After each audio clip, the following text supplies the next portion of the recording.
I don't know if you know this, but AT&T recently revealed that 73 million customer records were released, both existing and former customers, on the dark web. If my information was compromised in an AT&T data breach, I'm not worried because Aura is always on, always doing the hard work to keep me safe. I value my privacy and I also value yours. You can go to aura.com/AV7 to start your free 2-week trial using this service. Also linked below in the description. Protect your information today, guys. It's super important, and I cannot tell you how much time it will save you in the event that you get into a jam. Let's get into today's video. Hey, Chad! Hey, Chad! Happy Monday! Happy Monday, folks. We are back at it with another day of the trial, day 4. Day 4, we're moving on to state witness number 27. Can you guys believe that this trial has gone by that quickly? I hope y'all had a fantastic weekend. We are getting into it, waiting for court to start. Did a little bit of digging this weekend, and turns out that Julio Foolio's mom, she is going to the courtroom every day, has an Instagram account, and she has been very vocal about how she has been feeling about the trial. So during the breaks, that is what we're going to do to fill up some time, is we're going to look at what Julio Foolio's mom, what she has been thinking and feeling. So she did a recap of day 1. She did a recap of day 2. Nothing for day 3 that I saw so far, but we will see if she goes live in between breaks. That is what she typically does. So we will check that out. I also have a, it looks like a mini documentary where she's being interviewed. So we got an hour and a half of footage for that. So it's going to be an action-packed day. We are here. We are live. So we're going to be live with everybody else all day.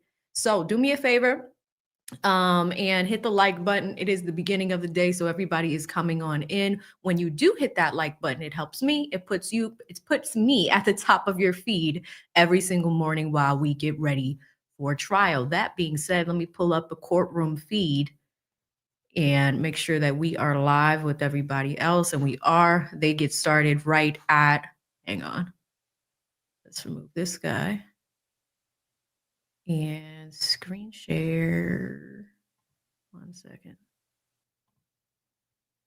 Struggle streaming already. Okay, we're gonna live stream this guy. Here we go.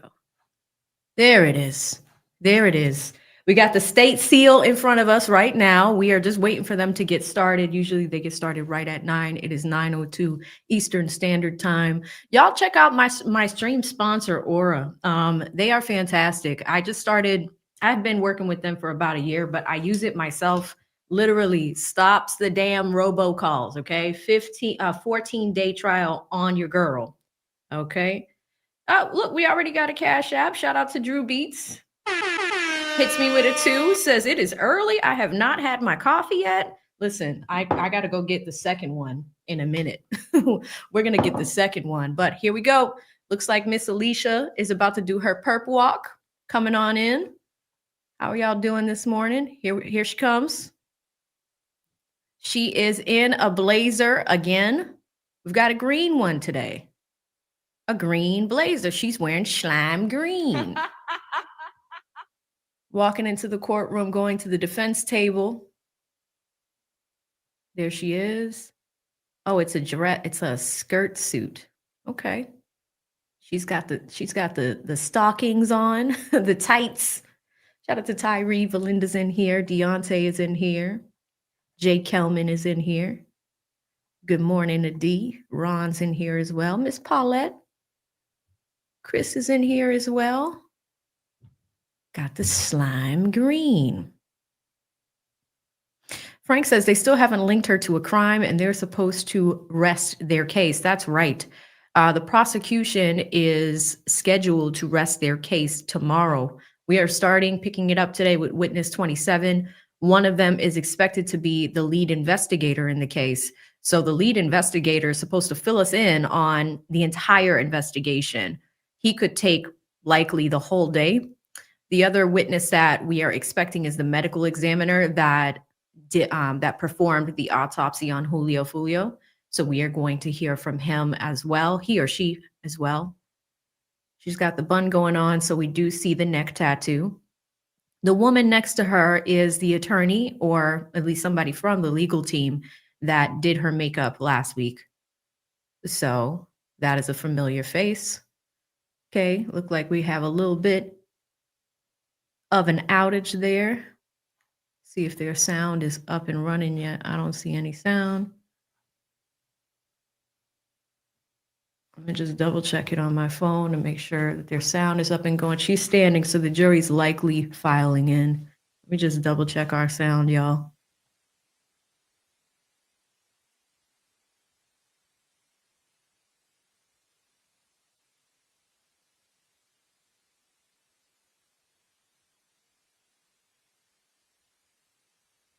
You have sound?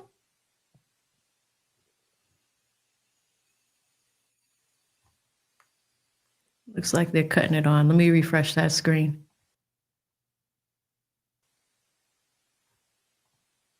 Okay. We're live with everybody else. Sound should be on momentarily. And again, y'all do me a favor, hit that like button for your girl. All right, we've got sound. All right.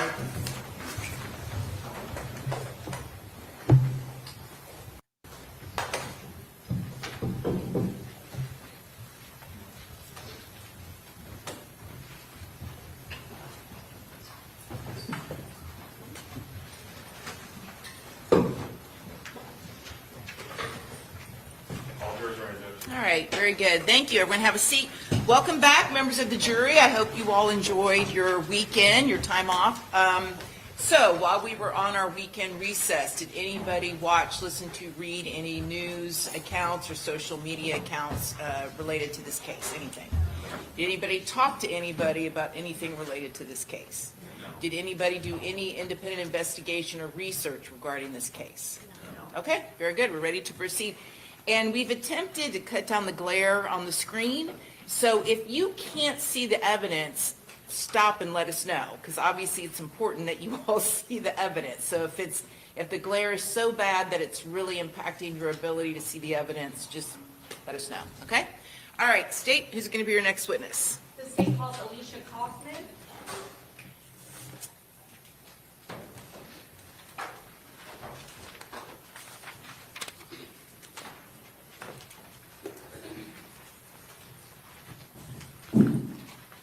All right, witness 27, Alicia Kaufman. Do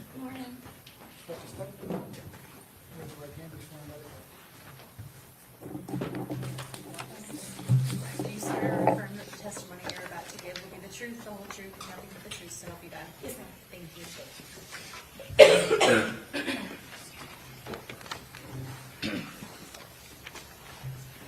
All right, you may proceed. Please state your full name for the record. Alicia Kaufman, Kaufman. Ms. Kaufman, how are you employed? I'm a crime scene investigator with the City of Tampa Police Department. How long have you been a crime scene investigator? About 15 years. Back on June 25th of 2024, did you respond to the Tampa Police impound lot to assist with processing a vehicle? Yes, ma'am. And was that pursuant to a search warrant that was obtained by law enforcement? Yes, ma'am. Were you working alongside homicide detectives? Yes, ma'am. It would be, believe, Detective Alverson and Detective Kirkpatrick. And was the vehicle that you were processing, was that the black Dodge Charger belonging to the victim, in this case, Charles Jones? I do know that it was a Charger, but at that point in time, I didn't know who actually it belonged to.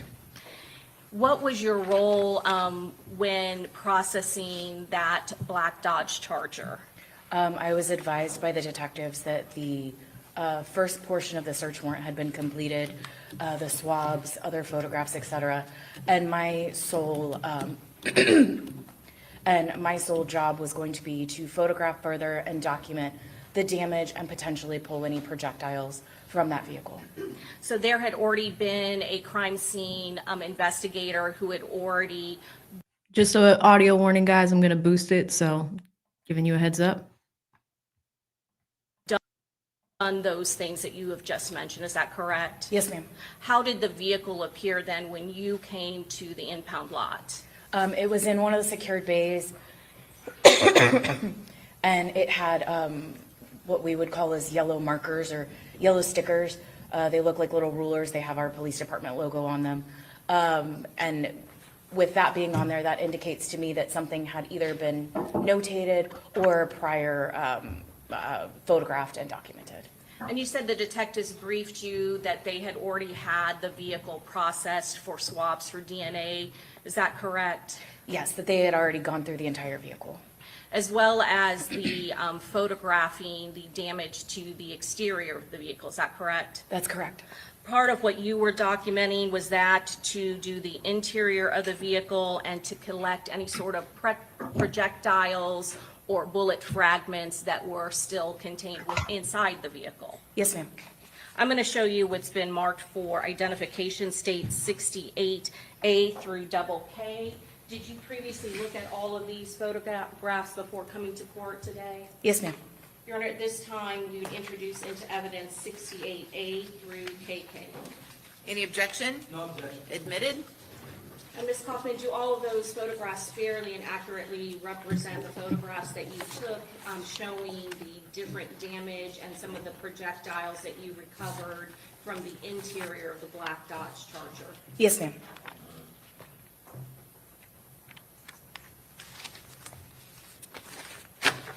Was there a projectile that you recovered from this vehicle that still appeared to be intact? Yes, ma'am. And where was that located? I believe I notated it as like a hinge hood.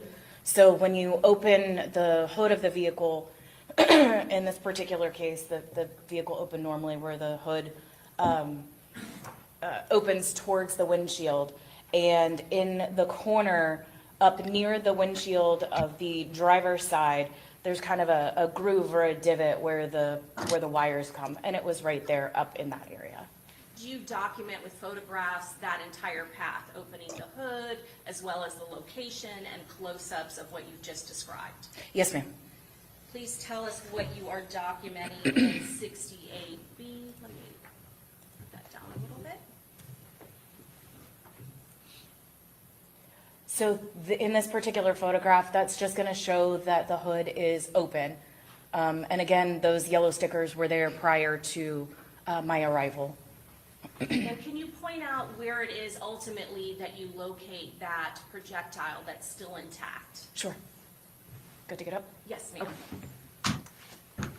It's definitely a little difficult from here to see, but if you see the corner where the hinge comes to the hood, there's almost like a leaf that's orange, a little off-center, and it's right about there in that particular.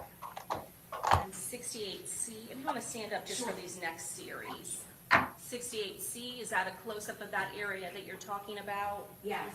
So you'll see, again, there's that hinge, or the corner, you have your hinge coming down here, and then right kind of underneath where that parallel line comes, it breaks. It's hard to see just because of the shadows, but there's a further documentation after that.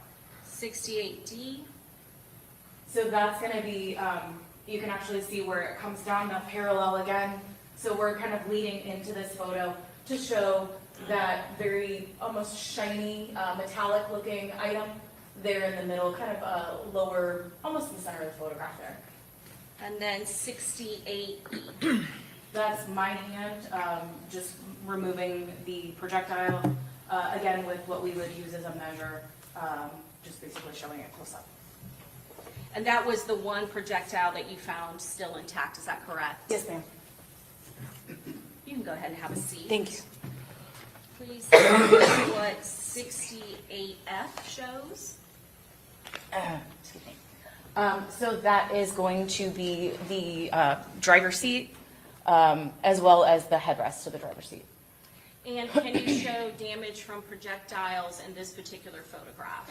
Yes, you can actually see due to the headrest being dark colored, all of those little white spots and fragments are potential damage there.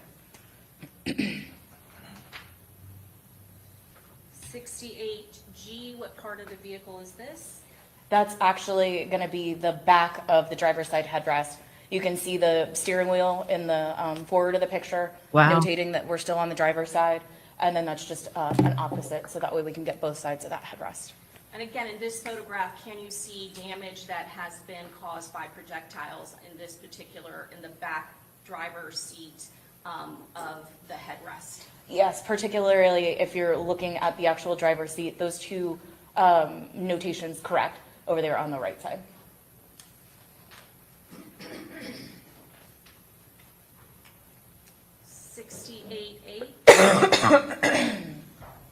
I believe that's the driver's side.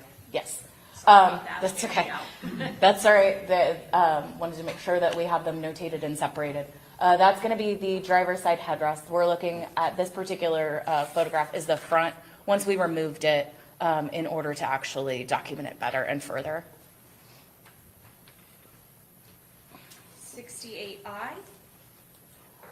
Now we're going to go in and do kind of like again those overalls. Now we're in a mid-range, just showing the damage as well as a marker or as well as a measure in this one.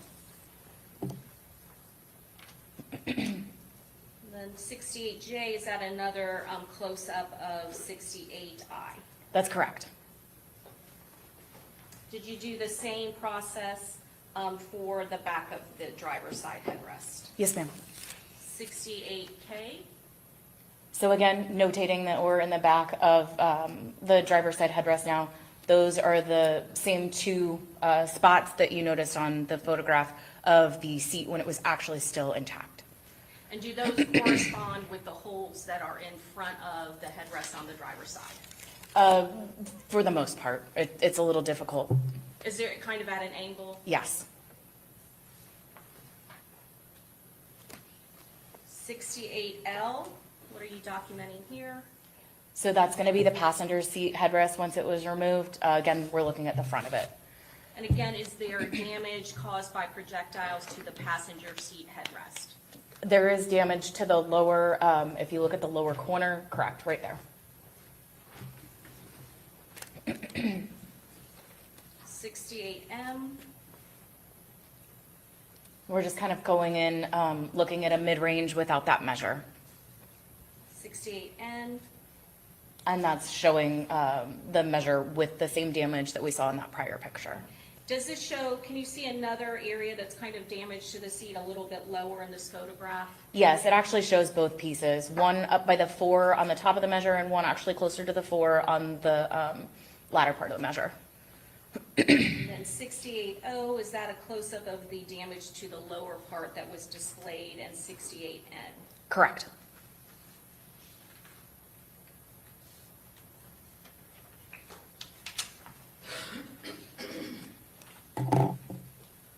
Please tell us what is in 68P.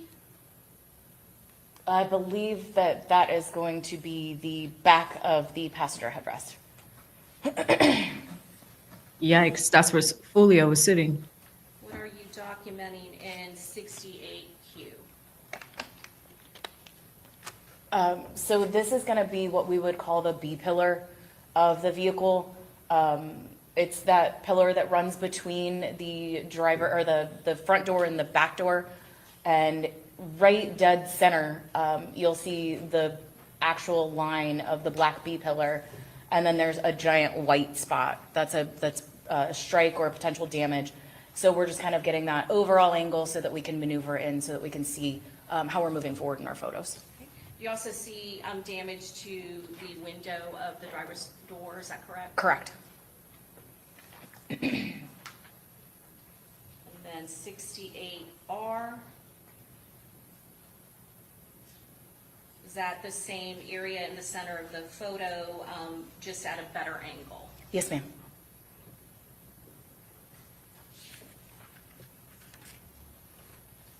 What are you documenting in 68S? So now we've moved to the back seats, just kind of documenting overall in the back seat at this point in time.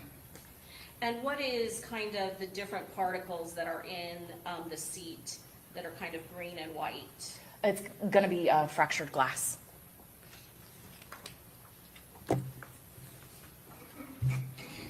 68T. So again, we're looking in from the driver's side of the vehicle. So to the right side of the photograph, you're going to have the rear driver's seat moving over from right to left. Then we'll have the center seat, and then obviously the rear passenger seat on the other side. And we're just documenting in this photograph the seat back as well as the seat headrests. Can you point out which seat has damage by projectile? Actually, they all have pretty much damage. In this particular photo, we're looking mainly at this one here, the rear driver's side. And then it's hard to see, but you'll get into the other photos and you'll see a little bit more damage there. 68U. So this is the center of the back seat. Then 68V. And now we're going to be looking at the rear passenger seat back itself. And in this photo, can you again see any sort of damage caused by projectiles? Yes, up in the, what would be your right shoulder area, you can see some damage there.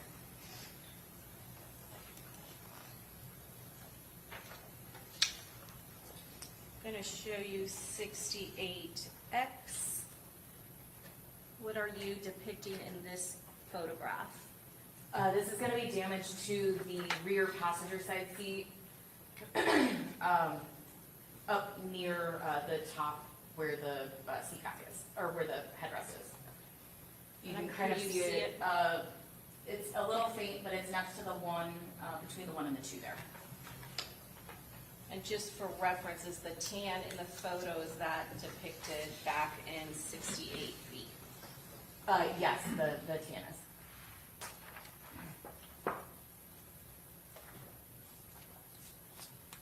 .68Y. Just a closer up photo. Again, you can see it kind of mid-range between the 2 and the 2 there.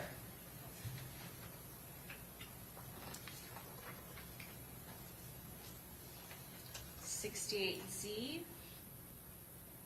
Just some further damage. That one again is a little hard to see, but it's equivalent to the 3 on the side, and then kind of below the 2, 3 marker there.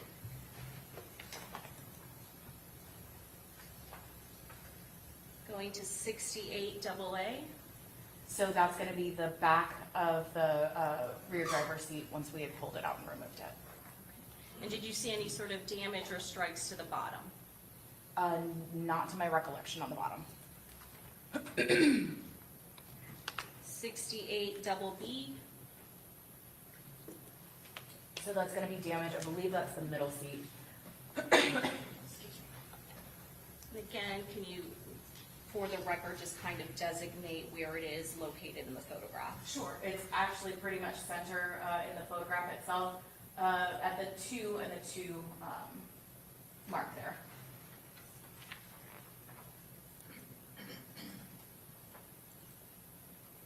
What is in 68CC?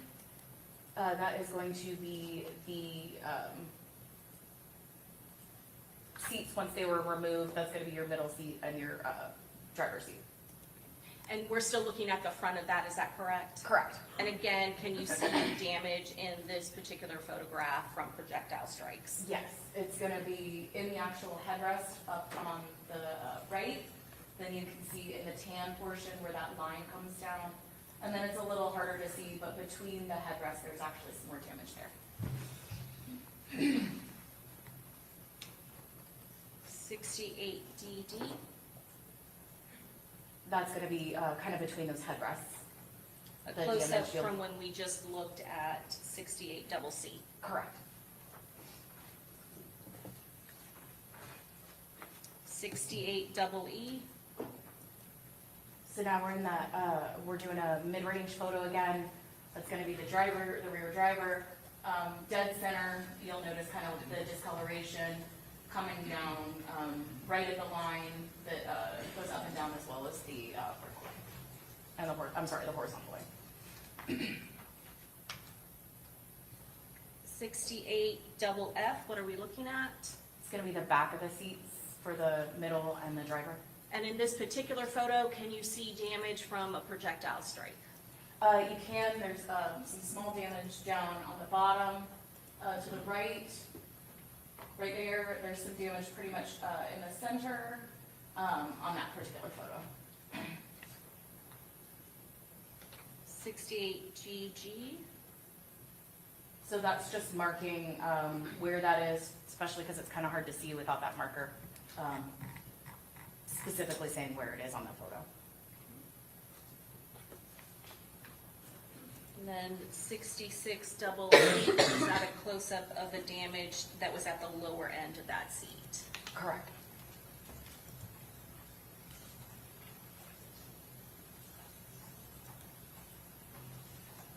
What are you doing in 68 double I? So peeling back, you could actually almost feel the in this particular case, the copper jacketing that's underneath there. So I just took my knife, peeled that layer back, and located that jacketing, and that's gonna be right in the center of the photograph, yes ma'am, at the headrests between the center seat and the side seat. 68 double J, what are we looking at in this photograph? So there's a lot going on here, but what we're really focusing on and depicting is the driver's side door is open. We're looking into the driver's side at the dashboard area, but we're focused mainly on that item of damage there, correct? Okay. And is that a projectile strike that is kind of going into that dashboard area on the lower driver's side of the vehicle? Yes, ma'am. 68 double K. So now we're doing a closer up photograph of that with the measure again.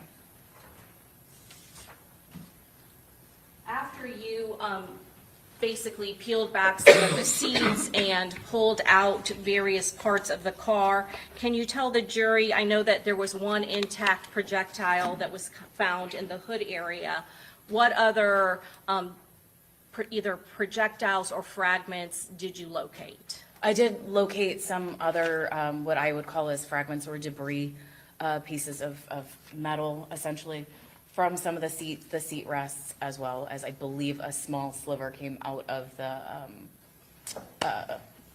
dashboard. The part of the back or that seat that you peeled back and you kind of saw a fragment, was that the only other thing other than the projectile that you could qualify as a fragment? Were the other pieces that you qualified as debris too small or too tiny to be able to truly discern if it came from a projectile? Yes, ma'am. Your Honor, may I have one moment? Yes. Your Honor, at this time we pass the witness. Okay, cross-examination. Okay. Wow. May this witness be excused? Yes. Okay, very good. You're free to go. All right, who's your next witness? Judge, our next witness is Detective Kaylin Scull. All right, so we got another detective. They just finished witness 27. This is witness 28. That last person was from CSI in Tampa. This is likely a Tampa detective as well. We got a poll up in the chat if you haven't voted already.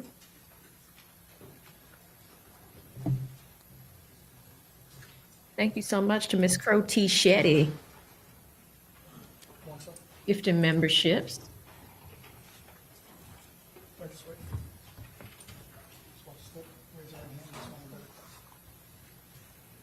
swear that the testimony you're about to give will be the truth, the whole truth, and nothing but the truth, so help you God? Yes, ma'am. Okay, you may proceed. Please state your full name for the record. I'll let you get situated, sorry. First name is Kaylin Scull, S-C-U-L-L. How are you employed? I'm a detective with the Tampa Police Department, How long have you been with the Tampa Police Department? approximately 14 years. What unit are you currently assigned to? I'm assigned to a firearm investigations unit, How long have you been in the Firearms Investigation Unit? approximately 6 years. What prior assignments at the Tampa Police Department did you have before being put in the Firearms Investigation Unit? I was assigned to a narcotics unit and patrol with street crimes unit. As part of the Firearms Investigative Unit, are you also a member and cross-designated as a member of the ATF Task Force? Yes, I am.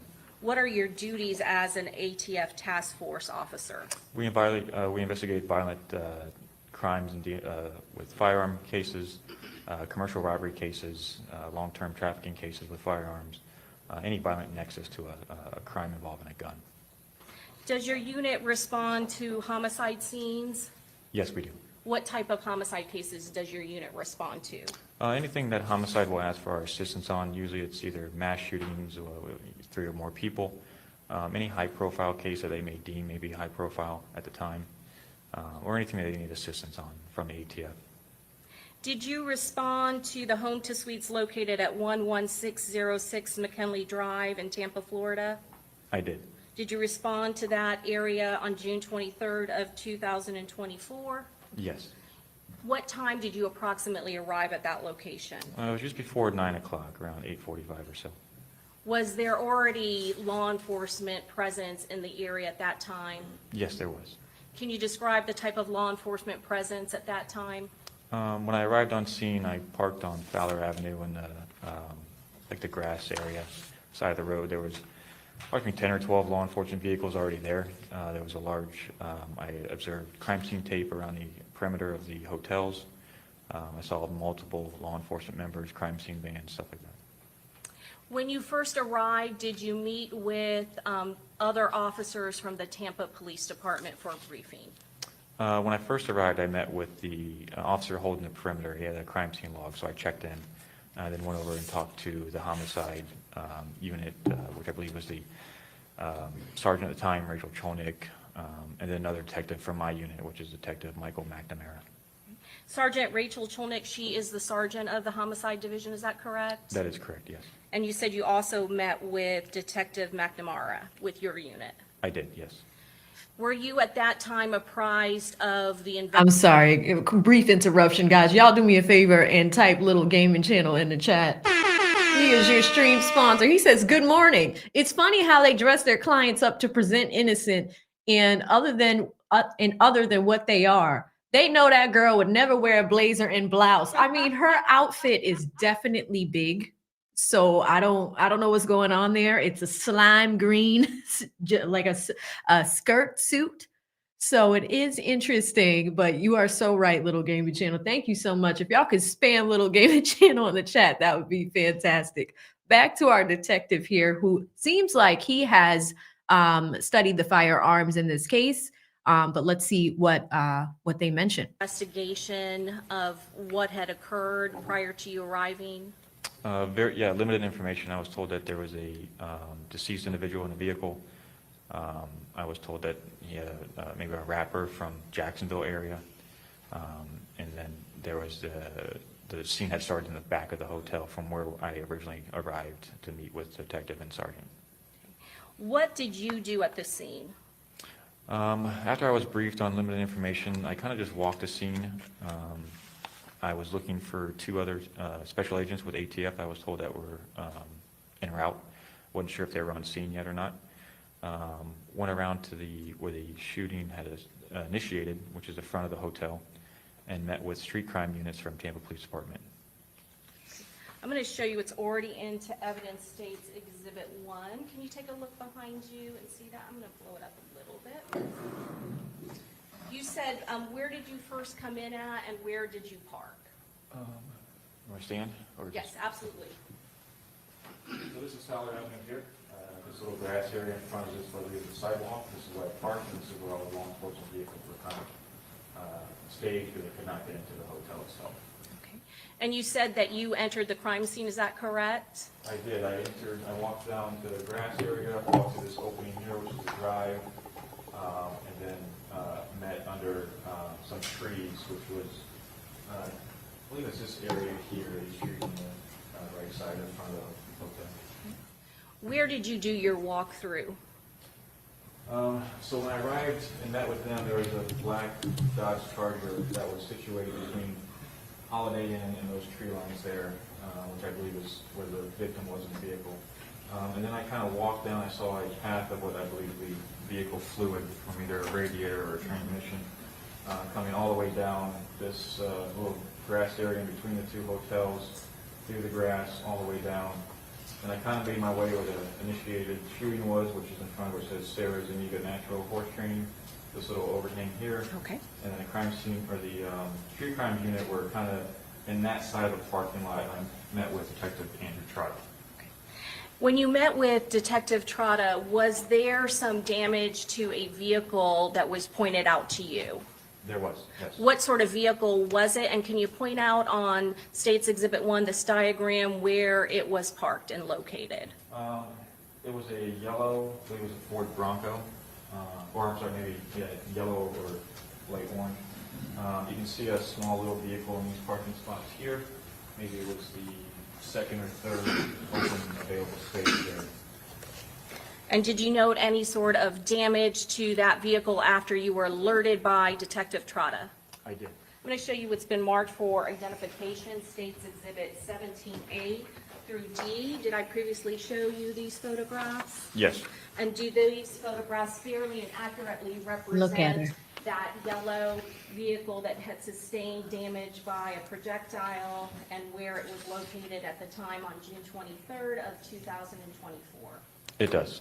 Your Honor, at this time, we introduce into evidence States 16A through K. Any objection? No objection. Oh, it's 17A through K, I apologize. Okay. Okay, admitted. And you said previously on State's Exhibit 1, it was parked in this area in the lower kind of center of the picture where there's some parking spaces near this kind of grassy field. That is correct, yes. What is in 17A? That's the yellow Ford Bronco. 17B, is that a close-up of the tag? Yes, it is. And then 17C, in this photograph, can you see where the damage from the projectile strike is on the vehicle? Yes. Can you stand up and point it out where it is and describe the location? It's directly above the gas tap door. It's a different color, in the paint color, silver color. This area right here? Yes, that's where the projectile entered the vehicle. And then 17D, Same projectile, just a close-up of it. and can you tell us what it is? Is there any significance to this particular photograph? Yes, it seems the entry point of the projectile entered on the front of the vehicle towards the back of the vehicle. So if you go back to 17C, where would be the location of the shooter when they are firing this particular projectile? It's my belief that they were in front of the vehicle, firing towards the back of the vehicle. And then again, going back to 17D, can you show what is the basis of that? You can see the projectile, how it's like an arrow-type shape. It enters the vehicle on this portion here, scrapes the side of the vehicle, and actually enters to the back portion. Then I'm going to go put State's Exhibit 1 again. So based on this photograph, can you kind of tell us the general area where the shooter would have been at that point when that yellow vehicle was struck? My belief would be somewhere in this light-colored area near the parking spot in the grass, maybe either on the parking bumper, in the grass, or just in front of the vehicle itself. You can go ahead and have a seat.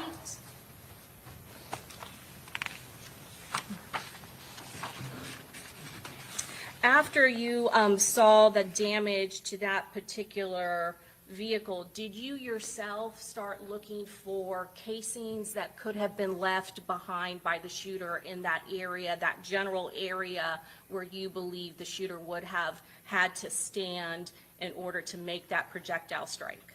I did. Were you able to find any sort of casings in that area? No, I was not. After you saw That's the odd. damage to the vehicle, did you alert the crime scene investigators so that they could take photographs and document the area as well as the damage to that vehicle? Yes.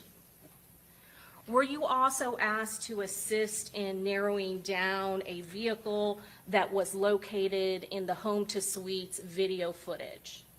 Yes, I was. were you able to look and see a vehicle that was a black Chevy Impala and ask to see whether or not you could narrow down the year of that vehicle? I was told on scene that the belief was a later year model vehicle. My belief it was earlier than that, so I did some research on it. Can you tell the jury how it is that you research the vehicle and what sort of databases you're looking at to kind of narrow down the field and the year of that particular vehicle that is being showed in the surveillance video from Home to Suites? Yeah, so I saw the video of the vehicle, realized it was a Chevrolet Impala, believed it was a between a 2006 to 2000 maybe 15 or so vehicle. Researched the generations within that Chevy model and realized it was a 9th generation model Impala. Those years were 2006 to 2013.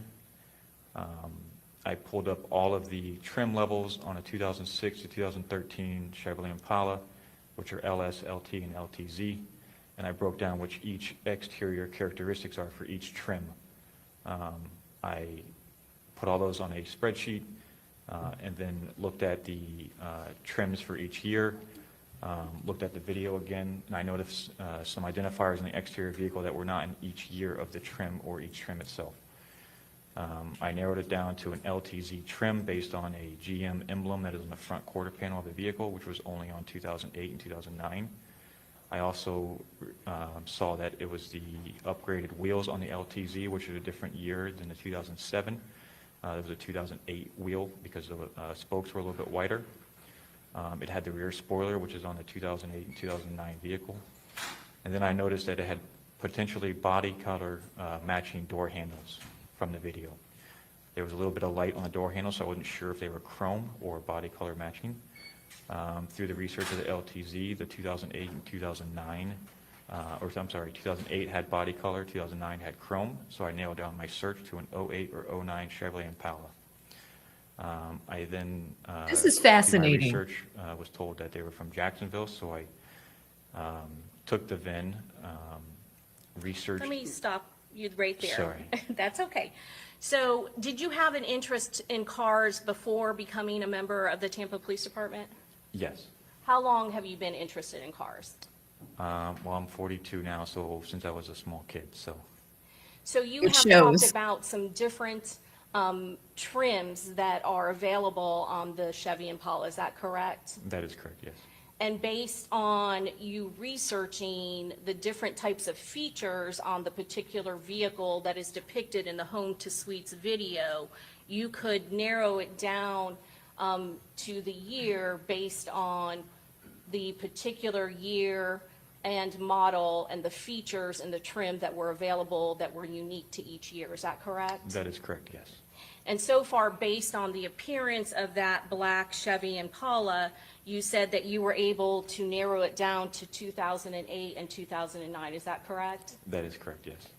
Now, I want to ask you, now you've mentioned the VIN. Is there unique numbers in the VIN that correspond to trim features? Yes, the 4th through 8th digit in the trim correspond to trim levels on particular vehicles. So is that how you're able to come up with a potential VIN number for our suspect vehicle? Yes, that is correct.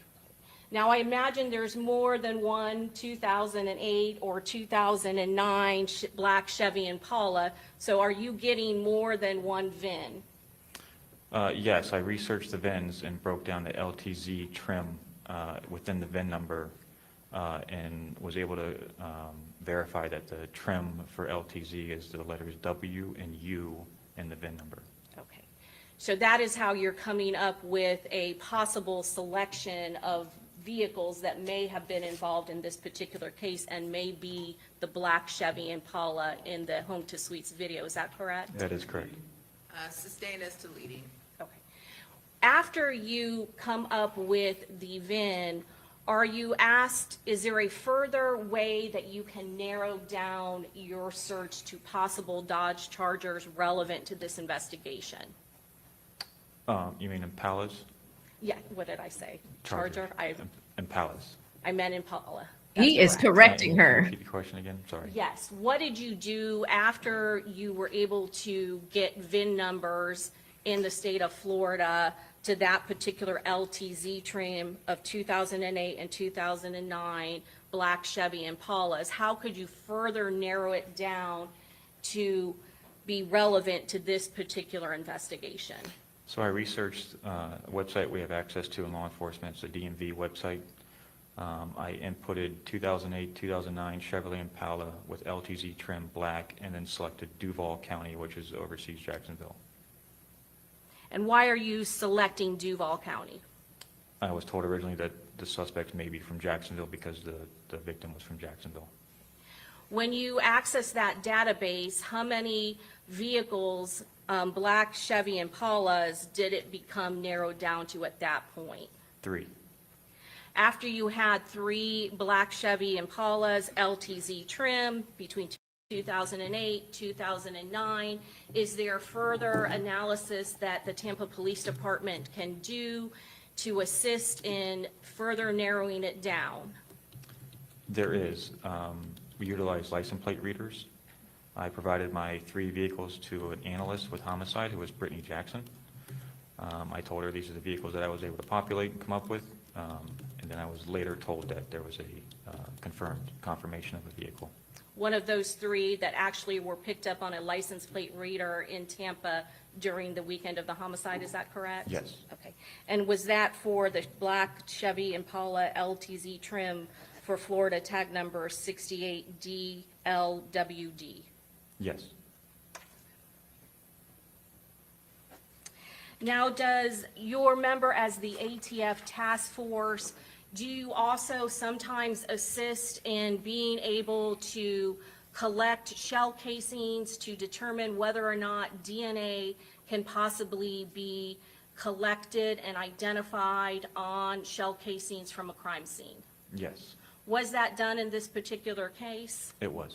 Were you notified that there were 31 shell casings that had been collected, 31 9mm shell casings that had been collected at this particular crime scene? I was. Did ATF, and your role in ATF, did they eventually collect 30 of those 31 shell casings? They did.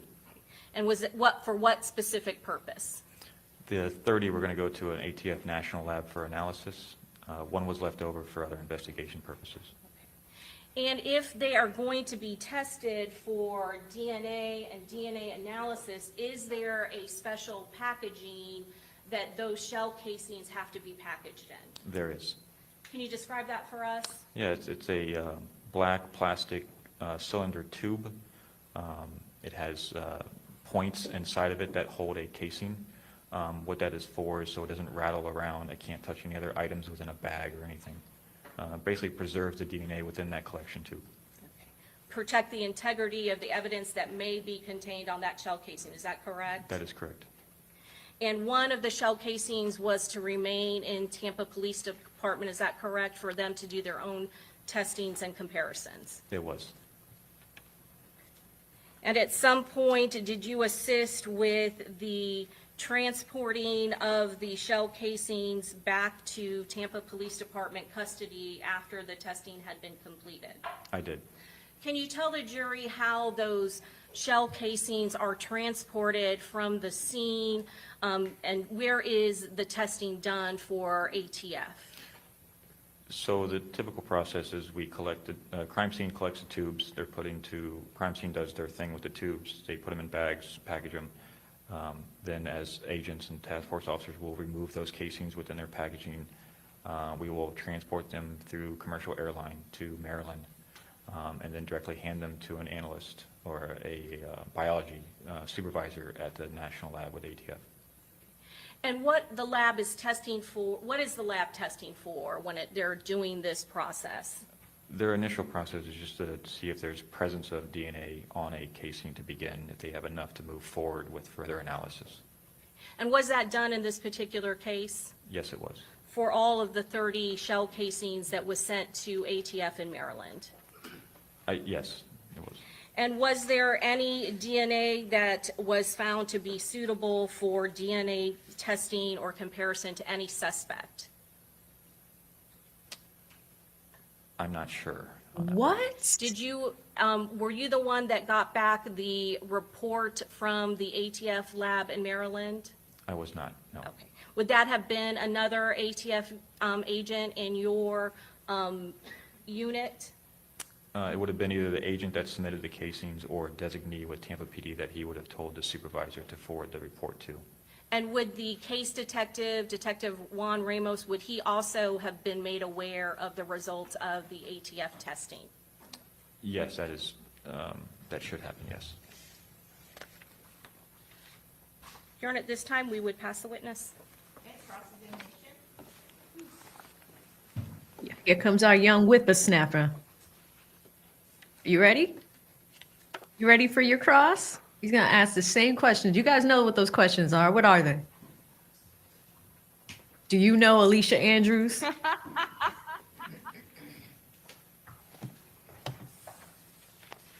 Good afternoon, Detective. Good morning, sir. Good morning, Detective. Oh, okay. We're already starting off You're an wrong. ATF task force agent, is that correct? Yes, I That am. means you're employed by the county, city, but you work hand in hand with the federal government? Yes. All right. And you said you've been doing that for how long? I've been with ATF for approximately 6 years. All right. And you met with the ATF agents, the other ATF agents that were working this case on the scene. You met with them, correct? I did, yes. And you discussed the case? We discussed not, kind of what we were seeing on scene that morning. We really didn't know what the reason for the shooting was, but we were just discussing what we saw on scene, how many casings there were, and kind of just going over investigative tools or tactics we could use to try to help homicide. All right. Did ATF collect the casings, the 31 casings, or did Tampa Police Department crime scene techs collect those casings? Tampa PD crime scene collects casings. All right, and they're put into a special, like a container? Yeah, it's a black plastic tube. It's not a full cylinder tube. It has openings on it, so DNA can breathe. And then inside it has these little, I don't know what you call them, but they're almost like a bracket, so the casing is held in its place the entire time it's in that tube. All right, and though it's kept in that tube for what purpose? So it can't be rattled around or moved, or and DNA can't be compromised. All right, so that tube is to protect the integrity of that evidence. Correct, yes. All right, so when you all are putting the casings into the tube, I assume the person that's handling the casings has on gloves? That'd be crime scene, but yeah, that would be my assumption. All right, and you don't have any reason to believe that anyone was not wearing gloves when they were handling the casings, is that correct? Oh, I don't have any part in that collection, so I wouldn't be able to accurately answer that question. All right. The ATF, federal government, you all refer cases to them at times, right? Tampa PD can refer cases to ATF. We adopt cases that are state cases, and we adopt them federally, yes. All right. And that was a conversation that was had in this case? No, this case was not adopted federally, to my What? recollection. Yes, it was not adopted. The federal government did not pick up this case, correct? That's my belief, yes. All right. And the DNA that was submitted, or the casings that were submitted to ATF, they were tested for DNA? Presence of DNA, yes. Or analyzed to see whether there's DNA on the casings? Correct. What about for fingerprints? I don't know that answer. Don't.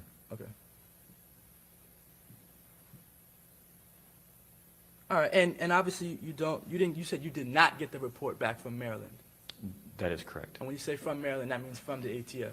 The National Lab, correct. So that's why you don't know why or whether there was any DNA that was of value on the casings? That is correct. All right. All right, no further questions. No, Your Honor. Okay, very good. May this witness be excused? Yes. Okay, thank you. You're free to go. See you later, Detective Scull. Sure.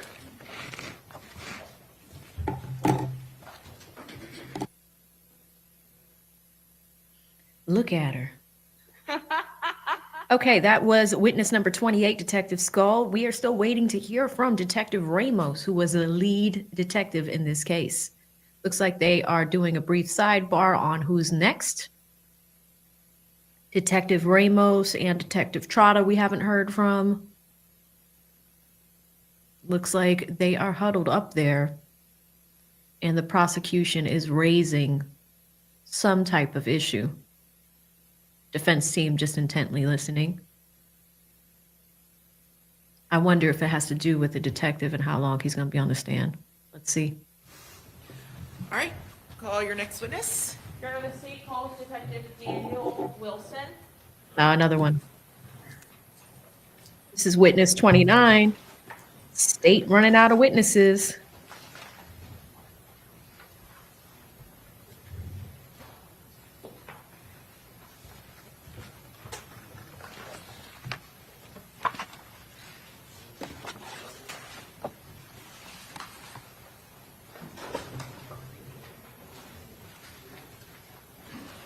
Morning, sir. Just watch the stand. Raise your right hand. Just want everybody. You swear to affirm that the testimony you're about to give will be the truth, the whole truth, and nothing but the truth, so help you God. I swear. Thank you, sir. So I'll see you right there.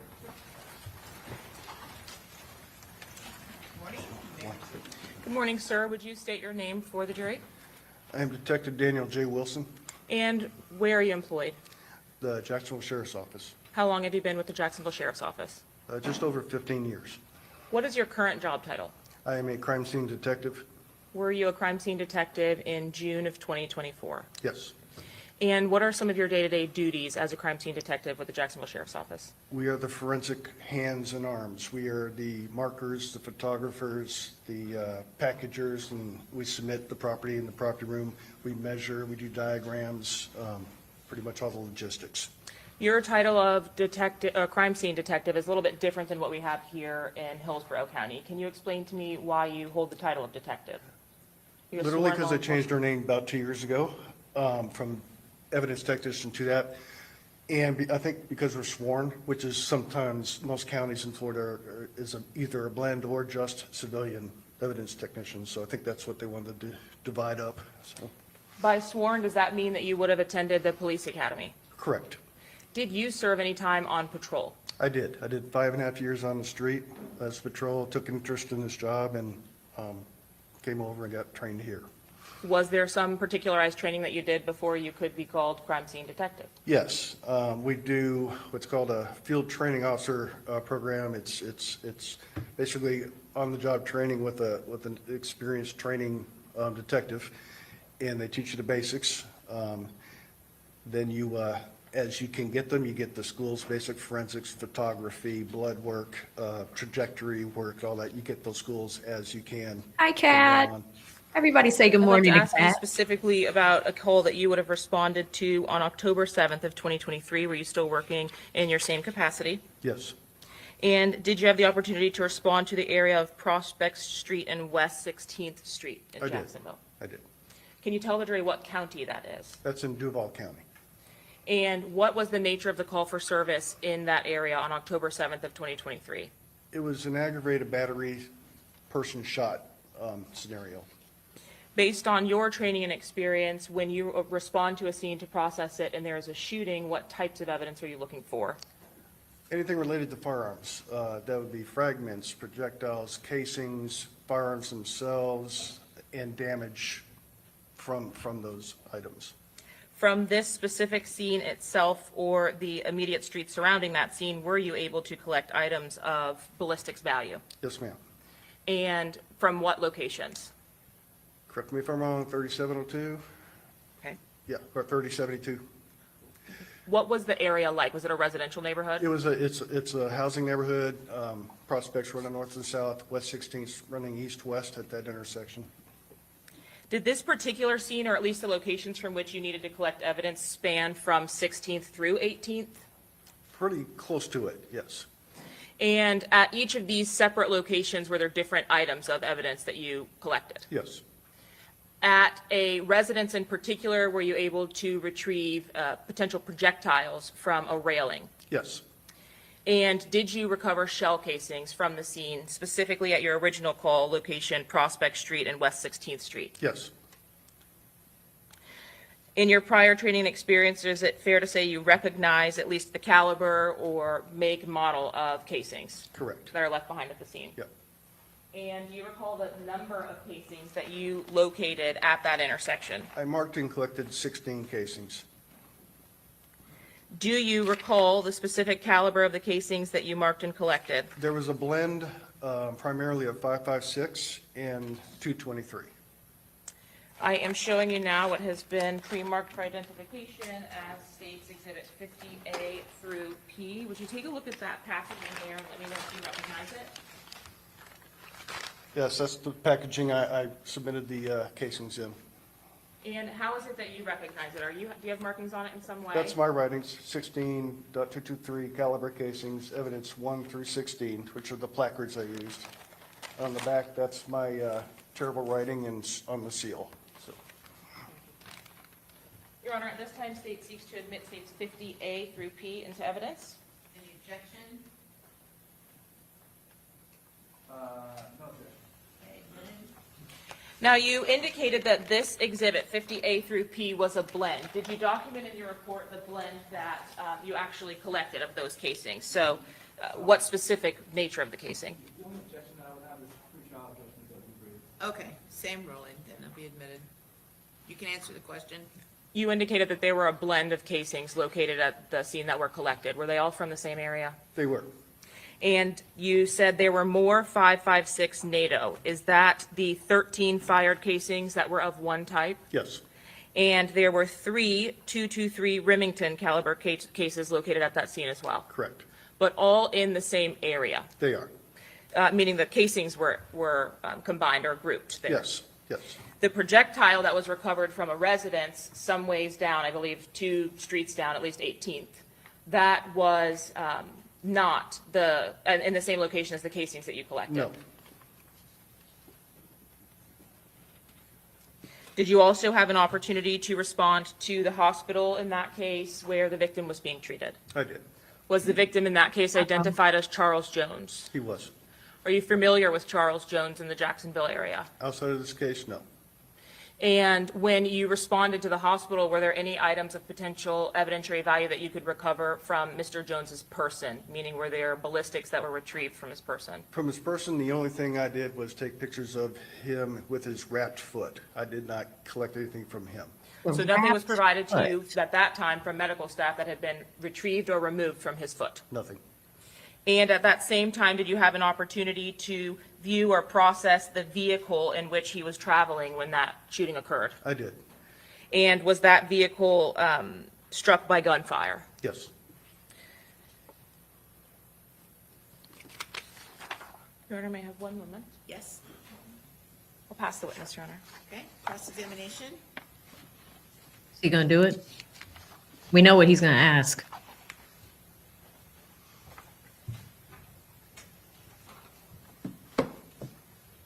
So you're testifying about a shooting that occurred in October of 2023, correct?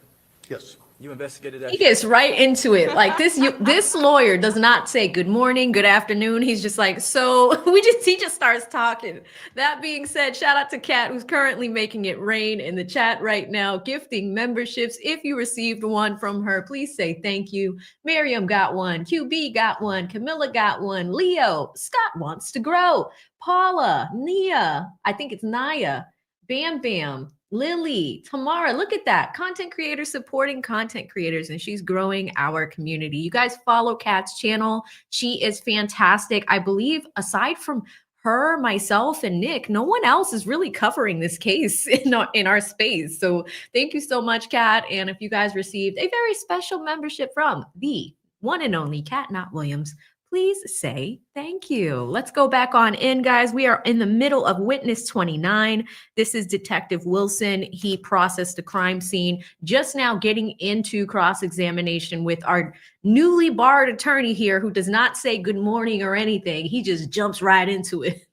Let's see. And he is the defense attorney, one of the defense attorneys for Miss Alicia there, wearing slime green. Shooting? I did. And the victim in that case was Charles Jones? Yes, sir. All right. That case is still open and pending? The I believe it investigation? is. All right, no one's been arrested for it yet? I do not know. No further questions. Okay, Oh, that's jury- it? Okay, Your Honor. Okay, thank you. May this witness be excused? Yes. That's it. Very good, thank you. You're free to go. We're done All with right, witness Let's 29. go ahead and just take a brief morning recess, about 10 minutes, okay? And we'll be back. All right. He's too hyped for pleasantries. That's it. Let's see if they talk about anything during this break. There were a few pending issues as of Friday. See if they get into anything here. They're running through witnesses. We're about to go to witness 30 with 2 key witnesses. All jurors out, please. Okay, very good, thank you. Okay, so, next up, you're gonna bring the firearms or introduce the firearms? We may have one brief witness in between, but yes, the witness right after that is extensive with the firearms. Okay, and then, so what is your question regarding how the firearms are being stored or shown to the jury, or what is your issue? Correct. I believe that we were going to have some acrylic cases for those, so I did not know if both the clerk or HCSO had a preference as to how they were presented, because right now they're still in the evidence boxes. So I don't have cases that big, I have plastic bags.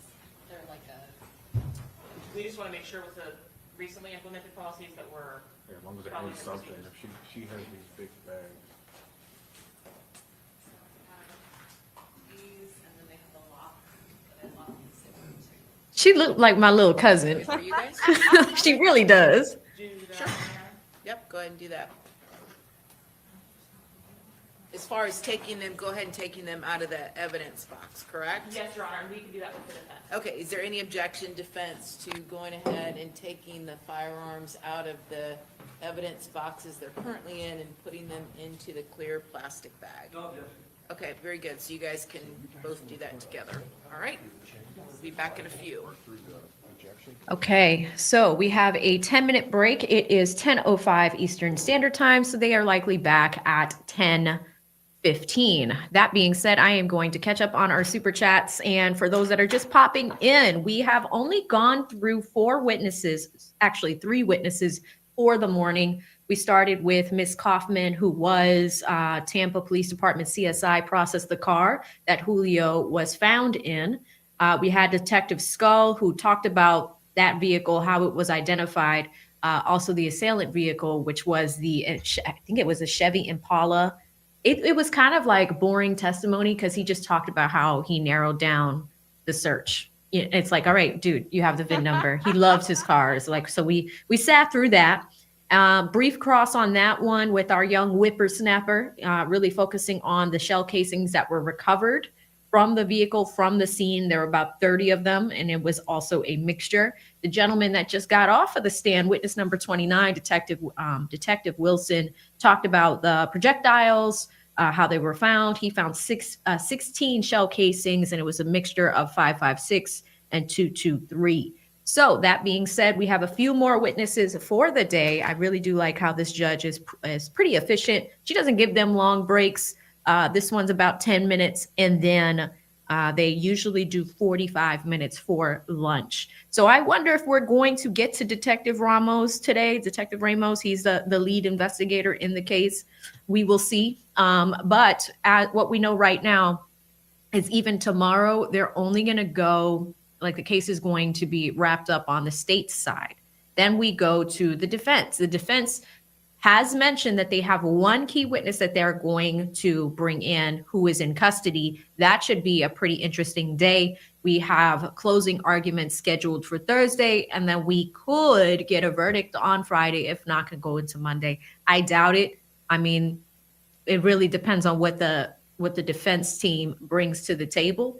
But this has been moving at warp speed. Let me come to you guys in the poll to see how we're doing. If you have not voted yet, this usually stays up throughout the day. Has the state proven Alicia's guilt?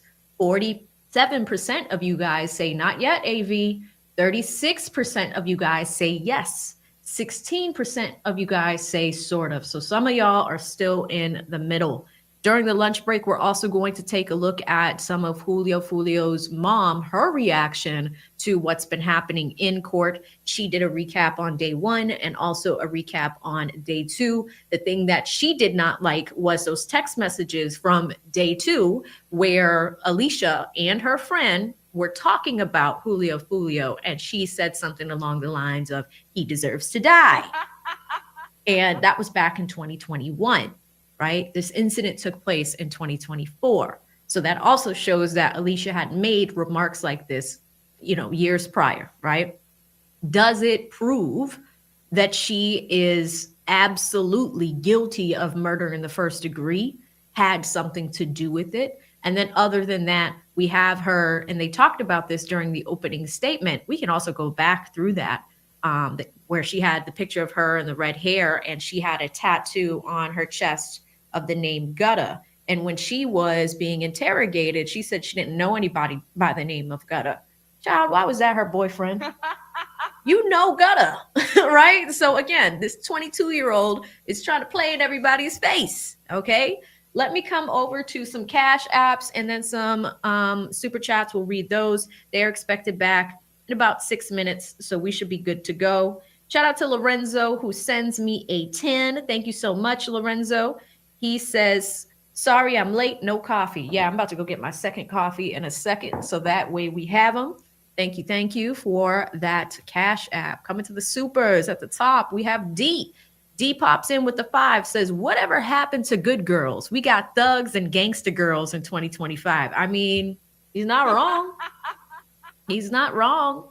This young lady, I think she was pregnant at the time. You guys were telling me that. So she was going down to Tampa with her boyfriend at the time, Chance, and Chance was doing some crimes. All right. But at the same time, they are being shown literally hunting down Julio Foolio, like watching where he's going. She's in the car. She has to know what's going on.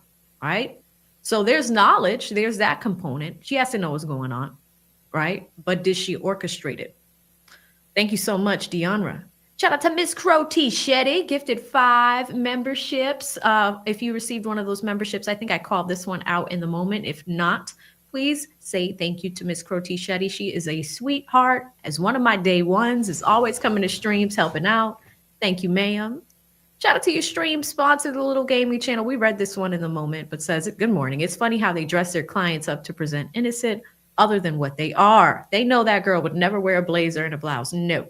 We looked at some pretty thoughty, right? Thought-like outfits that she was wearing during opening arguments. The red hair, that is what she looked like, I think, very, very close to when this crime occurred. So interesting stuff. We have tracked down her Instagram account. I think I saw a Reddit thread on that, so we could take a look at what her Instagram was like around the time of the murder as well. But thank you so much to the Little Gaming Channel. We will be able to take a look at what Alicia typically wears when she's on the outside. Miss Cat Knott Williams gifted those 10 memberships. Thanks again. D pops in with the 5, says, looking at Alicia's hearing, Homies and Thugs in my head by Master P, Scarface, and Tupac. Okay, yeah, I mean, she's got the neck tattoo. Look at her. She's tatted up. I mean, you can't see her arms, but she has lots of tattoos. She's got the tattoos on both forearms, I think. She's got the Gutta tattoo in the middle of her torso. This girl has tats, and she does look like a baby. She definitely looks like, she's younger than her age. For 22, I mean, she really kind of gives me 18 vibes, right? Pokey says, why was she wearing a COVID mask to the club? If you're afraid of getting sick, you wouldn't go to a public club. That's the other thing. And it was also interesting because if we're closer to COVID, like 2022, maybe even 21, you can expect the mask thing. But in 2024, that is a little odd. So I see what they're saying by that. Shout out to Miss Davis. It's good to see you. I haven't seen you in a minute. She was around a lot during the Karen Reed trial, so Keyshawn says the COVID mask is what makes me say she's guilty. Yeah. See, there are some elements, right? And this is just us on the outside, court of public opinion. Imagine what this jury is thinking. I think that they're sleepy in there. Like, I definitely do think that they're sleepy in there because it's a lot of law enforcement witnesses. I think 75% of the state's witnesses so far have been all law enforcement and CSI. They're either CSI, crime scene technicians, cops, or detectives. You know, let me just go through the list real quick. We heard from somebody's grandma, one of the friends. Most of this has been police. Yeah, Miss Auburn was the first one. Gino, oh my God, y'all remember Gino? Gino, I think, was that kid that was crying. That was tough. Witness Randolph was in there. Camille Bentley was another one. Witness 5 was police. Witness 6 was police. Witness 7, I believe, was police. Witness 8 is police. Witness 9 is police. Witness 10. Witness 10 was one of those people that was grazed, right? So it was somebody that stayed at the hotel. Witness 11 was police. Witness 13 was police. Witness 12, CSI. Witness 13, police. 14, police. 15, police. 16, CSI. 17, Tampa police. 18, okay, 18 was the friend, I believe. And that's what the text messages from day 2 came out with. 19, another detective. Number 20 was the Uberman. 21, police. 22, the grandmother. 23, police. 24, police. 25, police. 26, police. 27, CSI. 28, police. 29, police. And then we're getting into 30. Wow. So this is a lot. This is a lot. Candace says the grandma lying is what made me think she was guilty because she was lying for her grandson before he's even tried. I like it, Candace. I mean, that's the other thing. Like she also mentioned that she didn't know if she was being recorded. You know, she gave them permission to look at things, and then all of a sudden she didn't want them to look anymore. So that was a little suspicious. That was a little suspicious. Cedric says everybody in that courtroom, including her, knows that she's going to prison. Listen, sometimes you just got to go to prison. Whoop-de-doo. We going to prison. Shout out to Courtney, who says, how long has she been in jail waiting for trial? Not that long. The incident took place in 2024. Here we are a year later. So this is actually a super fast trial. Now, the other big debate, and we had this debate in chat for day 2 and day 3, everybody's like, AV, was she offered a plea deal? Because I don't know where it's coming from. I don't know if it's a rumor or fake news, but as far as I know, she was not offered a plea deal. I did look at her case file with you guys on Saturday and Friday, and we were able to see what documents were filed. Now, if there was a plea deal, doesn't necessarily mean it's going to be filed in the master case file because it's an offer. But unless that offer is accepted and signed, the record would be inside of the case file. We did not see any evidence of that. However, you know, I also took a look at, I am not a lawyer, but she did have a conversation with this defense team. Love Mel. She's an amazing content creator and growing and growing. Our girl is almost over 100,000 here on YouTube, but she interviewed the defense team. And according to them, she was not offered a plea deal, but they're exercising her right to a speedy trial. Out of all 5 defendants, Alicia is the first person to be tried. And then the other 4 guys, their trials are going to be after this. Now, a lot of people are like, how come they're not being tried together, right? You saw that with YSL, right? But that was because in Georgia, that was a RICO case. Here, you can sever yourself from all the defendants that are being tried because honestly, it's probably better this way because it does separate everybody with their specific involvement with their specific charges, right? So I do think that Alicia's team is trying to get her through this as fast as possible. I'm told she's a mom. Let's say that she gets out. I mean, this gets her back to her family as fast as possible, right? Otherwise, you know, she stays in. And to be so young at this age of 22, like just imagine, let's say she gets 30 years as an example. She would get out when she's 50, right? 50. Imagine that. It's like it would be a majority of your adult life in prison. Thank you, Sherry. But yes, that's the thing. Everybody is saying like she was not offered anything, and I'm kind of in that camp. Rockstar says, what does the grandmother have to do with Alicia? She didn't testify about nothing to do with Alicia. Well, yeah, see, that's the thing. She was testifying about the ring footage from her house, right? And that was really the young man that borrowed the car. And he kept going in and out of the car. He was moving things around. He was cleaning the car. She asked him to clean the car. But you're right, Rockstar. Nothing that had to do with Alicia specifically, right? So interesting stuff there. It is 10:19 Eastern Standard Time. Let me just pull us up ahead. And they're still not back from their break yet. They were due back about 4 minutes. So we're just waiting for them to come back, and we're going to go into witness number 30. Do you guys think she's guilty? Let me know by typing in your thoughts so far. Type guilty in the chat if you think she's guilty. Type not guilty if you think she's not guilty. Or I've seen a few of you guys mention this. If you think this is going to result in a hung jury. What happens if that happens? If she gets a hung jury, she's gonna have another trial. We saw that with Karen Reed. Karen Reed had 2 trials, and on the second one, she was acquitted. Sweet Baby Ray says guilty. Okie Hunter says guilty. Rod says not guilty. I got a guilty from Simply Me. TT says not guilty. Free Alicia.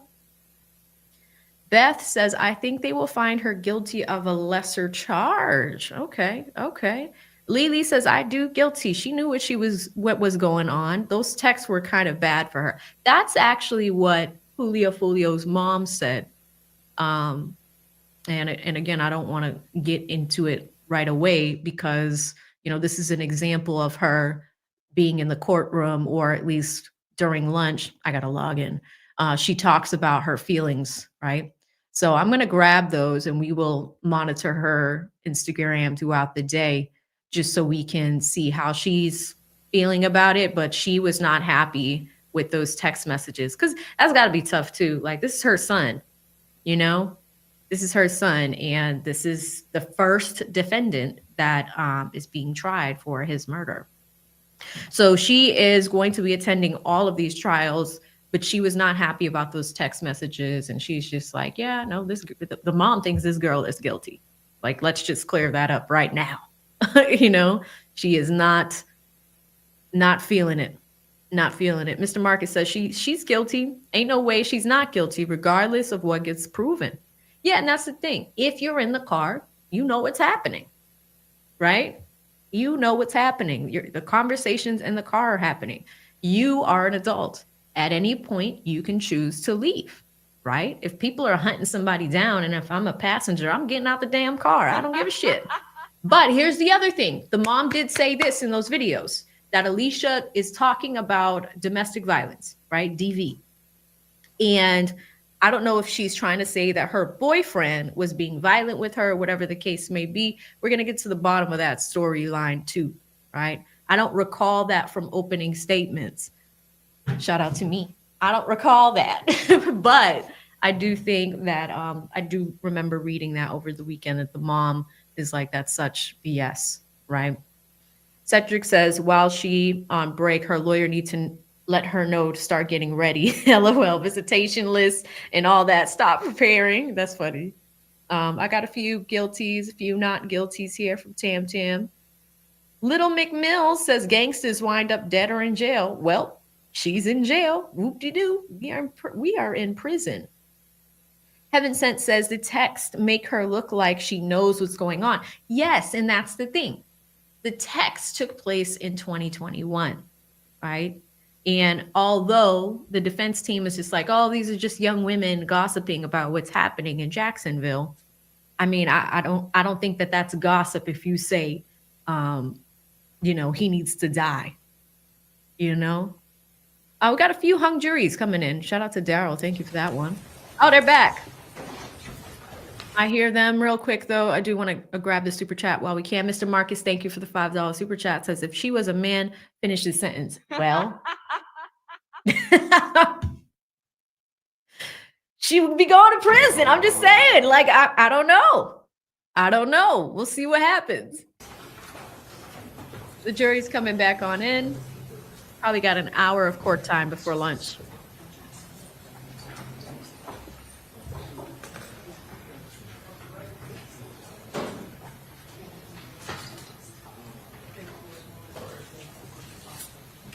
That's a good point. All rise.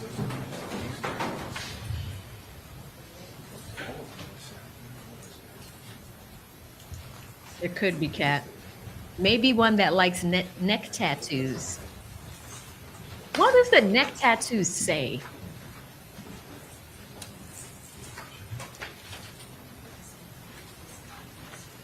All jurors are right there.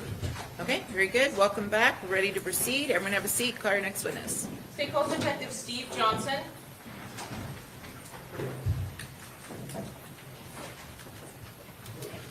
Mo polices.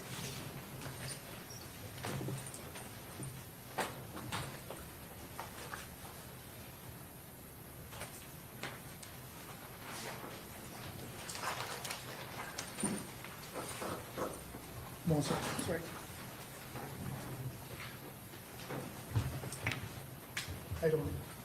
I'll just raise your right hand and swear back to work. Do you swear affirm that the testimony you're about to give will be the truth, the whole truth, and nothing but the truth, so help you God? I do. Thank you, sir.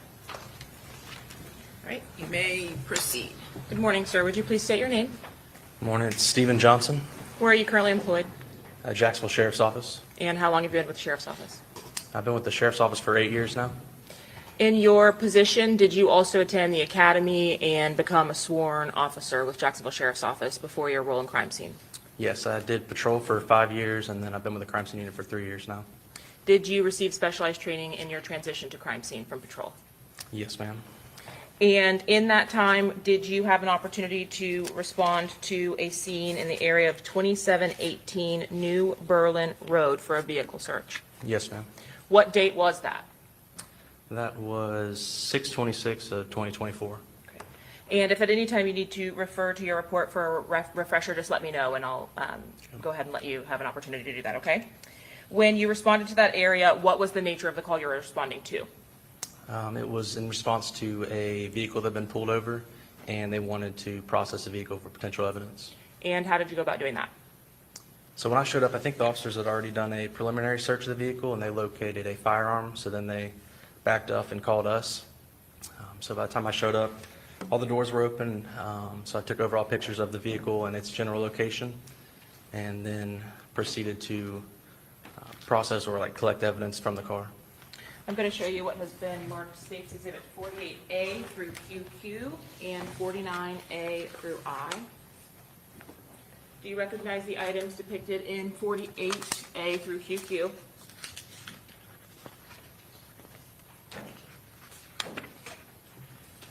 Yes. Do they fairly and accurately represent the photographs that you took of that vehicle? Yes, ma'am. And in States 49A through I, can you take a look at that?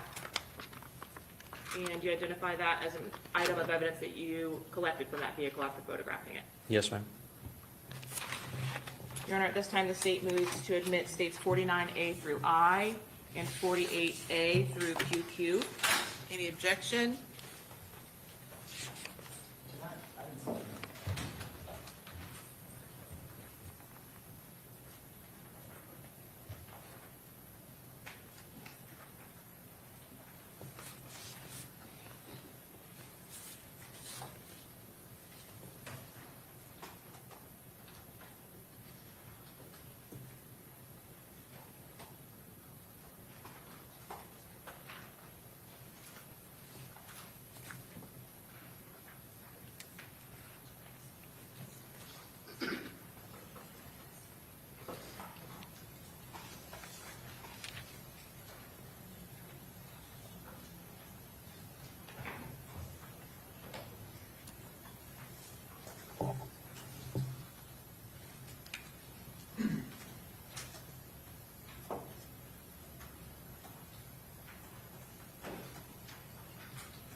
No objection. Okay, he'll be admitted. When you actually responded to that Forerunner vehicle, were there already officers standing by with it? Yes, ma'am. In your photos and showing you 48A, is this the standard card that crime scene techs with the Jacksonville Sheriff's Office will prepare in order to establish a cover sheet for the photographs that are taken at a scene? Yes, ma'am. And did you have an opportunity to photograph that vehicle as you saw it when you arrived, 48B? Yes. In making your way around the vehicle, did you document the exterior and then move in with the photographs that were taken of the vehicle, just showing an example of that in 48E? Yes, ma'am. As you actually entered to process the interior of the vehicle, were there any potential items of value that would have been collected, 48F, from the driver's seat of that vehicle?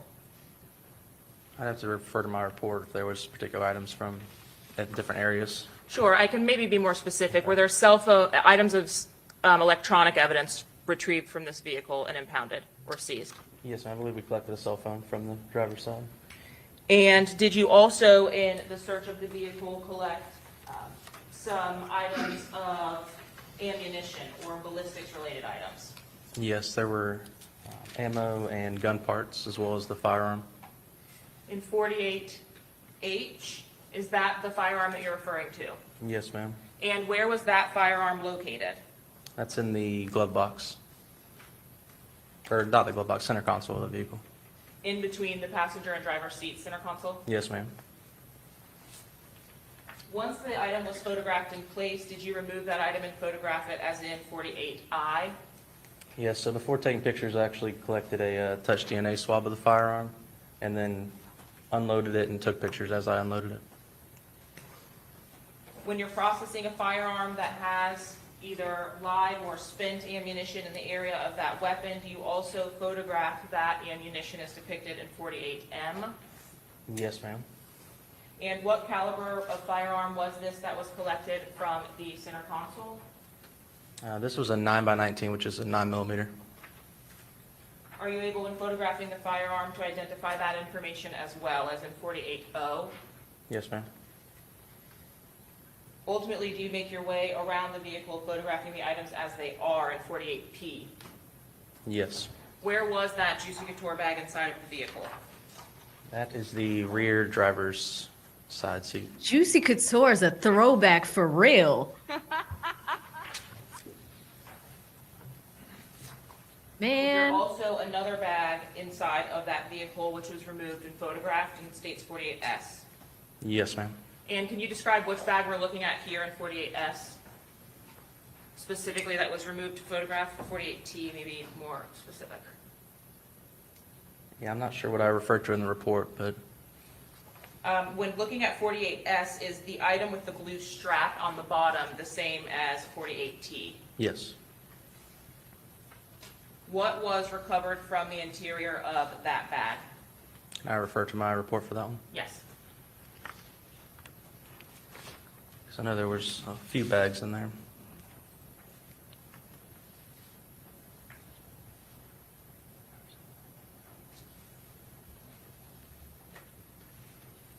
See, I refer to it as the blue and black backpack, and there was, you want me to go down the list of the things that were in there?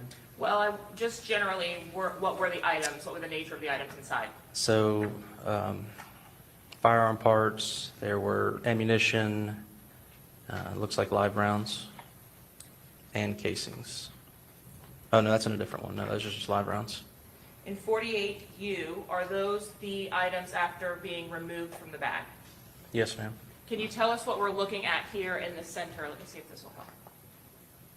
Not sure if that makes it better or The worse center for you. in the bag, Yes. those are live rounds. Okay. Is it a little bit easier to see it that way or before? Oh, that's fine. Okay. In 48V, do you photograph a little bit closer the items that were located inside of the bag? Yes, ma'am.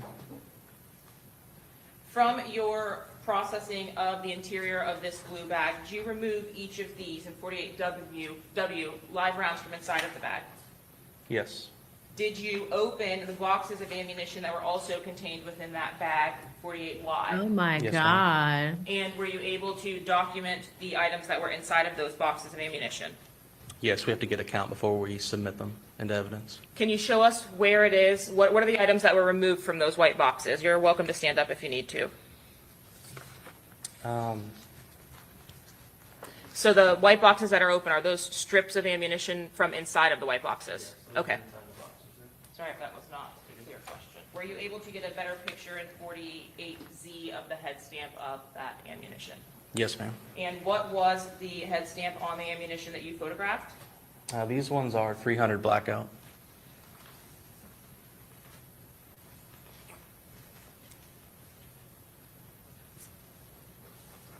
Once the larger rounds of ammunition were also removed from the bag, the loose rounds, did you have an opportunity to photograph those? Yes, ma'am. Is that what's depicted in 48CC? Yes. There were several bags containing ballistics evidence in this case retrieved from this vehicle, were there not? Yes, ma'am. In 48D, D is this white plastic bag here, another bag that was located inside of that Forerunner. Yes, I believe that's the Bucky's bag, and it was located in the Juicy Couture bag. So inside of the Juicy Couture bag that we previously saw as in the back seat. Yes. And this is That Juicy Couture bag is not a man's bag. Now, maybe now we're getting into some territory your here. processing of the interior Militia of that bag now. territory. Yes, ma'am. Different bag. You again remove all of the items from inside of that in 48EE. Yes, ma'am. Is that what's depicted here? Yes. Inside of the Juicy Couture bag and then ultimately inside of that white plastic bag, were there additional cardboard boxes? 48FF, I'm referring to the top left of this photograph. Yes, that's correct. And is this as those boxes were when you pulled them out of the bag? You mean with the items inside? Yes. Yes.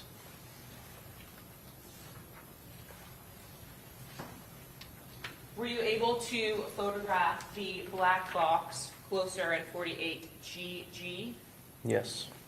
And the material that's inside of that black box, what were those? So I believe there were casings and then maybe some miscellaneous gun parts or tools. But those would have been casings from fired rounds. Correct. Cool. 48HH, did you have an opportunity to collect and process those fired rounds? So we don't actually process them, but we did collect them. And did you photograph the head stamp on the rounds that were retrieved from that? Yes, ma'am. 48II. And can you tell me what brand or information you were able to obtain from that head stamp? Actually, with those head stamps, there's not a lot of information on there.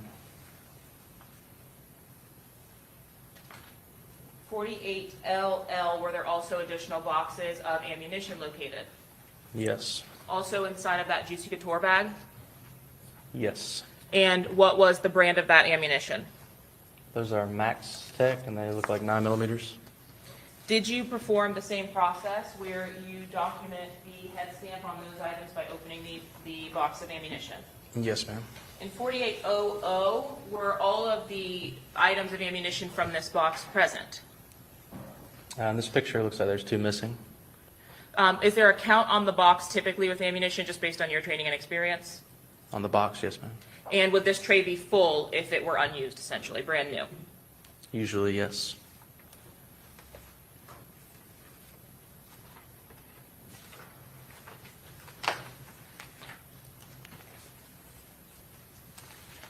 You indicated that you processed the interior of the vehicle by photographing and collecting those items of potential evidentiary value. Is that right? Yes.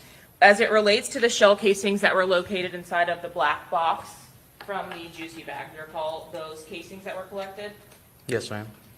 Did you have an opportunity to document the type of casings that were collected in states 48GG? Maybe clarify that a little better. What do you mean? Did you pull them out of that box? Yes. And Did photograph you them. impound them? Yes, we collected them. Is that what I showed to you in states 49A through I? That's correct.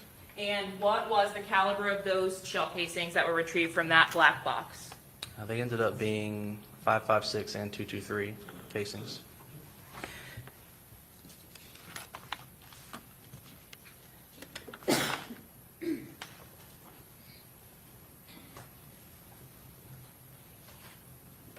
When you concluded your processing of this vehicle or photographing and impounding the evidence from this vehicle, were you called the following day to another scene to assist law enforcement? Yes, ma'am. And would that have been the 2798 Captiva Bluff Road North address? Can I refer to my report? Yes, if it would refresh your recollection. Yes. So 2978 Captiva Bluff. That's correct. Was that a residence that you were responding to? Yes, ma'am. In reference to serving a search warrant. Both addresses, the area of the vehicle stop at 2718 and 2798 Captiva Bluff Road North, what county are both addresses located in? Those are in Duval County.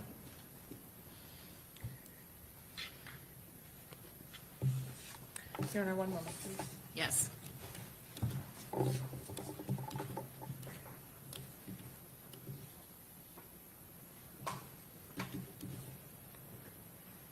pass the witness, Your Honor. Okay, Cross.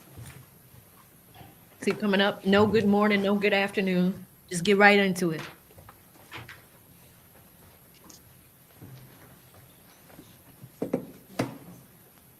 You don't remember much about what you did in this case without looking at your report. Is that correct? Objection, Your Honor. Pardon me? Improper argument. Sustain the objection.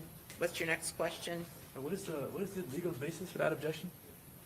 She said it was improper asking him to comment. I've sustained the objection. Do you have a recollection of how much you did in this case? Sure. All right. Do you remember the incident that you were just describing, the search of the vehicle? Yes, sir. Did you have body-worn camera on that date? We do not. We do not. Who's we? The crime scene unit control. All right, but there is body-worn camera Most likely, of this search? if patrol officers were there during the initial stop, then they likely had body cam footage. Who's we? So, other than you, there were patrol officers present at the scene? Yes, sir. I believe there might have been a homicide detective that was there as well. And this is in what city? This is in Jacksonville. All right, when you arrived on the scene, you said the doors were open at the vehicle? Yes, sir. And your role is to collect the evidence? Yes, sir. You collected the evidence with gloves on? Yes, sir. And you put the evidence into evidence bags? Yes, sir. Packaging. You wear gloves when you handle evidence because you want to make sure you don't get your fingerprints on the evidence. Is that correct? That's correct. Same thing with DNA? Yes, sir. All right. And who's responsible for sending the evidence, if it gets sent at all, who's responsible for sending the evidence out to any lab for any sort of analysis for DNA or fingerprints? That would be the lead detective on the case. And who's the lead detective in JSO? I believe this one would be, his last name was Drevik. All right. So Detective Drevik is the lead in Jacksonville Sheriff's Office for this case? For this particular incident, yes, sir. All right. Do you know if Detective Drevik or anybody in the Jacksonville Sheriff's Office sent any of the guns, the parts, the bullets, anything out to be tested for DNA or fingerprints? No, sir, I'm not sure about that.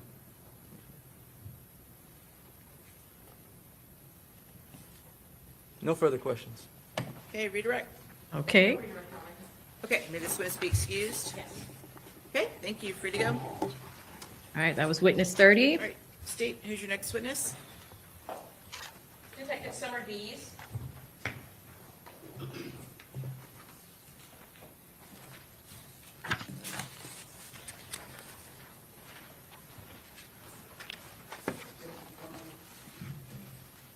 Oh my God, Ricky Bobby. That's such a throwback.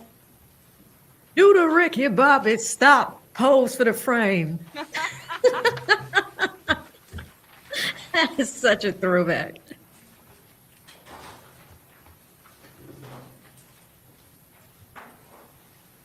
The songs from the 2000s, man.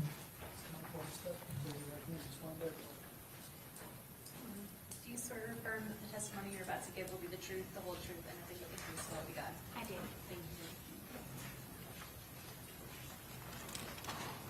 Ma'am, would you state your name for the jury?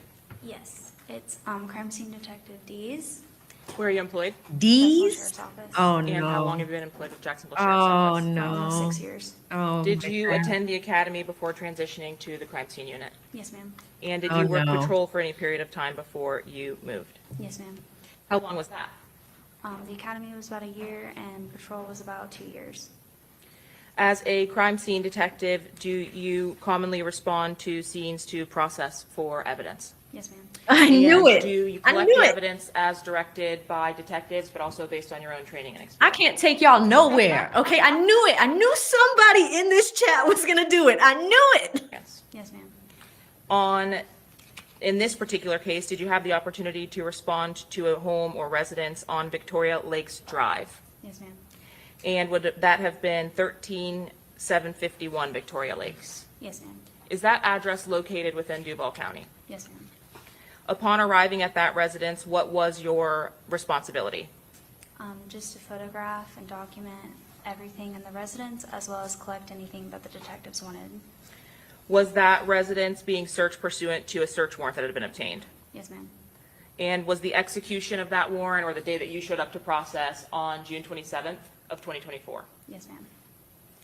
On your arrival, did you start with any particular area of the residence? The exterior.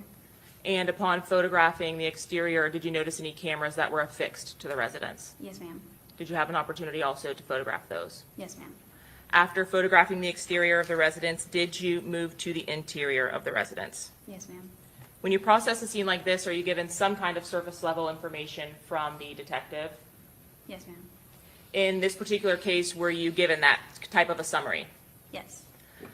Specifically, though, did you get a rundown of who lived there, whose room was whose, anything like that? No. Is that typical to receive when you respond to those types of scenes? No. I am showing you what has been previously admitted as states 53, 54, and 55. If you would take a look at these items. Additionally, what has been marked for identification as 51 and 52.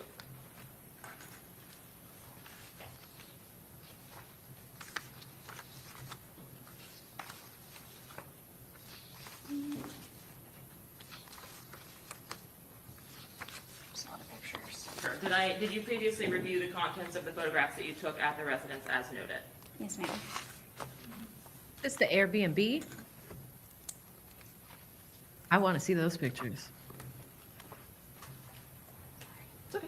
Are we not at 100 likes? I know. I did. Y'all better stop playing with me. Hold on. Let me check. Are we not at And 100 specifically in likes? 51 and 52, do these photographs fairly and accurately? Oh, no, we're at 300. Can y'all get me to the photographs 400? That were taken of the exterior and additional photographs taken of the interior at this residence. Yes, ma'am.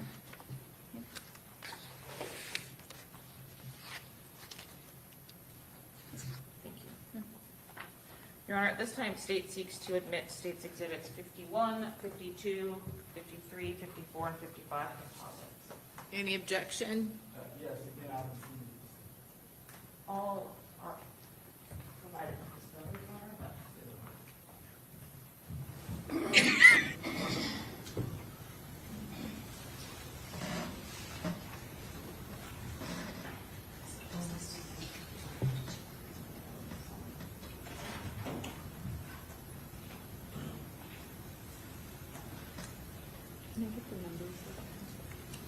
I believe they are 51, 52, 53, 54, and 55.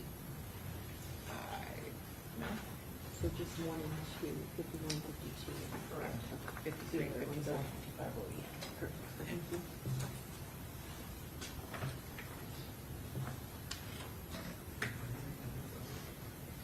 yes. 53, 54, and 55 are in evidence.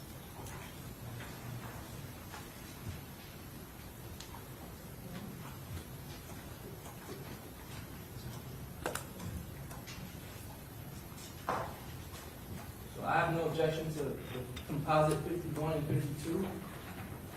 The others are already in evidence. So- Okay.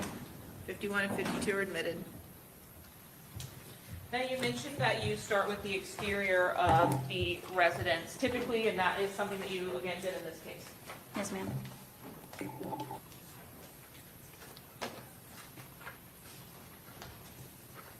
In showing you 51C, if you're able to look over your shoulder there, is this the residence for which the search warrant was executed? Yes, ma'am. And were the vehicles that are parked in the driveway of this photograph there when you arrived to start processing the scene? Yes, ma'am. In 51D, did that include this Toyota 4Runner? Yes, ma'am. You also advised that there were some cameras affixed to the exterior of the house. Can you tell me where in 51E, and if you need to stand, feel free, the camera would have been that you were documenting here? Yes, ma'am. The, above the garage. This 51F vantage point of that same camera above the garage. Yes, ma'am.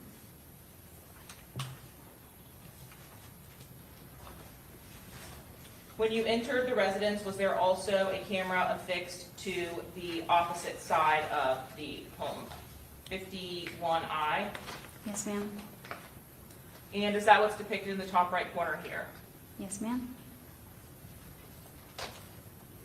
In photographing the entryway of the residence, was there an additional camera at 51L for this residence? Yes, ma'am. Ultimately, did you learn the at least name of the occupants of this residence? Not that I recall. And in your search, were other law enforcement officers from the Jacksonville Sheriff's Office present? Yes, ma'am. So this is not the Airbnb As because you moved we're in to the Jacksonville. interior of the residence, did you have an opportunity to photograph the kitchen? Yes, ma'am. And just based on your training and experience in 55A, was there anything that was present in the sink of the kitchen that you documented? Yes, ma'am. What was it that you felt the need to document? As you can see, there's material and pieces of cardboard right there. Was the sink filled with any liquid of any kind? Yes, ma'am. 35B, is this as the sink was when you arrived? Yes, ma'am. Do you at some point start the process of removing those items from the sink to document them in 53B? Yes, ma'am. And the item that's located in 53F, where was that in the kitchen as it related to the sink with all of the other items?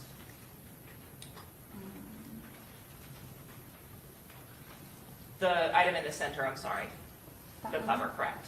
Okay. Where was it in relation if we look at 53E? Is this 53? Yes. Okay. By the sink? Okay, so on the little metal rack there, do you see that? Yes. Okay, so this is a close-up of the same thing. Yes. As you removed the items from the sink, were you able to spread them out in some way so that you were able to photograph them a little bit better? Yes, ma'am. Despite their condition, was there some kind of identifying information remaining? 53I. Yes, ma'am. 53J. Is that also an item from the sink? Yes, ma'am. At some point, do you pull some either craft paper or cardboard to lay out all of the pieces? Yes, ma'am. Is that what's reflected in 53K? Yes, ma'am. And again, you continue the process of photographing each of those to obtain any kind of identifying info? Yes, ma'am. 53L from the same sink? Yes, ma'am. 53N? Same? Yes, ma'am. Were there any other rooms in the house or any other sinks that have been filled with items like this? No, ma'am. So the items that are depicted here in all of your photos from this scene that are reflective of wet pieces of paper, manuals, 53O, are all from this kitchen sink? Yes, ma'am. Why would they do that?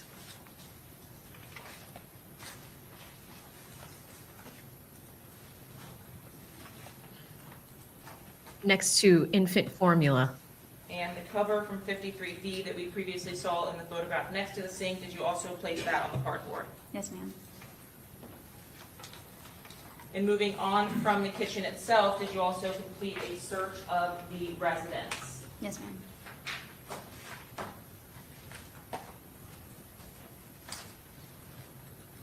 Did you have an opportunity to search the hallway of the residence leading to the bedrooms? Yes, ma'am. Now, tell me about the layout. Was there some kind of closet, something other than a room in that hallway? Yes, there was a closet in the hallway. Did you have an opportunity to open that closet and document the items therein? Yes, ma'am.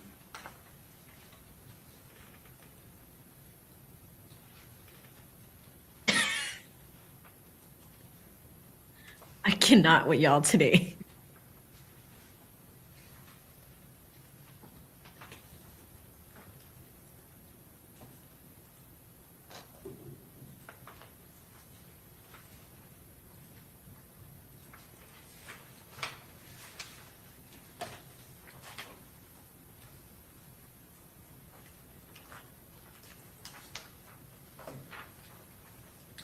The items that were contained within that closet, is that what we are seeing at 55A? Yes, ma'am. What was it that you're documenting in this picture here? So, right here, there's some ammunition cases. In the center of the photograph here at 55A? They're kind of green and metal. They have the handles on them. Yes, Were you ma'am. at least aware that the nature of this case involved the potential of firearms or the use of a firearm? Yes, ma'am. Did you pull these cases out to document them more clearly as you continued processing this scene? Yes, ma'am. Were there also items of evidence that were ammunition? Yes, ma'am. Is that what we're seeing in 55C? Yes, ma'am. Did that come from the same area? Yes, ma'am. As you moved those items out of the closet, did you also locate additional boxes of ammunition in 55E? Yes, ma'am. And as you processed the actual green tin boxes, did you open them to document the contents, 55F? Yes, ma'am. Did you locate in your search of this closet Remington ammunition, Yes, ma'am. 55G? Is that what you documented here? Yes, ma'am. Or a rifle?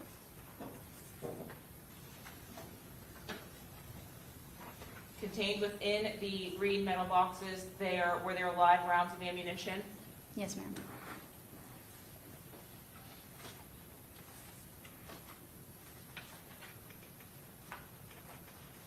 As the green cases for ammunition went on, 55O, did you continue locating or documenting the ammunition that was found inside of them? Yes, ma'am.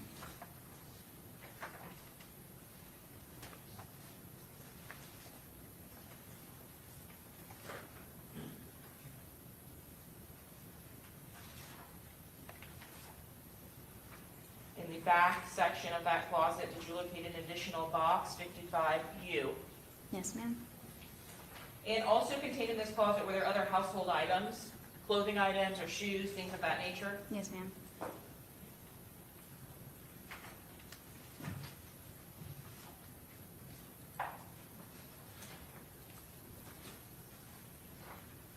Were the green metal cases ultimately impounded into evidence at 55BB? Yes. And as to each, did you open and photograph and document the contents therein? Yes, ma'am. Each of these green metal boxes, did they contain additional ammunition? Yes, ma'am.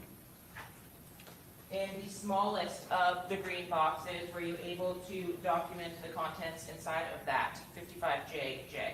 Yes, ma'am. And what did you find inside the smallest of the green boxes?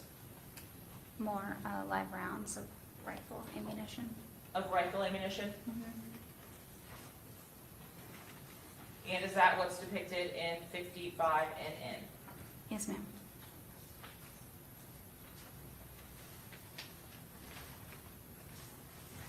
And leaving that hallway where these items were located, did you move to the bedrooms of the residence to photograph the contents therein? Yes, ma'am.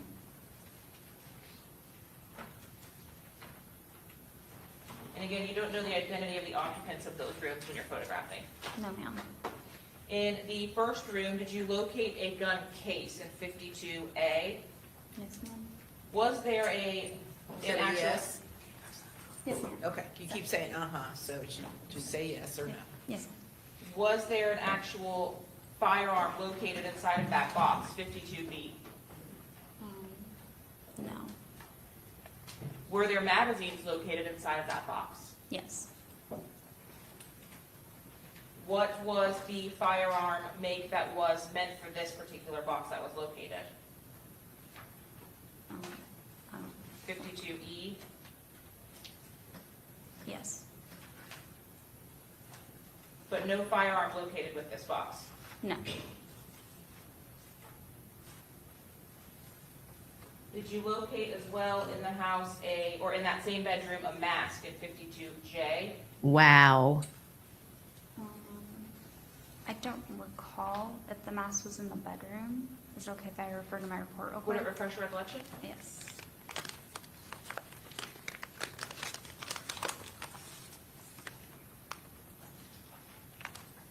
This is insane. These are kids.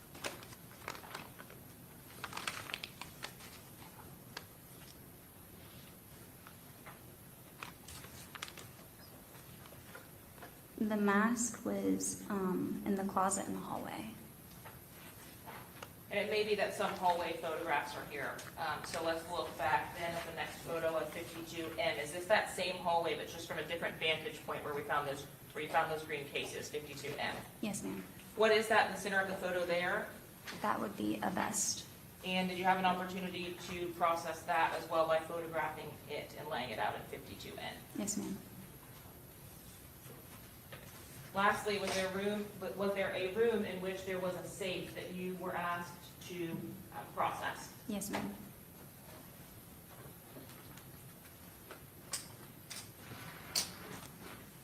In 54A, is this the safe that you were asked to process from this same residence? Yes, ma'am.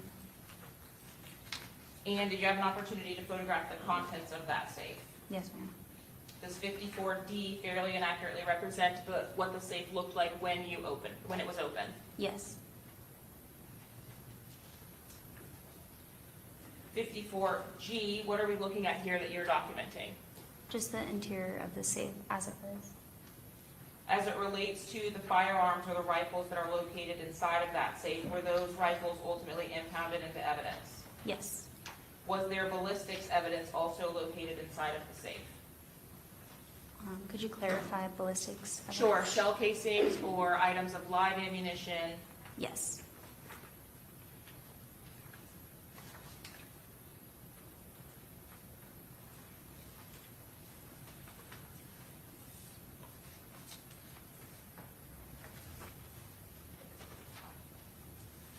Were there items of live ammunition also located in various places about the room? Yes. In 54S, was this a dresser inside of that room? Yes, ma'am. And in 54T, is this what you found inside or on top of that dresser as far as live ammunition? Yes. What I'm pointing at here directly in the center of this photograph, was that a rifle round? Yes, ma'am.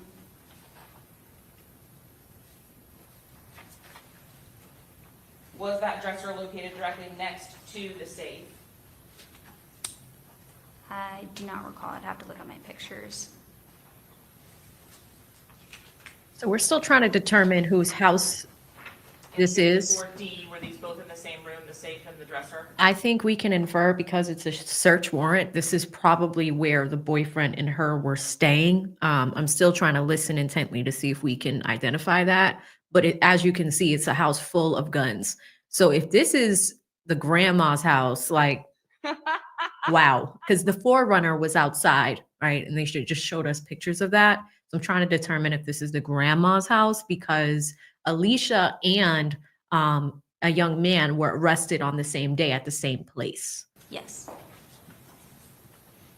Now, back inside of the safe itself, you And indicated in some of these pictures, we did see infant formula. I think that's when we were in the kitchen. Sean Wright's house. Thank you guys for the clarity. It's Sean's house. Okay, gotcha. there were some items of ammunition and then other firearms located therein, correct? Yes.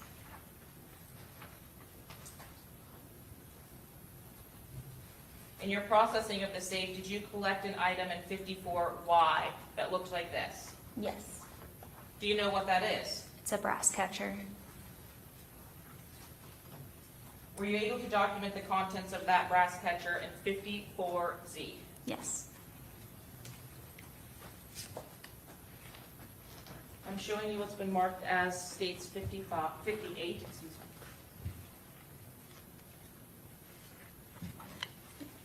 Do you recognize this package? Yes. And did the contents of this package come from the interior of this brass catcher as we're viewing this photograph? Yes.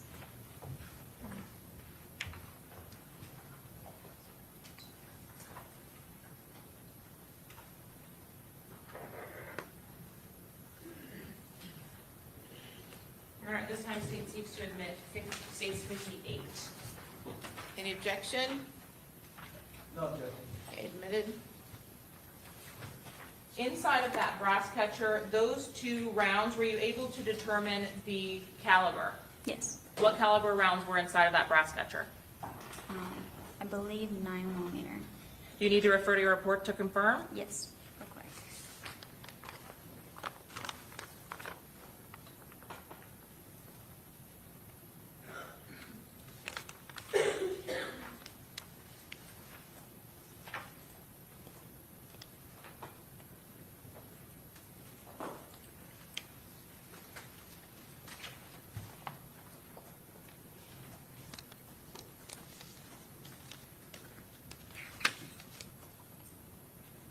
Yes. 2 9mm casings from that brass catcher. Yes. But this was not attached to anything at the time that you photographed it and then ultimately pulled it from the safe, is that correct? No, ma'am. Did you locate additional brass catchers inside of that safe? Yes. 54B. Referring back to the firearms that were actually recovered, did you have an opportunity to pull out the firearms from 54DD that were recovered from that safe? Yes. Once those firearms were recovered or they were determined to have potential evidentiary value, were they impounded or boxed up by you? Yes, ma'am. In 54HH, is this one of the firearms that was removed from that safe? Yes.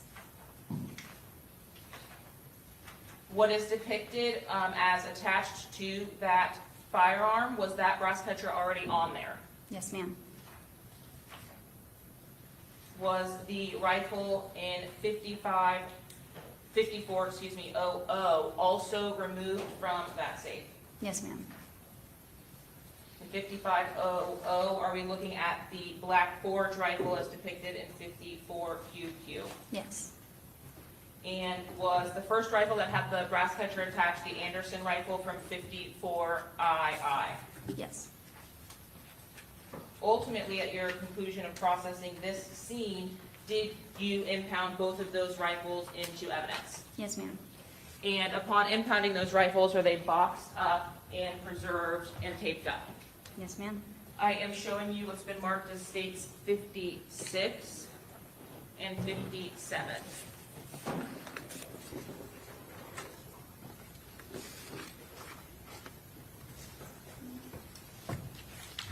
Do you recognize both of these boxes as having been the boxes used to impound both of those firearms? Yes, ma'am.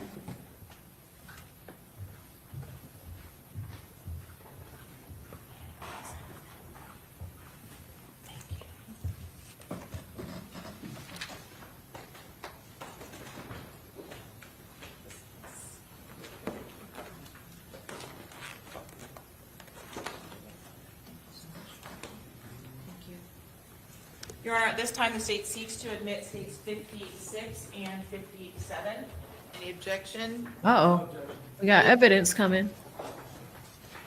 Is state's exhibit number 56, based Damn! on the contained the firearm that was retrieved from the safe? Yes, ma'am. And Wow. was this particular firearm the Black Forge rifle that was retrieved from the safe of this residence? Yes. Was there an additional rifle that was retrieved? Yes.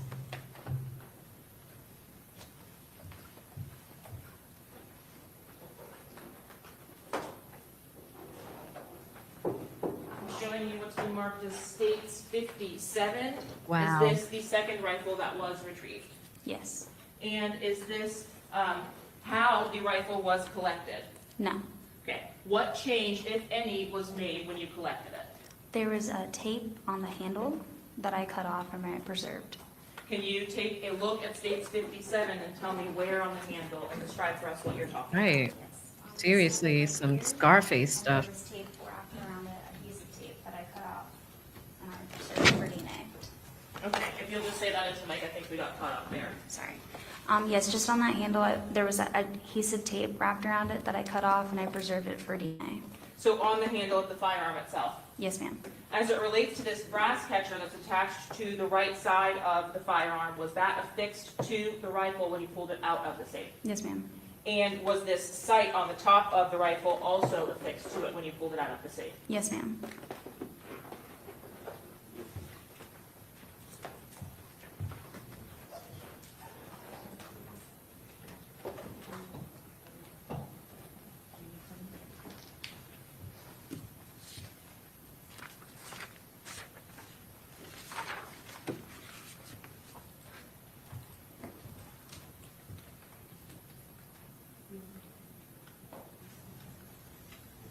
Your Honor, at this time I will pass the witness. Okay, cross.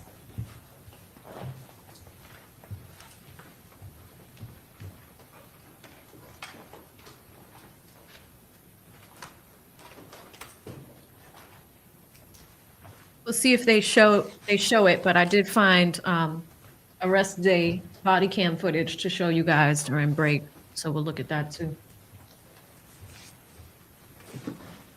Good morning. Morning. Oh, here we go. So you assisted with the search warrant at the residence, is that correct? Yes. That's Sean Gathride's residence? I don't know. You don't know who lives there? No idea. How many Okay, so people live there? Sean's No house. idea. Do you know how many bedrooms are in the house? No, I would have to refer to my report. You could.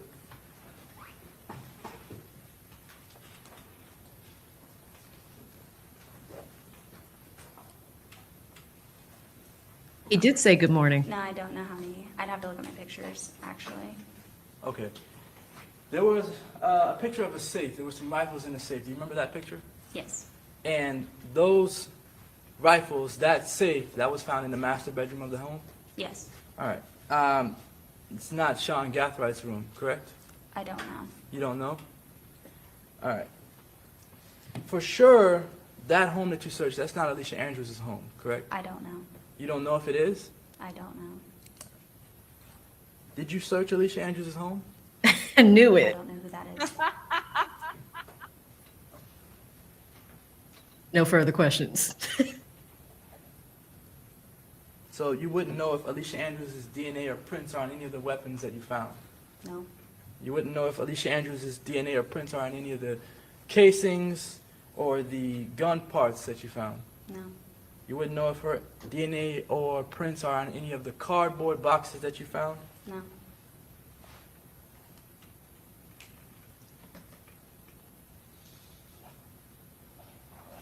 And you don't have any evidence that anything that you just discussed on direct examination is connected to Alicia Andrews?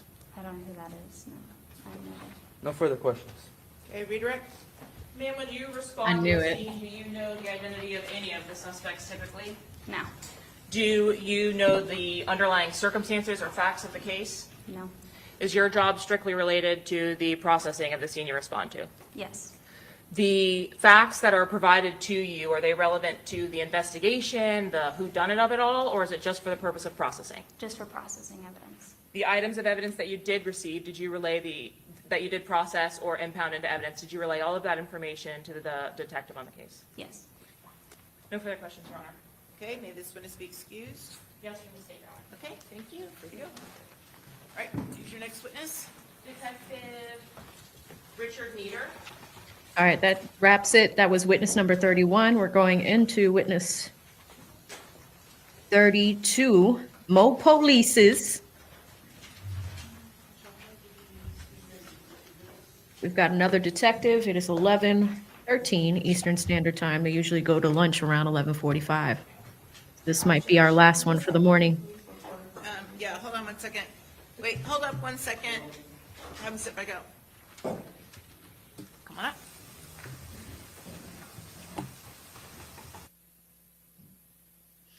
31 witnesses, sire, on day 4. The state is scheduled to wrap up their side of the case tomorrow. And we'll go from there. Again, Julio Foolio's mom is in the courtroom. I have her Instagram pulled up too, so we can look at her recaps during lunch for day 1, day 2. She hasn't posted anything yet for day 3, and nothing today for day 4 just yet. For a moment, I'll be with you momentarily. Just tell the detective to sit tight. All rise. Your notes.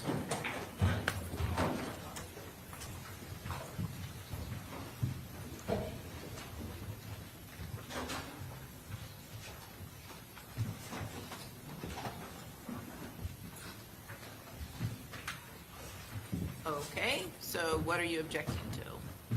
Yes, Your Honor, so PowerPoint.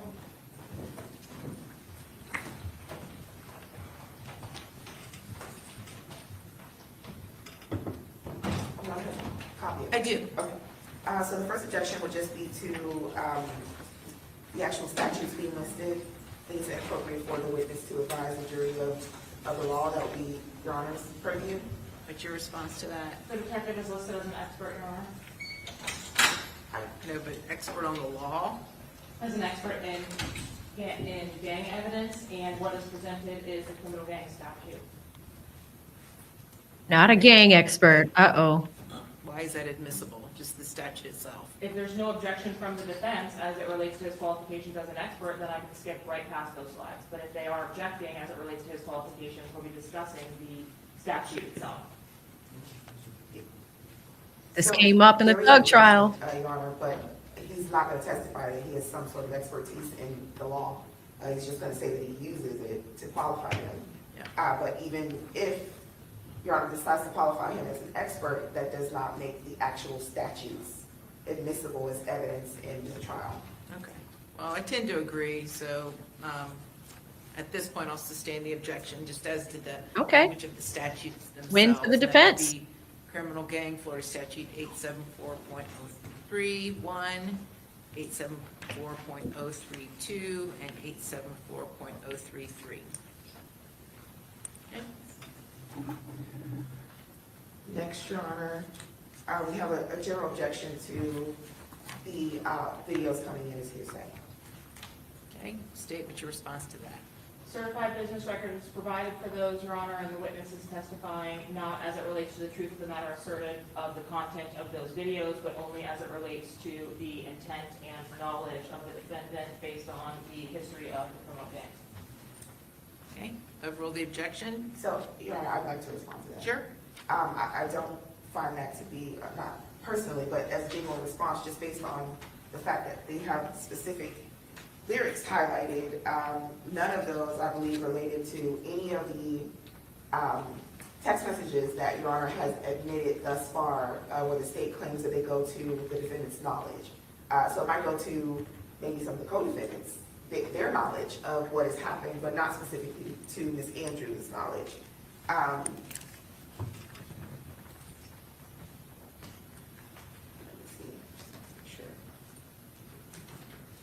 So I believe there's maybe 3 or 4 different videos that the state is intending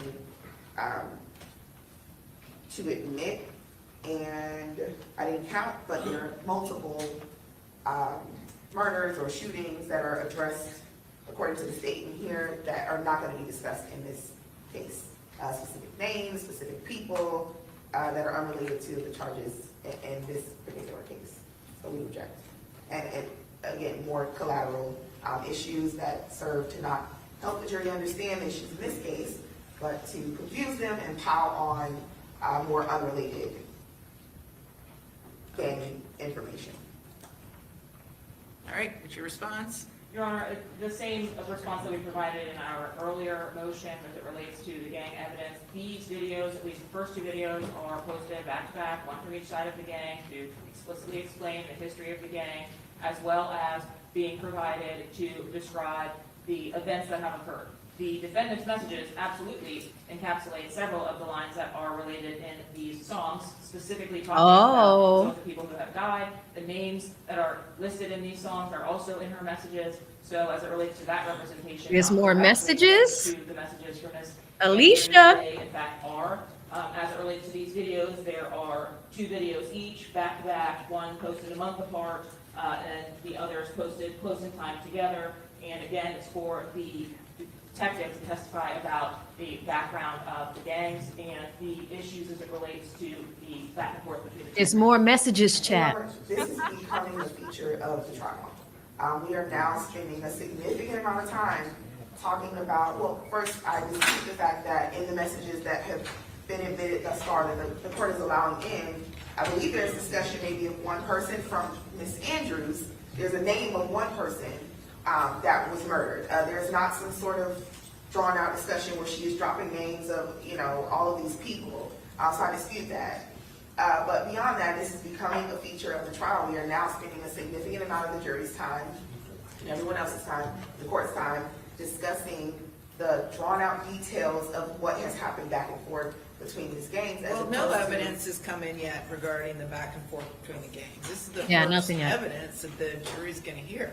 I disagree on it. The first, I believe 3 or 4 witnesses testified about the back and forth, who was who, has done what, et cetera, et cetera. There has been. Anyway, go ahead, make your record. Well, yes, ultimately, beyond that, the fact that this is now becoming a feature of the trial. And let it we in. also object to just prejudicial nature. This is substantially prejudicial, much more than it is probative to the actual elements of this crime and my client's, the allegations against my client. It is cumulative, again, at this point. We're going to hear more discussion about the gang war as opposed to the actual murder that is charged in this crime. So we object on all those bases. Hearsay, it's cumulative, it's more prejudicial than it is probative, it's not relevant, it is a collateral matter, not relevant to any material issue or element in this crime, the crime that we are here to have a trial on. Okay, overrule the objection. Damn. All right, that's Coming as in. to the videos. Anything Coming in. else? Yes, we would object to the lyrics, Your Honor. I'm not sure who wrote these lyrics, but it does not, it just appears that they're typed based on someone's interpretation of what is being said. That is invading the province of the jury. The jury is to decide what these lyrics say. And even if the court were to decide to let them in, we would also object to the highlighting. Okay, what's your response? Your Honor, these, the defense can address any issues as it relates to the lyrics or the accuracy of the lyrics on redirect. I have case law for needing on cross. Translation. On cross, excuse me, as it relates to the translation, if there's an issue as it relates to the content of the messages themselves. But we discussed this previously in referencing these videos and lyrics being provided with these videos. The highlighting itself is in an attempt to limit what we are questioning the witness himself about as we go through the videos and to highlight specifically what would be related to this case or specifically related to the evidence that we intend to present of the war between the two groups. Overrule the objection. Any other objections as to the PowerPoint? Your Honor, we'd object to the charts, the organizational charts as hearsay as well. She really is tiny. I don't see those. I just see the PowerPoint. Are I those believe on they're your? like In the first couple pages, after the case law. Look. Oh, I see that. The members and associates of ATK and 1200, right? So you're referring to in 6 block? Yes, Your Honor. Okay. I'm assuming they're coming in or an attempt to come in through your gang expert? That is correct, Your Honor. The detectives from the gangs presented, and each of them have been listed as experts. Okay. All right, overrule the objection. Okay, and Your Honor, just Wow. for the record, our objection related to hearsay is just to the idea that, look, this is testimony that can be given without these actual charts. But specifically, the labeling of these individuals as gang members, our objection is hearsay based on that. Okay, same rule, overruled. And then finally, Your Yeah. Honor, there is a slide there's one slide relating to an August 16th and 17th, 2023 shooting. We would object vehemently to any additional shooting outside of the one from October 2023 being discussed in this case. Your Honor, we have relied on the court's pretrial ruling as it relates to the gang evidence that's admissible in this case. And that ruling was that the evidence is limited to 2023. We've actually significantly cut down the incidents in early 2023 and included only those which occurred at or around the time. So we've included the prior attempted murder. This is very strange. I've never seen this before. So this prosecutor is directly facing the defense. Why isn't she facing the judge? That's a little weird, right? The victim in this case for which there are casings that match, and the murder which occurs the day before that attempted murder, as well as the murder that occurs in August, which would have been 2 months before, another rivalry issue where, again, someone is killed on the 16th and someone is killed on the 17th. We have narrowed it to the fall of 2023, just for purposes of being as concise as possible, but we have relied heavily on the earlier ruling that we've already had on this issue, which is that the events from 2023 would be relevant as it's what really kicked off this gang war. Well, I recall that the court's order was that it would be limited to October of 2023, very specifically October 2023. And I'd also dispute the idea that this is what kicked off the gang war. Their expert is about to testify very differently about what kicked off the gang war. But I believe the court's order was October 2023 specifically. Okay. Overrule the objection. Another one. And we'd also object on the basis that it's not relevant. Okay. Very good. Same ruling. All right. Your Honor, Yeah. may I take a quick Sure. comfort break before we Sure.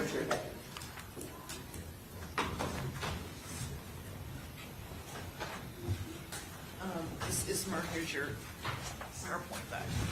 Okay, so they just talked about a long PowerPoint that we're about to see and some issues that were within that PowerPoint. It probably is coming in with witness 32, the detective.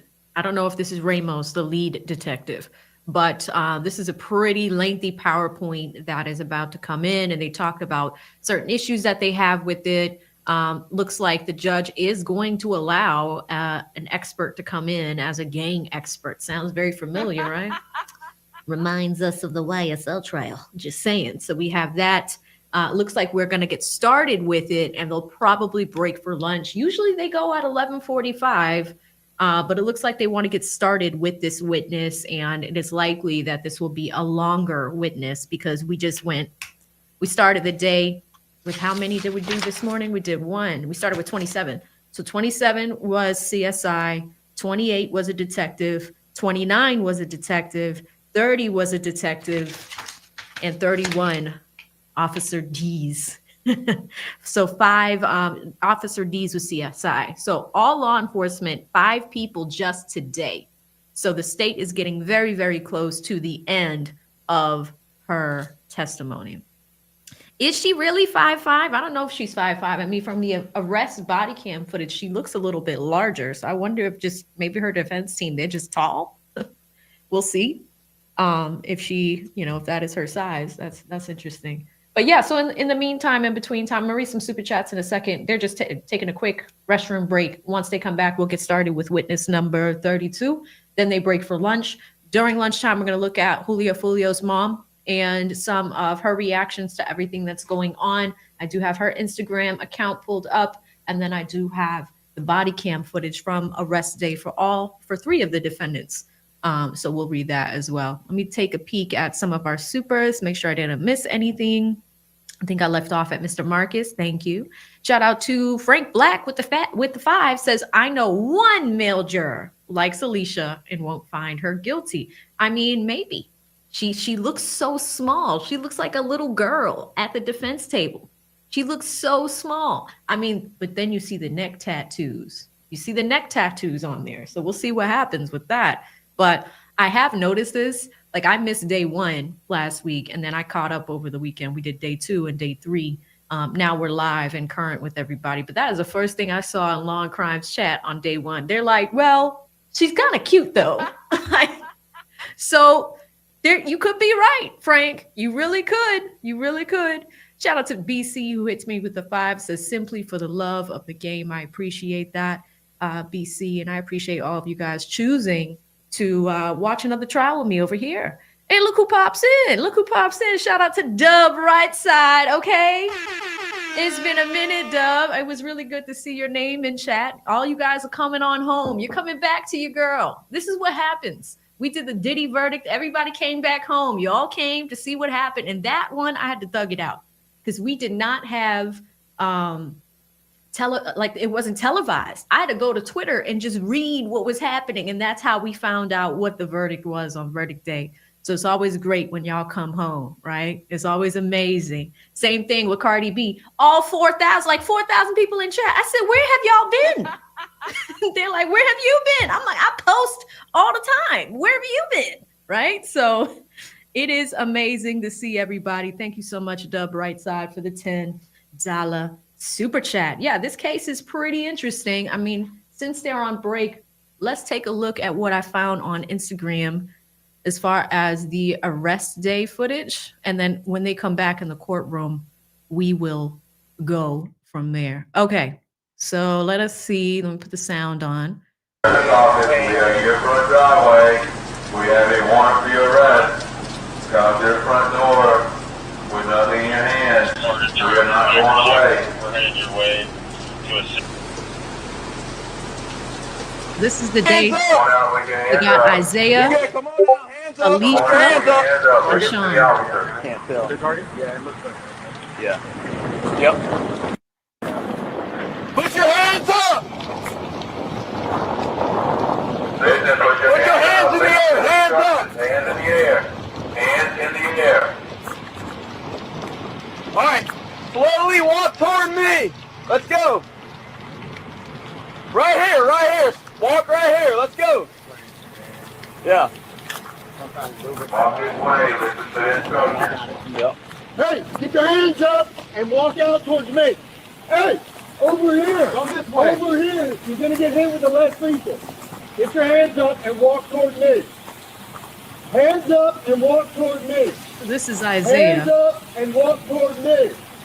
Keep coming. Keep coming. Coming. Keep coming. Keep coming.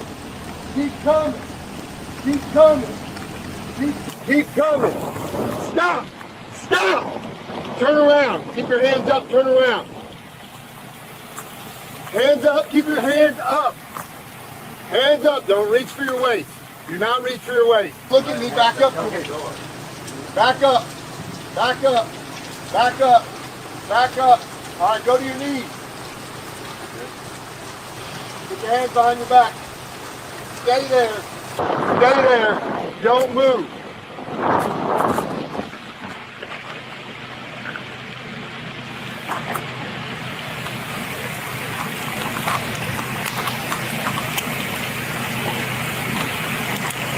Isaiah? Isaiah? Stand up. Picked him up in a thunderstorm. Both suspects in custody and Andrew's there or no? Okay, this next clip is Sean. So they caught Sean in a parking lot. Y'all were right about that.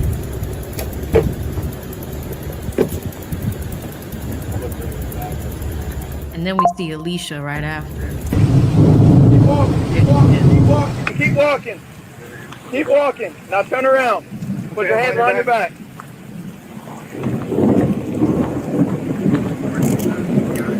Is there anybody else inside?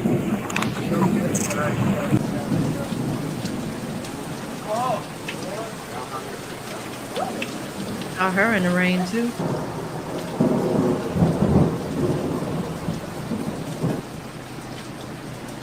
She looks sad.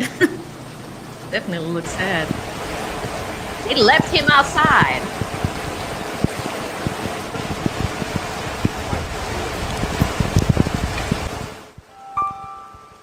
Okay. Well, I am going to bring us back to the courtroom because it looks like we are back. But that was arrest day, just to give you guys a little bit of context on what that experience was like. All right, let's jump on into the next witness and keep it moving. Select, it's page 25. Page 28. Mr. McLyman said, okay, as far as I guess the state's motion right now, are you holding it in abeyance until? And I said, well, I'm granting it. I'm granting the motion in part specifically as to conduct that occurred in 2023, okay? So conduct that occurred in 2023, the acts of violence between the parties, the rival gangs, I find is admissible collateral crime evidence is being inextricably intertwined. Okay, very good. Let's get going. Let's bring in the detective.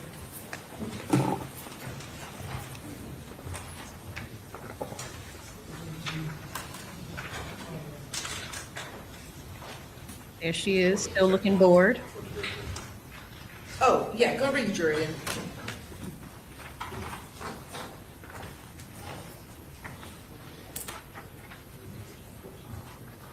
We'll move on to detective, witness number 32.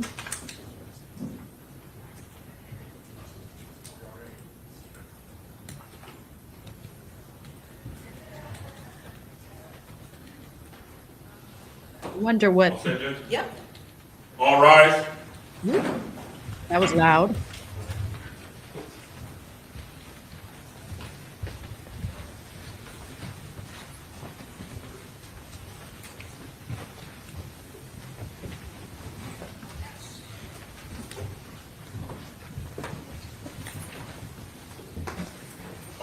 Okay, very good. Everyone have a seat. State card next witness. State Call Detective Richard Weiner.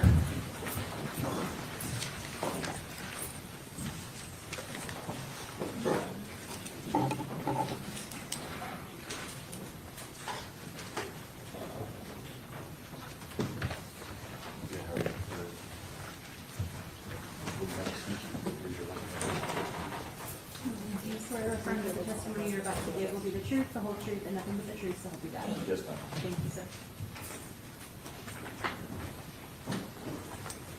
Hello, would you state your name for the jury? Yeah, good morning. It's Detective Richard Nieder, Where are you employed? Jacksonville Sheriff's Office. How long have you been with JSO? 9 years. What is your current assignment? I'm currently assigned to the Gang Investigations Unit. What assignments did you have in advance of your gang assignment? Prior to that, I was assigned to a community crime response team. It's a violent crime task force that patrols the city. Prior to that, I rode the east side patrol, which would be like the east side of downtown Jacksonville. Did you have the opportunity when you were actually a patrol officer in advance of that to patrol different neighborhoods in Jacksonville? Yes, ma'am.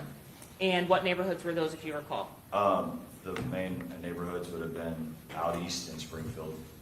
When you say out east, what does that mean to a layperson not from Jacksonville? So the out east area of Jacksonville is well known for its gang territory for the criminal gang 1200 out east. And so did you become familiar with that area out east in 1200? Yes, ma'am. Does that title 1200 and out east, does it relate to or refer to an area where the people live? Yes, ma'am. Does it also refer to a moniker for their gang association?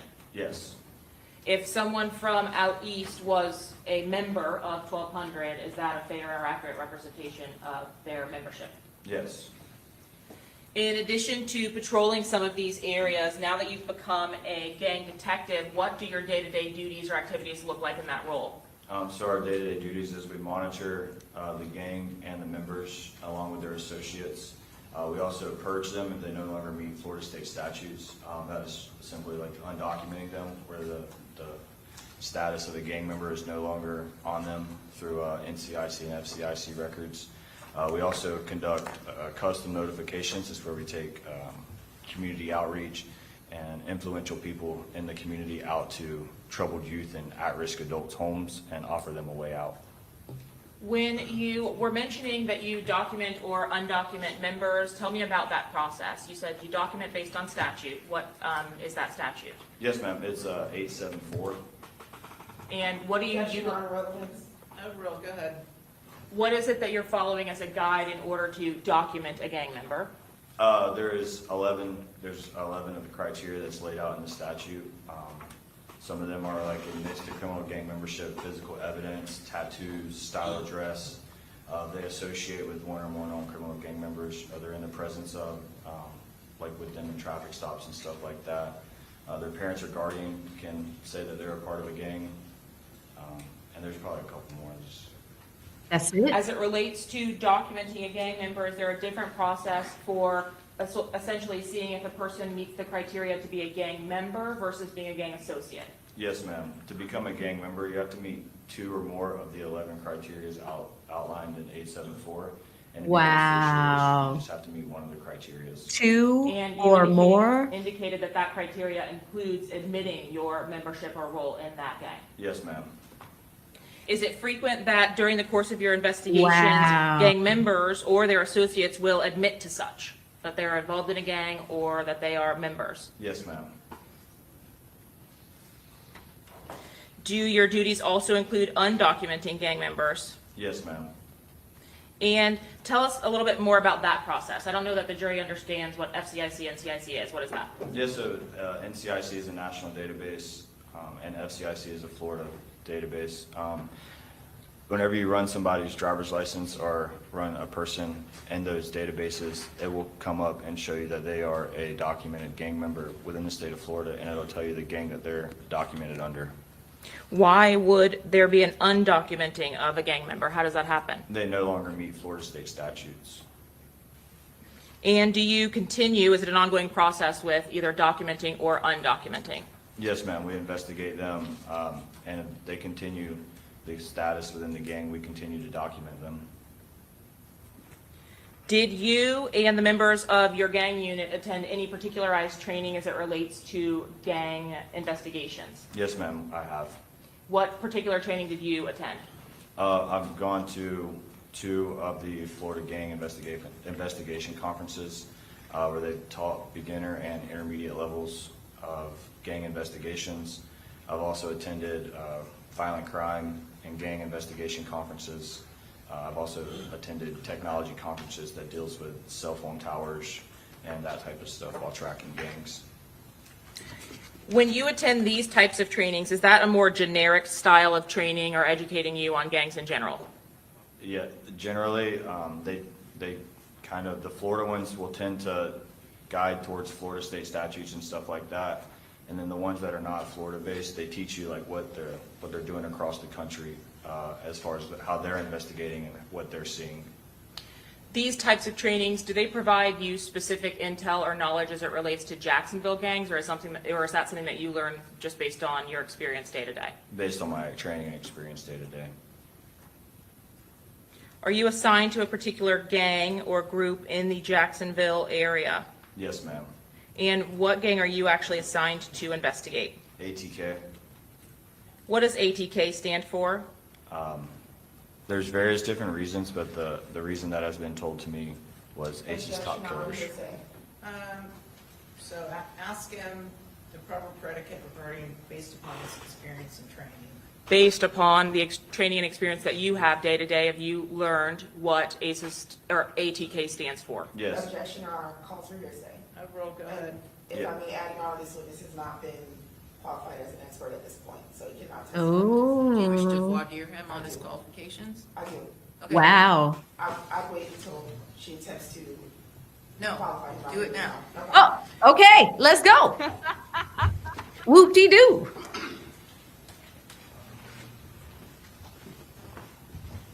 All right, so we're finally getting a different attorney. And this attorney's pretty good. Good morning. It's still morning. Good morning, Officer Meter, Detective Meter. How are you? Good morning. You said you've been with JSO for about 9 years. Yes, ma'am. In your 9 years that you've been with JSO, you have not been working with gangs the entire time, correct? That is correct. So you've only been investigating gangs for about 3 years. Correct. All right. In the gang unit, there are about 12 detectives total. Yes. Is that accurate? And each detective has a specific assignment for a particular gang that's in the city. Yes, ma'am. Okay. And the gang that you're assigned to is ATK. Yes, ma'am. Okay. So your training and experience as it relates to gangs, I want to talk about before you ever became an officer. You were never a member of a gang, right? No, ma'am. So you don't have any personal experience related to gangs. I do not. All right. you attended Edward Borders College, right, in Jacksonville? Yes, ma'am. And your degree's in criminal justice? Correct. You didn't have any sort of specialization in gangs while you studied criminal Not there. justice? You did not? Not there. Okay. Did you have a specialization in gangs in any other degree or education? Through the Jacksonville Sheriff's Office, I have. Okay, we'll talk about that in a second. I mean, just mean like as far as education, any sort of master's degree or? I do not. No. Okay. And you didn't study or focus on gangs at all while you studied for your criminal justice degree? Not That's just correct. Jacksonville gangs specifically? That's correct. Okay. So your training, you have attended two, I'll say, groups of training as it relates to gangs while you were a detective in Jacksonville, is that right? Yes, ma'am. And that would be the HIDA trainings? HIDA. Yes, ma'am. HIDA trainings? Yes, ma'am. And the other one is the Florida Gang Conference, right? Yes, ma'am. Okay, I want to go through those in kind with you. Okay. So starting with the, All right, so this is a voir dire. She's trying to come at his qualifications to tender him an expert in gang activity. This is not anything new. We see it in most criminal trials. It came up in the YSL trial. We were trying to determine if a detective was indeed qualified as a gang expert. Because of that precedent, I believe that's why we're seeing this here. But let's see how far she goes with these questions and ultimately if the judge is going to tender him as an expert. the HIDA trainings. That stands for High Intensity Drug Trafficking Area, right? Yes, ma'am. I believe it's a federal agency. Okay. And they put on these trainings for officers to attend. Yes, ma'am. All right, and those classes are given by specific instructors. Are those instructors detectives or officers that investigate gangs? Generally, they're gang detectives from other parts of the United States and sometimes Florida. Okay. Those are not other detectives that are going to have expertise in Jacksonville gangs. Is that accurate? I wouldn't know their expertise. Okay. You never took any specific training with HIDA that highlighted Jacksonville gangs? No, ma'am. It was just a street gangs class. Okay. And you took between 2 and 3 of those classes? Yes, ma'am. Okay. You don't remember exactly when you took those trainings, do you? Sometime within, I would say, probably took one within when I was on the community problem response team, and then the other 2 I'd probably taken while I was been a member of the gang unit. Okay. The curriculum, you said that it doesn't focus on Jacksonville gangs, and you don't really touch anything related to Jacksonville gangs in those trainings. Is that accurate? I would say no. Okay. It's not accurate, or you don't? It's not accurate. Okay. They do touch on Jacksonville gangs because the class is being hosted in Jacksonville, but the whole class is not about Jacksonville gangs. Okay, and is it your testimony that there are detectives that are teaching you the specifics of Jacksonville gangs in those trainings?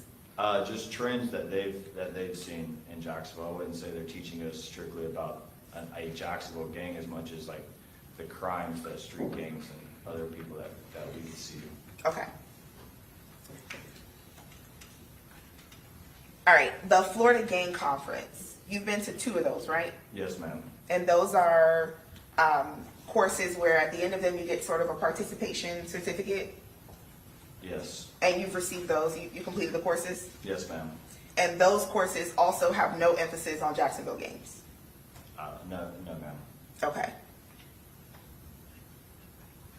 All right, and now inside your specific experience at JSO as a detective, you didn't investigate gangs as a patrol officer, is that right? That's correct. And the community response team, they don't investigate gangs specifically, right? No, ma'am. You already mentioned you don't personally know anyone that's been in a gang. Drill rap, you would say, is an important piece of this as well, right? It could be, yes. You don't listen to drill rap outside of when you're working, when you have to? I listen to it for my job, yes. Right, only for your job? Correct. You're not a fan of it? It's not something that you have attempted to understand outside of when you're investigating these gangs? I would say I understand it so I can do my daily duties as a gang detective. Correct, and let me be more specific. Your only attempts at understanding it are in your role as a detective? Yes, ma'am. Okay. Not an 8-year-old. All right, and it's your understanding that there's no hierarchy in these gangs. That's your understanding? And what, I'm sorry? In Jacksonville gangs? It depends on what kind of Jacksonville gang you're So are speaking you of. asking him about his opinion? Because this is limited to voir dire regarding Correct. his qualifications. So are you now going to elicit his opinion? No, I'm not. I'm Well, eliciting sounds like his. you are. If I can respond, Your Honor. Yeah, go ahead, you can answer the question. Okay. In your experience, you have not understood that there's any sort of hierarchy in these Jacksonville gangs. It would depend on what Jacksonville gang you're speaking of. Okay, is it your testimony that in your experience, you've learned that there are some gangs that have hierarchies in Jacksonville? There is, yes, ma'am. Okay. You wouldn't be able to, you have not learned in your experience or your training about any sort of initiation that these gangs in Jacksonville may have? Once again, it would depend on the gangs you're speaking about. I'm speaking specifically about the gangs related to this case. So I'll list them: ATK, 1200, 6 Block, those gangs. I'm not sure about any of initiation into those gangs, no, ma'am. That's not something that you've learned in your experience. No, ma'am. That's not something that you could testify to the jury about. Correct. You've never written any sort of publication on gangs in general or specifically Jacksonville gangs? I have not. You're not even quite really sure what a publication is as it relates to your expertise. Is that accurate? Like, yeah, what would you mean by publication? Like a book? A book or some sort of article where you've done research and gathered information to teach other people about? I would say that our field investigative reports and documenting gangs and gang members would be a publication as I've written about gangs.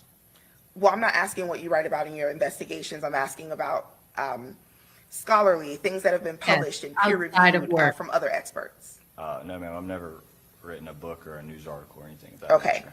You've never read any publications on gangs either? Just stuff to do on my daily duties.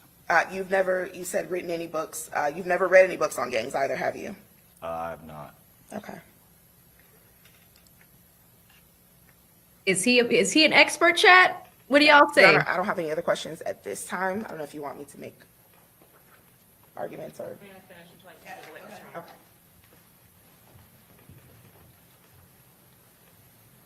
See what the prosecution says. Detective, when you attend the trainings or conferences on gangs, when you're receiving those presentations, are they related to the bigger gangs that are commonly known across the country, the Bloods, the Crips, that type of thing? Yes, ma'am, generally. Are these programs nationally recognized and presented at agencies across the nation? Yes, ma'am. As it relates to your specific publication or publicizing of the information that you collect in your day-to-day duties, do you or any members of your unit make it a regular practice to publicize or publish articles based on the tactics that you use to make arrests and develop cases of criminal gang members? No, ma'am. Would that be harmful to your case or investigation to do so? Yes. As it relates to your attending these conferences, are those mechanisms of continuing legal education for techniques in tracking gangs? CLE?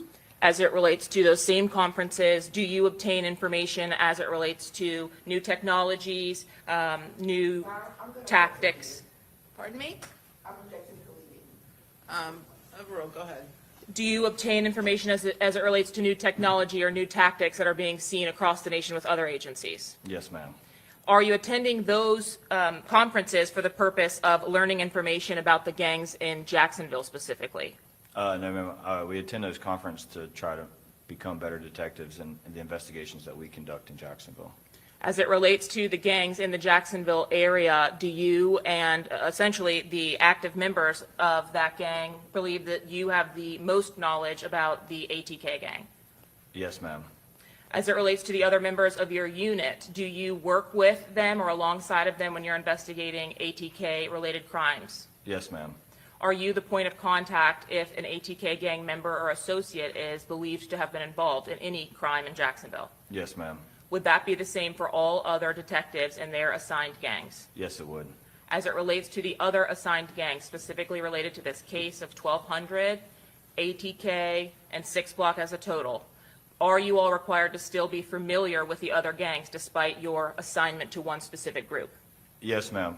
We have to have general knowledge of all of the gangs in Jacksonville. Just when if something was to happen and I was the one that was up and available, that I would have to respond and have the general knowledge to give the intelligence to other investigating detectives about what occurred. And when you say if you were the one that was up, are you actively on call as a member of the gang unit? Yes, ma'am, all the time. Do each of the detectives in that unit hold the same responsibility? Yes, ma'am. If called to a scene, are they required to understand the neighborhood, the parties involved, et cetera? Yes, ma'am. If there are facts that need developed as it relates to ATK 1200 or 6 Block, are the members of your gang unit called to respond? Yes, ma'am. And how much of your workday, day to day, is dedicated to working gang cases? All day. That's, we only deal with gangs. And you develop that knowledge, you indicated before, by doing what on a day-to-day basis? Just investigating them through social media, through music videos, and other means. By other means, without telling me what is said, do you also interview the members of those groups? Yes, ma'am. Do you interview the family members of those groups? Yes, ma'am. Is there another individual that you can think of that has more particularized knowledge about the Jacksonville gangs than yourself and your associates as it relates to the gangs? Sustain the objection. Do you commit your job day to day to working up not only the information about the gangs in Jacksonville as a whole, but ATK? Yes. Your Honor, at this time I would tender the witness. Okay, well, the witness has already been tendered, so the question that was left on the table was, what does ATK stand for? There was an objection, and I'm going to overrule the objection at this point. Wow. We don't tender as experts anymore. We just allow questions to go forward or not. And so after the voir dire regarding this witness's qualifications, I'm going to allow the question to be asked and answered. Wow. All right. During your course of your time as a gang detective, did you develop information as it relates to what ATK stands for? Yes, ma'am. And have you had an opportunity to develop the potential members of that group in your time working up the ATK gang? Yes. As it relates to the term ATK, what does that stand for, if anything? Based on my training experience, it stands for ACE's Top Killers.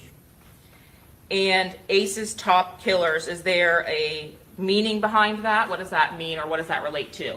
The name Ace would be the face or the head of ATK. His rapper name is Young and Ace. Why does he then become the head of that group? Based on my experience, he's the most influential. He's got the most views. The plot thickens. Are you familiar with the drill rap scene as it relates to each of these groups? Yes, ma'am.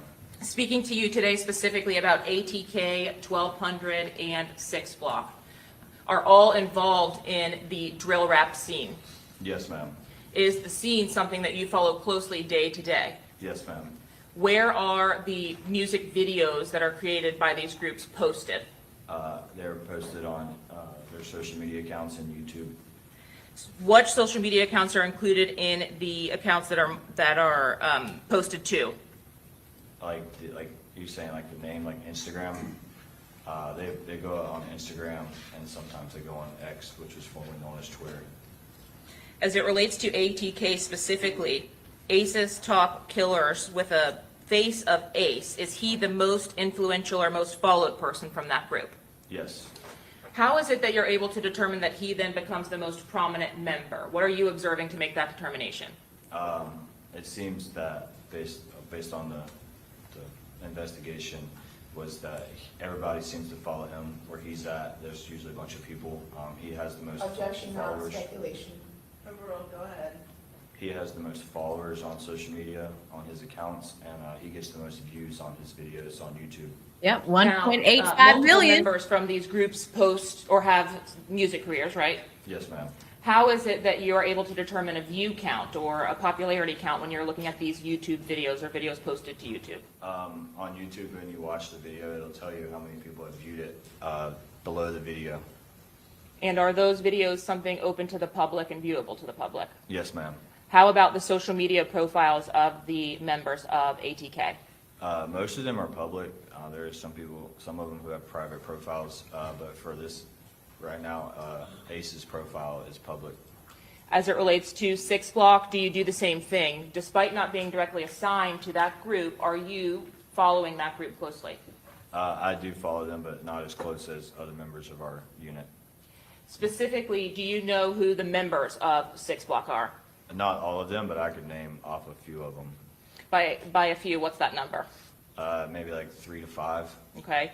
And have you had an opportunity to meet with and discuss the developments that the person that is assigned to the 6 block group would have had in his investigations? Yes, ma'am. What is the name of that individual that's assigned to 6 block? His name is Detective McCullough. As it relates to 1200 and that group, who is assigned to 1200? Detective Griffin. Day to day when there are developments, so say that a crime is reported, do you all work independently or together in order to ascertain what the issues are currently between the groups? We would work together. In ultimately identifying the members of ATK as it relates to this case as, or the relevant members of this case, were you consulted by Detective Nieder in his creation of a chart? Yes, myself, Detective Drevik and I, and McCullough and Griffin all pitched in to make the chart. Is it common that you all work together to develop cases, develop what's going on between the gangs with each other, et cetera? Yes, ma'am. They intermingle a lot. As it relates to what we've talked about as being ATK and 1200, what is the difference between those two groups? One of them, ATK, is they're 2 separate gangs, but they associate with each other through music and just like having a common enemy. Who is the common enemy of ATK and 1200? It would be the groups on the north side. The prominent one over there would be 6 block. And when you're talking about these groups, you're talking about them in areas. So you've told me out east and north side. Is that typically where their association or affiliation with these groups come from, is a location? Generally, yes, ma'am, but you don't have to be from those parts of town to be a part of the gang. You said that ATK and 1200 associate with each other. Have you personally, in your training, in your day-to-day work with these gangs, seen 1200 and ATK members on music videos together? Yes, ma'am. In social media posts together? Yes, ma'am. How about, you said both of those have a common enemy, which is 6 block. Yes, ma'am. When it relates to 6 block, are there individuals a part of 6 block that claim other groups? Yes, ma'am. What does that mean, to be in 6 block but be associated to something else? 6 block has subsets, which is they're documented as gangs, but they kind of like associate with each other. The subset would be like We All We Got. They call it WAWG, and then Bully Gang. So those are other groups that are associated to 6 block. Yes, ma'am. Would those members from We All We Got or 6 block associate with each other? Would they be present in music videos together? Yes. Would they be on social media and pictures together? Yes. So despite being in separate groups or subsets, they are together at least enough to form a common enemy. Yes. And the enemy of 6 block, at least as it relates to this investigation, was whom? It would be like 1200 and ATK. When you were working as a member of the Jacksonville gang unit, were you notified about the potential for Charles Jones coming to Tampa for some kind of performance? Yes, ma'am. Are you familiar with an individual by the name of Charles Jones? Yes, ma'am. And how are you familiar with him? I've dealt with him several times in person. What? Doing my daily duties. Have you had contact with him before? I have. Have you seen his music videos over the years? I have. When you were working in patrol, were you familiar with the beef that was going on between the two sides or between the two areas? My knowledge of it is way more extensive now, but I had general knowledge of issues on the parts of towns. Yes, ma'am. As you developed in the gang unit, did there become a prominent person or member in the 6 block group? Yes. And who was that? Charles Jones. As we've discussed in the Julio. ATK ACES Top Killers group, is that the same level of prominence that we now have with 6 block and Charles Jones? Yes, Does Mr. Jones also have that music career that we've discussed? he does. And is your position or your opinion based upon his position in 6 block based on what you've already indicated was the same for Ace or Yes. Young and Ace? Yes, Is he the person in 6 block with essentially the most views? he is. And when videos or music videos were released by ATK, if we start there and talk about Young and Ace, were those videos that you personally and members of your unit would watch? Yes, we would. what is your process in viewing the drill raps or music videos that are released by each of these sides? My process is I listen to it, the whole thing through, and then after that, I will break down the video. You can collect a lot of good evidence towards the gang in them, as far as like hand signs and clothings and other stuff of that nature. And then once I get through all of that breaking down, and then I break down the lyrics. Do you work with the other members of your gang unit in order to accomplish the review of these videos and discuss potential crimes surrounding them? Yes, we do. Is there any procedure in place where you also review crime reports to see if anything is related to what has been described in these drill raps? Yeah, generally the drill raps, they come after the crime, so they'll talk about stuff that has already happened. So at the time that you are watching these drill raps on YouTube, for example, do you, when you're viewing it, just based on your day-to-day training and experience, your duties day-to-day, relate this video is related to X incident? Yes. Have you personally, whether now in your time with the gang unit or earlier before that, responded to the incidents of violence between ATK and 1200 and 6 Block? I have. Now, you indicated that you worked to complete some charts with the other members of your unit with the Jacksonville Sheriff's Office. Is that Here's correct? the org Yes, chart. ma'am. I am showing you now what has been marked as State's Exhibit 90A. Do you recognize the individual depicted in that photograph? That's Charles Jones. And I am showing you 84A through C. Please take a look and tell me if you recognize the items depicted there.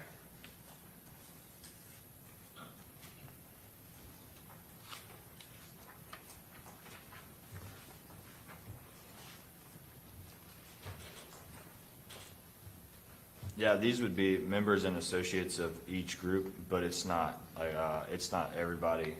It's like a more of the prominent guys, a part of the groups, rather than everybody inside of the group. As it relates to the image of Charles Jones, does this image fairly and accurately depict Julio Foolio, or the person you came to know as Julio Foolio? Yes. And as it relates to these charts, despite not being all-encompassing of all of the members of 6 Block, ATK, and 1200, do they fairly and accurately represent the members or associates of those groups? Yes. These assets will be shown prior to approaching the witness with them.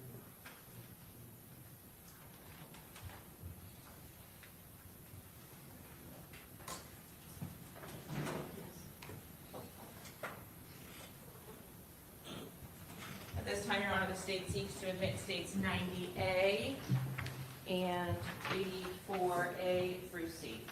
Any objection? No objection to the photo of Mr. Jones. We just renew our previous objection to the chart. Okay, very good. Same ruling, so 84A through C will be admitted as well as 90. All right, let's see it. I'm showing you on the screen, if you can look over your shoulder there, what I've previously shown as 90A. Is this the person that you know to be Charles Jones? Yes, ma'am. And were you alerted to an incident having occurred in Tampa in June of 2024, resulting in the death of Mr. Jones? Yes, ma'am. Prior to that incident, had you responded to calls for service related to Charles Jones or his potential injury? I have. Had you responded to calls for service related to the injury or homicide of members of the opposing gangs, ATK or 1200? Yes, ma'am.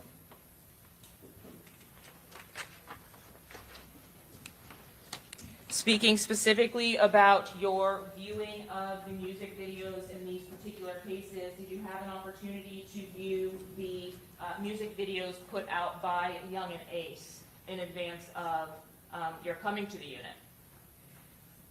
I'm sorry, can you ask that? Before you came to the gang unit, were you aware of these drill raps in Jacksonville? I was, just based off of the my time in the community problem response unit. Since you're having come to become a detective in the gang unit, have you studied the videos that have been released, the music videos or drill raps released by Young and Ace? I have. Have you studied the music videos or drill raps released by Charles Jones? I have. Let's speak specifically about the evidence that you previously mentioned as the charts that were created by your unit.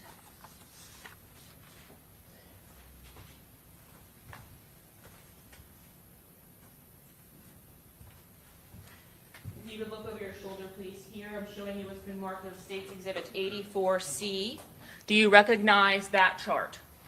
Yes, ma'am. Are some of the more prominent members of the ATK group depicted in this chart? Yes. As it relates to the members that you have discussed already, so Young and Ace, for example, can you show us where Young and Ace is in this chart? He's on the first row, the top row, all the way to the left. And in your time investigating ATK or studying the gang members associated with this group, did you come to learn? Well, hold on. Let's see who they have on here. So they have Young and Ace. They have Trayvon, who's Quan. I can't really read the other one. Royal Smith, that's hard to read. Jerichoby Grover. Damn, they got Queso on there on the top. I can't read Leroy's name. Fast Money Goon, Bryant. Antonio Tilley. Isaiah Chance, Gutta. Sean's right there in the middle. Then you have Tayshawn, Tay Shots. You have Malik, whose name is Sosa. I can't really read the rest of it on the bottom. Tavares is TK. Lafayette is main target. Brian is grandson. I can't read. I don't know if that says Marquise. Malquise goes by Keys. Okay. All right. I just wanted to break that down, but we have several key players on this chart. You have Queso and right on the top row, right? Then you got Gutta in the middle, and that is who this young woman was dating. You got Sean on there too. So pretty interesting. The identities of the other people depicted here. I have, yes. Who is Quan or Trayvon Bullard? Quan and Trayvon Bullard was a victim of a homicide in Jacksonville in 2018. Wow. What about Royal Smith and Jacoby Grover? Yes, ma'am, it was a triple homicide. They all. Oh, those are the three boys that died. Same incident. Where did that homicide occur? It occurred in Duval County at an area of town we call the Town Center. And what relationship, if any, do they have to Young and Ace? Young and Ace was the fourth victim in that case. He was shot as well. He did not die. As it relates to the drill raps that you saw subsequent to that homicide and the shooting of Young and Ace, were there music videos put out by 6 Block which referenced that shooting? There was. Was there a nickname associated to Royale Smith in the middle photo there? Yes, ma'am. His nickname was 23. So just the number? Yes, ma'am. And as it relates to Gutta Zay or Isaiah Chance, did Isaiah Chance represent ATK? He did. He is a member of ATK. And did he have any associations or affiliations to other groups? He had an association with 1200. When we speak about your observations or your review of the social media profiles of each of these individuals, did you have an opportunity firsthand to review the social media posts by Isaiah Chance in his falling out with ATK? I did, yes, ma'am. Was there a group for which Isaiah Chance begun relating himself after his fallout with ATK? Are you asking what the post was? No, what was the group that he then wanted to associate himself with or did post to associate himself He then with? associated himself with 1200. When talking specifically about Antonio Tilley depicted in this image, is Mr. Tilley alive or deceased? Mr. Tilley is deceased. And are you familiar with how that homicide came about? Yes, ma'am. Did you respond to that scene specifically yourself? Yes, ma'am. And was that homicide referred to in the drill raps? Yes, it should be. The homicide of Antonio Tilley, is Tilley mentioned in the drill raps between the groups? Excuse me. He is. He's mentioned in them. As it relates to the group 1200, did you have particularized knowledge about the group 1200 as well, just in your role as a gang unit detective? I do. And in showing you states 84B, does this chart at 84B also fairly and accurately depict the members of the 1200 group? Yes. As it relates specifically to the top line, can you see that okay from where you are? Yes, ma'am. The nicknames that are depicted below the legal names of these individuals, how is it that you all are able to ascertain these nicknames? So let's break this down. So you got Reggie, who is Whopper the Chopper. You have Noah, who is Spinnabins. You have Ja'Cory, who's J Dot. You have Rashard Murphy. That is another name that's come up a lot. That's Ghost. You have Davion Murphy up there. I can't see because our head is blocking that one. You have Deshaun, who's Green Light. Lil Leak from Malik. Jacoby, who's Lil Kobe. You have Shaheem, who is Taliban. Dominic on the bottom, who's Creep. You have Lil Zay on the bottom, Xavier. Lawn Crime is covering one face there, and then she's in the middle of those other four. But interesting. That's their music name. Go ahead. That's their music name. Whenever they post stuff online, that's the name they use as like their artist or their stage name. And so on the Instagram posts, for example, are they utilizing their nicknames or their legal names? Nicknames. What about as it relates to the YouTube videos? Do they use their music or street name or their legal names? Nicknames. So when viewing these videos, are you able to ascertain, despite not having the legal name of the person on these drill raps, are you able to ascertain who the parties are inside of them? Yes. Do you, when viewing these drill raps, recognize the individuals as you're watching them, even if they aren't labeled? Yes. Have you had an opportunity to review a music video as it relates to saying the words Spaz or Corbin? Yes. And is that frequently used in the drill raps by 6 Block? Yes. Now, when a group says another group's member in their drill raps, is that intended to be a good thing or a nice thing to do? If you're a part of one group and you say somebody else's name that's a part of the opposing group, it would be disrespectful. And have you had an opportunity to view music videos from Waka with the Choppa and Spin a Benz? Yes, ma'am. Specifically as it relates to their music videos with members of ATK, have they been documented as having videos together? Yes, ma'am. Can you think of a video that would be reflective of members of ATK and members of 1200 together? The most popular one would be Who I Smoke.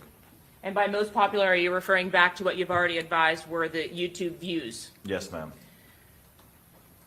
Lastly, as it relates to 6 Block, can you confirm that it was determined in States 84A that Charles Jones was a member or active member of the gang 6 Block? Yes, he was.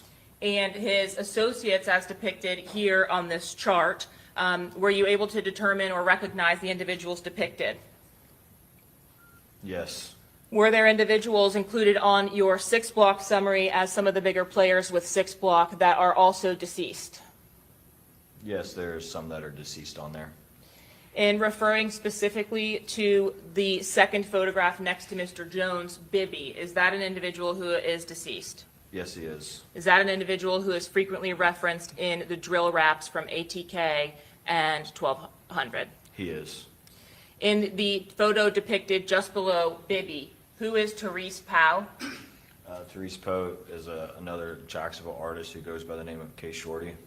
And is he a 6 Block member, affiliate? Tell me how it is that he's associated to 6 Block.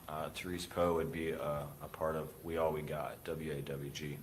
At some point, was he directly associated to 6 Block? Yes, WAWG is associated to 6 Block. Is that what you've described earlier as one of the subsets? Yes. And would he be frequently depicted in videos or images to social media with other members of 6 Block as depicted here?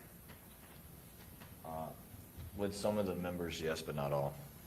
When we see in the photo that is on the second row and second one in, so Tiki Williams, is that someone who you're familiar with? Yes. Are you familiar with whether his name has been referenced by 1200 and ATK members in drill raps? It has. When you all are referencing these drill raps or the music videos themselves, are you just accessing them from the internet, plainly YouTube, watching the videos, etc.? Yes, ma'am. Generally, they'll post like little snippets of it on their social media with the like name of the song or like a link to YouTube, and then you can go to YouTube and watch the whole video. And you have had an opportunity to review or view 4 specific videos as relevant to this particular case. Is that correct? Yes, ma'am.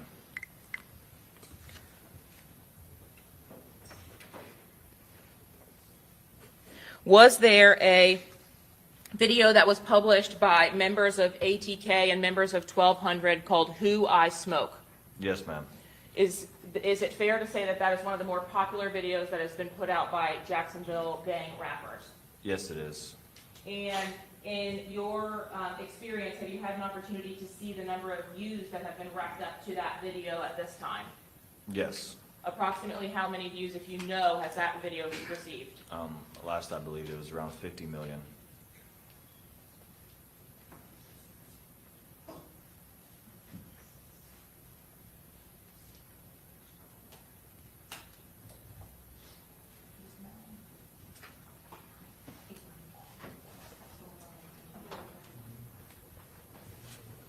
And you've had an opportunity to review the Who I Smoke video in its entirety? Yes, ma'am. One time or many times? Many times. As it relates to the response video, was there one posted by members of 6 Block? There was. And who posted a video in response to that? Charles Jones. What was the title of the video that was posted by Charles Jones in response to the YouTube video made by ATK and 1200? The name of the video is When I See You. And ultimately, as it relates to the YouTube or music videos in this particular case, were there videos posted after the death of Charles Jones in 2024? There was. Did those music videos come from members of ATK and or 1200? Yes, ma'am. Specifically, as it relates to a music video by the title of Game Over, who was the music artist that made that video? Young and Ace. And when, in relation to Charles Jones's murder, was that video published to YouTube? I'm not sure the exact time, but a couple weeks. I don't know the exact date. It was a couple weeks after. And was there an additional video posted by 1200 members? There was, and once again, I don't know the exact date of that one either, but it was weeks and month after. What was the video titled from the 1200 members? Foolio dead. What did I just walk into?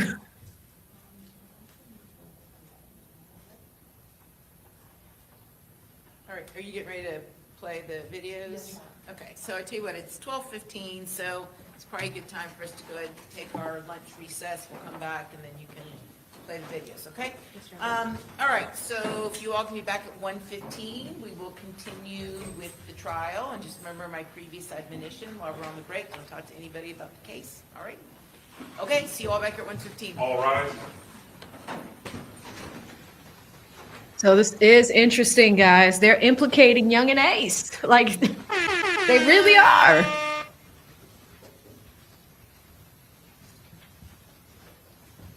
And this is what the defense team tried to keep out. Wasn't necessary to go back and forth with the gang war. They talked about how this doesn't have anything to do with Alicia. All right, Detective, since you're on the witness stand and have not yet been cross-examined while we're on the break, you can't talk to anybody about anything related to this case, including the prosecutors, okay? Yes, ma'am. All right, see you back here at 1:15. All right, thank you. Judge, All right. before we go on a break, just for prosecuting, 68A through double K was introduced into evidence. There is no 68W for the record. I have my secretary go look at our master list and confirm that, so I just want to make that a note on the record. Okay, so it'd be 68A through V, right? 68A through V, and then Yes. X through KK. Yes. All right, got it. Thank you. Okay, see you at 1:15. Okay, so with that part, we are going to have to be a little careful with the music. Usually when I show these, I do this. So let me share this tab instead. You know, I'll do something like this. This is the When I See You. This is Foolio's song, right? So remember those young men from the chart, right? He has him behind him and he's at a graveyard. Now, I've learned a lot from the mom when it comes to this. Now you see him lying on a grave, but look, it's a poster. It's a poster. I have verified that he didn't go to their exact graves, that this was shot somewhere else. And that's what the mother has revealed during an interview. So right now they are on lunch until about 1:15. It's 12:23 Eastern Standard Time. What I'm gonna do is just read our super chats, and then while they are on lunch, we're gonna look at the mother's reactions to what is happening in court, right? Because she reveals a lot of stuff when it comes to this case. She's in the gallery right now, I believe. And sometimes what she does is during the lunch break, she'll go live. So we could take a look at that as well if she's live. I'll check her Instagram feed. But this is at least Julio's video. Now I had to step out real quick to get some snacks or whatever. But it sounds like because of this war, they went towards the back and forth part. But did Young and Ace make a song that said Julio dead? Like, is that the name of a song? I don't know if I missed it, but that is crazy work if it's the case. So why don't we first go to Instagram, and this is Foolio's Instagram. Okay, so she's running the account.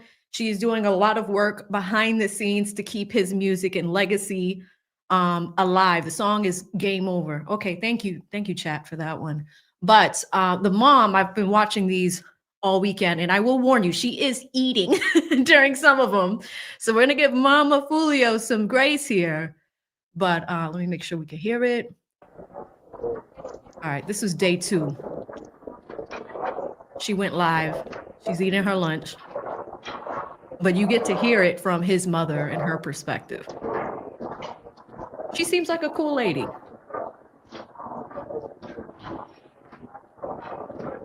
All right, well, hopefully she starts talking soon, but I think she's waiting for people to come in. Hey, Felicia. We to get some more people on here, so we go ahead and talk about day 2. Yeah, I'm good. I could just have another small cup of ice. Now it's a cup of ice? A cup of ice, that's it.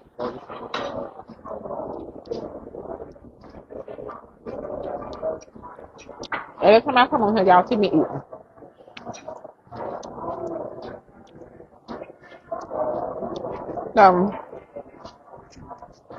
What's up, Felicia? What y'all think about day 2? Because y'all know I got my opinion on what I think.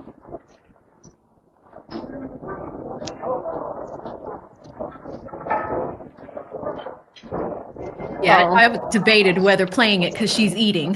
I'm like, all right. Start off by saying this right here. I hope y'all can hear me because I got these things in my ear. So, I put up a post a little earlier, and I asked what y'all think about the text messages. Because in opening statement, in the defense opening statement, they say that the girl, don't know no gang members. She don't know none of Drevik friends. She don't know nobody that's affiliated with him. She don't know none of that. She just was simply going on a trip with her boyfriend. Okay. But it's some text messages came about, right?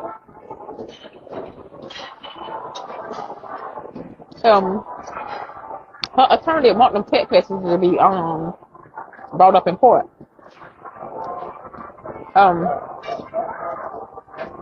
They filed the motion right there to not bring the text messages forward. One of her attorneys was like, well, she is irrelevant. So the judge was like, but how is it irrelevant when during opening statement, your counterpart said that she don't know none of these people, whatever. Anyway, make a long story short, we was able to do this, get the text messages out now.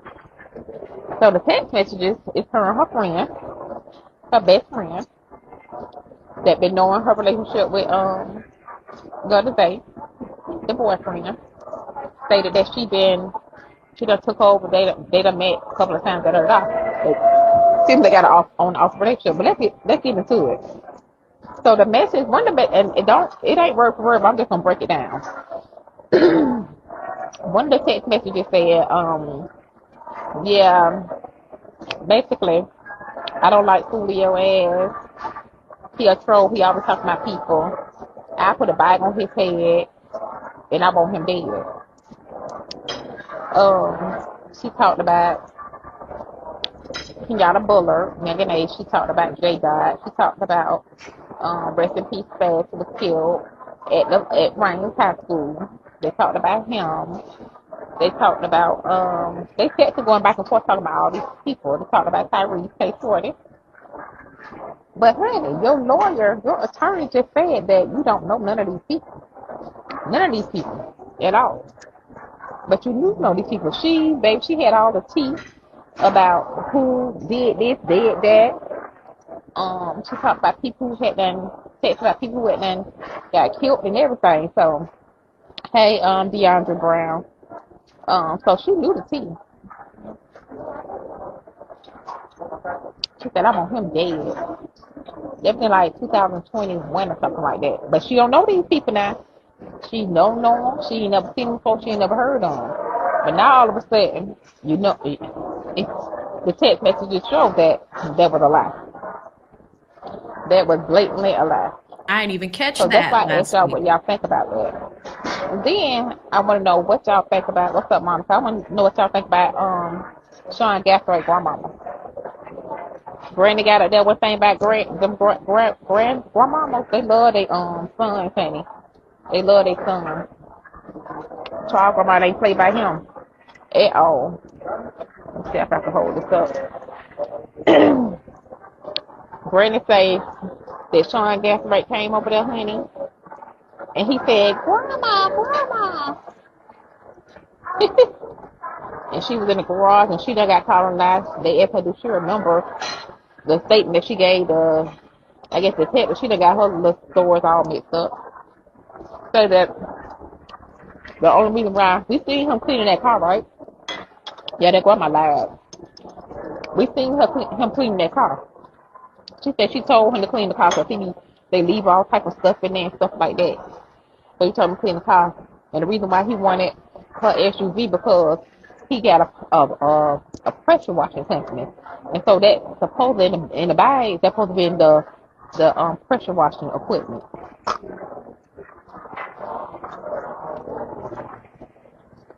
I'm just Going in on this lunch.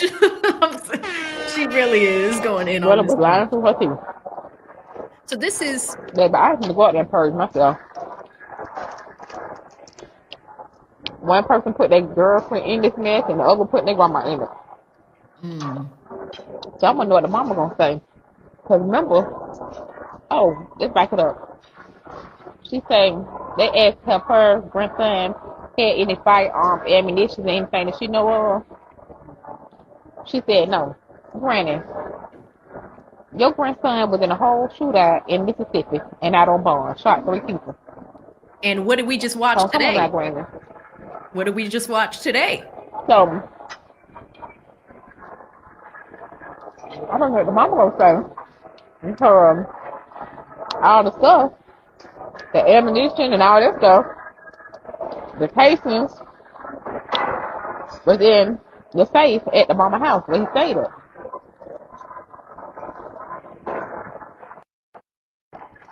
I told Jason, Jason, you see grandma take the stand. And she said the boy came with her saying, "Grandma, grandma." Girl, Brandon was lying. I love when them text messages got shown though.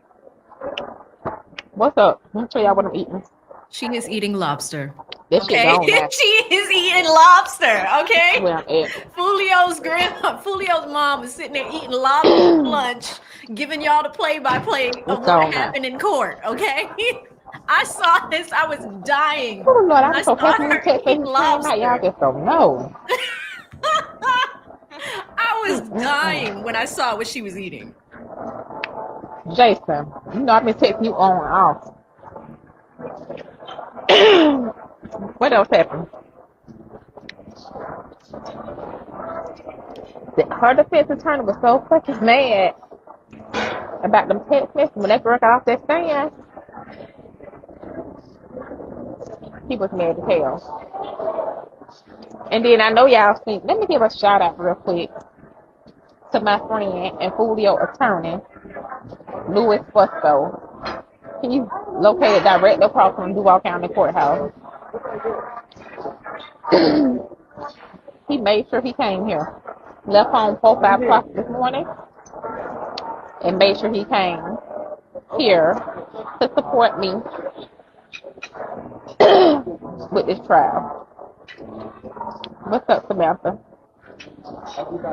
Yeah, grandma got caught on her lies, baby. I got to go back and look at it.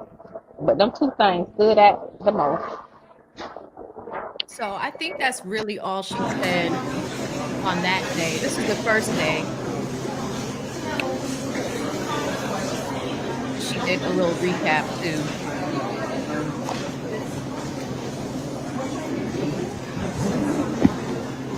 She didn't really talk about much in this one.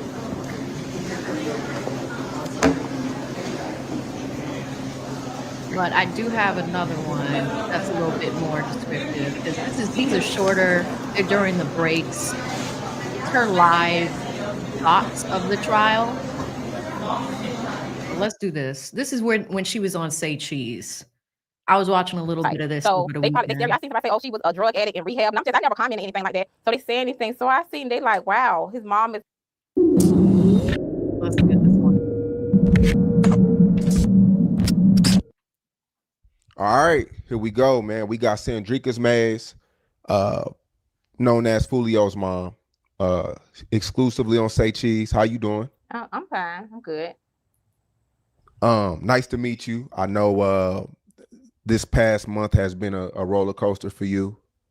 I've been knowing Foolio for about 7-8 years personally. Foolio's dad him on my died. platform. Great kid, great dude. He spoke on your name a lot too in interviews and things of that nature. It sucks that we have to meet or finally, get to know each other on these terms. Sorry about everything that has happened. How are you doing? I'm doing fine. I'm doing good. I'm doing better. Yeah. What's your mental, your mental like right now? Well, of course I have my days. I have my on and off moments. I just try to keep busy. Keeping busy with his music and other things that I got going on with his career and labels and things of that sort. So I just try to keep myself busy to not much think about certain stuff that'll ruin my day. Yeah. I mean, I know things have changed drastically from phone calls to social media to you having to handle things like funerals and things, legal matters. Like, what has changed the most, over the past month? Well, as far as with phone calls, I will say that normally people say that when a funeral is over, you don't get any phone calls. That has not been the case with me. His friends keeping in touch, his fans from all over the world are keeping in touch. Family, just everybody, his distribution, people at Create Music. I talk to them directly all the time. So far as I'm still keeping in contact and things with everybody. But far as with other things like handling legal matters, I've been in business since 2009. So that's something that I have always been able to do. Far as I'm handling business every single day, literally, on his behalf, with Charles, far as his business, his music career, my business, and things of that sort. So the only thing that has changed is that he is not here. The only thing has changed is I got to keep his stuff going. I got to keep it going. As he said in other interviews, his team knows what to do if something happened. We already talked about this. We discussed this. So that's the only thing that has changed. And of course, the arrest, I'm relieved about that. And I'll be more relieved and happy when they pick others up. Yeah. Now you said that y'all prepared for it's the worst, basically. Well, basically, it's not even the worst. That's what That's with anything. And a lot of other people need to know. A lot of Black people need to know as well as everybody. A lot of people don't want to talk about death in case something happens. So me, I'm very responsible. Of course, I got policies on myself, my son, and my daughter. So a lot of people don't want to talk about that. So I already had stuff in place. Even if it was a car accident or a health illness or anything like that, I was prepared. I was prepared for it all. And so should others as well. So it's not like he keep getting shot at, I got to go ahead and get this. No, he has had insurance since birth. Right. So yeah. So we're live in Jacksonville right now. Is that where you're born and raised too? Yes, I'm born and raised in Jacksonville, Florida. Okay. And what was that like growing up for you? Well, I was raised on the north side of Jacksonville. I wouldn't say I had a hard life. I never struggled or anything like that. I was raised by my grandmother and my great grandmother. My mom passed when I was about 5 years old. I'm the only child, but I never struggled. I went to all the schools. I was always popular at schools in my community and things of that sort. So I never seen a struggle. It came a time when I got a little older, maybe 17, 18 years old. I was in high school, being raised by my grandmother and great grandmother. Of course, they old, so they don't know nothing about the latest clothing and stuff or whatever. So I started doing hair at a young age, and that's what a lot of people know me from doing hair. That's what I started off doing hair before I got into nursing. So I didn't have like a rough life where I had to like be on the street and had like a survival, whatever. But I will say that I always was strong. I always had to take care of myself or whatever, because like I say, my grandmother and great grandmother raised me or whatever. And I moved out at maybe 18 years old into my own place. So like it was good. I was a cheerleader. I was in sports and things in school. So it was good growing up young. So you moved out at 18, and what was the next thing? I moved college or? I moved out. When I moved out, I moved in Hilltop Village Apartments. Y'all have always heard him say about 1646 West 45th Street. I moved there. That was my first apartment. I moved there. Like I say, I did hair. I used to go to the clubs and things of that sort. I mean, I had fun. I was young. I had fun. I moved. I stayed in the bottom. He done talked about the bottom and stuff like that. That's right by Hilltop Village Apartment. He probably talked about 5020 a little. I stayed out there maybe a year. And then it came a point in my life, I was like, I think I want to get in the healthcare field. And I started off as a CNA. I went from a CNA to CEO, opening my own school, assisting individuals in the state of Florida with obtaining their CNA licenses, CPR, and first aid. And then I became a registered nurse.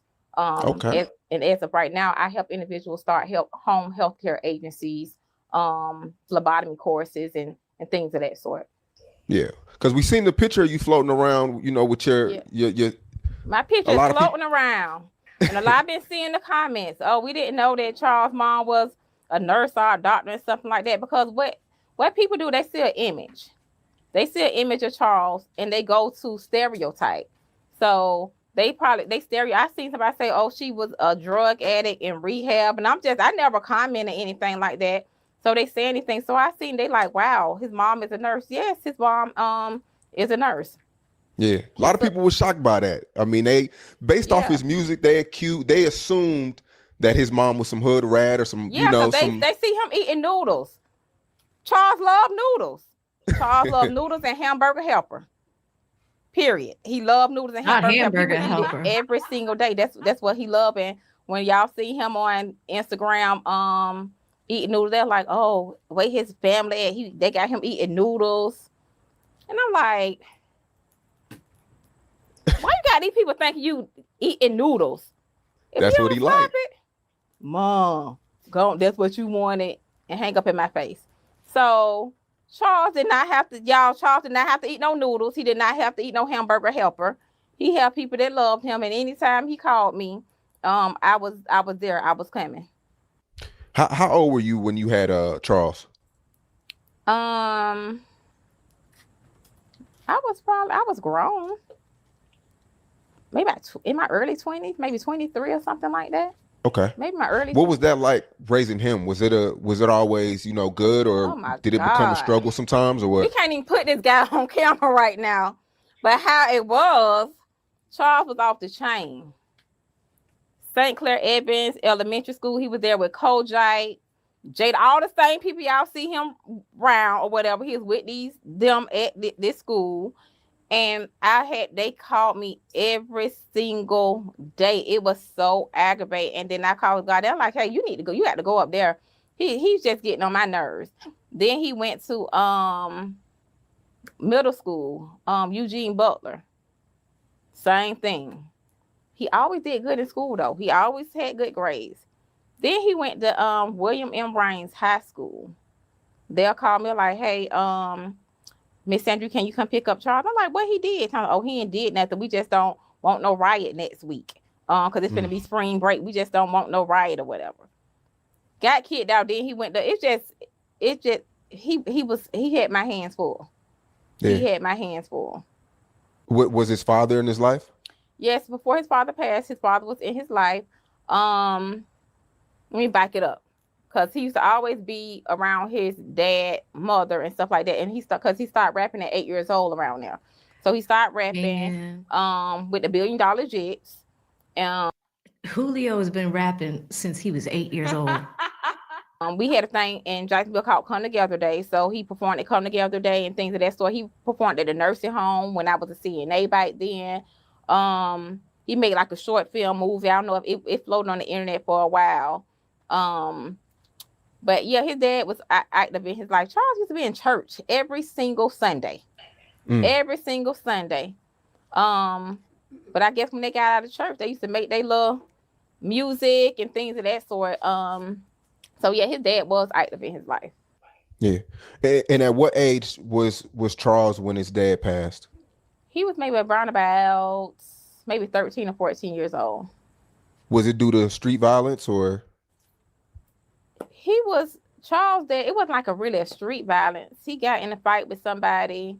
He was looking at TV and then the guy, he's thinking everything cool or whatever, and the guy shot him in the back of the head. Oh man. Wow. It wasn't like a rival, like anything like that, but that's what happened. Yeah. Do you feel like that affected Charles in some way? Yeah, I think that affected him, and when his grandmother died, which is Charles, Big Charles' mom. I mean, like any young man to lose their father at that age is tough. But I mean, if you really look at Julio's life, he passed away at 26. So, he lost his dad, lived for about another decade. And it sounds like, he had some issues in school. She's saying grades are good, but he would act up a lot in all three areas of school. So elementary school, middle school, high school. And the reason why I'm showing you guys this is not to disparage the mom. So let's try to have some grace. It's really so you can understand what Julio's home life is like. This is a 2-hour interview, so we're definitely not going to finish it today. They are back at 1:15, so we can watch for another half hour. But, I was doing some research this weekend because you guys were asking for it. You're like, hey, can we have a recap video? Can we get to know more about the family? What was his upbringing like? Things like that. Because here's the other thing.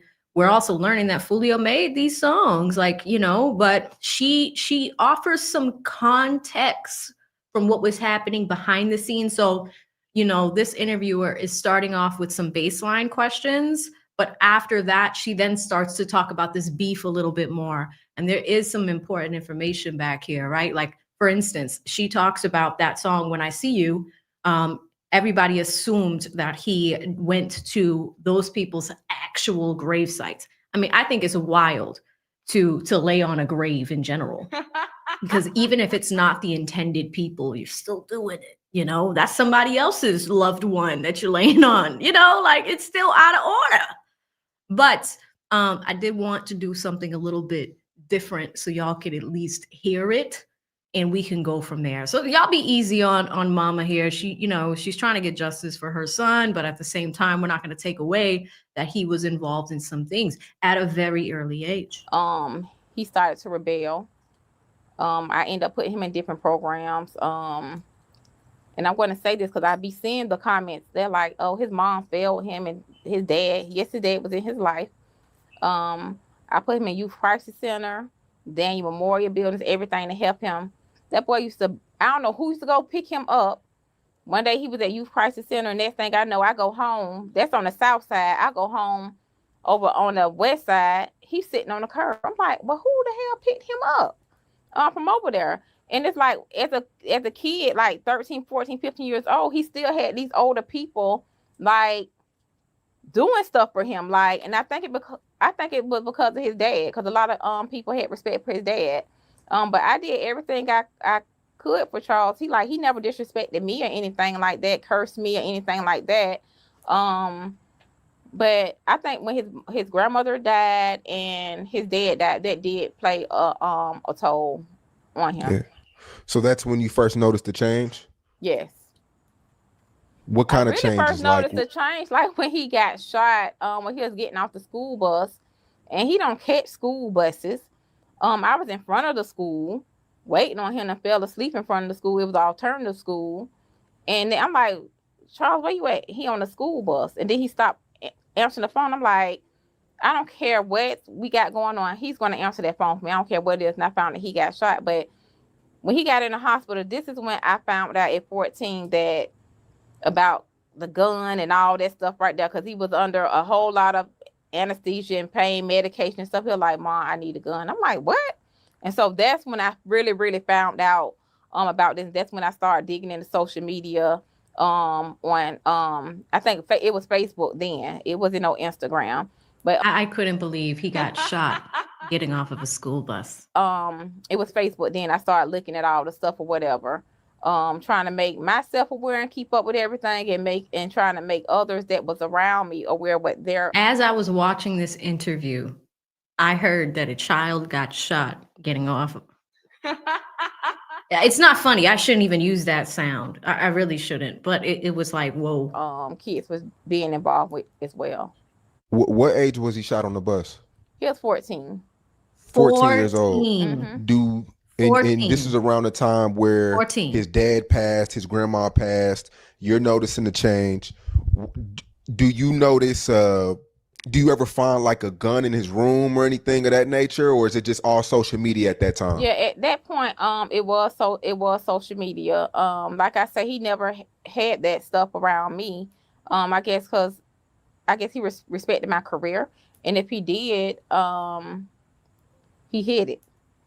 He hid it. So he never had no guns around me, like smoking marijuana in front of me and all that type of stuff right there. No, I never saw none of that. Okay. So the bus shooting, did that pop off the beef that everybody's seeing today, or was that just some side? That was a whole nother beef. Okay. That was a whole nother beef right there. This stuff that's today, that's totally different, because you have to understand back then, all of them used to be like friends. All of them was cool. All of them was neutral. I'm friends with all of their parents. I were friends because when this stuff started, some people went their own way or whatever. But around then, everybody was friends. Everybody, like, they hung around him. Some of the same people that is involved in this beef, they either rap together. He did team parties. So they went to the team parties and supported him and all type of stuff. So that beef right there didn't have anything to do with what's going on today. So I don't want to mention any rap names in this video as far as the people, his enemies, but so you're saying that y'all all know each other? We know each other very well. Okay. So we know each other like, you stay right here and that one stay right there. We know each other where I was doing your hair. We know each other where we were hanging out together. We know each other where we know each other stayed at. We were friends. We were best friends. We knew each other, not just like, on social media. We have pictures together. They come up on my Facebook memories. We were friends. We were all friends. And we're talking about people from other sides of town too, right? Everybody. Wow. Everybody. So when things get a little uglier, do y'all reach out to one another, or do people just distance themselves? I'm the reacher outer. Okay. I'm the reacher outer. I reached out, as everybody know, that I got shot 8 times. Whoa! Early in the morning. And I was in the hospital bed and I started reaching out. Like, hey, I don't want this to happen to you. I have one individual that say, oh, I don't want to talk. I don't want to talk to her, da-da-da-da. I'm like, darn, we was cool. We supposed to be adults. Some adults not adulting. But then I have these other people on this side. I talk to the dads or whatever. Darn, that's what's going on. I'm sorry, Drake, da-da-da-da, whatever. And I do have some parents that I was talking to, or whatever, that we were sharing, like, posts and stuff, that anything we found out, we were exchanging information or whatever, because we wanted each other to be safe. Because at the end of the day, you can tell these kids what to do and all that type of stuff right there, but they're going to do what they want to do. We can't control nobody to who want they kids. Man, listen, here's the thing. I forgot about that. I was watching this Saturday night after I got off the live with y'all, right? And so there's stuff I forgot about from watching this, but it's 2 hours of a crazy story. It really is. So that's when I went to her Instagram and started doing a little bit more and learning more about her. But I forgot about that. 8 times. Kid to do stuff like this. Nobody. So, I reached out. I'm a reacher outer. I'm always reaching out, but it came a point where I stopped reaching out because people get mad. Oh, she called me. Always got to call me and tell me about this. Okay, then. Well, I'm just trying to fair warn you. Warning comes before destruction, that this what's going on. This what your kid got going on. So I'm just gonna keep it to myself. But I feel bad as a parent and as a human being. So if I know something's going to go down, and if something happened, I would feel so bad that I could have said, hey, such and such, if I didn't say anything or whatever. So I just got to the point where, hey, I don't got nothing to do with it, and it is what it is. I tried to reach out, and that's it. When did you know that it was real? I mean, we know getting shot on a school bus is crazy, but like, when did you know that, like, lives, people can end up dead, serious things could happen? What was the first time that you seen that it was really real? Because it came a point and people was getting killed every day. Even from when he got shot at 14, his friend he went to Rains with, he got killed. These kids were getting killed like every other month as kids, every other month. And then just as like recently as 5 years, of course I knew it got real when they started getting killed or whatever. And then when I got shot in 2018. But I always knew that it was real because the violence was very horrible. It was bad. It was very bad. Did you ever have sit downs with Foolio? The record When I See You, and it was a song where he listed, let me see, a list of dead ops where he's just naming everybody who passed away. Are you begging him not to put these out? Are you telling him to delete these videos? I used to talk to him or whatever, and I like, oh, Charles, why would you do that? Why did you do that? He was like, Mom, you seen what they said about you? You seen they talked about my friends. You see what they said? So it's only a certain amount of stuff that I could do or whatever. When I used to tell him, hey, why did you do that? Oh, you ain't call their mom. You ain't hear the song they put out. So it's always a response or whatever. This person say this, and he gonna say something. But to think about, when he say something, it's gonna be more disrespectful, as we know. It's gonna be, and then I think with this music and this stuff, that it's just so one-sided. Everybody hear what he say, but nobody don't hear what the other side is saying. They saying stuff to, and I don't like none of it or whatever, but they say certain things. I done been listening to 10 songs. They done said my name about 10 songs. He has never said disrespect to their parents and said their parents' name. But these guys done put me in my name in so many songs, like they know me, and these particular people don't even know me at all. If I even seen on the Reddit app, they thought that Miss Sandricus was a baser. They thought that I was an addict. They just thought this stuff right here. They just painted this picture of me. And I let them paint it or whatever all these years or whatever, because I knew it was far from the truth. I knew that most of their mothers, aunties, sisters, girlfriends came and sat in my classroom to obtain certifications. And even though the beef was going on, I never turned them down, because I'm a businesswoman, or whatever. And I know that they didn't have anything to do with it. But what these parents need to understand is Don't be one-sided because your child was saying this or whatever, and he responding to this or whatever, even though it's not right, but it's like a tit for tat, tit for tat, tit for tat thing that's going on. But yeah, I talked to him about it. Yeah. Why did you say? And then I'm gonna address this too. And they say, "Oh, he's so disrespectful. He jumping on people graveyards." I was just about to ask you that. Go This ahead. man ain't jumped on y'all people graveyard. Those grave sites were either out of town or around in a different like area, whatever. He didn't. So the When I See You video, that's not the 23 guys gravesite? No. So what about the group of kids that he took a picture with and they're all he did that, and I told him about that as well. But when he jumping on those graves, that's not him. But when he did that, I called him. Cause you gotta understand, I don't like that. I was affected by this. And at that point, how old he was, 25, 24, 25 years old. I'm like, oh Lord. I'd be like, well, what's finna happen next? Who finna get shot next? It's just not gonna stop. Well, you heard what such and such said. It doesn't matter. It comes a time where you stop. And at this time before he got killed, people wasn't hearing from him. People was at, where's Foolio at? Where he at? He ain't doing this and he was like straight chilling until the thing with King with the fight thing about boxing, and then another rapper had nothing mentioned him in the song. He was chill. He like, well, I've been chilling. Y'all was like coming for you. See how Ma I just be chilling, I tell him, people want a reaction out of you, because if you do a reaction back to them, what's going to happen? The fans gonna go to their page, run their numbers up and things of that sort. So you got to think smart. So because up until his death, he was chilling. He was like chilling hard. Cause I was wondering, I'm like, well, what you doing? You ain't doing nothing. You ain't doing your music. You going to the studio? What's up? So he was like, he was just chilling. Did y'all talk every day? If it's not every day, every other day. Yeah.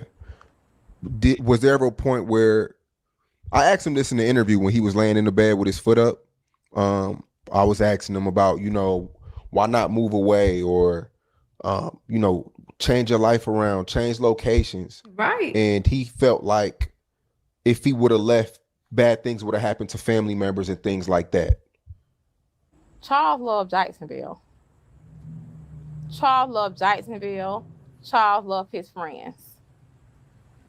Charles didn't have to be in Jacksonville. Charles got a whole house somewhere else or whatever. He just to encourage him to go over there. He loved it. And I used to always tell him and beg him, you need to leave from there, whatever. But he just loved Jacksonville. He was not going to leave. He was not, even when he got shot October, I begged him, and his manager begged him. He just would not leave. Okay, well, that's fair. I was looking for the encouragement, because here's the thing, guys. I could tell you as a YouTuber, the number one video on just on YouTube itself, he has 800,000 followers on YouTube, right? But that video, most popular, When I See You, is 64 million views, okay? There are not many videos on earth that get 64 million views. As a YouTuber, I could tell you he got broken off with a pretty penny and probably still makes a lot of money from that one video. So if the chance here is to stop the beef, stop the drama, start a new life, I'm telling you, this kid was paid in his early 20s. Could have just left it alone. But she's revealing to us that people had been trying to get him out of there. Same with the manager. So again, there are little nuggets of intel that are coming out. It's 1:03 Eastern Standard Time, guys. They are coming back at 1:15 throughout the week because we have a pretty busy week with this trial. On our breaks, I will play snippets of this 2-hour interview again, just to get the background intel, because this war, and some of y'all are familiar with it, has been going on for years in the Jacksonville, Florida area, right? But I think it's important to hear a different perspective, right? Doesn't mean we have to agree. There's a lot of things being said right now. Chat is unleashing. I'm not going to comment on that. But let's listen to a few more minutes of this before we go back to the courtroom and back to witness number 32. Yeah. It's the same thing with FBG Duck. He passed in Chicago. It was just one of them things where you're kind of like just too loyal to your people. Like you want to take care of everybody. You want to make sure everybody's straight. It's just that leadership mentality that they have, because Duck was a leader as well. Foolio, I know a lot of people look up to him. It's just that leadership mentality to where as though you just want to control the ship, and you feel like if you leave, it's like a guilty conscience. It's like survival's guilt, kind of. Yeah, so I don't know. I couldn't get into him. Only thing he would just say I ain't going this place. Okay, they want you to come to California. I'm not going there. I ain't finna. He was adamant about not. He'll leave for 1 minute, a couple of weeks, or whatever, then he's back. Yeah. He's back. Because when you move, people like to say you hiding or you ducking, but that's not it, man. Once you get to a certain level, about that ducking and whatever, it's about being what quality of life do you have? You can't go walk to the store. What quality of life? You can't pump no gas. That's miserable, and that affects their mentality, and that brings on depression, and things. And that's no quality of life that you're supposed to enjoy life, each and every day.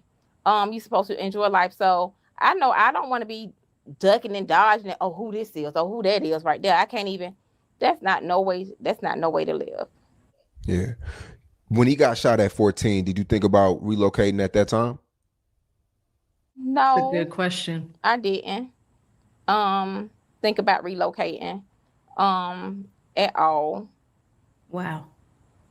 Like, we knew where it came from. Wow. I knew that nothing else was going to happen with that situation. Wow. Or whatever. At any point, though, did you think about relocating just for the better of your family, or? Well, we did move. We moved. Okay. We did move to a different county or whatever. But Charles really never stayed with me. I guess he didn't want to bring that around me or whatever. I always had a room for him or whatever, but he never stayed with me. He just went on. I think I even put him on the megabus to go do interviews, and I think at like 18 he moved to Atlanta. So he never like really stayed like with me after that incident happened. When he was 14, he probably stayed with me maybe 6 months or something like that, but he always had his own. He's very smart. He always was gone. He never like stayed with me. So I think his thing, and I think it's because a protection thing. I ain't gonna be around here with my mom or whatever, and then such and such jump off or whatever. But he never like stayed with me. Yeah. Now in 2018, you were shot 8 times. Mm-hmm. And is this on one occasion? Like. Mm-hmm. Yeah. Can you take us through that entire day? Well, Charles had called me around maybe 4, almost 5 o'clock that morning. He texted me and told me that I think Crooks had hit like 1 million views or something like that, because he was in Atlanta. And I hearted it, and I'm excited. I'm biking out my garage. It's very dark. I stay in a nice neighborhood. As I'm biking out, I'm letting my garage down. Then I just heard the bullets, heard the gunshots. The first thing I could think of was to duck down to the passenger side, because I'm thinking I don't want to get hit above the waist or whatever. So finally, when I heard the gunshots stop, I just slow rolled my car to the, like, playing like I was dead. I slow rolled the car so they could think I was dead. And after I felt like the coast was clear or whatever, I ended up driving back up, and then everybody ended up coming out my neighbors ended up coming out their houses and things of that sort. So that's what happened that day. I was on my way to work. Okay. Wow. And what do you do after that? Do you call the police, or do you drive to the hospital? This neighborhood that I stay in, everybody called the police. This is not like, this not a neighborhood in the hood or anything like that. This was something new to these people. I got neighbors running out with they weapons. I got a neighbor next door. She's a nurse. She's crying, trying to assist me or whatever to stop the bleeding. So everybody called. I did call the police as well. So everybody was calling the police. And where were you shot at exactly? I got hit up on my whole left side of my body, but all the bullets like landed to my right side. And I suffered I got bullet fragments on my spine. The bullets are still in me to this day. I got bullet fragments on my right spine. I had a fractured femur. I had to get a split in my pelvis. I was on a walker, and things of that sort. How did that affect Foolio? I know. You heard the song. Yeah. Kendra. But like when you spoke to him, like you being his mom, you knowing him outside of rap, you knowing him, you knowing the real. I definitely wasn't going to be able to tell him nothing then. And I talked to him while I was in the hospital. And I was like, hey, we need to just stop this or whatever. But at that point, I can't tell him nothing. I can't tell nobody nothing. I can't tell people who calling me from different places nothing. His dad, people nothing. I can't tell nobody. I can't stop nobody from nothing. I'm trying to tell them, but So again, if you really think about this beef, Julio, after his mother got shot, was like dead set and locked in on this thing, right? And I'm over here looking at the YouTube. I went to most popular, the song List of Dead Ops, 30 million views. Julio beatbox remix, Bibby Flow, 20 million views. Julio, the Bibby story, 11 million views. Foolio, Glock on Tuck, 7 million views. Dead Ops, 7 million views. Foolio, Rough Rider, 7 million views. Now I want y'all to think about this. Look at this one, WWE, 6 million views. This is just looking at it. I'm looking at it from the lens of a YouTuber. I could tell you a video where you probably get 1 million views. Sometimes those videos can yield. I've seen one person that I know has a video with 1 million views, $20,000 for that one video, just for 1 million. So, just looking at this, you can tell the young man was getting paid, but a lot of these were over a span of 3 years ago, 4 years ago. And same thing on the other side. Some of these guys got their start with these YouTube videos, but at what cost? Where people are dying and it gets very violent. And I thought about it. I have some contacts in Florida. You guys know with these cases, I try to give back as a creator. We did it with Karen Reed. We donated to her defense fund. And I'm like, okay, well, how do we stop this? It's one thing to talk about it. That's super gossipy though, right? But there's another thing to actually do something about it. So we're working on that. I have a cousin who's a CEO down in Florida. So we're just trying to think through, how to give back.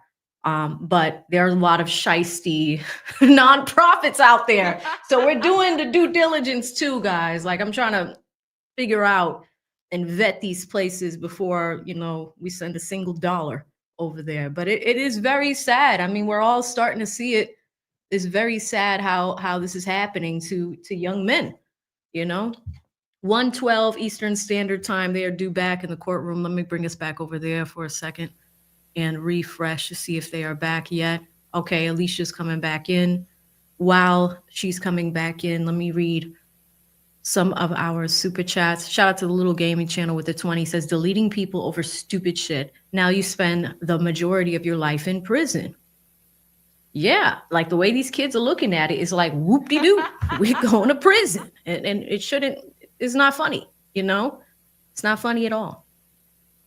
Shout out to Wrench Turner, another OG with the 10, says, we don't want to hear the Pookie shenanigans. We don't want to hear it. But this stuff is real. It happens across the country every single day. It's wild. It is wild. Little Gaming Channel hits me with another 20, says he jumped on graves, not just their family's graves. Yeah, it's actual graves. And we don't want to negate that. It's actual graves. Nobody's grave should be, treated that way. And I come over to Cash App. Shout out to Joanna. Hits me with the 10. She says lunch break debauchery. Yeah, I mean, we're going to learn about it during lunch. But even look at Alicia. Young woman, 22 years old, super pretty, started off as an esthetician doing hair. Ironically, she has that in common with Julio's mom. And she's a substitute teacher. She was a substitute teacher with neck tattoos. You know, neck tattoos, full sleeves. You know, young woman, had kids at a young age, 22. I mean, some of y'all, we're debating right now. I know she has at least one child, but somebody was in chat earlier saying that she has 2. So that would be crazy. And she's a mother. Young woman who's a mother in jail. Child growing up without a mom. You know? Tattoos does not mean negativity. That's right. We'll see. But even dealing, like even with our young women, even choosing to deal with a guy that's involved in the streets, you gotta be careful out here. But at the same time, we've talked about it. What is Alicia's culpability? The poll is still up in chat. Let me see how y'all are doing with the poll. 1,000 votes so far since we started this morning. Has the state proven Alicia's guilt? 40% of you guys said no, but holy cow. Holy cow. 42% of y'all are now leading and you said yes. That I didn't expect. You guys have been split for the last 3 streams, but now people are saying that yes, they have proven her guilt. The text messages, the mom talked about that, but the mom also made a pretty good point. In the opening statement, the older lawyer led the opening statement, the one that we hardly hear from the entire trial. He did the opening statement. He did say that Alicia didn't know these people, that she was a good kid, that she was working on her stuff, esthetician, all of that stuff. The only thing she's guilty of is hanging out with her boyfriend. Right? And if you're in a car and there are people that are hunting down a person, you have to have heard what they're doing. You have to have some knowledge. But I think where people are getting split up here in the court of public opinion is, should the charges be murder in the first degree, right? Is she the principal? You know, we talked about accessories to a crime. A principal typically is a person that is leading the charge, right? However, there are some that scared me. There are some technicalities when it comes to that. We'll talk about that during the next break. Jury coming back in. We're on witness 32. After lunch, about 3 hours of court time left. And we are going to hear this detective continue. They're going to play the music. I'm warning y'all right now, because of copyright issues, I will have to mute that part. But let me just make sure our captions are still on. That way you can see what's happening on the screen. Now for the Thug trial, I let it play. I let it play. I mean, I loved some of the Young Thug songs, so I let it play. We rocked out, but I got a copyright strike when they played music in court. So we do have to be careful with that. They were following him for hours. It was in multiple stops. All right, jury's back in. Let's go, chat.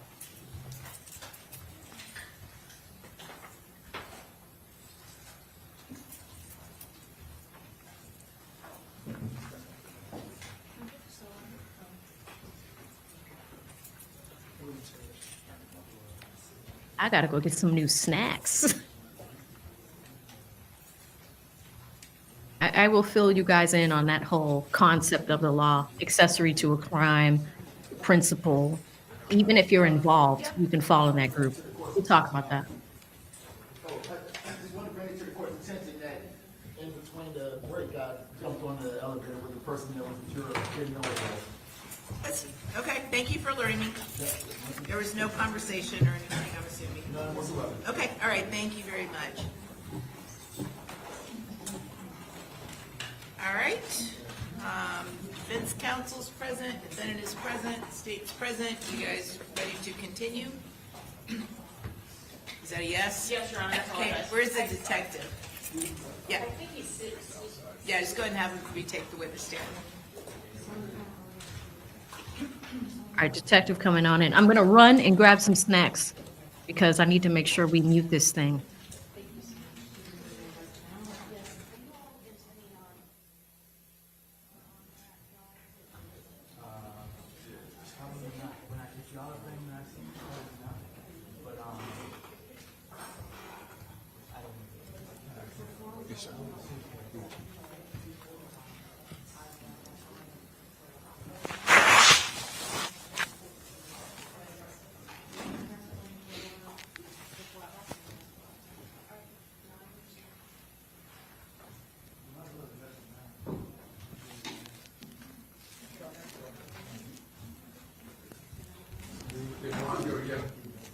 No. All right, we ready to go? Judge, we were provided before lunch with a jump drive of 5 additional songs, one of which is already included in the state's presentation of evidence and on our exhibit list. But the others are several songs, looks like attributable to the victim in this case, and so we just want to address that with the court. Okay. Some of them obviously refer to or extend the time frame as previously discussed and of course objected to by the defense. So the playing of 4 additional videos is something that the state's going to be objecting to. It is. Well, what's the basis of the objection other than it extends the time? I mean, if they open the door, they open the door. Sure, but at some point, the playing of 4 in a row videos from our victim becomes cumulative by the defense when we're playing one from each side in the state's presentation of evidence. At some point, playing all videos that the victim published that were bad opens the door for then the state to publish whatever extra videos that the ATK members or 1,200 members also published that were bad. I don't know what the basis or honestly the relevance of publishing 4 more videos in addition to what we've already discussed and litigated is. What's the relevance of 4 additional videos of Mr. Jones? Well, Your Honor, first, I guess to address the scope, there is no particular scope of these music videos that the state is entering. They're not limited to the 2023 incident. They're discussing murders that occurred well before. No, I'm not as concerned about that. I mean, Okay. yeah, I'm not as concerned. The cumulative was the objection. So what's your response to that? Well, first, Your Honor, I find that objection problematic, as that has been our argument, and the state has been the one to open the door to all of these videos. We're specifically introducing them or attempting to on this particular witness because he has been listed as an expert in gangs. He is the person that is testifying as to his analyzing of these different songs. They've said over and over again about my client's intent. I like this argument. Intent and her knowledge, and these go to establish that she actually does not have that, right? That she's not involved in any of this back and forth. Any of these individuals that are connected to these murders that the victim has been rapping about, just as some of the other individuals that are not involved in this trial have been rapping about. So this is our opportunity to cross-examine this witness and question this witness related to his knowledge and the scope of his knowledge of all of this information. Okay. So I haven't seen these videos. So at this point in time, you can go ahead and show them, but at some point, if it becomes cumulative, win for the defense. obviously, the state can renew their objection. I'll just rule. I think that's fair. That's fair. Okay, so what just happened? I walked away for a second, but I came back to some amazing things. So here's what just happened. The state is about to play all of Foolio stuff to show the gang violence between both sides, right? 6th block. Then you go back to ATK. 6th block, ATK. So they're going to show the songs. And of course, I told you guys, we have closed captioning on. I am going to mute it so they don't copyright strike. Although Foolio is independent and so is Young and Ace. And I'll put you guys on a game. What a lot of creators do is they hire companies that will automatically flag any portion of a video, even if it's 10 seconds of a song or a sound that you've made. I've seen it countless numbers of times.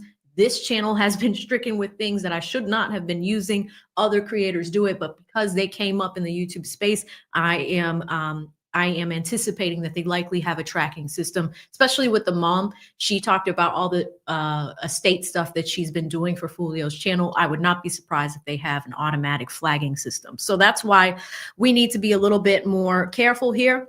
But what just happened is, the defense team is just like, okay, well, if you're going to show some songs, when I cross-examine this witness, I want to show him 4 videos. Can I do that? Judge just said yes. And that's good. I mean, she really hasn't been giving the defense team a lot today. So we'll see what happens. But I probably think this is likely going to be the most exciting part of today's trial proceeding. So let's go. All right, let's go ahead and bring them in. I just need to remove the table this. John? Yep. Hold on 1 second. Wait 1 second. Just to add to that,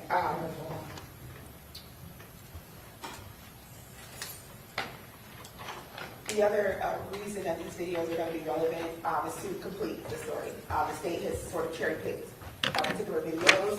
This goes through completeness and just to provide the entire context of what is actually happening in light of what they're alleging. Okay. All right. Very good. Well, I already said you could play them. Yeah, I just wanted to. Sure. Yep. Okay. Now I think we're ready.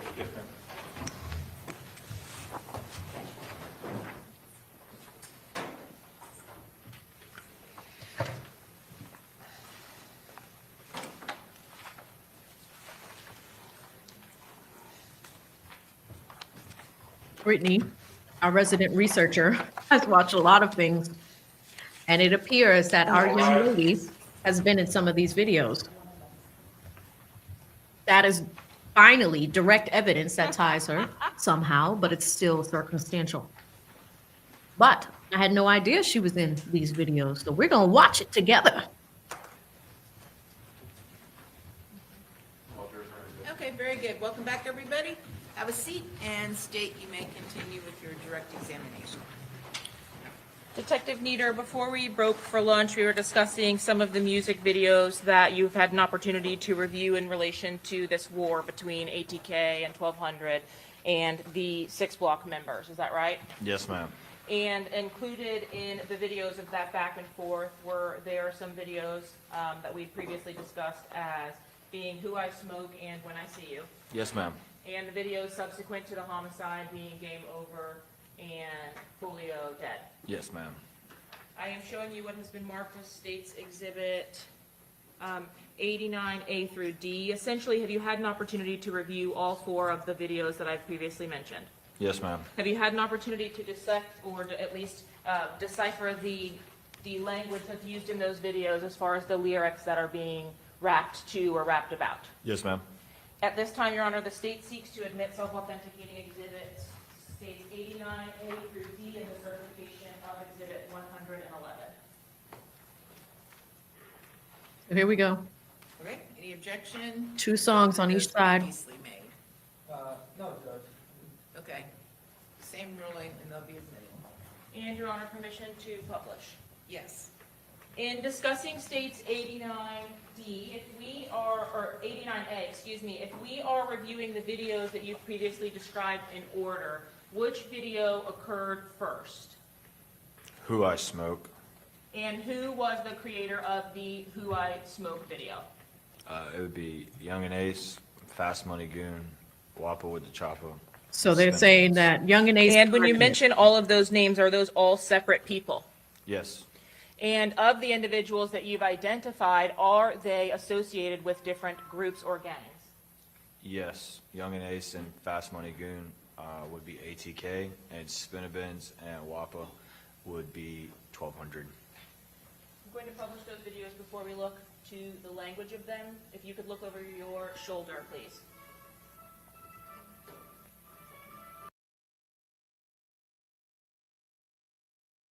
So again, guys, I am muting it because of YouTube copyright purposes, but the Young and Ace, this is their first video. Can kind of tell you what's going on there in golf carts. Who I Smoke, right? Very well produced. So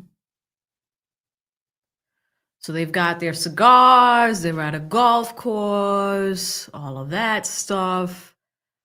Golf carts, looks like a celebration. You know what? Seeing these young dudes with cigars, like, man, you ain't 40, you ain't in your 50s. I mean, oh my goodness. Making a golf cart bounce. I bet you if grown ass men, even grown black men, seen them at the golf course would have been like, y'all need to get out. Go home. So they're going to play the song in its entirety. Again, you guys, this is all available on YouTube. So if you do want to hear it, you can do that. But they're showing it for the jury. The jury is going to be able to hear this. I mean, I don't know. It's just so peculiar to see this at a golf course, but that's where they chose to do this. The important thing is that she did ask him who started the song, like who fired the first shot, right? At least music wise. And that is on Young and Ace's part. He did the first diss song, this track. Leo says, I listened to it concurrently to listening to you. There we go. So y'all can listen to it. But again, because of the auto flagging system, that is why I have to mute it. The closed captioning is on, guys. I have it on. So Law and Crime has stopped it for some strange reason. It's okay. I just checked like 5 minutes ago and it was just working. But Law and Crime is not playing it. What I can tell you though is at the end of as soon as the video is done, if you look at the very back of the courtroom, you're going to see a lady, a white woman, and she has a lot of equipment next to her. I believe that's the Law and Crime correspondent that's in the courtroom and kind of controlling everything. Okay, I think we're clear. To view that video when it was posted to the internet or to YouTube, did you ultimately review it in its entirety? Yes, ma'am. And after reviewing that video in its entirety, did you have an opportunity to listen to that video and determine what lyrics could be ascertained as being said or rapped about in that video? Yes, ma'am. If you would look to the screen here, are these those lyrics that you believe to have been included in that Who I Smoke video? Yes, ma'am. Oh, this is Looking interesting. At the screenshot here depicted on the screen are the individuals related to ATK and 1200 as being the rappers of this song, the only members of ATK that were included in this music video. No, ma'am. The guy you see right there on top of the golf cart with his hand in the air is an ATK gang member. His name is Malquise Worthen. And does he have social media for which you all have been able to access or monitor as well? Yes, ma'am. Is his social media account named ATK Keys? Yes, ma'am. And during the review of the video, could you please refer us to some of the lyrics for which you all took note as it relates to your duties in your gang unit? Yes, ma'am. The first one, we see 12 paramedics. They use the number 12 because that represents 1200. The next one we see is Rod K dead and never coming back. Rod K was a wow. Hold on, let's read it all the way from the top. And I need you, and I miss you, and now I wonder. Okay, it says, if I could fall into the sky, do you think time would pass me by? Because you know I'd walk 1,000 miles if I could just see you tonight. Hey, when I see you, I'ma push your shit back, boy. Chopper get to spitting through your set. We don't fight, boy. 12 paramedics couldn't save your effing life, boy. Rod K dead and he never coming back, boy. We gonna treat this itch like a match, how we strike, boy. Left his ass in the street. This the end of your life, boy. Last thing your ass see is a flashlight on this Max Spark. Bro, these ninjas soft as hell. All these ninjas, they just act hard. I'ma shoot this itch when I mother effing see you. I don't go nowhere without my mother effing heat. Cool? Smoking on Lil Petey. I was smoking Trey D too. Oh. And then he says, I don't go nowhere without my heat coup. I object, Your Honor, at this time to speculation and invasion of the powers of the jury. Overruled. Go ahead. I don't go nowhere without my heat coup. Coup is a subset of 1200. Now think about it. Would you have preferred me doing that, or would you like this man to continue to try? Mazel tov. Gang members often call themselves coups. Smoking on Lil Petey, and I was smoking Trey D too. Lil Petey and Trey D were also prominent figures in the 6 Block gang. And when you see the language smoking on, what does that mean? When they say they're smoking on somebody, it's a sign of disrespect or a sign of like a diss towards the opposing gang. Is that different from smoking someone? It's very similar to the meaning. Smoking on someone or smoking someone simply means that they were killed.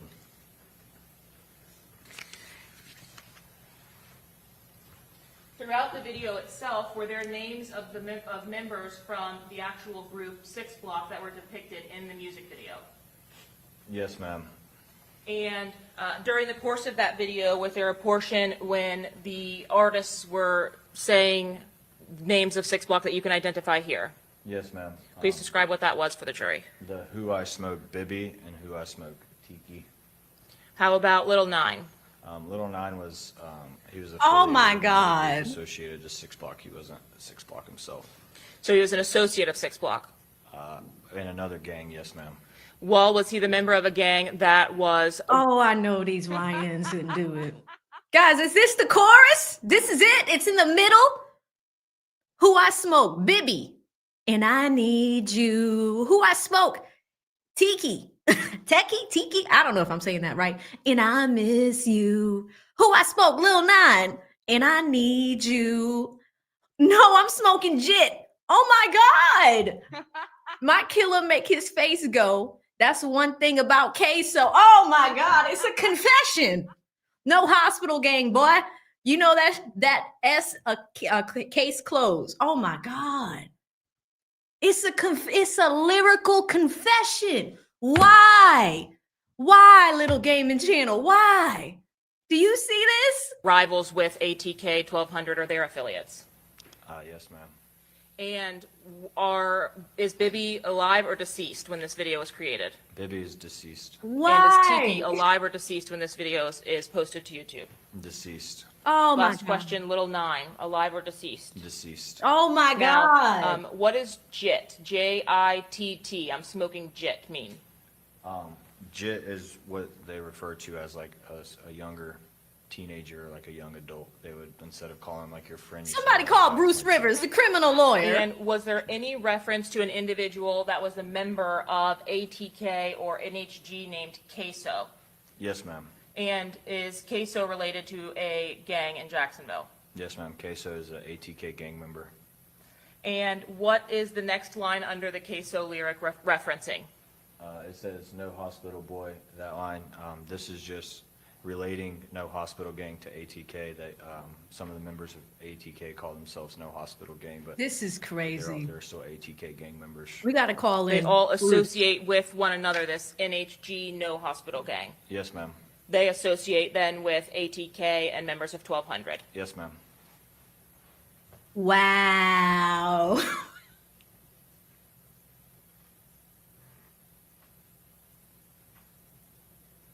Okay, there's more. Want him dead? Bust his head. All I do is say go.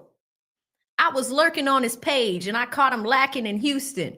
We let off shots. He got shot and went live. I was tweaking like, F man, this itch ain't die.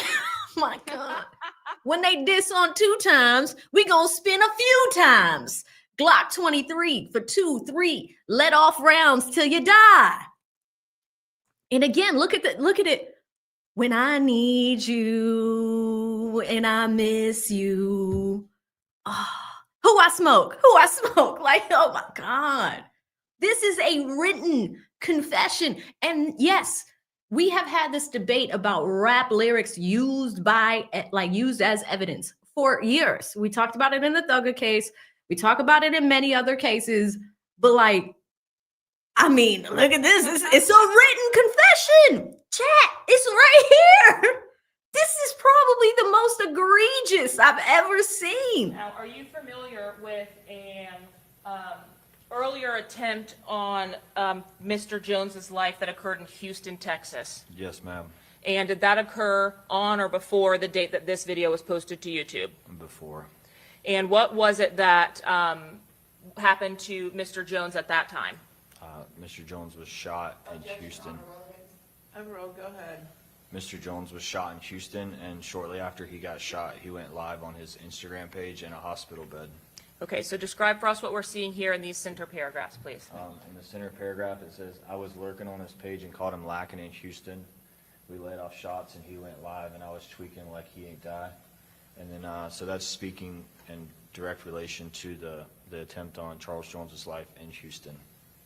When the videos here, these drill rap videos are actually posted to YouTube or posted in some way, are you all, in addition to documenting these, relating them back to whatever offenses that they're referencing? Yes, ma'am. And did you, in seeing these lyrics, relate this to the offense that occurred in Houston on the prior attempt on Mr. Jones's life? Yes, ma'am. This is wild. I've never seen anything like this. Oh, here we go. In response to that video, Now here's Foolio. by 6 Block member and the victim in this case, Charles Jones. Yes, ma'am. And what We're was gonna the have to title of mute it. that music video? Okay, so we're muting because now we're getting to Foolio's, song, right? In response, but it's very important because it looks like Young and Ace put this out first, not by himself, but that's where, hang on, it looks like they're still talking. 3 seconds on this When I See You video on the screen, please. In the black hoodie and the black pants with the red underwear, that's Charles Jones. On the poster board to the right, that's the 3 victims of the town center shooting, the triple homicide that occurred in 2018. Oh my God. Were you all able to ascertain where generally this video was filmed? What was the nature of the place where the video was filmed? It's a graveyard or a grave site. And were you able to do the same with annotating or deciphering the lyrics that were included in this video after having an opportunity to watch it? Yes, ma'am.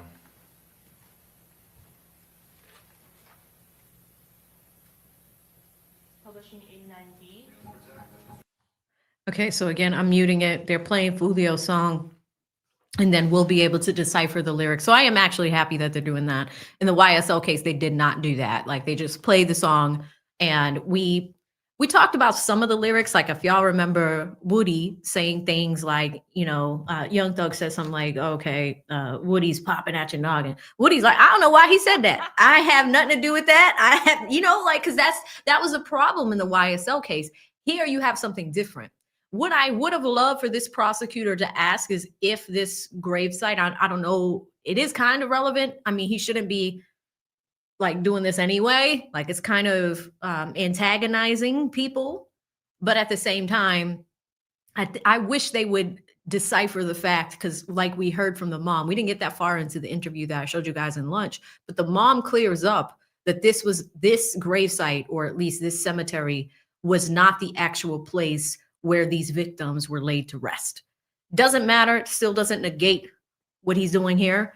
But at the end of the day, let's see what they talk about when it comes to the lyrics. But I do think it's important to distinguish that Young and Ace started this thing and Foolio went back. I mean, at the end of the day, I didn't know Foolio's mom got hit up 8 times. And she talked about how he was just locked in and not changing his mind. So, this is hard to watch, guys. Like, I've never seen something like this, but even with the first track, the first song, I mean, he's literally talking about word for word what happened. Saw that in the Thug trial when it came to Nut's murder.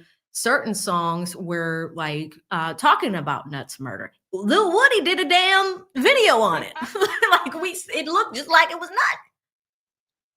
And that's Peanut, that's a whole different thing. But, we're going to let this song ride out and do a lyrical dissection. But never did I think when I went to law school that I would be watching cases that have to do with lyrics as evidence. I never foresaw that. But it is a thing in America in 2025, right? Does this tie into First Amendment issues? The Rap Act, I think Jay-Z was behind that. So many rappers have been trying to speak about freedom of speech. And at the end of the day, as egregious as some of this stuff is, it's your First Amendment right of free speech. I mean, this is crazy. I mean, look at it. He's spilling the champagne on the pictures. So, I mean, yeah. Okay, it looks like they're done. Respect or disrespect as far as your training experience?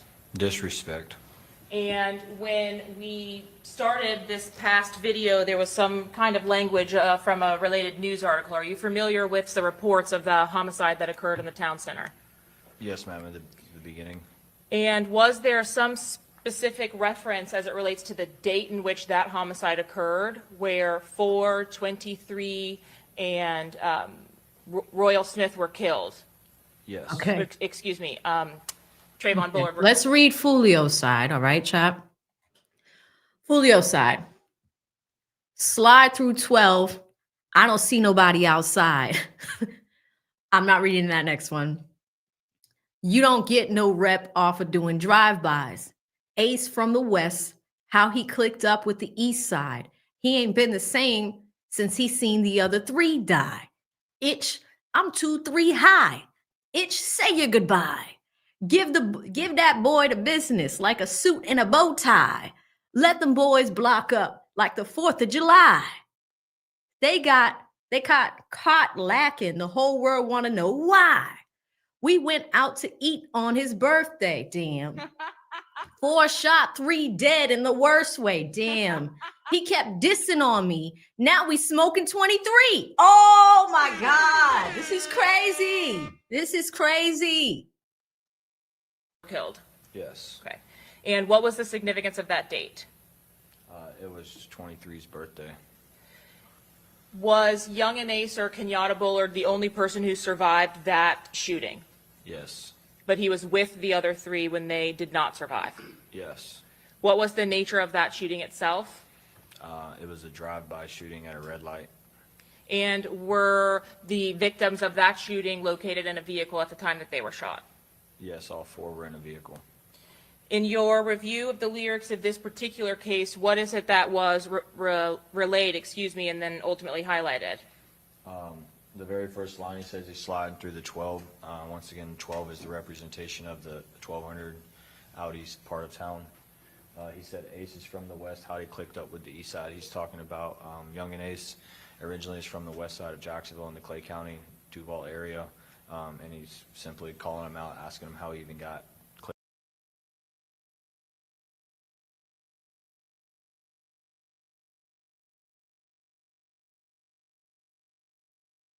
Of course, I'm muted. It always happens. And shout out to Sour Milk. I respect the opinion. He's saying I'm being biased, he or she. That's fine. I don't live in Jacksonville, but thank you for the information saying the shootings in this city are written and reported on for weeks. And this detective has said that. He has mentioned that at the very beginning, right before lunch, he was talking about that. He says the YNs rap about stuff. News for Jax reported most of the time. Julio didn't do half of the stuff he rap about. And see, here's the thing, Sour Milk. I wish we had more time to go through the mom's interview. I know that because she says that in the interview.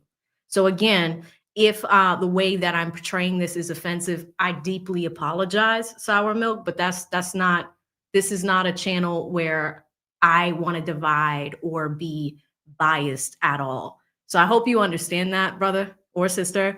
And I hope that that does clear things up a little bit. But I don't do this type of work for people to think that I'm being biased or not. Again, we just went through one side, I read it, and we're on this side and I'm reading it as well, the highlighted portions, and I hope you get it. But I'm sorry, Sour Milk. I didn't want to sour the milk. I didn't want to do it. We want good milk. We want unexpired milk. We don't want sour milk over here. East side. And then he says he hasn't been the same since he's seen the mother 3 die. That's the reference to the triple homicide of the town center. And then he says, I'm 2-3 high, which is Royale Smith. So he's saying, like, he's high. Have you, in your time in the gang unit since the homicide actually occurred of these 3 individuals, seen members of ATK and 1200 representing 23 signs, necklaces, posting 23? Yes, ma'am. How about indications of ATK? Are there chains or jewelry of some kind that are indicative of being an ATK member? Yes, ma'am. There's an actual ATK necklace and then the necklace of 23. When talking about these groups that link up, is there one specific group that's from out east? 1200. And is there one specific group that's from the west? ATK originated on the west side. It was originally Young and Gang, which was Young and Ace, and then Young and Ace got clicked up with some people from other parts of town and formulated ATK.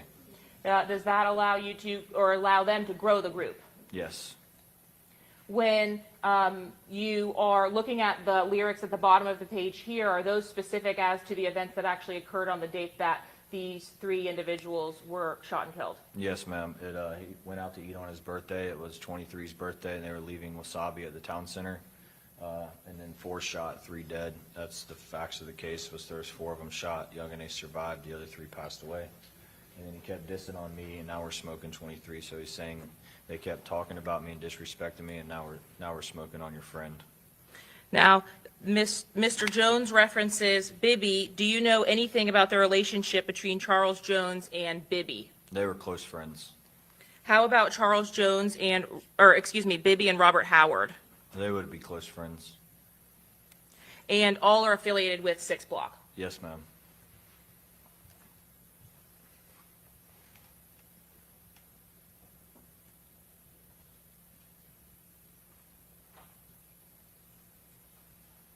What area of town is Melvin Park in?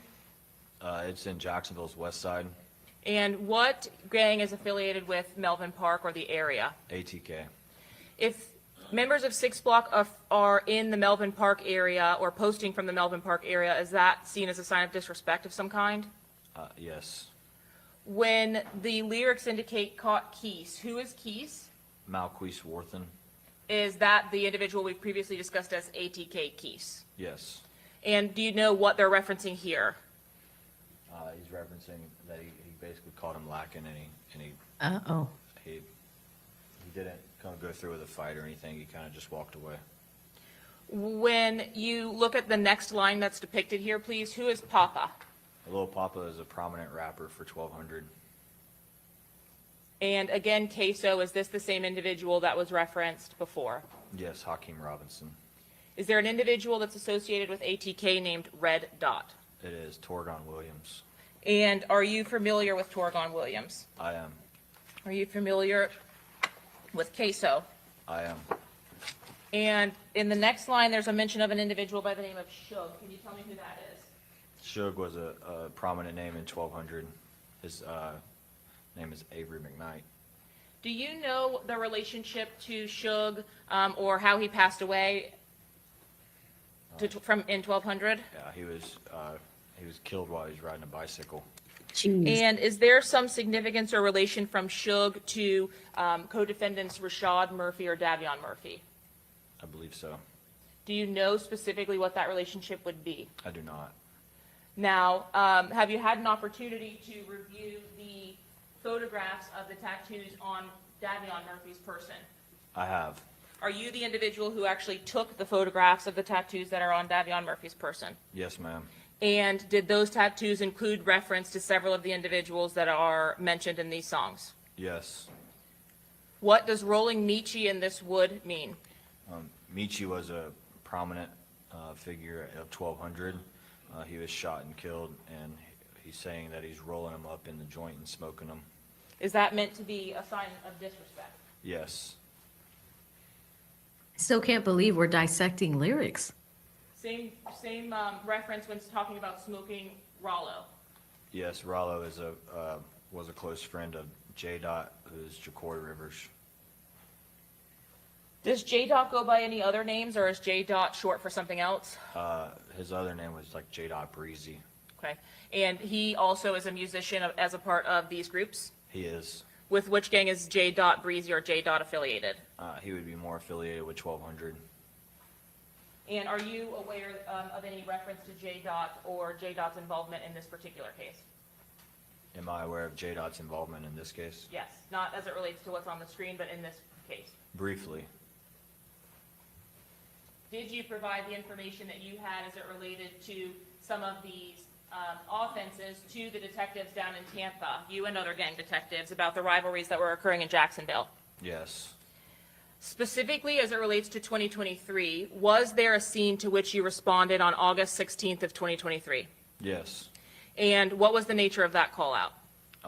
It came out as a homicide on I-95 near near Zoo Parkway.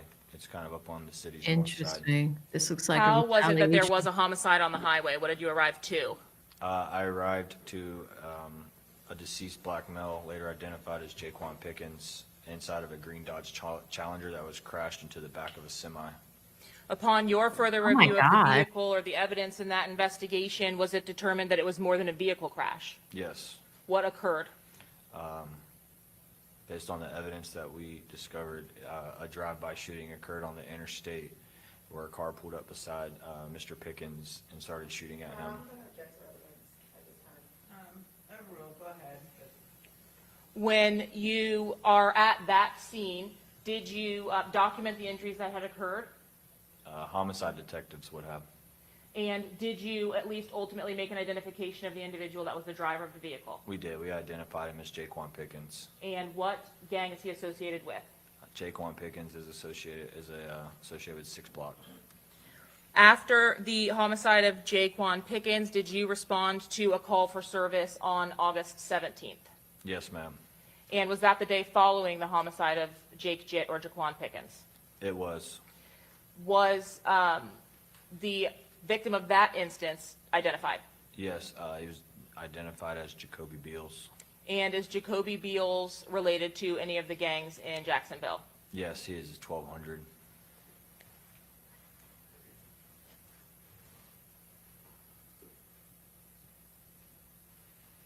Following the incident that occurred in August, were there several social media posts that occurred after Jaquan Pickens was murdered? Did anyone take credit for that murder? Generally, after all of gang-related shootings in Jacksonville, social media tends to boost up and get really active. A lot of people post and start disrespecting the deceased of the opposing groups. Does that also happen on October 6th and 7th when there are additional offenses that occur? Yes, Did you respond on October 6th to the homicide of Antonio Tilley? I did. And what was the nature of that call? Antonio Wow. Tilley and an Uber driver was located deceased after they crashed into a house. Evidence in that case showed that a female named Diamond Harris set up Antonio Tilley by sending him provocative. Oh, another setup. Yes. Another Saying, setup. Just talk about what actually happened to Mr. Tilley. What happened to Mr. Tilley to bring about his death? He arrived at an abandoned house and was ambushed by a black male. Was he shot and killed with a firearm? He was. And while you were working that scene, did you receive additional information or a call for service elsewhere in the city? I did, yes, ma'am. Where? It would have been in the city's side of town called Paxton. Is Prospect and 16th located in that Paxton area? Yes, ma'am. And what was the nature of that call for service? Were you able to determine who the victim of that was? Yes, it was Charles Jones was shot in his foot. Did you receive? Okay, so this is prior to the 2024 incident, but do you see what they're doing with the slides? Like the first slide showed an incident happened, and then there was a retaliation. I believe that's what they're trying to do in front of the jury. And even with this one, that was in August, right? You had the 16th and 17th. Here, an incident happens on the 6th, October 6th, and then on the 7th, Foolio, who survived this, was shot in the foot. Okay, so this is, it looks like an incident, then there's a retaliation. That is the narrative they're trying to paint here. That call and request to respond while you were still working the first scene. Yes. Approximately what time did the October 6th shooting of Antonio Tilley actually occur, was reported? I believe it was reported around like 2300 hours, which would be at 11 o'clock at night. I was not dispatched until like 1:30, 2 o'clock in the morning. And while working that scene, you received notification of the scene that Charles Jones had been shot? Yes, that notification came in around probably like 6:30, 7 o'clock in the morning. Was there evidence that was obtained from that attempted murder on Charles Jones from October 7th of 2023, and was that ultimately provided to law enforcement in this particular investigation? Yes, there was spent casings that were discovered on the shooting of Charles Jones.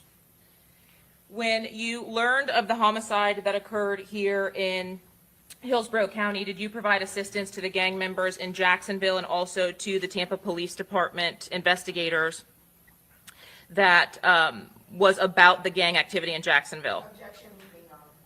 Overruled, go ahead. Yes. Specifically as it relates to Charles Jones and Isaiah Chance, were you in your daily activities able to observe some interactions with the co-defendant and the victim in this case on the internet in the days leading up to Mr. Jones's homicide? I personally did not know. Would another member of your unit have done that? Very well could have. Okay. When you are referencing Isaiah Chance being a part of ATK, was there some time at which he was being removed or removing himself from that gang? Yes, he is. He had a falling out with ATK. And what group did he begin then affiliating himself with based on the social media posts from his accounts that you reviewed? 1200. Objection, Your Honor, hearsay and speculation. Overruled. Go ahead. She's doing the cross for this. She's the only one objecting. This would be the first. After the death of Charles Jones First one for in her. Tampa, were you alerted to new videos on social media and YouTube that had been posted by members of ATK or 1200? Yes, ma'am. Immediately after the death of Charles Jones, was a video posted to YouTube? Yes. Were you for? Objection, vague, and hearsay. Overruled. Go ahead. This Are you would be a familiar good with the cross. video that was posted on the day of the homicide? Yes, I believe it's called Let's Do It. Objection, hearsay. Overruled. As it relates to a subsequent video also posted by ATK called Game Over, did you have an opportunity to review that video? Yes, ma'am. Did you have an opportunity to do the same in reviewing the lyrics as you had previously? Yes, ma'am. Here we go. And is Young and Ace the only individual who is cited as being an artist on this particular video? As an artist, yes. He's by himself. Publishing 89C. All right, because of copyright, I do need to mute this. This is a Young and Ace video. Here he comes. We don't hear any music yet. There's the Don Julio. That is the Don Julio. They're actually not playing the music. I'm gonna just try to keep my trigger finger over here. But this is the day after Julio Foolio got shot. Young and Ace gets out of that car. They have this. Oh. They have the Don Julio. So think about this. Look, it's right there. The Don Julio. Okay? That looks pretty disrespectful. And remember, if Julio Foolio got shot and survived in October, and the very next day after you get shot, somebody posts this. It looks like a shot. I do have a clip of Young and Ace doing an interview with Academics, and it's off the record clips. You guys can look it up yourself, but Ack asks him flat out, did you have anything to do with Foolio getting clapped? And Young and Ace is like, man, I don't really even know him. So it's tough. It's tough. But as far as the timeline, I think that's the other thing that we can look at is we can look at somebody's uploads and the dates of uploads. And I think that's what they're doing. Young and Ace, this is pretty intense. But to y'all's point, Alicia, what does this have to do with Alicia? Now, let them talk about it. The prosecution, this is their strategy. They're trying to show the ping pong, the back and forth between the songs and the rivalry, right? And I do want to shout out, I saved them a second ago. Vanessa had made some wonderful comments a few minutes ago. Thank you, Vanessa. She clarified that the prosecutor came out again the day of the trial, the day that the trial started, to set the record straight. They did not offer Alicia a plea deal at all. The other thing that Vanessa mentioned that I thought was important was this one. It says, also keep in mind, this trial will be used in the following trials for the other members. So they didn't benefit by offering her a deal. Anything the defense introduces in this trial is fair game. So look at what we're watching. Who started it? Young and Ace. Who comes after? Foolio with When I See You. Foolio gets shot, then we get this video. This is number 3. It looks like they're going to talk about the Game Over song, but if you look at this,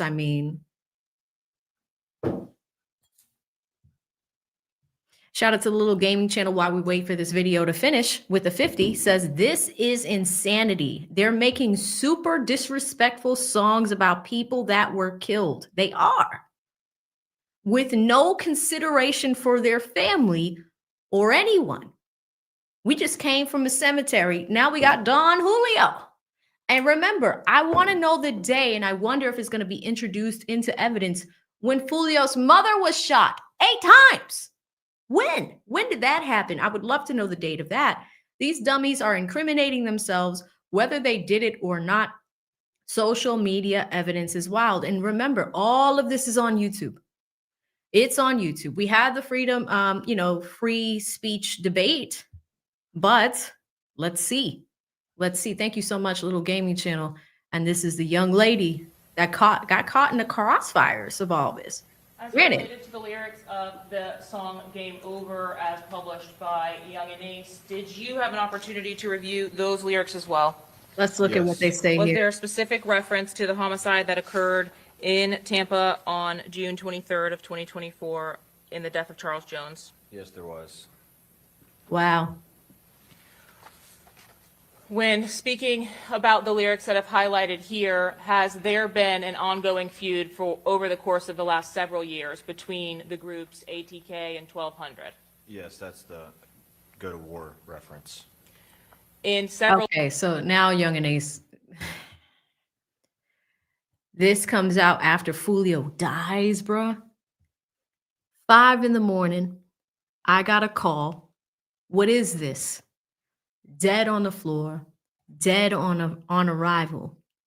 4 in the car, 1 of them dead. 3 got hit. I told them ninjas they don't want no war with this shit. 4-1 sweep, ball game ninja, 7-6-2s. I'll knock his face off. Now pick him up. I don't know, chat. This is this whole thing is wild. of the videos that you have seen, or at least in these videos, surely this is not indicative of the only videos that have been posted between the two groups. Correct. And in the videos that you've seen, is it common to see this fuck the six language across the videos? Yes. Is that language used in the videos in a manner to disrespect 6 Block? Yes. They're coming 6 after Block Ace. members that are posting their own music videos, including Mr. Jones, use similar language in his videos. Yes. And in the video that we've seen here, did you see the chain that was worn by Mr. Bullard? Yes. And is that the chain that you were indicating was indicative of ATK? Yes. This is not good. When you spoke with the detectives in Tampa regarding the facts of the homicide of Charles Jones, were you able to ascertain that Mr. Jones had been shot and killed in a vehicle? Yes. And were you able to ascertain that other individuals were also with him?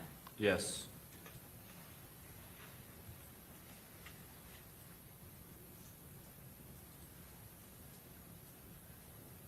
In the last video that we saw of When I See You that was actually published by Mr. Jones, was there some reference to Young and Ace, the artist of Game Over, in reference to him losing it over the death of 23?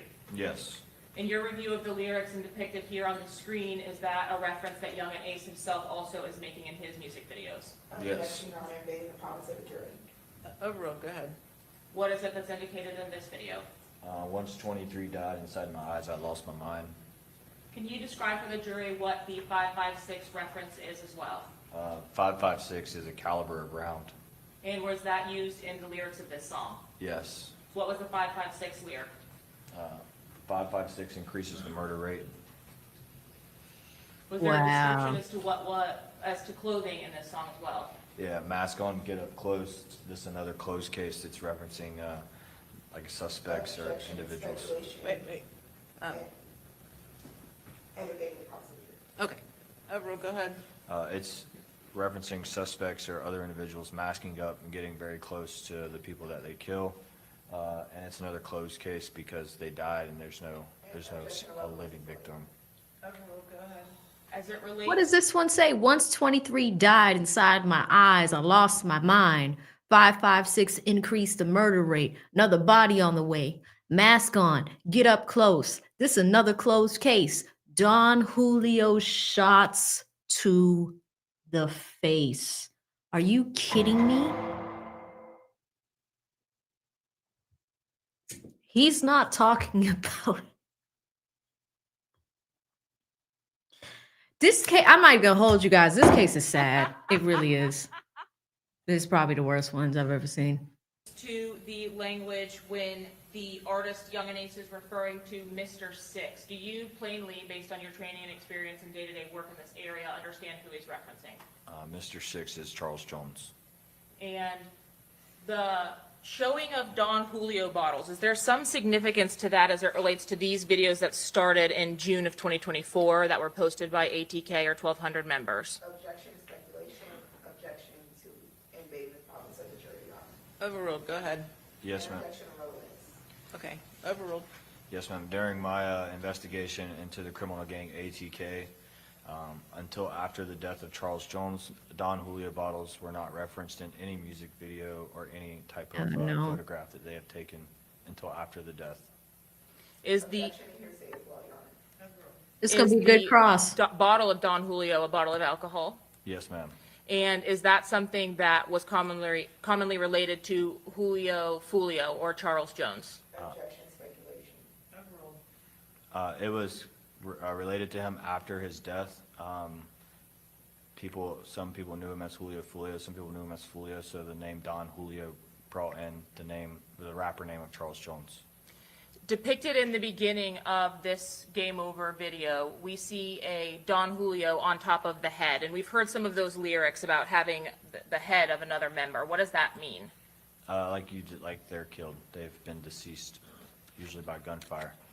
Wow. After the publication of this video by ATK's Young and Ace, was there a music video also published by the individuals who were in that first song? Yes, ma'am. The Who I Smoke video had members of both ATK and 1200, is that correct? Yes, ma'am. And included in that video with Young and Ace were individuals by the name of Wappa with the Choppa? Yes, ma'am. He's also known as Ducci. And were there any other individuals also depicted in both? Can you ask that again? I'm sorry. Yes, was there anyone else from the original song that we played in States 89A with Spinabins, Wappa with the Choppa, Young and Ace, and Fast Money Goon of Who I Smoke that made their own videos after Young and Ace made Game Over? Yes, ma'am. Wappa and Spinabins made their own song called Foolio Dead. All right, I gotta mute it again. The song is called Julio Dead, bro. Look at this. He's drinking Don Julio. At the Holiday Inn Express. Whoa, whoa, whoa, whoa, whoa. We don't even need to hear it. Whoa, whoa.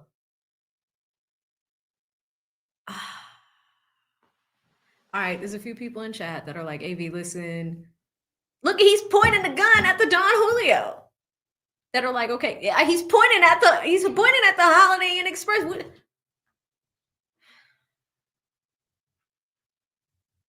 I mean, I don't know what y'all want us to say here. Just because you rap about something doesn't mean that you've done it, but this is a little bit more detailed to this situation. Man, these Jacksonville boys, like, oof. Whoa. Like, there's news clips in the back. But again, like in the YSL trial, Woody, like, did a video that really depicted what happened to Nut, Donovan Thomas. So this is a tough one. We're going to let it ride out. Man, I don't think I've ever seen a case like this before. I really haven't. Julio dead.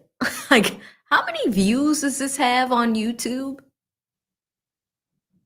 This is Spinabins and Wappa with the Choppa. Wow. Crazy. Wow. Those are the Instagram accounts. Looks like they're done. For the Foolio dead video by Spinovins and Waffle with the Chop Up, were you able to identify any specific language as it related to the homicide of Charles Jones? Yes, ma'am. And is that what's highlighted on the screen before us here? Yes, ma'am. When there's a reference to Look his at it. mother, stronger. Okay.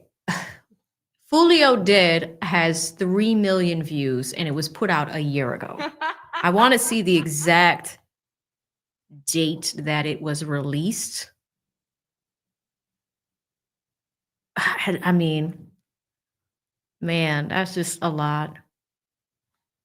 Julio Dead. Hold on, guys. I'm just trying to find the actual date that that song was released because I think it could kind of help us put everything together here. July 26, 2024. And it does say that on the screen. It says Foolio dead for real. This is not, it's not a joke. His mama stronger than him. That itch survived. She got blicked though. Beef with us come outside. We make a ninja stay in. It's a celebration. Big pack at the Holiday Inn. This is crazy. Man. And remember, that's why I showed you guys during the lunch break, the mother saying that she got shot 8 times. What does it say? Put that 8 in. Wow. Than him in these lyrics. Can you describe for us what these lyrics are highlighted for? Yes, ma'am. His mother was shot in Jacksonville prior to his death, and she survived. So she lived from that shooting? Yes, ma'am. What when she was shot, was anybody else shot or injured at that time?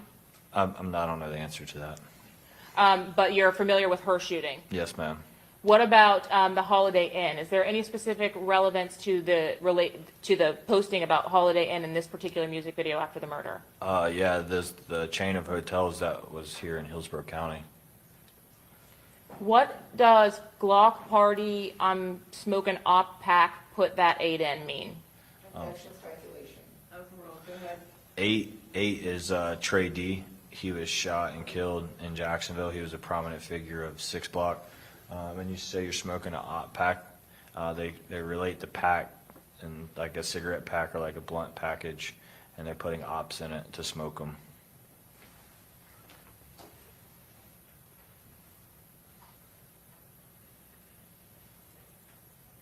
Man.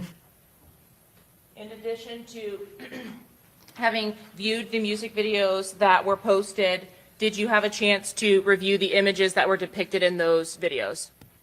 Yes, ma'am. And do Wappa Witta Choppa or Spinovins have a hand sign for the gang 1200 to which they're related? Yes, ma'am, they do. And do they throw that sign in these music videos? Yes, ma'am, they do. Are you familiar with what that sign is? I know of it, but Detective Griffin with 1200 would be able to demonstrate it better than me. And be able to tell us the history of it itself? Yes, ma'am. No. Look at the rest of it. Look at the rest of it. Their whole crew about to be gone. Rest in peace to the whole 6. Foolio dead for real. His ass a ghost. That's a stupid question now. Don't ask me who I smoke. Dead man down. They say it's Charles Jones. He can't self-revive now. All the voodoo gone. Charles dead for real. I had to say that boy real name so y'all know it's real. Out here in the field, I never lack, I keep my steel. Graveyard gang, they know we poppin' shit like pills. I tell you, ask Charles Jones, but he dead for real. This time it's serious. He ain't coming back. And if he do, y'all can kill me. Somebody gotta die. It can't be us. We gotta kill. We might have to touch one of them ninjas to make it feel it. To make them feel it. Man. All right, Your Honor, I'll pass the witness at this time. Wow.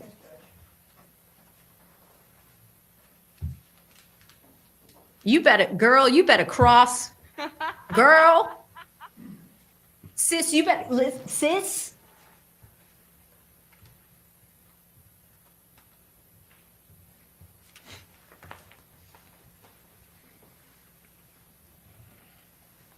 Cross-examination time. Defense is up. It's the first time we're hearing from this lawyer on cross. Oh, it is afternoon. Good afternoon, Good Detective Meter. afternoon. All right. So today is this is your first time testifying as an expert. No, ma'am. You've testified as an expert before? Yes, ma'am. In what hearing? It was a sentencing hearing in Jacksonville. It was a case involving Sean Walcott, who was a 1200. Okay. Did that occur after your deposition in this case? No, it was before. Okay. I want to talk to you about where you get in your job, in your day-to-day, where you get your intel from. Part of your job is to provide information to other detectives to support them in their investigations, right? Yes, ma'am. Okay. So to get that information, I would assume you don't just get it sitting at your desk, right? You're out in the field or in the street getting information as well, right? Yes, ma'am. Okay. So you get information from citizens, just people that are uninvolved in the gangs. Is that accurate? Yes. Like witnesses who might have witnessed the crime? Or like somebody lives in the neighborhoods where crime's happening. Yes. Right. ma'am. They just might be concerned about something that's going on. Correct. You get information from snitches, from people that are giving you confidential information Yeah. in general, not asking about anyone specific.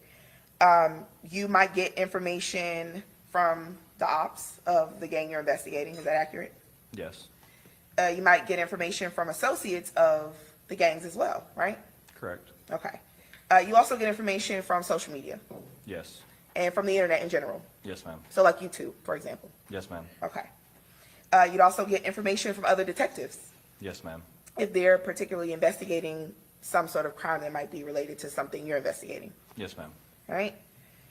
And I know you are assigned to ATK, and we've mentioned 1200, 6 Block, but there are also other gangs in Jacksonville too, right? Yes, ma'am. I think we have 30 or 31 active gangs. Okay. And not all those gangs are connected to the idea of like drill music, but these specifically are. Yes, ma'am. These are. Okay. Now I want to talk to you specifically about YouTube. Okay. And so you mentioned that you looked at, specifically in your investigation of this gang war, you've looked at, I'm sure, many YouTube videos, right? Yes, ma'am. Not just music videos, right? Yes, I would say it's a mixture, but general music Okay. videos are the most common. Okay. You also would look at like documentary style videos as well. To a certain extent, yes, ma'am. And in your review of those videos, She's talking about sometimes Trap you or might Ross. find useful information, but you also find that No, she didn't ask these questions. She talking about Trap Lord Ross. She talking about all the creators that have made documentaries on this war. Oh my God. not all the information is accurate, right? Correct. Okay. Now, even though not all the information is accurate, you have been able to take some of that information and use it. As long as it's corroborated by other evidence, yes. Okay. And in fact, you've even used some information you've gathered from YouTube videos and testimony and sworn testimony related to this case. Yes. Okay. Particularly a different chart, gang chart that you captured from a YouTube video. Is that accurate? I personally did not capture it, but I have seen it, yes. And you've used it in sworn testimony before. What? I guess you could say that. Okay. Yo. And that was from a video from a gentleman by the name of Trap Lord Ross. That's not familiar? I'm not sure who it was from. Yo! Like I said, I did not. Yo, shout out to you too. We the new media, man. Listen, we're doing way more work than the detectives in the case. The fact that detectives are using YouTubers' research is crazy work. Ain't no way. Ain't no way we doing more work on the outside, out here, from home, in our socks. Are you kidding me? I knew this cross was about to be lit. I knew this. Y'all gonna spam Trap Lord. Not right now. Stay here. After this stream is over. The fact that this is not the first time. Many YouTubers' names are being dropped in court. Are you serious? Look at how red he's getting. This British man across the pond has done more research. He ain't even in this country. Are you kidding me?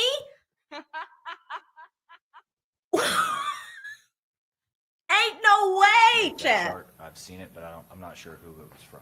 Okay, you are familiar with that gentleman though, right? Traveler Ross. I don't know who that is. Oh my God. I'm gonna overrule the objection. He said he doesn't know who that is. So, Okay, go ahead. you've seen, This is wild, Mop. This is crazy. you've seen some of the hours-long documentary videos that sort of try to break down the gangs in Jacksonville. Oh I've seen a no. few. And those videos have like millions of views. Potentially, I'm not sure how many views they have. Okay, a lot of views. You'd agree with that? I'm not sure how many views they have. Yes, you Potentially do. thousands of comments, a lot of comments. I'm not sure about the comments either. Yes, Okay. you do. You would agree with me that a part of in your investigations that you sometimes go through the comments in these videos? It depends. Yes, you What do. would it depend on? It depends on the video itself. Get it, Okay. sis. And what is an example of a video where you see information about the gang and you would not go through the comments? Generally, it just depends on what occurs in the videos. If the comments are worthy, a lot of times the comments are just trolling, so it's kind of a waste of time to scroll through all the comments. And how would you know if the comments are trolling unless you go through them? Well, I don't go through all of them. I have went through them on some videos, but not all videos.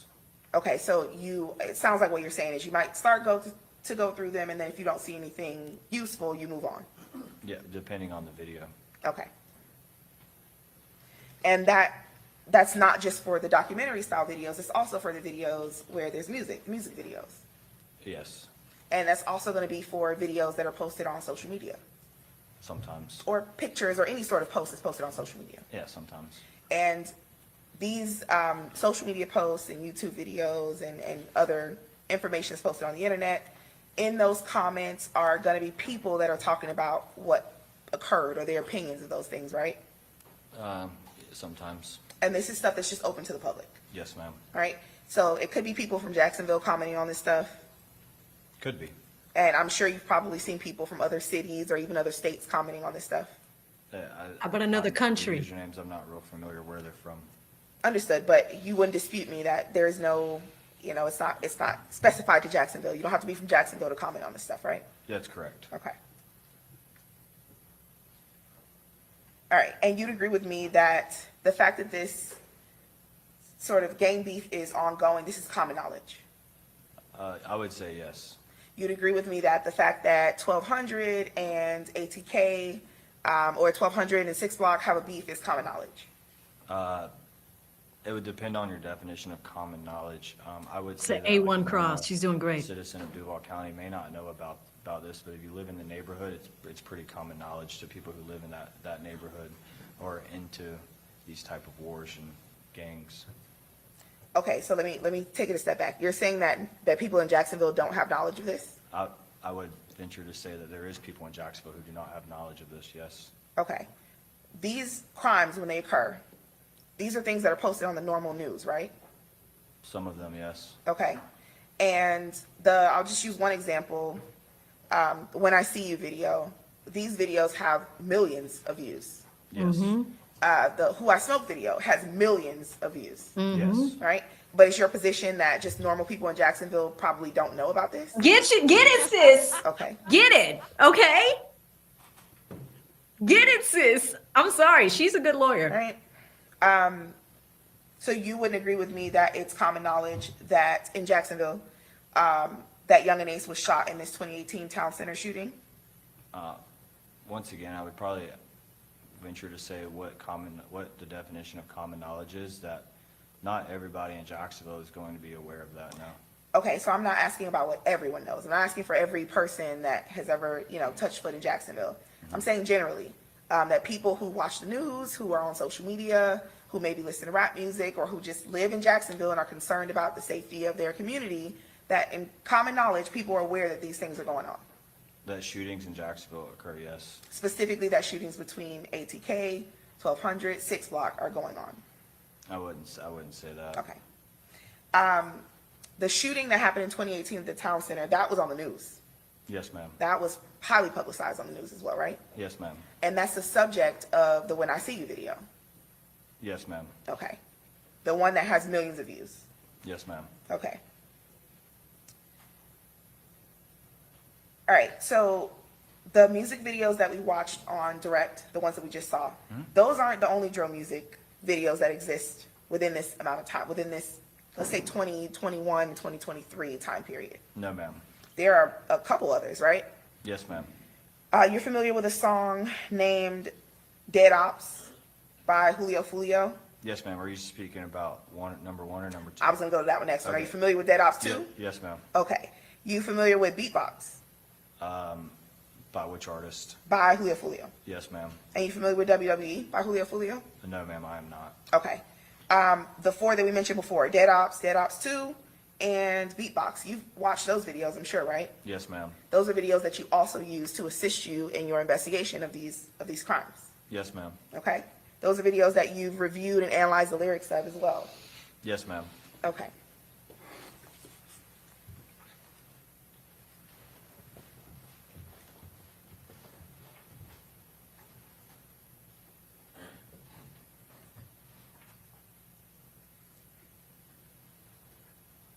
Aw, she got a pink pen today.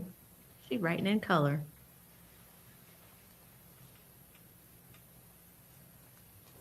Turn it pink like her pen.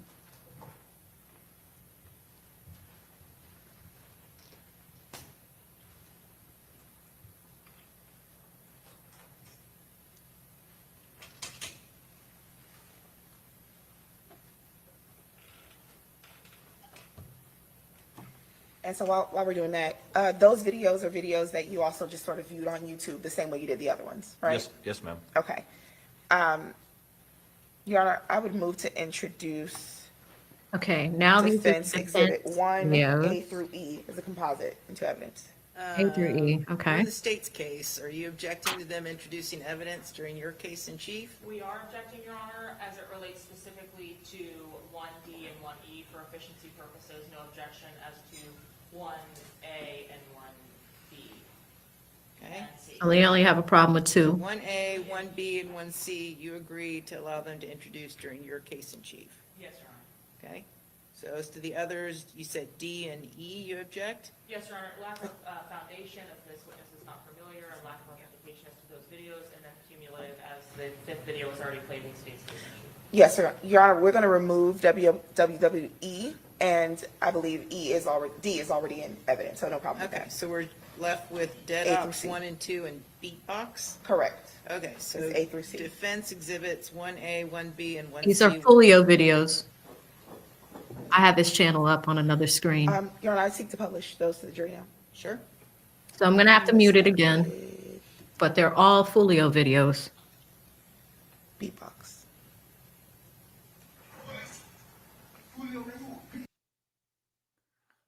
Well, I don't know. Is Beatbox a Folio song?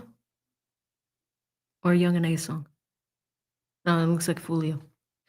Okay, Beatbox. Let me give you a little bit of background on that. Folio. What's the performance on that one? Folio Beatbox. It's produced by Julio Foolio, 20 million views 4 years ago.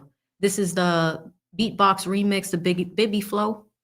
So all of that is up. Now, this is crazy. I mean, but I see what the defense is trying to do. They are now putting the victim on the screen with a gun. Dead ops. Okay, we're going to see what she does with this. This is starting to heat up. I knew today was going to be an exciting day. But this is Foolio himself at this point. Now, they're bringing it looks like it's going to be 3 of Foolio's songs. And now you can see why Momma Foolio doesn't like the defense team. But here's the thing. Look at the defense team strategy.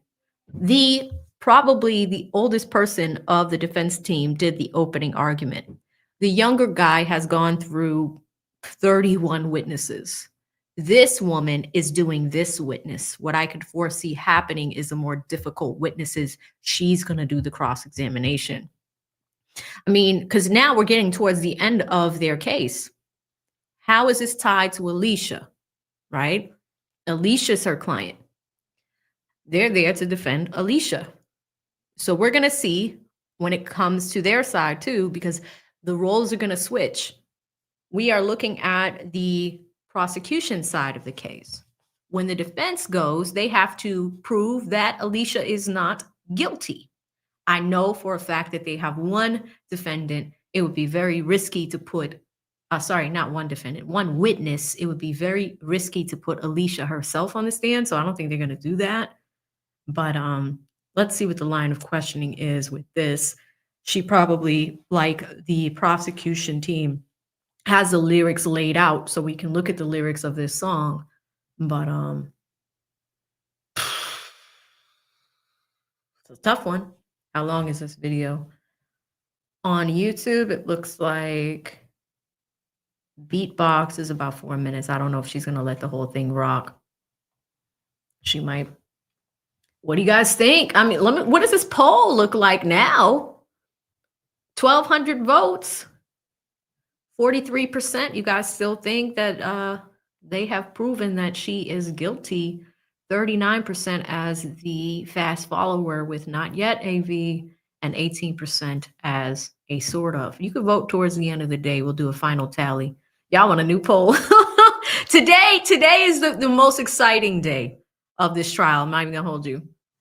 This is probably the most exciting day. I do think it's gonna heat up now that the stakes are getting higher and we get to the defense team. You know, but we could see what they're doing here.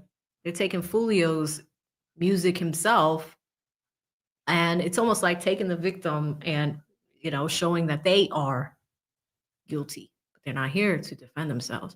All right, looks like it's over. Let's go back in. That's wrapping the video, right? Yes, ma'am, that is Okay. Charles Jones. And at the beginning of the video, he gets out of the vehicle and stands over a guy with a gun and kills him in the video.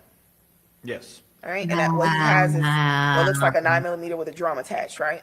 Yeah, I don't know if it's a 9mm, but it was a handgun. A handgun. Yep. Is it better? A handgun with a drum attached. Yes, ma'am. All right, and the drum, the purpose of that is to put more bullets in it, Yes, ma'am. right? So that the handgun will shoot much more than what it would normally shoot if it didn't have that attached to it. Correct. Right?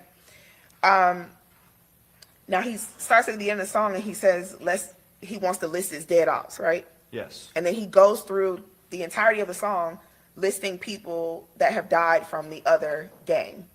Is that accurate? Yes. So I heard, and just tell me if I'm correct, I heard Michi was one of the people that he listed. Yes, ma'am. I heard Leaky was one of the people that he mentioned. Yes, ma'am. I heard Busta that caught one to the face. Did you hear that? I heard that, but I'm not sure who Busta is. Okay. I heard a reference to the 2018 shooting about Ace being the only one to survive. Yes, ma'am. Okay, so this is another song where he's discussing that 2018 shooting, Yes, right? ma'am. And this song was also published to YouTube. Yes, it was. Do you recall how many views this video has? No, ma'am, I do not. Would taking a look at the actual video on YouTube help to refresh your recollection on how many views it has? Yes, ma'am. Okay. Here we go. Another one that I'm gonna have to mute. It seems like it's another Julio song. Okay, so just take a look. If you can just, oh, scroll down. Sorry, y'all, I didn't ask for permission to approach the witness. I can see it, yes, ma'am. Okay. It Does says, that refresh your? it says 30 million views, and the video was posted 4 years ago. Okay, so that's an additional 30 million views to the other almost 100 million views on When I See You and Who I Smoke, right? Yeah, I'm not sure the exact numbers, but that would be an additional 30 million, yes, ma'am. Okay, would taking a look at the views on Who I Smoke and When I See You, would that refresh your recollection as to how many views? Yes, ma'am. Okay.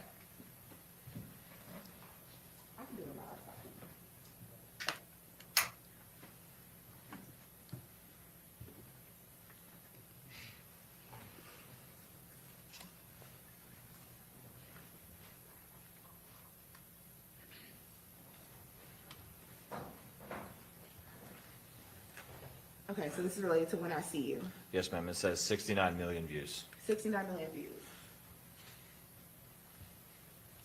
And So she's asking for view counts. for Who I Smoke, 57 million views. okay, so we have 57 million views for Who I Smoke, 69 million views for When I See You, and 30 million views for Dead Ops. Yes, ma'am. I don't really feel like doing math right now, but it's definitely over 100, right? Correct. Over 130, right? Yeah, roughly. Okay. Let's go to dead ops. Yes.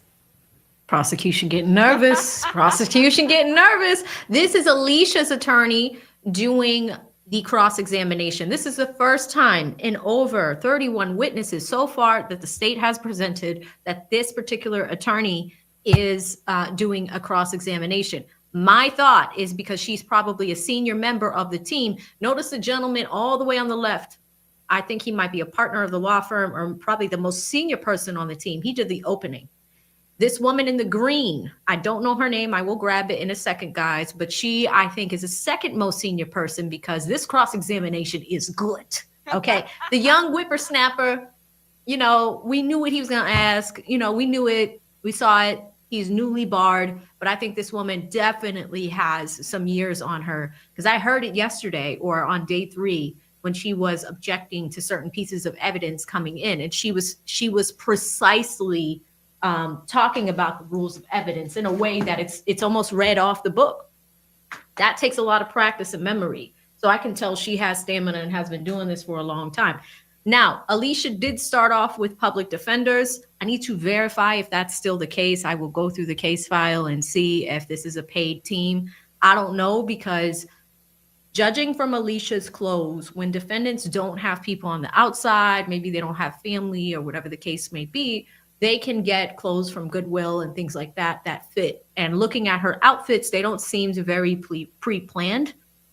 So it's either what happens is you're in a crunch for cash and you pay the attorneys, right? You get paid lawyers, or even with public defenders, and this is why I want to verify this. If this is a public defense team, the woman in the green is pretty damn good. She is. I can tell. You could typically hear it. So we'll check this out. Somebody gave me the name. Erin White is her name. Thank you, guys. She's from Broward or Miami-Dade. Yeah, there's something different about her compared to some of the other attorneys. But yeah, you can see what's going on. Now, here's the other thing. A hung jury could happen too. That's a possibility, Noman. That could be a possibility, but it really depends on how the jury is taking this information. Now, if I'm on the jury, if you're on the jury, this is probably the most exciting part of the day. You're probably not sleeping. Now you're probably taking notes because they've talked about this gang war. But think about it. If 80% of your witnesses are all police, some of them are saying the same thing. They picked up shell casings. They did this. They did that. But one common theme with all 32 of these witnesses is, what does Alicia have to do with this crime? Now look at this sidebar. I've been talking for a few minutes. Whatever debate is happening up there, the defense team seems to be very, very interested. Most senior person on the left is listening intensely. We see some arguments. That prosecutor, the one young prosecutor, she's up there by herself against the 4 defense attorneys. So we'll see. Typically, these sidebars have to do with questions that are about to be asked towards the witness, what's going to come out of it, what the jury's going to hear. Is it more probative than prejudicial? All of those things. The judge needs to make a call right now. It's almost like you're watching a football game or a baseball game, right? If they approach that is something that needs to be spoken about off record, and the judge needs to decide what's going to happen next. So they've been up there for some time. Look at her. She's like, go away. Okay. Anyway, go ahead. She's getting Play the frustrated. next 2 videos. We need to wrap this up, okay? Judge is very frustrated. That's not good.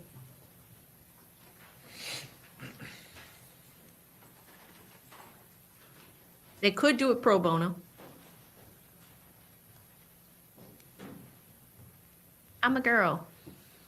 I don't know anything about that. Okay, another song, so I do need to mute it. Yes, so it looks like it's another Foolio song number 2. Beatbox remix, Kojak and Foolio. So it's a collab. He is swinging. They at the park, swinging. Just swinging. A playground. Interesting. Melvin Park, it looks like. I know we got some locals in the chat. They are shooting this video at the park. Interesting. Brittany said, I love this song, girl. What you This song slaps, okay? This song slaps. Thank you, Vanessa. Vanessa is right. Attorneys are obligated to do pro bono time certain time of the year. We also have to do CLE, continuing legal education. Depending on your state, every lawyer has to do that. So they will donate their time. I worked with a lot of corporate lawyers that was more on the white collar business side for banks and things like this. But many people, if they had an interest in criminal law, had some practice in criminal law, they would still do their pro bono hours a year to the local bar association. I tell you guys all the time, even if you don't have a paid lawyer, there's ways to still get good lawyers. Another big thing that I recommend to people is if your company offers like a legal insurance, you can do that. It's open enrollment time, I think, if there's still time. Getting legal insurance is amazing because you'll be able to get access through your insurance to top tier attorneys that need to either donate pro bono time or will get paid on billable hours through insurance. So that's the other thing. I tell people to check out local bar associations. There's things like legal aid where you could still get access without paying so much money, you know? Thank you, Vanessa. She says the content creator here could probably answer better. Yes, I tried to just now. I hope that helped. All right, let's keep going. Remix. Okay. One of the videos that you mentioned that you have viewed in your investigation. Yes, ma'am. Okay.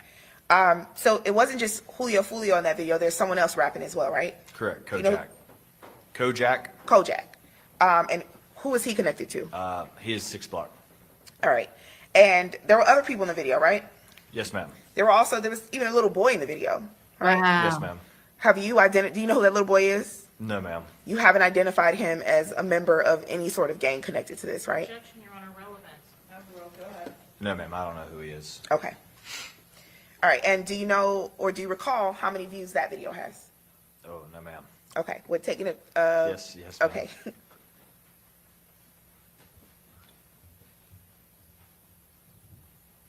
All right, looks like we're playing another one. And we got a little bit of TiVo time, so I might be able to skip through some of this stuff. That one has 20 million. 20 million views. Yes, ma'am. So we're somewhere north of 150 million views at this point, right? Yes, ma'am.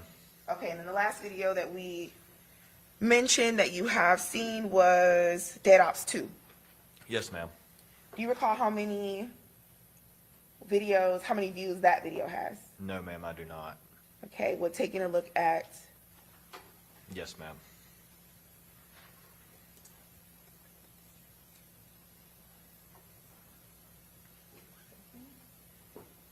okay,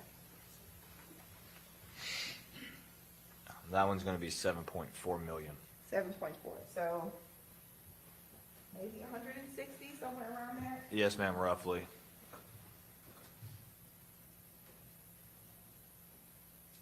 Okay, and those aren't all the videos, right? There are other music videos as well, right? Yes, ma'am. And those potentially have millions of views as well? Potentially, yes, ma'am. Okay. All right. In any of the videos that the ones that we saw today and the other ones that you've viewed, Alicia Andrews isn't in any of those videos, right? Not that I've seen. As far as you know, she's not a rapper. Not that I'm aware of. As far as she's not a ghost rapper writing lyrics for any of these people, as far as you know? The lyric part, she hasn't at least been on where you like Apple Music and stuff like that. You can see who written by. Her name has not come across any of those. No, ma'am. And that was going to be my next question. First, if you've ever looked to see who was credited for this music. Yes, ma'am. And Alicia Andrews is not credited for any of this music. Not that I've come across. Okay. You also haven't heard her mentioned in any of these songs. No, ma'am, I have not. And I believe you already said you haven't seen her in any of the videos, right? I have not seen her. Okay. In the Who I Smoke video, in the Game Over video, Yes, ma'am. despite the fact that Young and Ace is sort of taking credit for the Julio Foolio murder, he hasn't been arrested related to this case. Is that accurate? That's accurate. All right.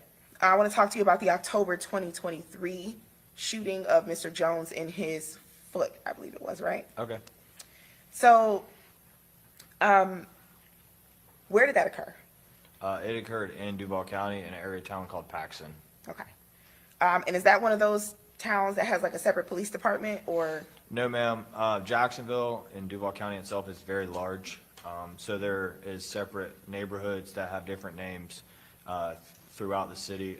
Just for a couple examples, just so you can, like, there's a town center, there's South Side, Mandarin, Paxson, Sherwood. So like there's different, each little area of town has its own little nickname. Got it. But all of those are under the jurisdiction of JSO? Yes, ma'am. Okay. And as the, I don't believe I asked you this question, so I'm going to ask you. Even though you are assigned to ATK, it's possible that other detectives, other gang detectives, could end up assigned to like a specific investigation for ATK. Yes, but generally how we work within our unit is if you're on call that night or that day and an incident occurs, you will respond and you will get the preliminary information. And once I come back to work, I will then take over the role of assisting the other units as the main ATK chain of point of contact. Got it. Okay. And in this case, actually, that's exactly what happened. Detective Drevik was on call, Yes, right? ma'am. So he ended up initially connecting with the Tampa Police Department in this case. Yes, ma'am. Okay. But back to October 2023. So, would you describe yourself as like the lead detective as it relates to that shooting? No, ma'am. Within the sheriff's office, we have different investigative units. We would be more of like an intelligence unit, or we have a robbery violent crimes unit that handles robberies and violent crimes, more like shootings where people do not die. And then we have a homicide unit that handles homicides. So we assist them with intelligence and other information that we may have. Okay. So you could end up assisting as far as giving intelligence to on a wide range of different crimes. Yes, ma'am. Right? So you could be helping a robbery detective, homicide detective, maybe even like a grand theft situation. You could be working on any crime as long as it's connected to a gang. Yes, ma'am. Okay. And you were actually working on this crime as well? Yes, ma'am. I responded to that scene. Yes, ma'am. Okay. And so your job and your responsibility is to assist them, to give any information that you might have that could assist is to give to them, right? Yes, ma'am. Okay.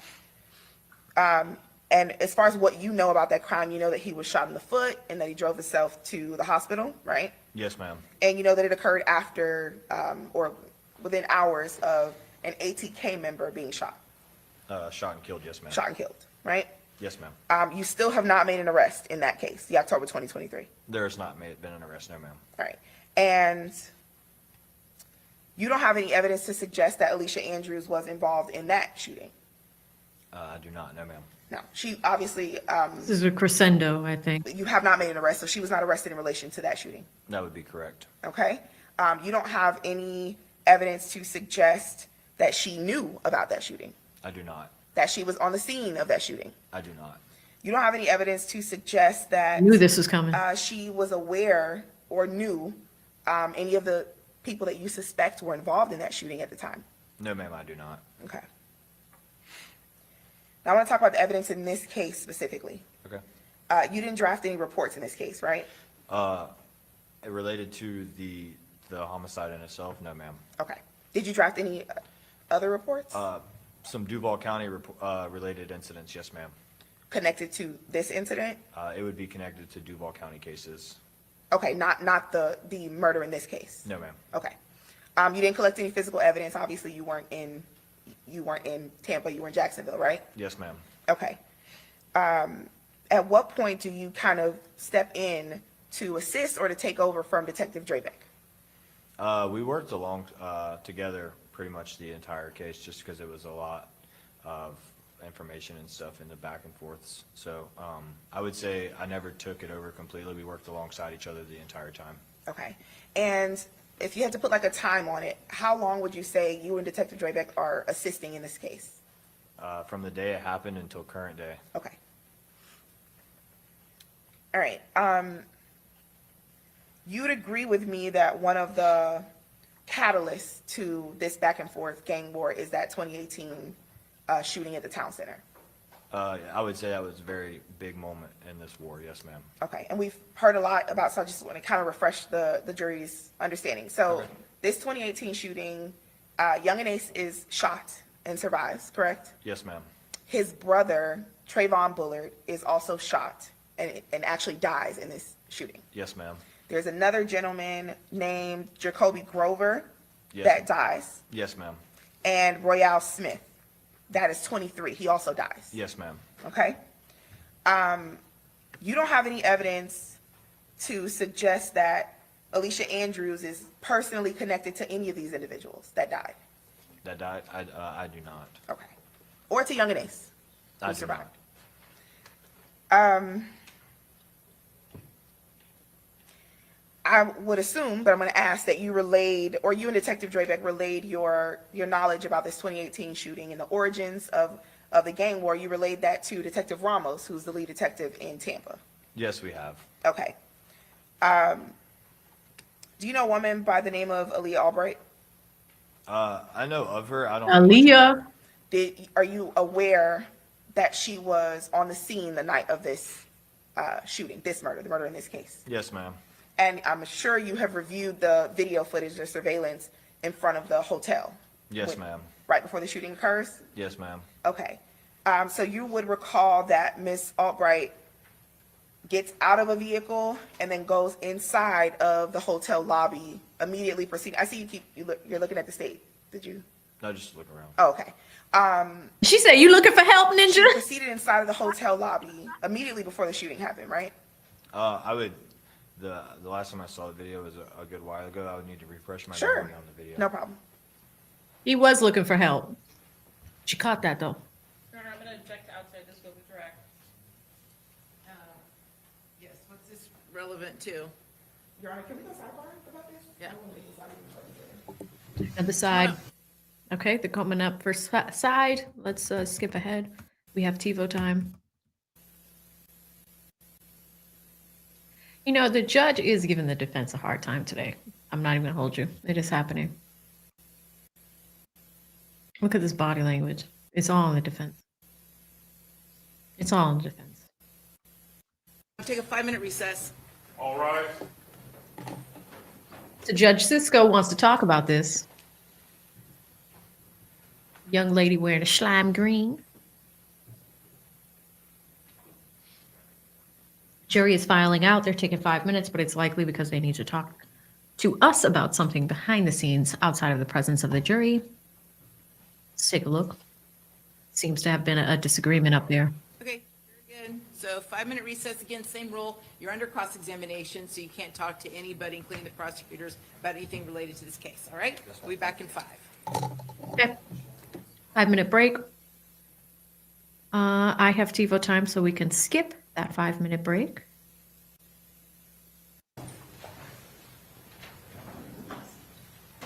Perfect. Get to pick it up from right here. Jerry's coming back in. Yeah. Yeah. Well, hold on to bring him in yet. Alicia laughing about something. Yeah, just talk regularly. The next witness is the medical. Oh, the medical examiner. There's an instruction you normally read with that, so I will. ask the court to read that before I begin his direct. Sure. Okay, very good. All right, now let's bring in the jury. All right, so we're wrapping up with the detective, it sounds like. And the medical examiner is next. We have 2 hours left of court time today. This is the medical examiner that did the autopsy. So much paper up here. My biggest problem is finding what I need at any given moment, but I do have it. Thank you again to the Little Gaming Channel. Yep. Hit me with All another right. pen.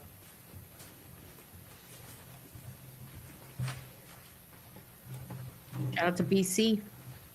Says he sounds like Ben Stein. The difference is clear. Clear eyes. Wow. Kelly Kell has 50 hours for pro bono for the state Okay, of New York. very good. You may proceed attempting to lay the predicate. Go ahead. Yes. Alrighty, good afternoon again, Detective Meter. Yes, yeah. So I was asking you before that at some point in your investigation, either during this case or in another, you became aware of a woman named Leah Albright. Yes, All right, and you're aware that she was on the scene the night of the murder. yes, Specifically, that she was a part of the group of people that Julio Foolio was with the night of the murder. yes, Right? And you reviewed the video surveillance that shows her entering into the hotel? I have. Okay.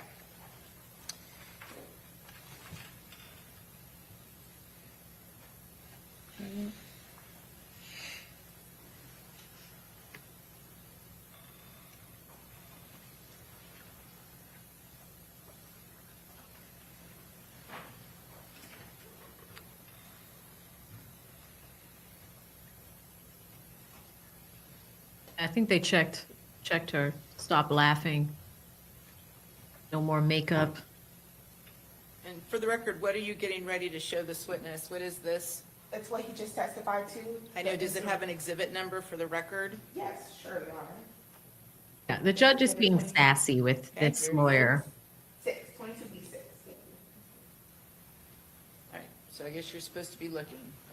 I'm gonna go try to limit this to exactly where. We got surveillance footage.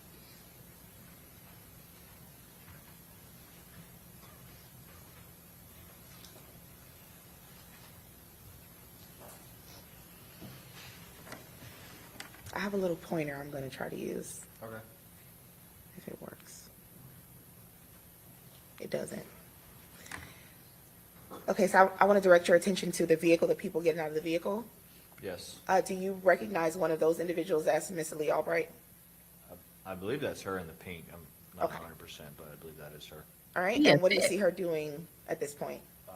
She's following a young man named Tafa McCray into the hotel. And as far as your understanding of this video, this happens prior to the shooting. Yes, All right. And in your recollection of what occurs in this video, I can play it through if you need me to. Ms. Albright doesn't come back out before the shooting occurs, right? I'm not sure. Okay. You do know that she was not shot in this incident, right? I don't think so. I don't know the answer to that either. Okay. But you have seen this video in its entirety? I have. Okay. Okay, what's your next question? Yeah, we're getting some Bev I vibes. mentioned earlier, we spoke at length at this point about the 2018 shooting, right? Yes, ma'am. And one of the individuals involved in that shooting is going to be this gentleman right here, Trayvon Bullitt, right? Yes, ma'am. He's one of Also the known as deceased. Quan. Yes, ma'am. He's Or- deceased. He is deceased. He died in that 2018 shooting, right? Yes, ma'am. And the person that you placed him next to in this chart, this is his brother, Correct. correct? Same last name, Yes. same mother, as far as you know. Yeah, I would assume so. Okay, brothers, nonetheless. Yes. Were you aware that Miss Albright videoed in that video, entering in the hotel right before the shooting, that she was dating Mr. Trayvon Bullard, aka Quan, at the time of his death in 2018? I'm aware of them dating. I didn't know about the time of his death. I'm Okay. not sure about that answer. Is that information, but you were aware that they were dating? At some point in their lives, yes. All right, is that information that you provided to Detective Ramos in Tampa? I'm not sure if I provided it, but I believe it was provided at some point. Okay, and in your assistance in this investigation, is that a lead or an investigative tool that you ever used? Did you ever investigate Ms. Albright related to any connection to this murder? Me, I did not. I was not in charge of investigating this homicide. Okay, but you are the expert on ATK. Yes. And as far as you know, is there any other detective that investigated her potential role, if any, in this murder at all? In this murder, I'm not sure. Okay.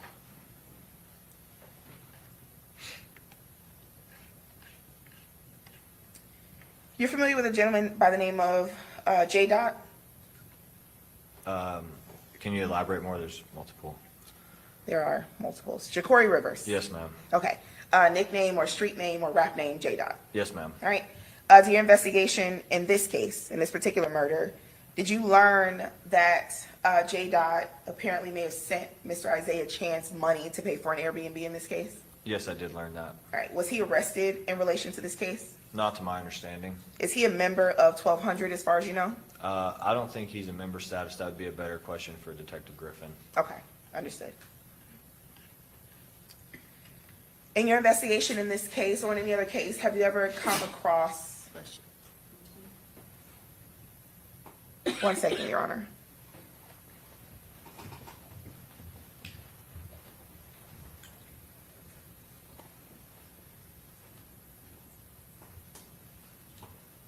Have you ever come across a young woman by the name of Kyla Enright? I believe, I don't recall her name, but I believe so, yes, ma'am. Let me ask let me frame it a little bit better. Okay. Did you review any of the information that was taken from the iClouds of the suspects in this case? Very limited. Did you review any information from the iCloud of Mr. Sean Gaithright? No. None. None. Okay.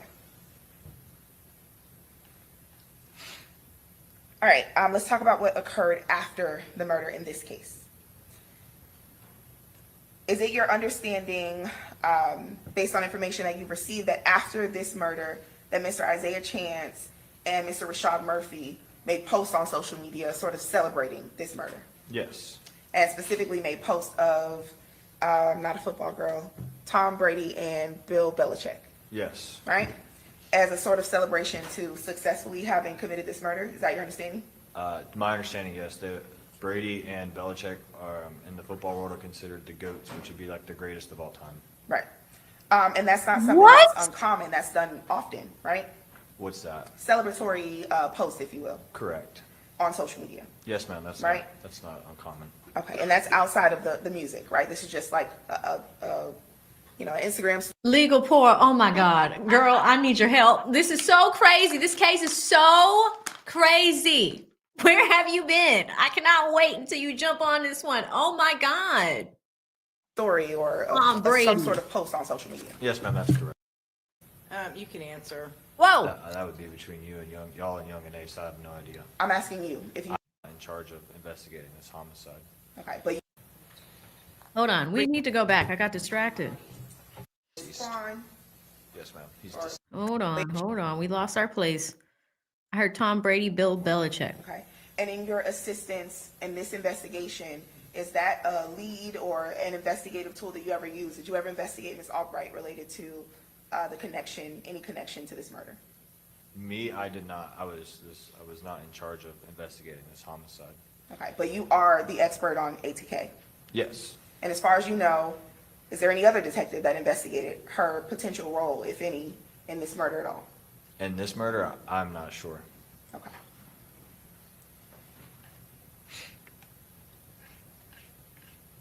Legal poor with the You T. familiar with a gentleman by the name of J. Dot? Can you elaborate more? There's multiple. There are multiples. Jacory Rivers. Yes, ma'am. Okay. Nickname or street name or rap name, J. Dot. Yes, ma'am. All right. To your investigation in this case, in this particular murder, did you learn that J. Dot apparently may have sent Mr. Isaiah Chance money to pay for an Airbnb in this case? Yes, I did learn that. All right. Was he arrested in relation to this case? Not to my understanding. Is he a member of 1200 as far as you know? I don't think he's a member status. That would be a better question for Detective Griffin. Okay. Understood. In your investigation in this case or in any other case, have you ever come across... One second, Your Honor. Okay, I remember that cough. A young woman by the name of Kyla Enright. I believe, I don't recall her name, but I believe so. Yes, ma'am. Let me ask let me frame it a little bit better. Okay. Did you review any of the information that was taken from the iClouds of the suspects in this case? Very limited. Did you review any information from the iCloud of Mr. Sean Gaithright? No. None. None. Okay. All right, let's talk about what occurred after the murder in this case. Is it your understanding, based on information that you've received, that after this murder, that Mr. Isaiah Chance and Mr. Rashad Murphy made posts on social media sort of celebrating this murder? Yes. And specifically made posts of, not a football girl, Tom Brady and Bill Belichick, Yes. right? As a sort of celebration to successfully having committed this murder. Is that your understanding? My understanding, yes, Brady and Belichick are, in the football world, are considered the GOATs, which would be like the greatest of all time. Right. And that's not something that's uncommon. That's done often, right? What's that? Celebratory posts, if you will, Correct. on social media. Yes, ma'am, that's Right. that's not uncommon. Okay, and that's outside of the music, right? This is just like an Instagram story or some sort of post on social media. Yes, ma'am, that's correct. Okay. And this will be done specifically by the ops? Yeah, most times, or just somebody who didn't like them. And that might not necessarily be their op, or it's just somebody who is what would be considered trolling that Okay. group or that person. All right. And in your investigation of this case, have you seen any posts? Do you have any evidence to suggest that Alicia Andrews ever posted anything celebrating the death of Julio Foolio? Not that I'm aware of. Right. And not as a potential op or someone trolling or in any way. You've never seen any posts to suggest that she celebrated this death after it occurred. Not that I'm aware of. All right. Now, at some point, you actually have contact with Ms. Andrews. You speak with her in an interrogation or an interview, right? Yes. All right. And during that interview, when you spoke with her, you asked her about her tattoos, right? Yes. You asked her about whether she had any tattoos related to Isaiah Chance or Gutta Man. Yes. And she actually opened her blouse to get ready to show you those tattoos, right? Yes. And you had to stop her because you didn't know what she was showing you. Correct. So she wasn't hiding her tattoos from you. No, she showed him when asked. Okay. Interesting. Now I want to talk a little bit about, it's going to sound a little vague, but subliminal language in general in relation to gangs. Okay. Is that something that you see kind of often, that they will use language maybe to try to avoid people knowing what they're talking about? No, I wouldn't say it's too often, but they do use it. Now I want to ask a very specific question. Subliminal language in, for example, jail calls, Okay. right? Is that something you see common or often? Yes, ma'am, they try to get their point across without law enforcement understanding. Right. And the goal of that is so you don't know what they're saying, Yes. right? Yes, ma'am. So they're not being explicit. They're not telling you their plans or anything like that, right? No, ma'am. They will be using like code words or symbols of some sort to. Yeah, well, whatever they have created that they both people on each side of the lines understand. Right. And when you are listening to a jail call, it's going to be on recording, right? Like it's a jump drive or a CD that you might have. For us in Duval County, we have access to the system, so we listen to them once they are recorded. They are uploaded to like a website under the name. Got it. Okay. And the bigger point is, with your access to these calls, you have the ability to go back, record, rewind, replay to decipher what is being said, right? Correct. So you're not in a situation where it's being said once in passing and you don't have the opportunity to hear it again. Yeah, That's we're not your situation. Yeah, no, that's not our situation. Okay.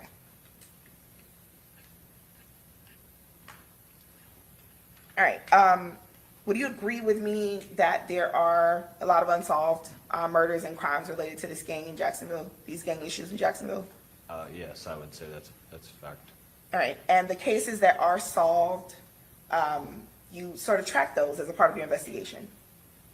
Yes. Like you keep up with who's been, convicted or who's going to trial, who's off the street, who was let back out on the street? Yes, ma'am.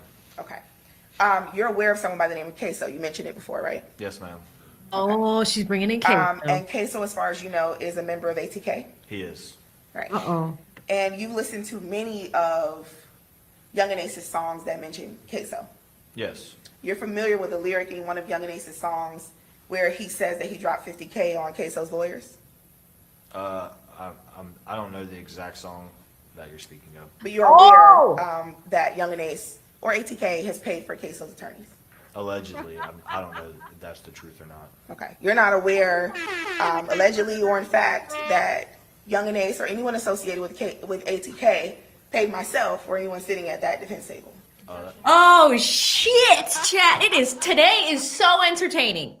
Number one, Queso just got convicted like a month ago. Number two, they're talking about YouTubers today. They brought in Trap Lord Ross. Listen, Legal Poor, you got to get in on this. Get in here. Get in here.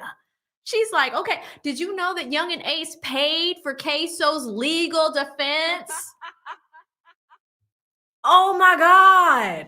It is heating up in here. Says anybody paying for me? That No. was between you and y'all and Young and Ace. I have no idea. I'm asking you if you know. I have no idea. Okay, you don't know. No, ma'am. All right.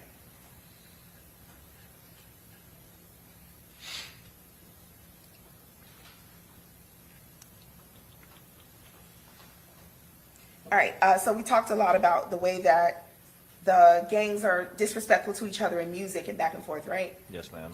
But there are also some instances where the members of the gangs will communicate in a almost not threatening way on social media. I've seen that. Yes, ma'am. For example, on Twitter Spaces, Yes, ma'am. which is a new thing where you can kind of like, it's just a room where people like a can talk. chat room. Right, like a chat room. So you've seen that before, correct? Yes. And specifically, you've seen it between members of ATK or 1200 and 6 Block, I have. all right?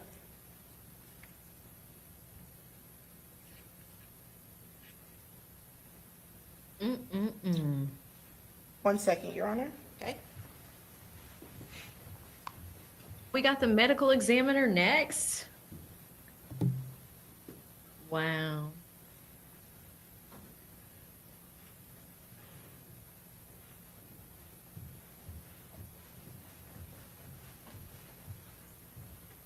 Painting this on Young and Okay, outside of the allegations in this case, you've never investigated Alicia Andrews in connection with any crime connected to ATK. No, ma'am. You've never investigated her in connection to any crime connected to 1200. No, ma'am. You've never investigated her in any crime. Overruled. What's your next question? Well, I guess 2 other gangs that I was going to list, Your Honor. Go ahead. In connection to 6 Block, No, ma'am. in connection to, I guess what would be considered Out East, No, ma'am. and in connection to any other gang in Jacksonville, No, ma'am. right? Outside of the accusations in this case, her name has never come up as a person of interest in relation to any of these gangs or the crimes that are connected to these gangs. I notice you keep looking at the state when I ask you questions. Other than, Yeah, so you can answer the question. other than this one, no. Other than this crime, no, I haven't. Okay. You're not aware of any close or intimate relation or connection that Alicia Andrews has to anyone that was murdered in this gang war? Murdered? No, ma'am. Okay. You don't have any evidence that Alicia Andrews had any personal or close connection to any of the people that are mentioned in these music videos that we have watched? Not the ones we've watched, no. Any ones that we haven't watched? Yeah, I would say there's a wide variety of them out there. I would say she has connections to ones we haven't watched. And let me be specific. I don't mean her boyfriend, Isaiah Chance. So I'm asking if you're aware of any sort of personal, intimate relationship that Alicia Andrews has to any person that has been murdered and mentioned in any of these videos? No, ma'am, not Okay. murdered. All right. Other than the fact that she was dating Isaiah Chance, strike that question. You don't have any evidence that Mr. Chance has ever given her any sort of information that's not just public knowledge about this gang war? Objection calls for speculation. If you know what the defendant has ever told Isaiah Chance, go ahead and answer if you know. I do not know.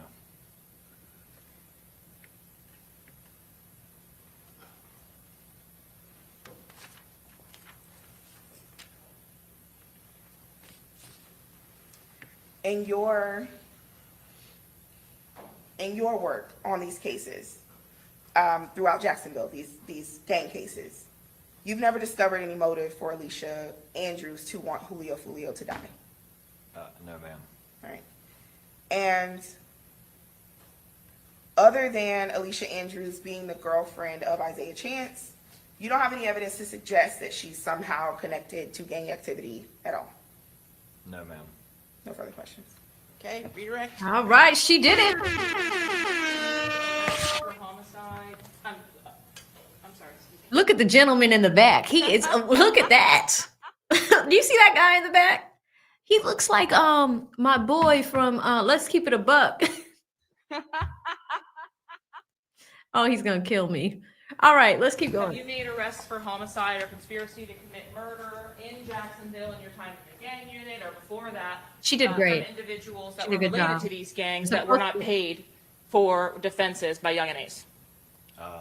Me personally, I've not been the affiant or like the author of any of homicide reports, but I've been involved in them, yes. And have you had any cases where there was some paid-for defense team by Young and Ace that you can establish proof of? I'm not. Oh, aware she of lost. any Listen to her tone. Is that whoever's going to pay for an ultimate defense attorney, does that even have any part of your consideration regarding your investigation? Do you see the first thing she's cleaning up is who paid for Queso's defense fund? And if Young and Ace paid for it, prosecution team, now you're paying for it because that was an important fact. Right? Queso was a part of ATK. And he just stood trial. I think he got convicted in like 3 days. It was super fast. We had no time to cover it. It was like boom, done. Right? But the fact that that's the first thing that she is talking about, and listen to the tone. This prosecutor is she's typically very measured. You guys are making fun of her like 2-3 hours ago, like she sounds like a robot. That's how calm she typically is. You can hear the inflections in the voice. So I'm going to bring it back about 10 seconds because it's noticeable. It's super noticeable.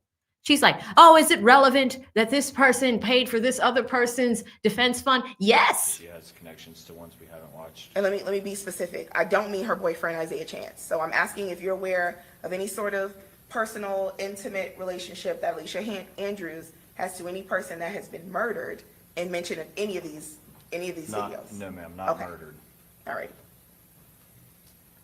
Other than the fact that she was dating Isaiah Chance. Strike that question. You don't have any evidence that Mr. Chance has ever given her any sort of information that's not just public knowledge about this gang war. Objection calls for speculation. If you know what the He's defendant starting to has get ever irritated told there. Isaiah Chance, go ahead and answer if you know. I do not know.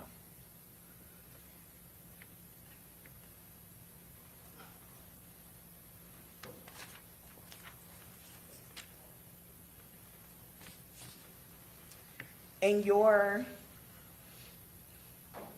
work on these cases, throughout Jacksonville, these gang cases, you've never discovered any motive for Alicia Andrews to want Julio Foolio to die, No, ma'am. right? And other than Alicia Andrews being the girlfriend of Isaiah Chance, you don't have any evidence to suggest that she's somehow connected to gang activity at all. No, ma'am. No further questions. Okay, redirect.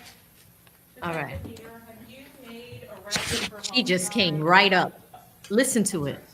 Have you made arrests for homicide or conspiracy to commit murder in Jacksonville in your time in the gang unit or before that from individuals that were related to these gangs that were not paid for defenses by Young and Ace?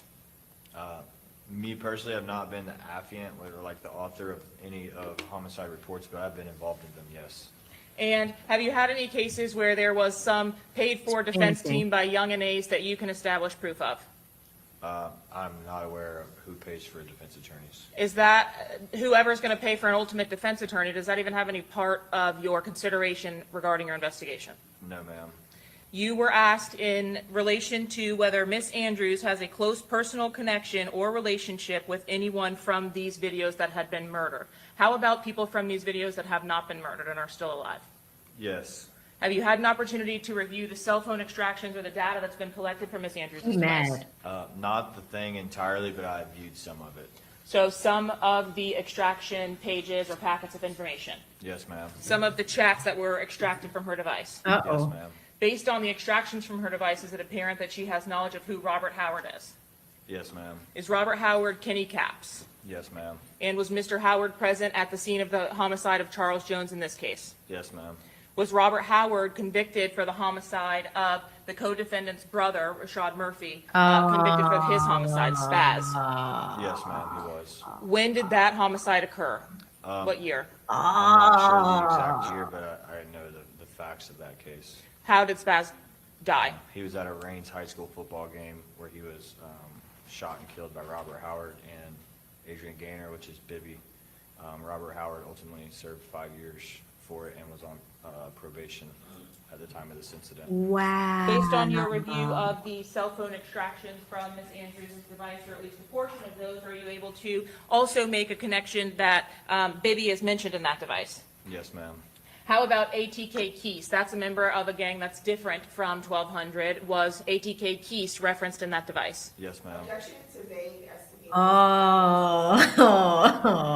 Whose device? Was there evidence in Ms. Andrews' phone of her communications with ATK Keese and direct messaging in the Instagram? Was there screenshots of those communications between this defendant and ATK Keese in that device? How about screenshots of messages from that extraction between this defendant and 6 Block member Kay Shorty?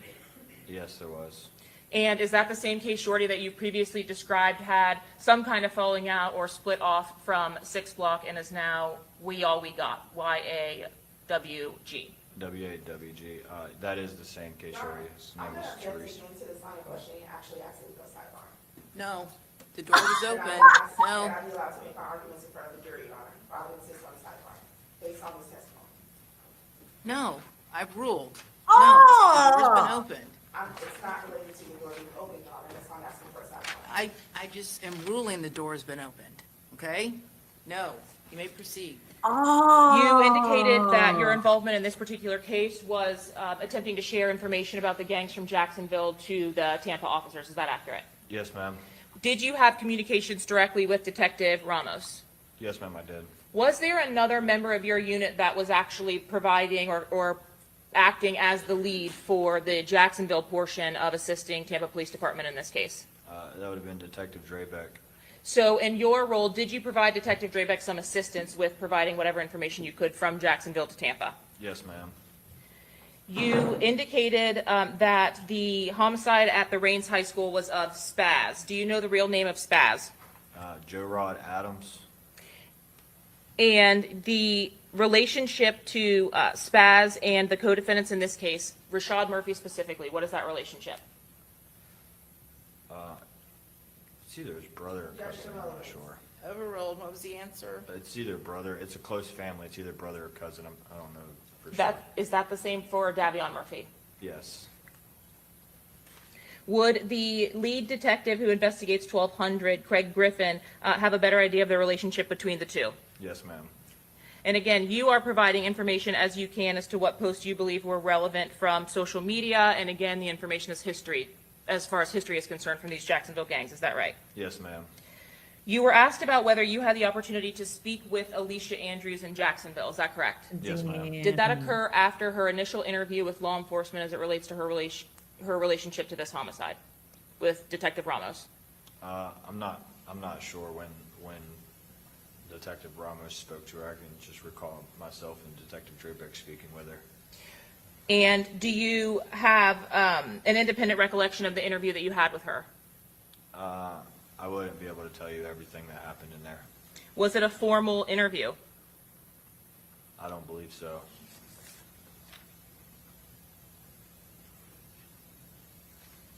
I'm sorry, but like formal, like I believe we Mirandized her and read her rights and spoke with her as she was under arrest or like being lawfully detained.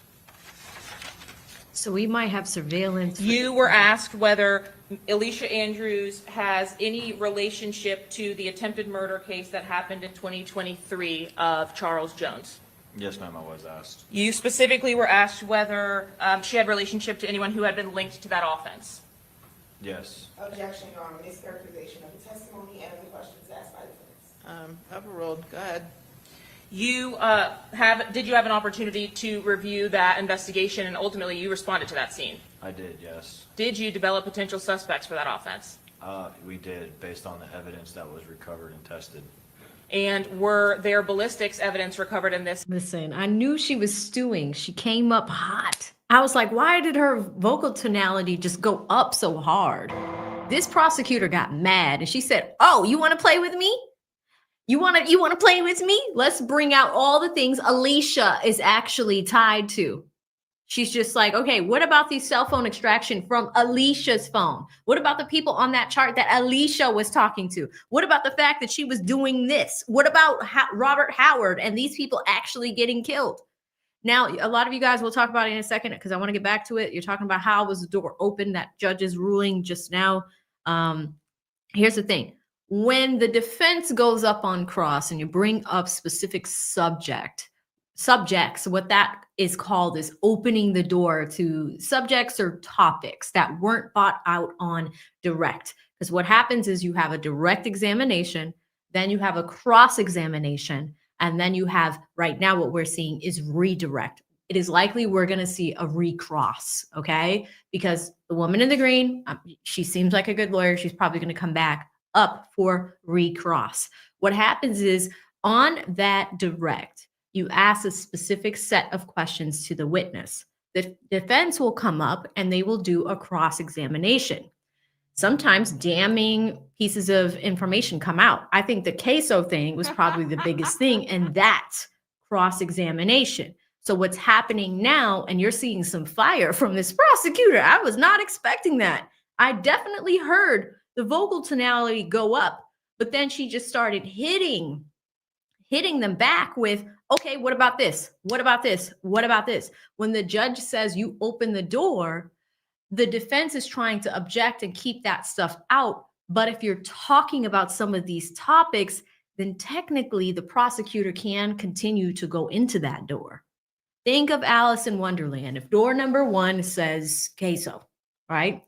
You want to open the door to queso? Fine, let's go into the queso door. We could do that now. I didn't bring up queso, you did, right? If you're talking about what Miss Andrews was involved in, fine.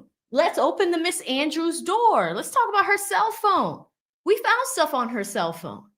Door number 3, we're talking about her interrogation. Did you interrogate her? Yes, I did. And because remember, that defense attorney was kind of like, oh, well, she's about to open her shirt and show you what was inside and show you her tattoos. She wasn't being evasive. The reason why she brought that up is because it came up in opening statements. They tried to paint, or the prosecution did paint, that, okay, Alicia's a liar. Alicia said she didn't know Gutta at all, but she got Gutta's name tattooed on her in 2 places. She lied. So I think sometimes people do hold it, but at the same time, for defense attorneys, you got to be very careful. What questions can be reintroduced on redirect? But remember, this defense attorney, she's not done yet. She can come back up for recross. So is he up today? Case that linked back to the individuals that you suspected had committed that offense. There was, on the scene there, we recovered spent shell casings. Those shell casings were sent off to a lab and were tested through our NIBIN technology. Objection, hearsay.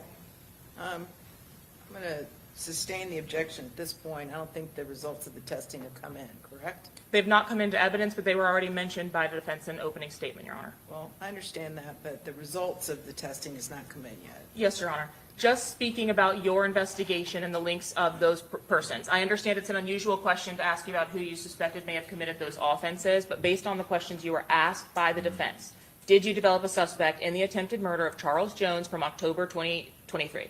Yes. And Overruled, go ahead. Do those persons have a specific relationship to this defendant, Alicia Andrews? Yes. Are they her co-defendants? Yes. Oof. No further questions, Your Honor. Damn. I asked for recalls based on not being allowed to argue on my objections and what I need to get out before this witness. Denied. Oh! Is this witness to be excused? Subject to recall? Subject to recall. Okay, very good. Thank you. All right, you're free to go, subject to being recalled. Yes, ma'am. Thank you. The defense attorney just asked for an opportunity for recross, and the judge said no. Well, damn. Sure, whoever will let you know. They're going to recall you. Thank you. Okay, who's next? Your Honor, the state's calling Dr. Ryan McCormick. medical examiner. I don't know, Chad. This is, I don't know how I was looking for Alicia right now after that. Now we have a judge, we have a judge issue. The judge has been very frustrated today.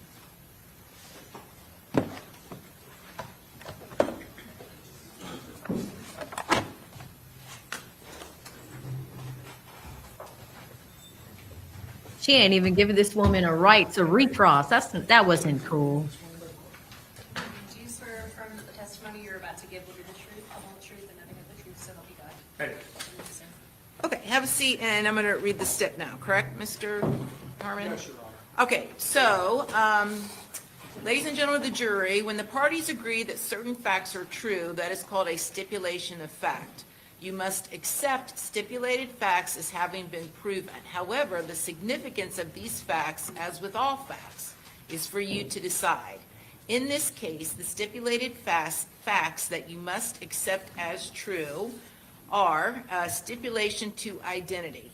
It is hereby stipulated by and between the defendant, Alicia Latoya Andrews, and the state of Florida, that Charles Jones, the person named in count 1 and 2 of the indictment in this cause, was found deceased on June 23rd of 2024 at 11606 McKinley Drive in Tampa, Hillsborough County, Florida. An autopsy examination was performed on the body of Charles Jones on June 23rd, 2024 by Dr. Noah Riley, D.O. We hereby certify that the foregoing stipulation is made in good faith and for the reasons herein alleged, dated this 27th day of October, 2025. And then the stipulation is signed by Mr. Harmon, Assistant State Attorney, Jeremy McClymont as attorney for the defendant, and the defendant herself, Ms. Andrews. All right, very good. You may proceed. Thank you, Your Honor. May it please the court. Good afternoon. Would you please Wow. Ryan McCormick? Can you spell your last name, please? Yes, McCormick. How are you employed, sir? I'm an associate medical examiner at the Hillsborough County Medical Examiner's Office here in Tampa, Florida. And what do you do there? So my job as an associate medical examiner is to perform autopsies and to determine cause and manner of death. All right. How long have you worked for the Hillsborough County Medical Examiner's Office? I've worked for Hillsborough County for just over 6 years. Can you tell the jurors your educational background? Yes, so I received my undergraduate degree in microbiology from the University of California, Davis. I then attended medical school and received my medical doctorate from Temple University in Philadelphia, Pennsylvania. Afterwards, I went to residency for anatomic and clinical pathology over at Emory University in Atlanta, Georgia. At the end of my anatomic and clinical pathology residency, I took my board examinations in both anatomic and clinical pathology and passed those.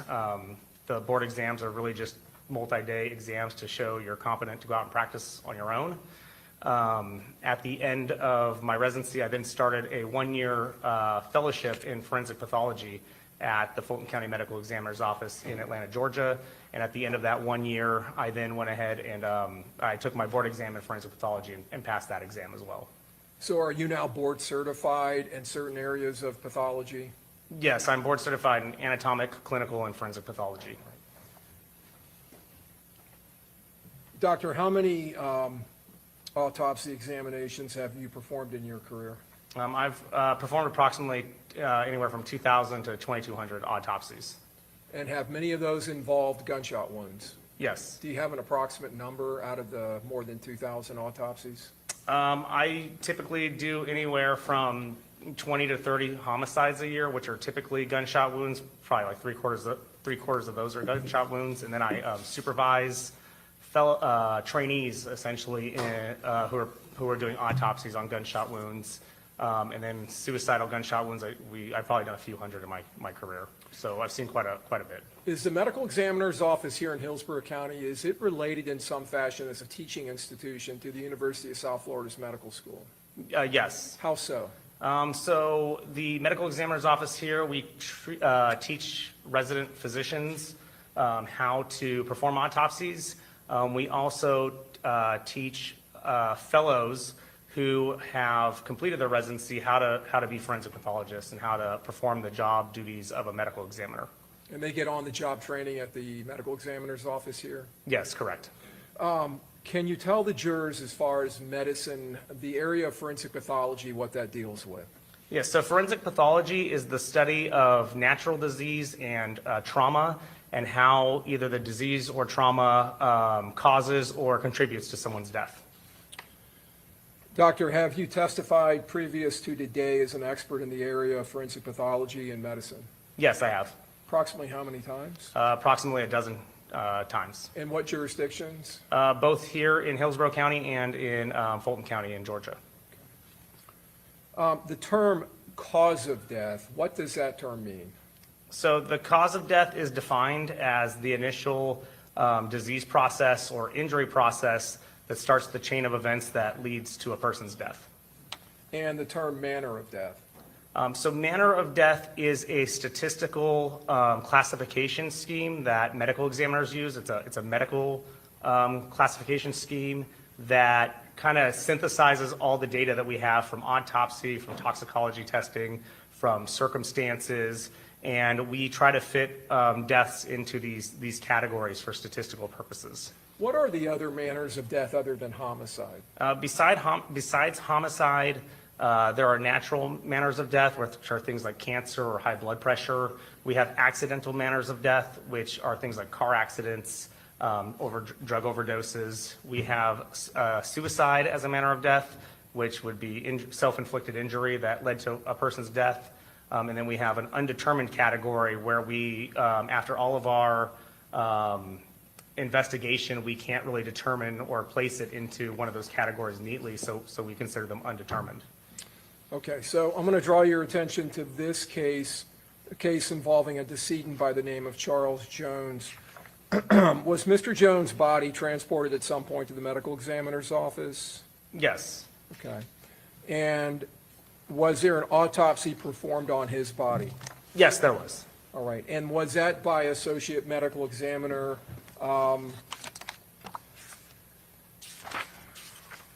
Dr. Noah Riley? Yes, correct. Excuse me, okay. And Dr. Riley, is he an Associate Medical Examiner like you are? Yes, he is. At the Hillsborough County Medical Examiner's office? Yes, he is. All right. And due to his unavailability to come in and testify at this trial, were you assigned by the Chief Medical Examiner, and did you agree to review this case? Yes, I did. And I want to talk to you about that, but did you agree to review items in this case to come to your own conclusions as to cause and manner of death? Yes, I did.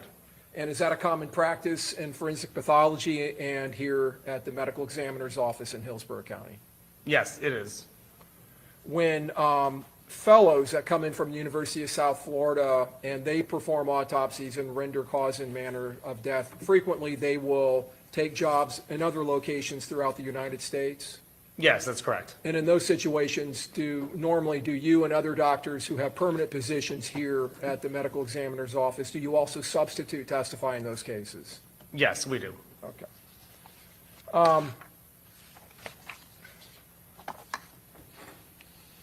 Is there ultimately, when a autopsy examination is performed, is there ultimately a report of diagnosis and autopsy on that decedent that is generated by the examining doctor? Yes, there is. And is the examination of the decedent in the autopsy procedure, is it commonly photographed or documented in a photographic manner by the medical examiner's office? Yes, throughout the autopsy process, really throughout from the time the body gets to our office to the time we complete the exam, we're doing digital photography. So in this case, we're dealing with Hillsborough County Medical Examiner Department file number 2405732 involving Charles Jones. That number, that file number, is that unique to him and to his file in your office? Yes, it is. Okay.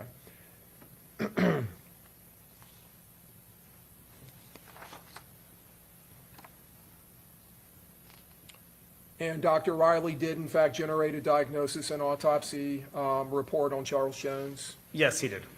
Does that report follow a certain format that is generally followed at the medical examiner's office? Yes. And have you had an opportunity to review that report? I did. As part of my review, I reviewed the autopsy report, yes.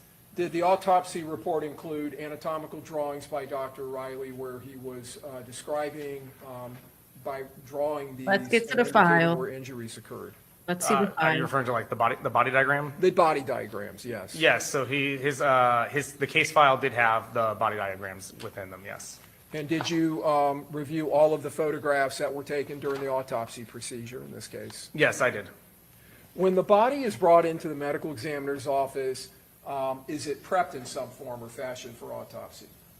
Yes, we initially prep the body when it comes in. Before we unzip the body, we will actually perform an x-ray just to get an idea of what's inside prior to opening. Once we open it, we then take photos of the decedent, how they are. And then from there, we continue to process by undressing the body, removing Yeah, I don't know if they're going to show it because they blurred it last week, but if you're squeamish, warning. any kind of, sometimes we, at scenes for homicides, we'll bag hands to preserve evidence. So we'll remove those bags and we'll photograph the hands as they are. We'll take fingernail clippings, we'll take head hair to preserve for evidence possibly in the future. And then we will usually remove him from the body bag, usually remove the person from the body bag and re-x-ray them prior to starting our external examination. Is the body washed in its preparation process? It is eventually, but typically what will happen is we'll do what we call the external examination first. So we'll go through and look head to toe and pretty much perform a physical exam documenting natural disease findings, trauma, physical identifying features. And then once we've significantly done that and photographed those things, then we would wash the body. Okay. So I'm getting a little ahead of myself. So in the that external examination, would you document things such as tattoos and scars, things like that, surgical scars? Yes. And would you make observations of any external injuries, such as a gunshot wound that may have an external component? Yes. Okay. Is the body weighed and measured? Yes, it is. In this case, do you recall what Mr. Jones' height and weight were at autopsy? He was 6'2" and 135 pounds. Damn, he was tiny. 6'2", 135. He was skinny, but tall.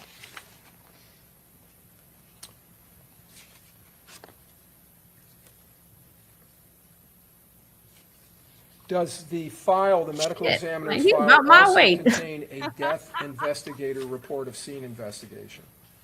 If there's a scene response, then yes, it will have a scene report or some kind of documentation of the scene findings. In this case, was there a death investigator report of scene investigation? Yes, there was. And did you review that? I did, yes. So one of the forensic investigators with your office responded to this scene? Yes, that's correct. And when the body is transported from the scene, is the body typically placed on a sterile cloth or blanket of some type?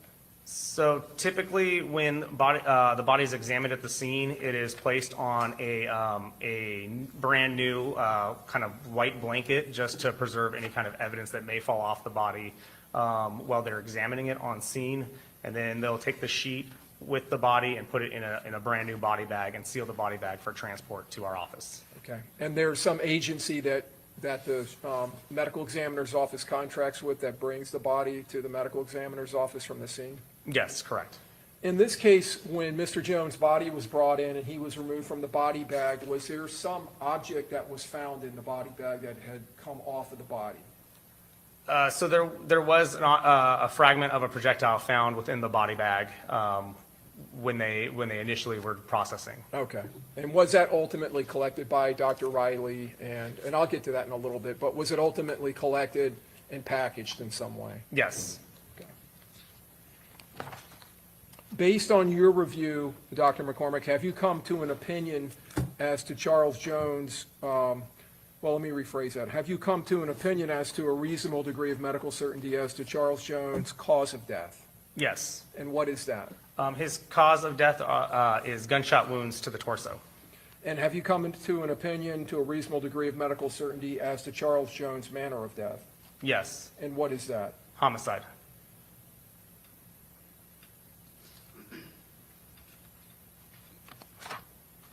Now, the external medical examination that we talked about, was that determination. documented in Dr. Riley? The prosecutors will typically do this in any case that we see that involves death, right? You're going to look at cause of death and manner of death. So wounds to the torso was the cause, right? That's what caused him to die. And the manner of death is the manner in which that person died. And it was ruled a homicide. You're going to see this in any criminal case that we cover on this channel, but just wanted to give you guys some context on that. Let's go back in. Police report. Yes, it was. And is there an evidence of injury section where wounds to the body may be documented? Yes. Now, in this case, did Dr. Riley document several gunshot wounds to Mr. Jones' body?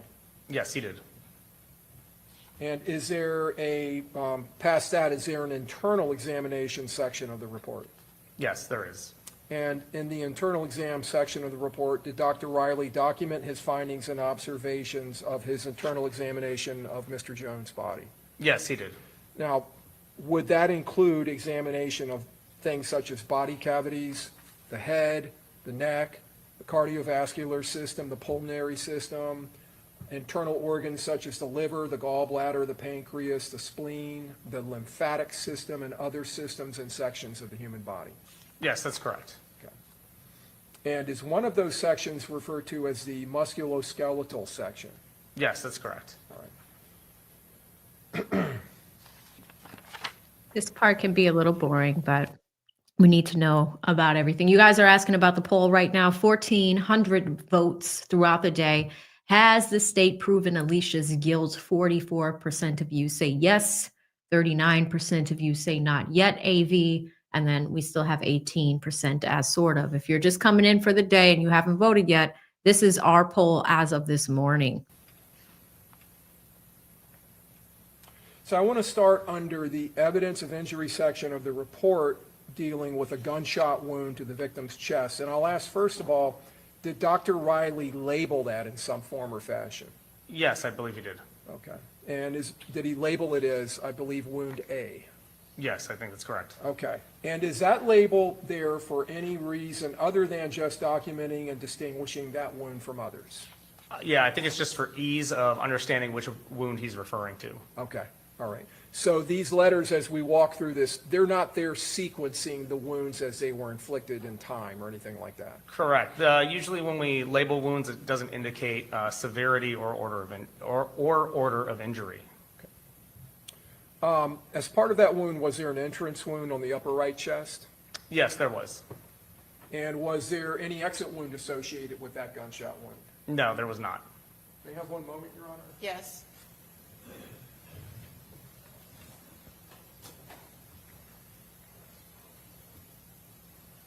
Your Honor, we would tender states 32A as an alpha through triple W, W as in whiskey. Any objection? Anything more specific? Okay, admitted. Publishing states 32A, and I'm just looking, you can look over your left shoulder there, doctor. Do we see the wound on the right side of Mr. Jones' chest? Yes. And is it right here where my finger's pointing? Yes, correct. Now, we see another wound that I'm going to talk to you about a little bit later, this wound on the upper right arm. Do you believe that these two wounds are associated in some form or fashion? Yes, I do. Can you explain to the jury? So the general, so first off, the wound on the right arm that you see in the exhibit is superficial. It's what we consider a graze wound. And so it doesn't actually enter into the right arm itself. And if you, just from this picture, can kind of see that it's kind of in a line with the entrance wound on the chest. So my opinion is that it's likely the same projectile or bullet that caused this injury pathway. So it grazes the right arm and then enters the right chest. Okay. Can you tell us what internal structures in the body that projectile passes through during the infliction of this wound to the right chest? So the injuries sustained to his chest included pretty much defects or perforations of the lungs, the heart, and the aorta. Now, there's a documentation about a right second intercostal space where the bullet core and the jacket separated. First of all, the right second intercostal space, is that related to the rib cage? Yeah, so the intercostal muscles are the muscles between your ribs. Okay, the muscles between the ribs. So Yes. there is musculature there on the rib cage. Yes, that's correct. Bullet cores and jackets separating, is that an uncommon event? It's not common, but we see it. Okay. See it enough to where you recognize it when you see it? Yes. Okay. And the jacket portion of this projectile embeds in pectoral musculature somewhere in the body, is that right? Yes, so it actually is pretty much gets caught in the right chest muscle, the right pectoral muscle. And then the core continues to course through the body after that? Yes, it continues on, and it's found later on the left side of the chest. Now, you indicated that core passed through, I guess, the upper lobe of the right lung, the aorta, the heart, and I believe you said the lower part of the left lung? I just said the lungs, but yes, I believe Dr. Riley documented it as the left, or the lower lobe of the left lung. Okay. Was there also some type of injury to the pericardial sac? Yes, there would be holes in the pericardial sac. The pericardial sac is pretty much this fibrous tissue or the tissue that surrounds your heart. And in this case, it had defects in it consistent with within the wound path. And then it ends up in the musculature of the lateral left chest. Listen, Yes. this girl, Let me this girl literally just has her head hung. Princess with the neck tattoo is just like, I'm just over it. I don't want to hear a medical examiner talk about Julio's body. I don't want to hear that. Wake up, young lady. We have about an hour and 5 minutes of courtroom time left. Let's keep going. ask you first of all, would this wound have been fatal? Yes. The aorta, for those of us who don't know, what is that structure? What is its function within the human body? So the aorta is like the main pipe that takes all your blood to all your other organs to every other part of your body. So it comes off of the top of the heart, and it's pretty much responsible for making sure that blood gets everywhere inside of you. Is it a pretty large artery? Yes.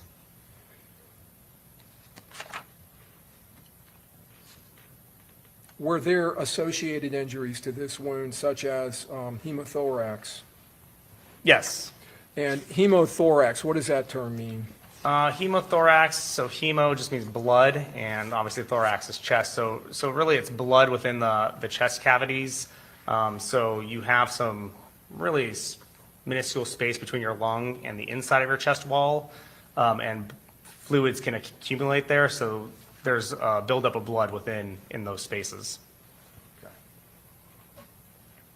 Was there a documented amount of 700 milliliters of liquid and clotted blood in the right pleural cavity? Yes.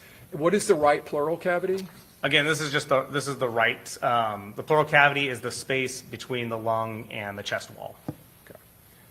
And then there was a left hemothorax consisting of 1,100 milliliters of liquid and clotted blood in the left pleural cavity, so the same area on the left side of the body? Correct.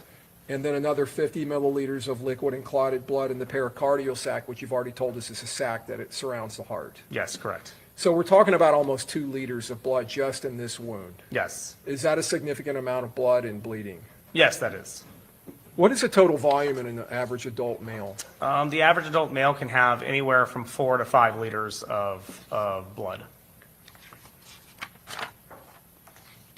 Was the separated jacket and bullet core, were they recovered? Yes, they were. And were they photographed? Yes, they were. And were they sealed into appropriately labeled envelopes? Yes. So those would have been available for law enforcement to come and pick up? Yes, so anytime we collect evidence such as bullet fragments, we tend to photograph them with the package that we label, and then we place them inside, seal them, and then we will turn them over to law enforcement at the completion of the autopsy.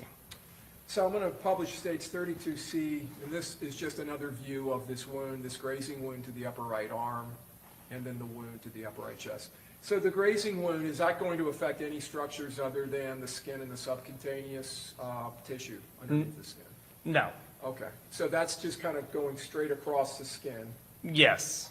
All right. And, all right, let me move on then.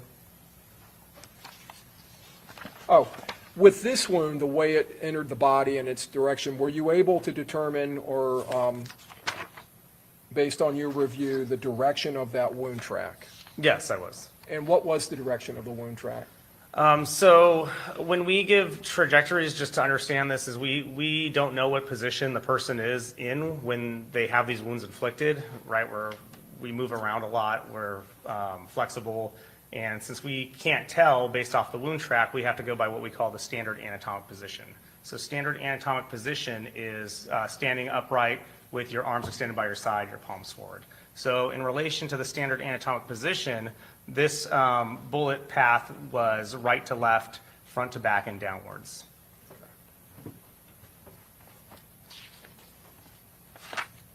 Moving on to a wound that is labeled as Well, B.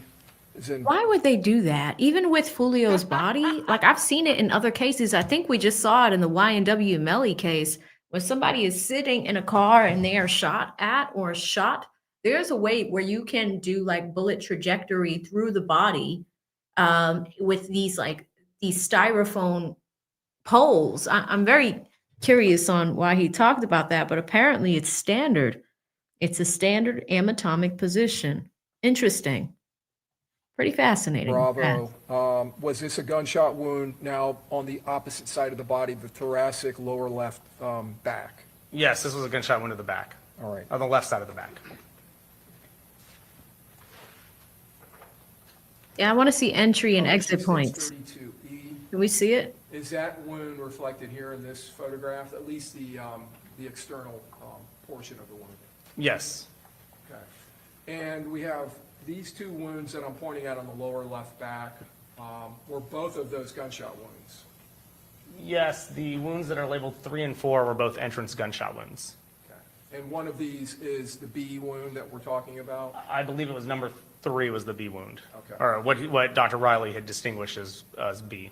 All right, so the one that is, for lack of a better way of describing it, above number 4 wound.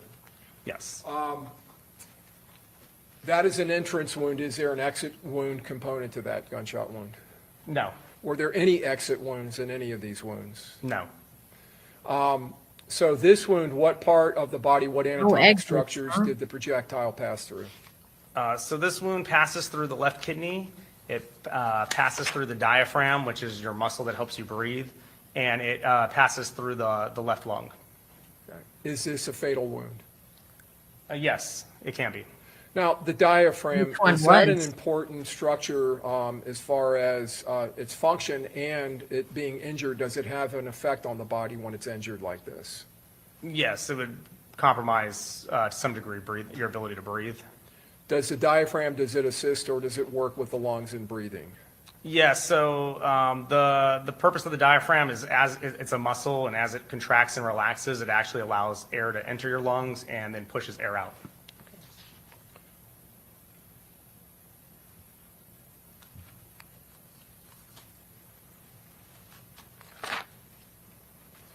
And in this wound, was there a projectile that was recovered?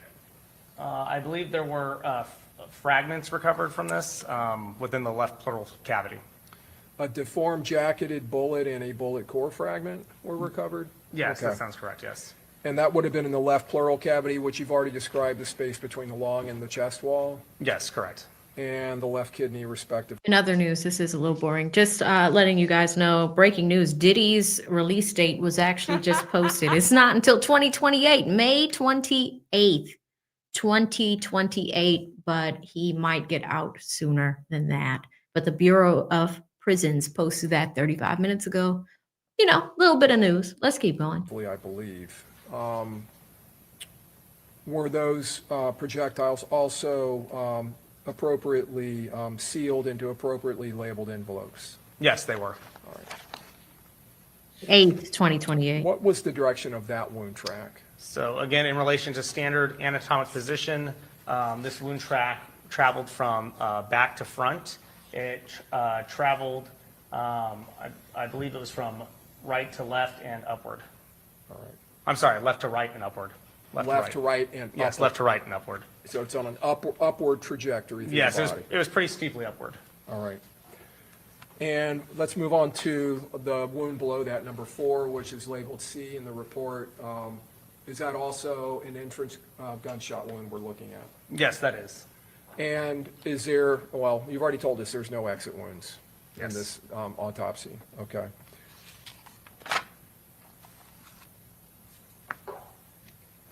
Did this wound, was the wound track similar to the one in the B wound or the number 3 wound?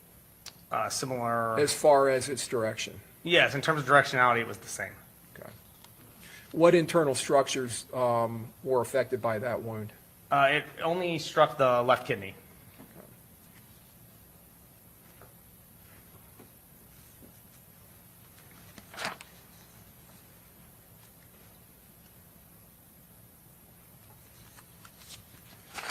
So Mr. Jones suffered 2 gunshot wounds to his left kidney? Yes. Okay. And what were the projectile or projectiles that caused that wound collected by Dr. Riley? Yes, there were fragments that were collected by Dr. Riley in that wound path. And did he follow the same process of placing them into a sealed envelope and marking it appropriately? Yes. Okay. With both of these wounds, were there associated bleeding, I guess, or associated wounds?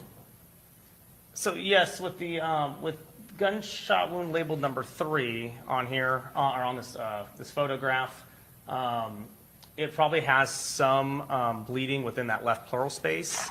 I don't recall him mentioning blood within the abdominal space, but there would be some kind of soft tissue hemorrhage. There was, based off the picture, some hemorrhage around around these injuries.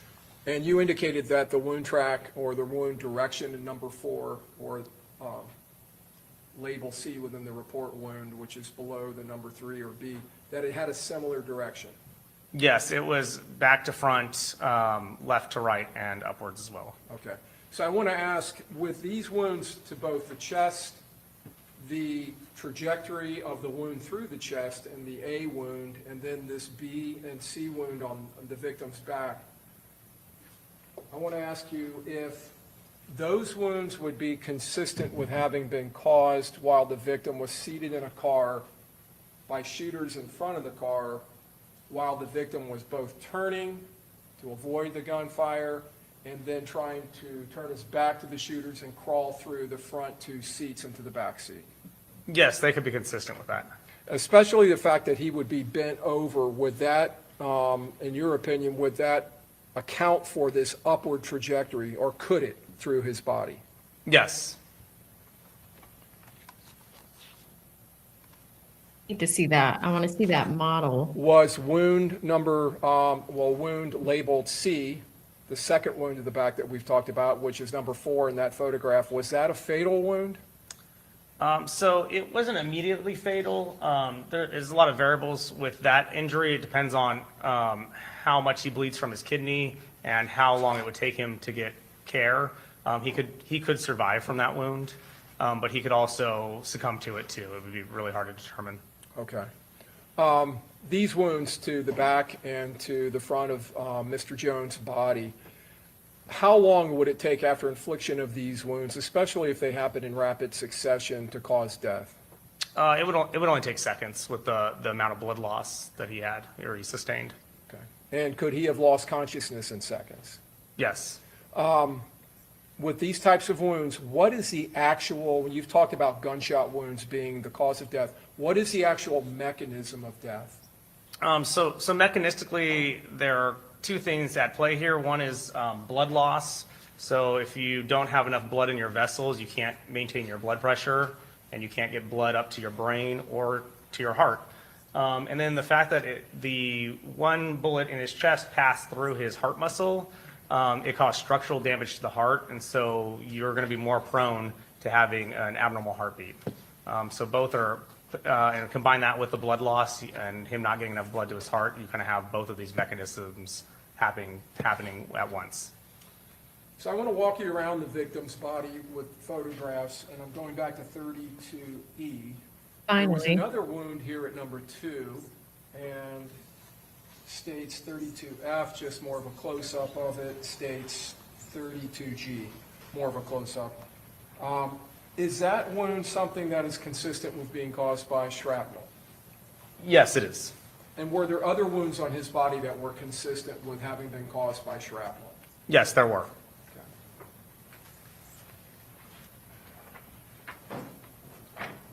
We got States some 32 images is in coming. Peter. This incised wound to the victims, that's his left elbow, is that correct? Yes, correct. All right, and this would be the interior or the outside of his arm? This would be the outside of his arm, yes. Okay. Is that a wound that is consistent with having been caused by shrapnel? Yes, it could be consistent with that. States 32Q. They're not showing us all the pictures, guys, but they are showing the jury photographs from the autopsy. But because we're watching a public States 32 public less. feed, What they're are you not looking showing at it to here, us. Doctor? This is this photograph shows the outside of his, of Mr. Jones's right ankle Okay. or lower leg. What kind of wounds are those? These are what we would consider as abrasions or superficial defects, possible lacerations. They would be consistent with shrapnel as well, or some kind of projectile fragment hitting his body. 32T, just a close-up. Back out. So we're hearing about And back then wounds, above leg those two wounds. we see this little torso is that another wounds. injury that would be consistent with shrapnel? Yes. No exit wounds.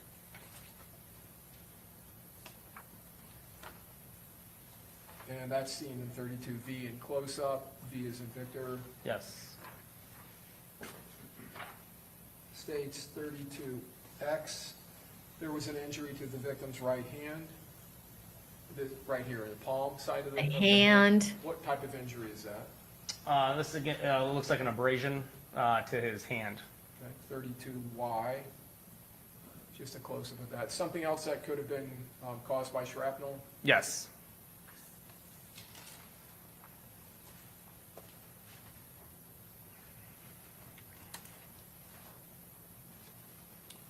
These shrapnel wounds, would they be consistent with both projectile shrapnel and intermediate barrier shrapnel, such as automotive glass? Yes, they can be from automotive glass, from the bullet itself or the projectile itself, or even from plastic or any other material. States 32AA, just a photograph of the item that was located in the sheet within the body bag with the body. Yes, that's correct.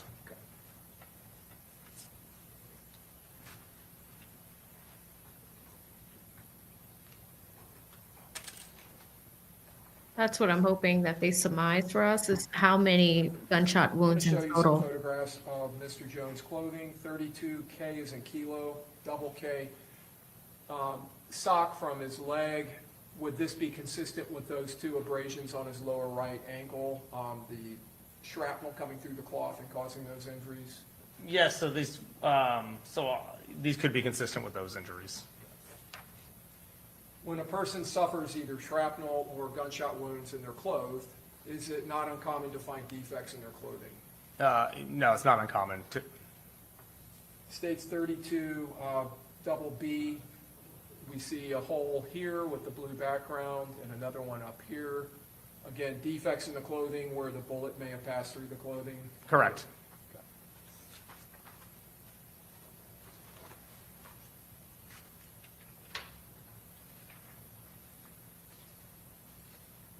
Also, Julio Foolio, like his whole life, he's been shot at, or at least attempts to take his life, 5 times in total. Of the internal exam, did Dr. Riley notate that he had recovered a projectile from the victim's lower leg? Yes, correct. And I think he described it as a remote injury. Yes, that's correct. Would that be consistent with a shooting event that had occurred 9 months earlier where something or a projectile had been lodged in the victim's leg and left there? Yes, there was, from the photographs, there was significant scar tissue around this fragment of projectile, which indicates to us that it's been there for some period of time. States 32, L is in Lima, L. We see the victim's lower leg Lima. having been entered during the autopsy. We see this grayish area here. Is that the projectile? Yes, correct. And so that's deep in that muscles of his lower leg, is that correct? Yes.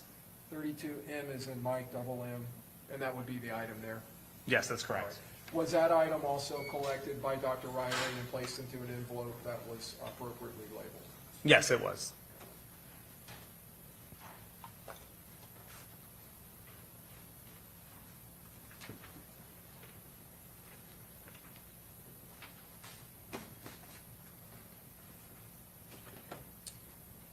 So when we were talking about the appropriate labeling, states 32 double P, as in Paul, we have here an envelope that's labeled right leg, and we have a sticker on here that has the victim's name, the medical examiner's case file number. I can rephrase, Judge. Thank you.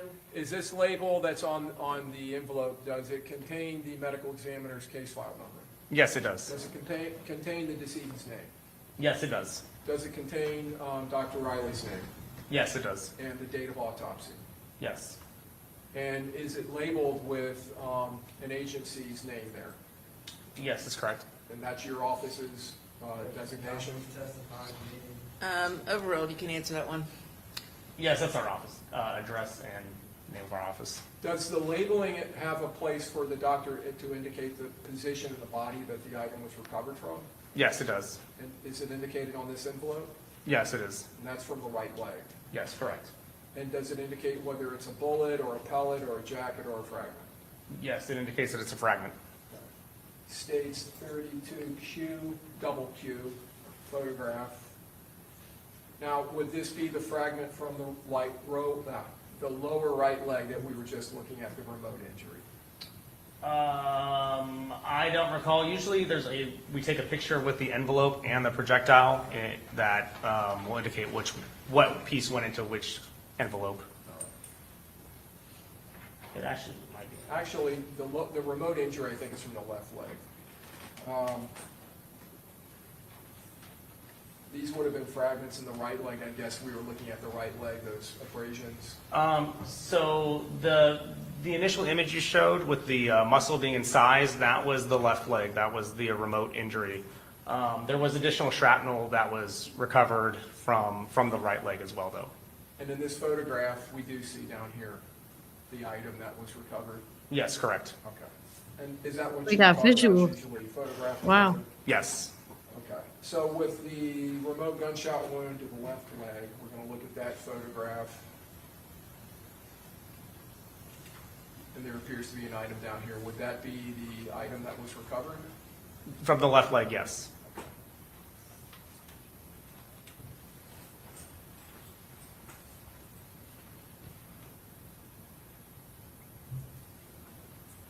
Yeah, medical examiners are the hardest to listen to because there's a lot of science backed back here.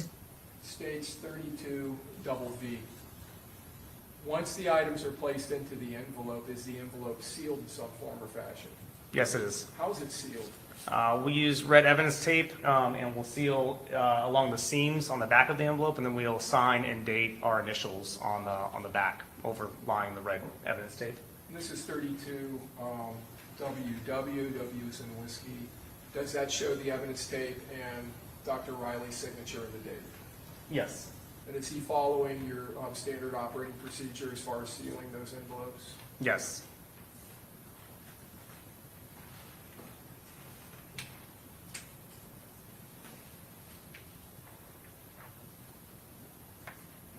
States 32 double X. Are these envelopes of several areas? Let me rephrase that.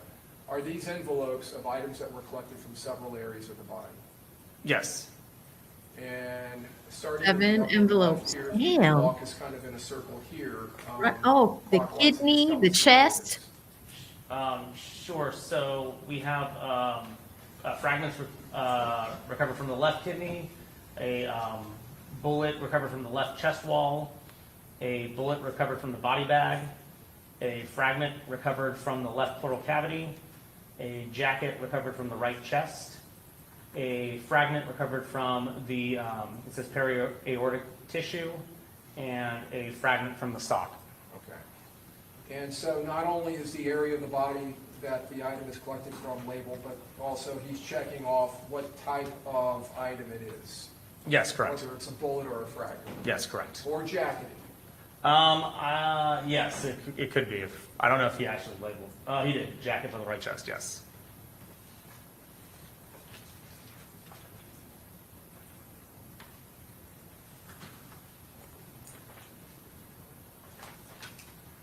This girl's face, man. Yes. Like just her views. Like Right, I'm going to show you what's been. how you look when you're really bored. 32. Even when you're on trial for murder. I believe this is 32A. She does cover her mouth a lot. I don't know how the jury's 32A, there's a take smaller that. envelope inside of the bigger envelope, is that correct? Yes. Do you recognize the envelope? Yes. And what is the envelope? The envelope is a fragment that was collected from the left pleural cavity at the autopsy of Mr. Jones. Okay. Your Honor, we would tender states 32A. Any objection? Admitted? Is it, what is it, 32, you said 32A, but I think it's 30, what does it state on there? I'm sorry, 33A. Okay, any All of objection these to, are 33. any objection to 33A? Okay, admitted. So 33B.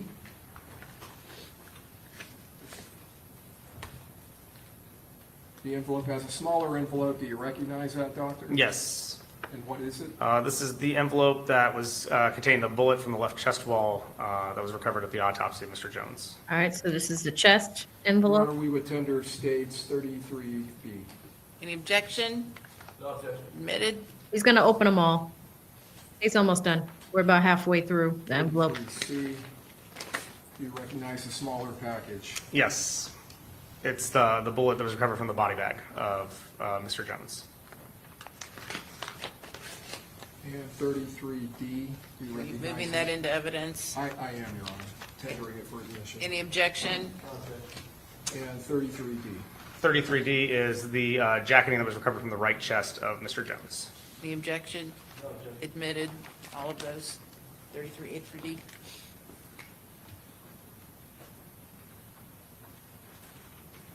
Shout out to rainy Atlanta. Good to see you, Diamond. Hit the like button. Move to publish 33D as in Delta.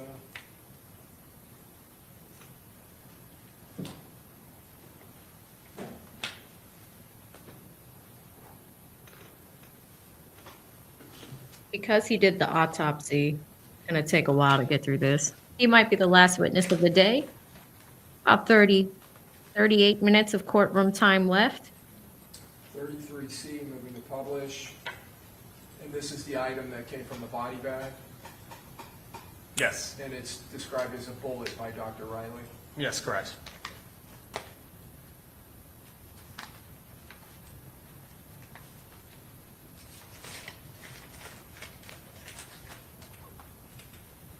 Yeah, it would be good to learn what the size of the fragments or bullets were Publishing casing. from the left chest wall, and it's a bullet, correct? Yes. And then just the back of the envelope. It's the date that it was sealed.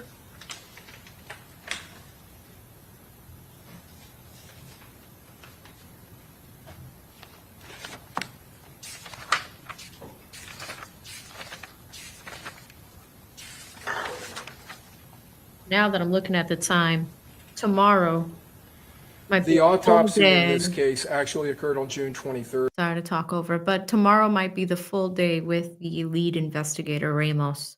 Now, you have to remember, I think the last investigator that we just went through on that spicy cross-examination, it also feels like he was one of the lead investigators in Jacksonville. Tomorrow, we're going to get the lead investigator from Tampa, and they're going through all these envelopes to extract the bullets this is important for the jury to see so they could see how many times Charles was shot. But as far as Alicia, we all have the same question. How does this tie back to Alicia? But you saw that cross-examination with the other prosecutor earlier. It was pretty spicy. Of 2024, is that correct? Yes. All right, I think I had said the 24th. I think one of these may be dated the 24th.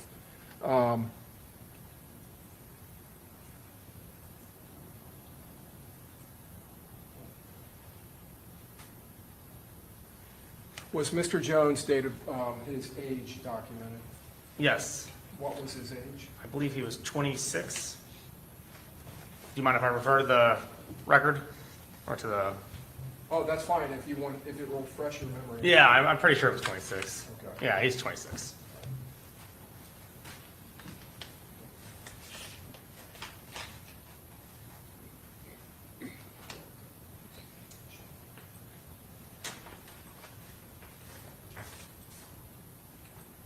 And states 33A, from the left pleural cavity, a fragment or fragments, Yes. and the back.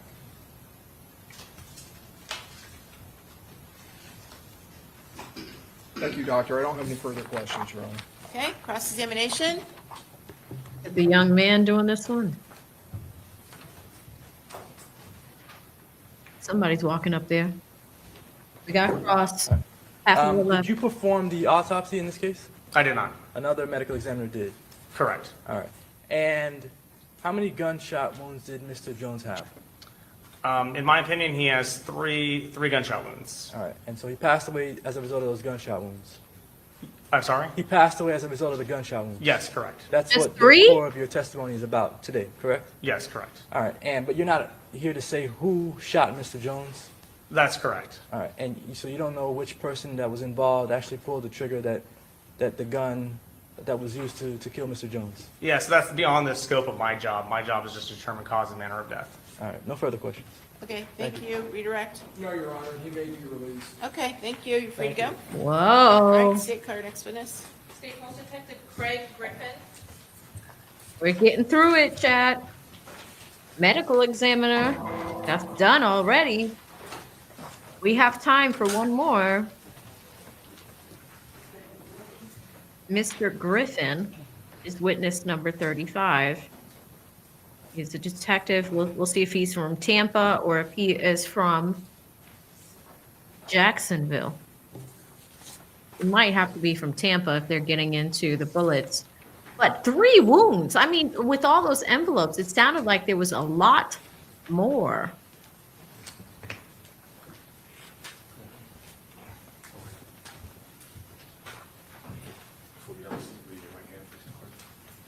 I swear or affirm that the testimony you're about to give will be the truth, the whole truth, and nothing but the truth, so help you God. Yes, ma'am. Thank you,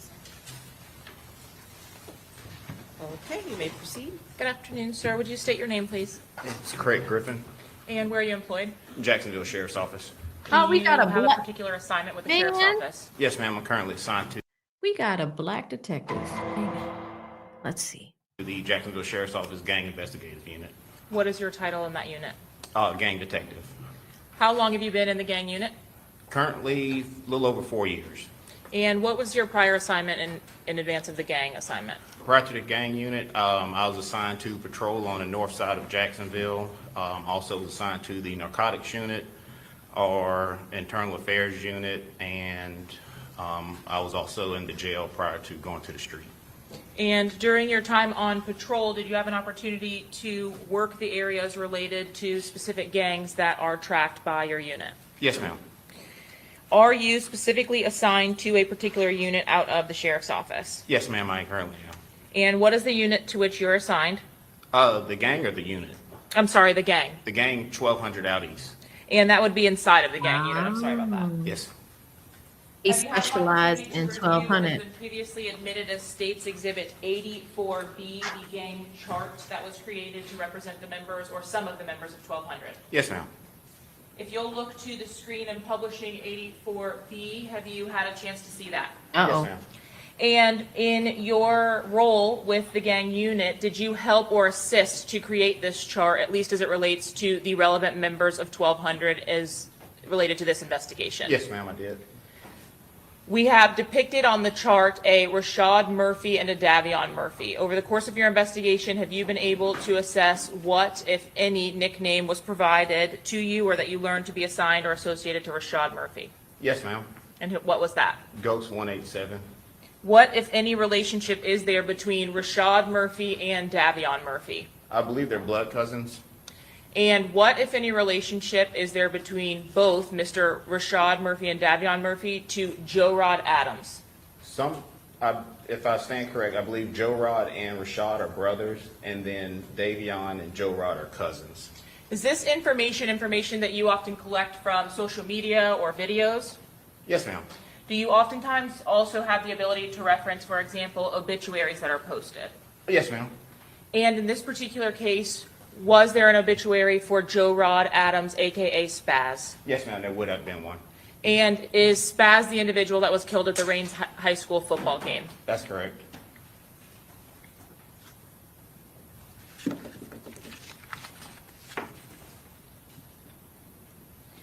Did you, in this particular case, have any involvement with the investigation that was conducted into the homicide of Charles Jones? Yes, ma'am. And what particular involvement did you have? I conducted a traffic stop on a Shane Gathright. And when you conducted that traffic stop, were you accompanied by Shane Gathright? Did he say that right? Shane? other law? I conducted a traffic stop on a Shane Gathright. And when you conducted that traffic stop, were you accompanied by other law enforcement officers? Yes, ma'am. As you all made contact with the driver, Mr. Gathright, did you ask him to exit his vehicle? We did, yes, ma'am. And did you complete a search of that vehicle? Yes, ma'am. Having attended that traffic stop, are you aware of whether any of your fellow officers were wearing a body-worn camera? Yes, ma'am, I do. I'm showing you what's been marked as State's Exhibit 102 through 104. If you'll take a look at that and let me know if you recognize those images. Yes, ma'am, these are from the traffic stop.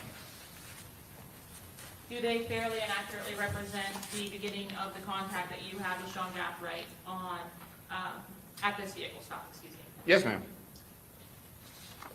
Your Honor, at this time, State seeks to admit State's Exhibits 102. Why do they keep saying 103, and Shane? 104. Did she say it The too? objection?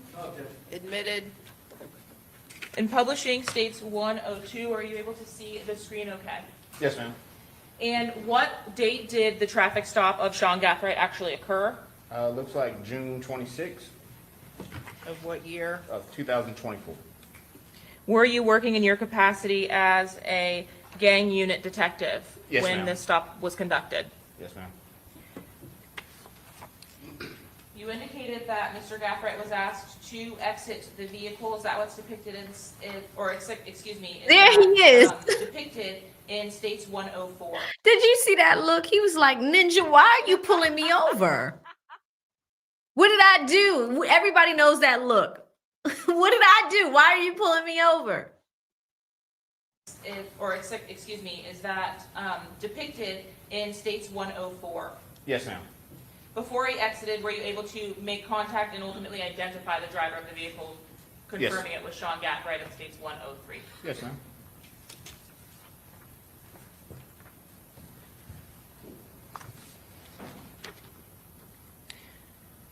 Specifically, as it relates to your work with is that the only actual involvement that you had, roadside or otherwise, with the Tampa Police Department case, other than providing background or historical information about the 1200 gang? That, and then also the interview of Rashad Murphy. And that would have been subsequent to the vehicle stop with Sean Gathright? Yes. And who, if you recall, attended that interview of Rashad Murphy with you? It was myself and Detective Drevik. And where did that interview occur? That took place at our CJIC unit. Was that interview recorded or documented in some way? Yes, ma'am. Audio and video recorded. Referring back to your responsibilities with the gang unit, how long have you been assigned to the group 1200? Going on almost 2 years now. And are you familiar with whether 1200 used to be represented by a different name or the members therein? They had a couple of different names, yes, ma'am.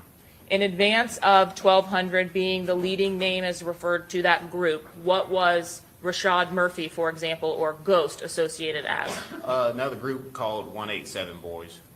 As the groups develop into bigger groups or grow in size, do they ultimately assume these additional names? So from 187 to 1200? Yes, ma'am. In this particular case, would that mean that Rashad Murphy no longer considers himself 187? Not 187, but also 1200. What does 1200 specifically actually represent? It's a block located in Jacksonville, Florida, at the corner of First and APR. And would you say that that's a neighborhood or an area of Jacksonville? Yes, ma'am.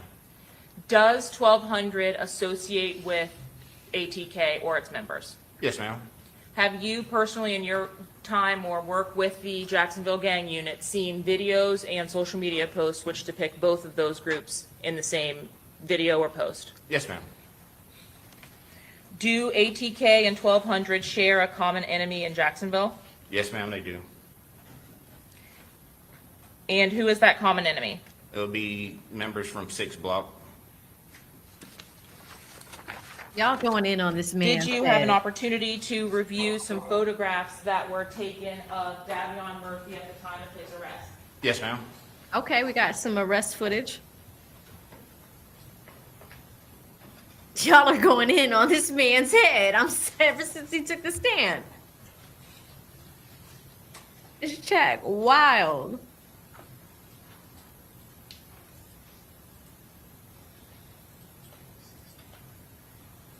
I don't know what she writing. Ain't nothing to write right now. Ain't nobody talking. I don't know what she writing.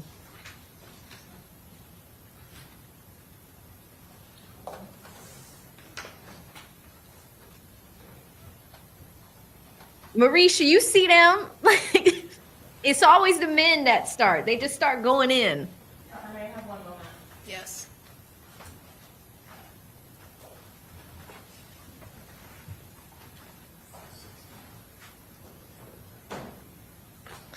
So the last witness, I think it was witness 34, the last detective, he did say that there was a detective assigned to each gang. This guy is assigned to 1200. So we might get one more. I don't know if there's enough time, but we'll see.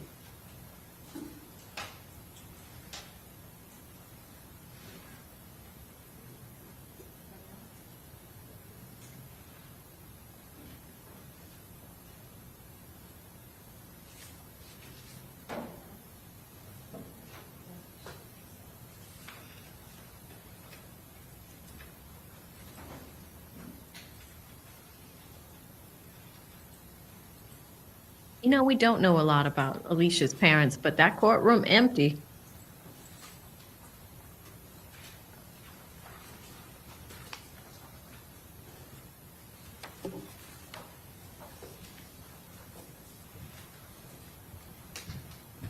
Sir, I'm showing you what's been marked State's Exhibit 69A through O. Would you take a look at these photographs and let me know if you recognize them?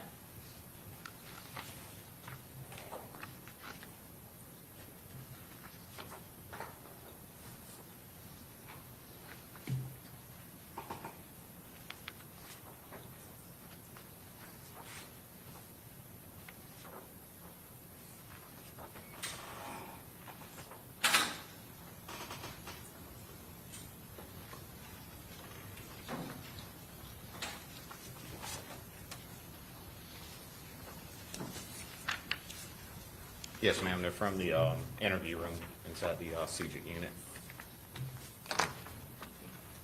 And Davion Murphy is a member of which particular group? He's a person of interest, not exactly a member just yet of 1200. Are you familiar with the statutory criteria for gang membership? Yes, ma'am. And does Davion Murphy meet the statutory criteria for that gang membership? Yes, ma'am. What elements of that criteria does Davion Murphy meet? He has hand signs. He also has tattoos and then associations. So essentially, he meets the criteria to be a gang member by statute? To be documented as a gang member. Overruled, go ahead. I'm Answer sorry. the question. Does he or doesn't he? He does, yes. To be documented? Yes, ma'am. But has that documentation actually occurred? No, ma'am. As it relates specifically to the footage from the interview room or the documentation from the interview room, state seeks to admit, actually state 69. Any objection?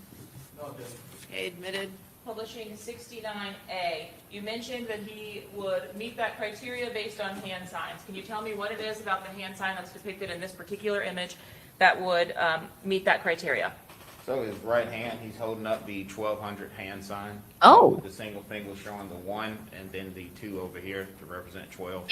Interrogation. So 1 and 2, so 12. Yes, ma'am. And how does that relate back to 1200 as you provided or described that to us? Well, 1200 is the group itself, and so being We without did that in the zero, room? 12. And 69. Oh my God. Screenshot actually taken You from the can't interview make room this after up. I Mr. swear to Murphy's God. arrest. Look Yes, at ma'am. this. Are You don't give a interviews like these, shit. photos like these documented in your day-to-day activity as a gang detective? Yes, ma'am. And in the chart that was previously presented, 84B. He didn't give a is it damn. common for the members of 1200 to utilize that same hand symbol when posting on social media or in music videos? Yes, ma'am. Is there any specific relation as to when they do that? No, ma'am. Just when they're on camera or taking a photo of any sort. In your activity and based on your training and experience, if you see this hand sign, is the individual throwing it related to 1200? Yes, majority of the time, yes, ma'am. Are there times in which the opposing gangs will throw their rivals' hand signs? In a disrespectful way, yes, ma'am. So do you view those items or posts in context Yes, to determine the nature of that? yes, ma'am. Would it be common for a rival gang member to switch to the direct opposition? So from 6 Block, for example, to 1200? If he knows, go ahead. You said, is it common? Yes. No, it's not common. In addition to the screenshots from the surveillance footage, were you also able to view some photographs that were taken by Detective Nieder of Davion Murphy? Yes.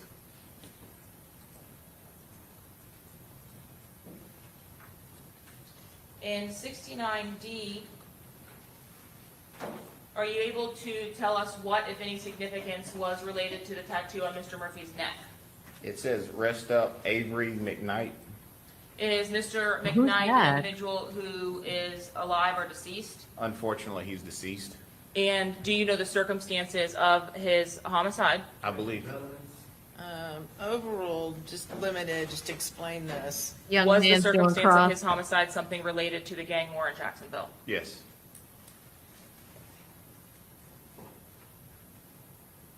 Only need 3, Mars. 69E, specifically Is as that a it belly? relates to the tattoo across the bottom of Mr. Murphy's midsection.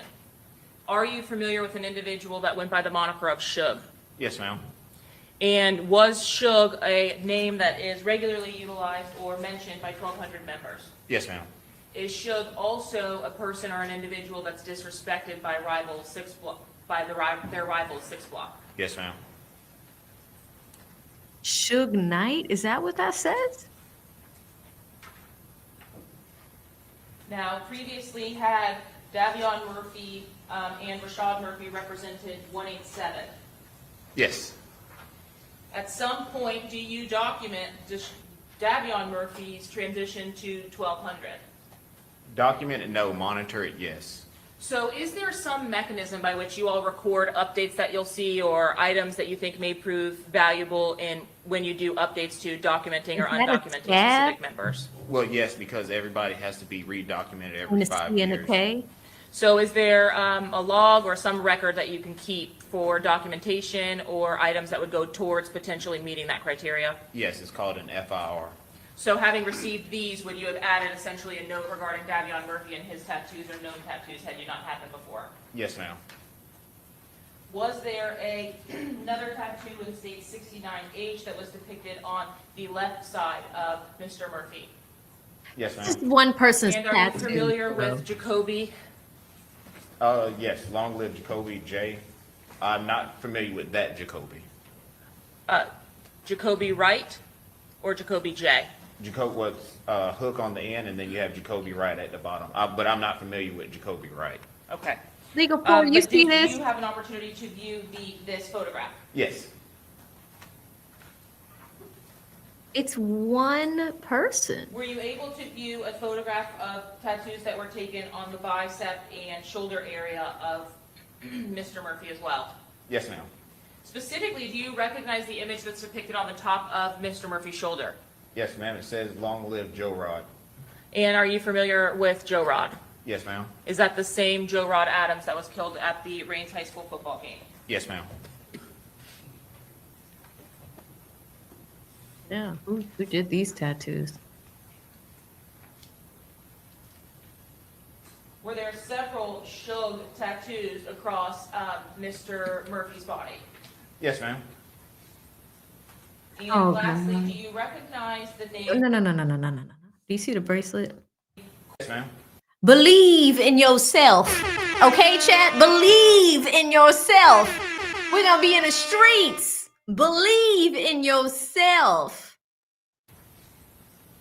And lastly, do you recognize the name Corbin from your investigations? Yes, ma'am.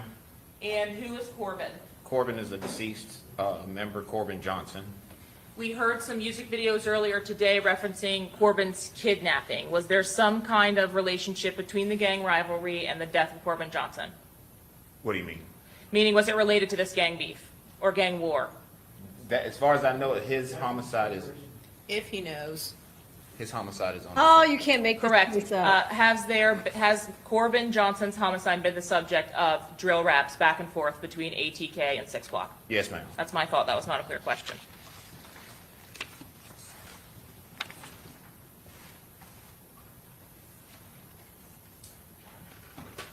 I'll pass the witness, Your Honor. Okay, Cross?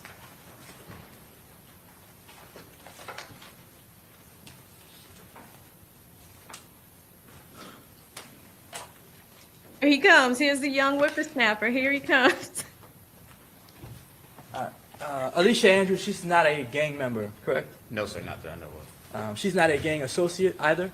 Not that I'm aware of. All right, and that's according to the Florida statutes? Not that I'm aware of. Not on my radar. All right. These 1,200, when did it start?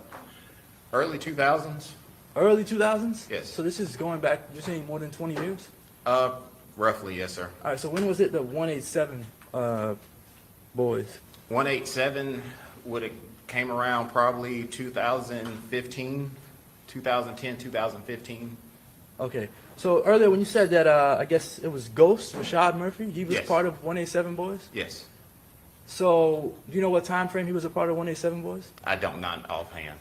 All right, so he was a part of 187 boys, and then he switched over to 1,200? How does that work? So 1,200 as a whole, it's a neighborhood. It's a gang. It's a documented gang. And then within there, they have select groups, okay? So you have 187 boys. You also had another group referred to as A-Team, and then you had another group referred to as Cut Circle. They're all from 1,200.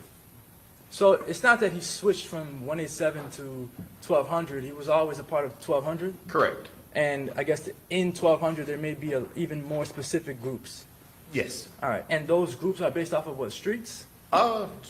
Streets, maybe just something that they come up with. Okay. All right. And not all of these people, they're not all born gang members, right? No, sir. All right, they become gang members at some point in their lives? Being documented according to Florida state statute. Okay. This is the 1,200 chart. You're the gang detective for 1,200, right? Yes, sir. So on this, I guess, chart here, 4 of these individuals, they're no longer alive, at least 4? At least 4. You give me a second, I can. One.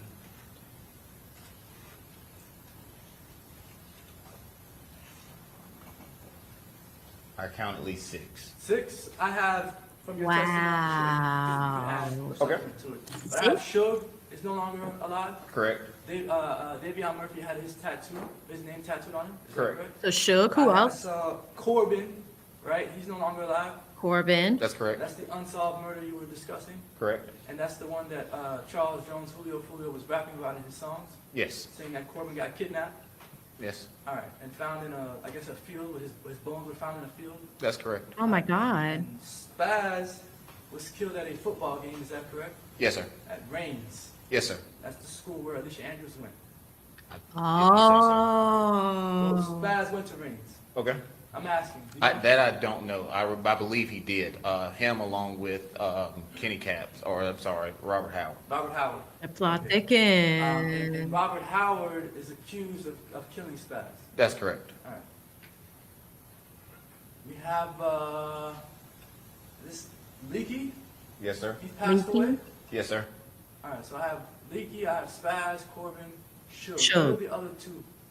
So at the bottom you have Darian Self, Michi, and then Brandon Bevel, 5, who are also deceased. You said Brandon, deceased? Yes, Darren, Nietzsche, deceased. deceased? That's also one of the ones that Julio Foolio was rapping about in the songs? Yes. Wow. Hold on. Michi, Corbin, Spaz, Leaky, Michi, and Brandon. That's 6. 2. Okay, so just those two. All right. And the others, are they still in 1200 that are on this chart? They're still, yes, sir. Well, so J Dot, not so much. He would be J-Dot. associated to a different gang now. J. Dot, is this Jacory Rivers? Correct. He's in a different gang now? Yes. What gang is he in now? I would possibly tie him to the Bloods gang. The Bloods gang? Yes. So he's no longer with 1200. No, Do you know why he's no longer with 1200? I don't know. All right. I think he had something to do Bloods with gang, is that a transaction. Jacksonville gang? No.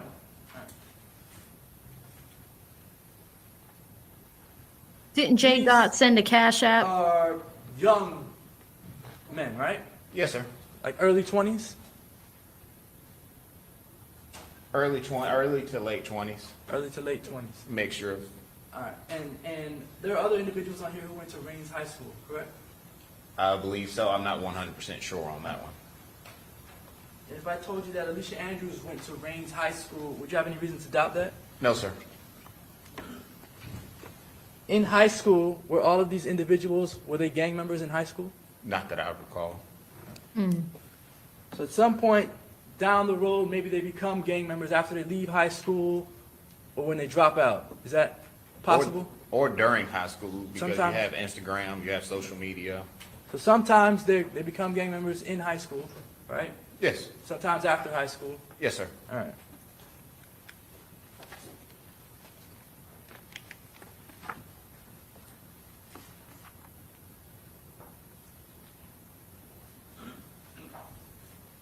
You know of Alicia Andrews to use any hand signs? No, sir. I see where he's going. You know of Alicia Andrews to be in any music videos? I've never seen her in one. No, sir. And did you know of Alicia Andrews prior to this case? No, sir. But you knew of these other individuals in 1200 prior to this case, right? Yes, sir. All right. I don't have any further questions. Thank you. Okay. All right, that's Okay, this witness be excused. Thank you. You're free to go. I appreciate it. Thank you, ma'am. All okay. right. Who's your next witness? We still got time. All right, I think what they're doing, because it's 4:51, we're a little behind, so it's okay. But we have seen across the 3 gangs, let me just go back here. We have seen gang experts that specialize in ATK. We just heard from 1200. I wonder if we're going to hear from 6 Block right now.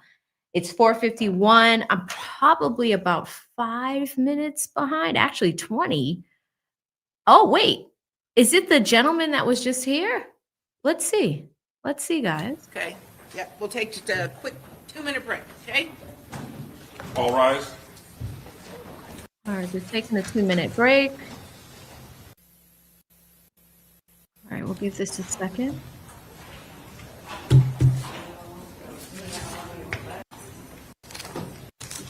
Got the Florida seal.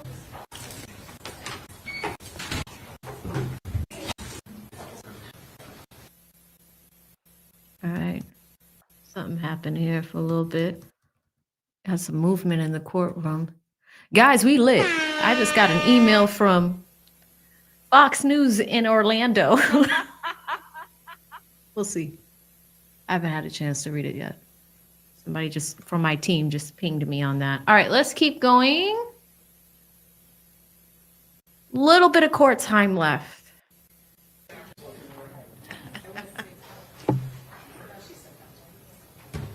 She's here.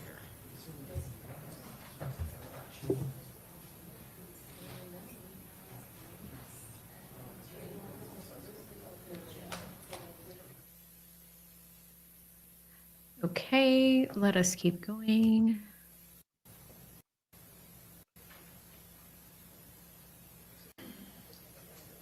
Judge looks annoyed again. Uh-oh, Judge Cisco. Looks like she's reading something.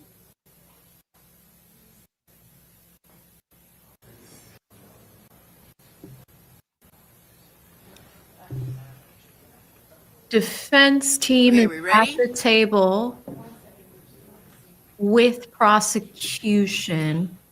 Likely when they do that, they have to look at evidence and say it's okay before it could be introduced. Let's see what's going on. The woman in the blue suits from the prosecution team. She's the one that got a little fiery earlier. Whenever she's over there, she has to show them something. The defense has to thoroughly examine it before it is shown in front of the jury and in front of the witness. Proper courtroom decorum.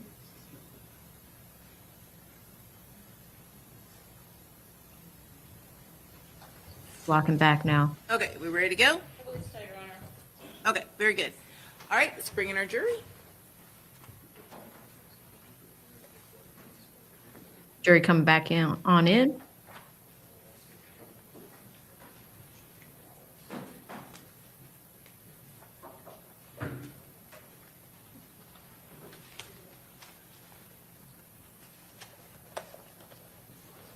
Deep thoughts from the young lady here. All rise.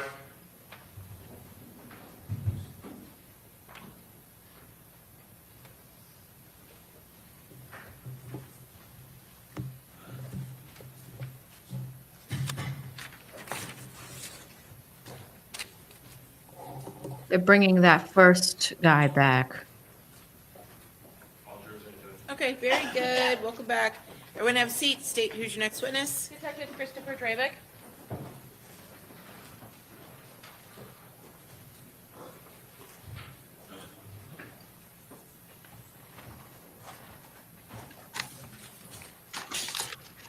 She actually is writing. Look at her notes. We can get a glimpse of it. You swear or affirm that the testimony you're about to give will be the truth, the whole truth, and nothing but the truth, so help you God. I do. Thank you, sir. Okay, you may proceed. Good afternoon, sir. Please state your full name for the jury. My name is Chris Drevik. And where are you employed?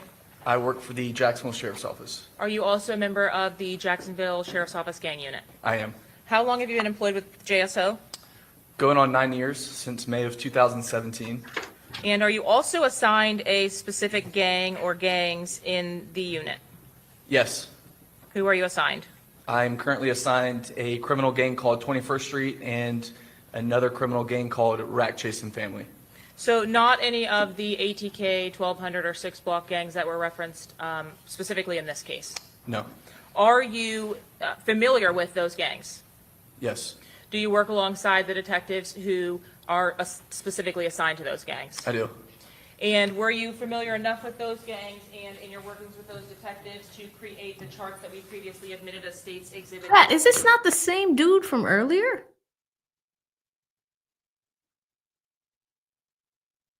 I'm just scrolling to make sure.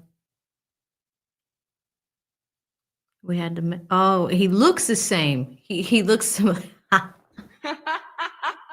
Officer Drevik looks like the guy from earlier. Here's the thing. What confused me was those badges with the yellow around it. Shout out to Kelly Kell. I think she called it a Bob the Builder badge.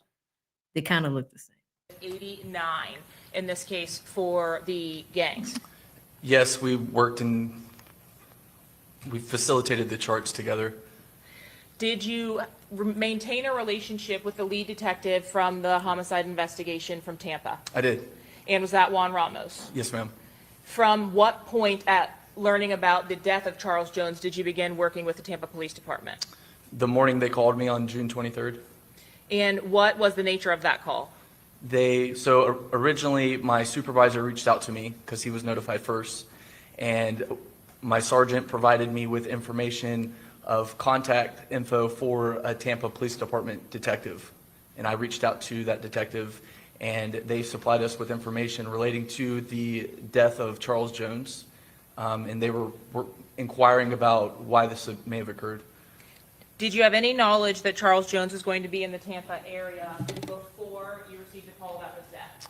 Yes, we did observe posts on his social media where he was advertising his trip down to Tampa prior to him going in reference to him celebrating his birthday.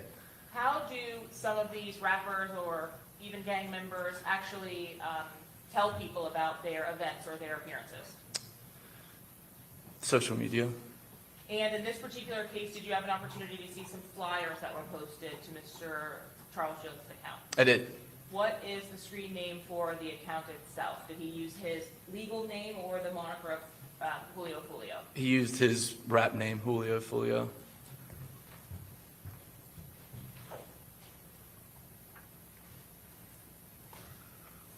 I'm showing you what's been marked as 95B, 1 through 10, and 95C, 1 through 4. He's going to identify it, then hopefully we get to see it. These are probably going to be the advertisements from his social media accounts.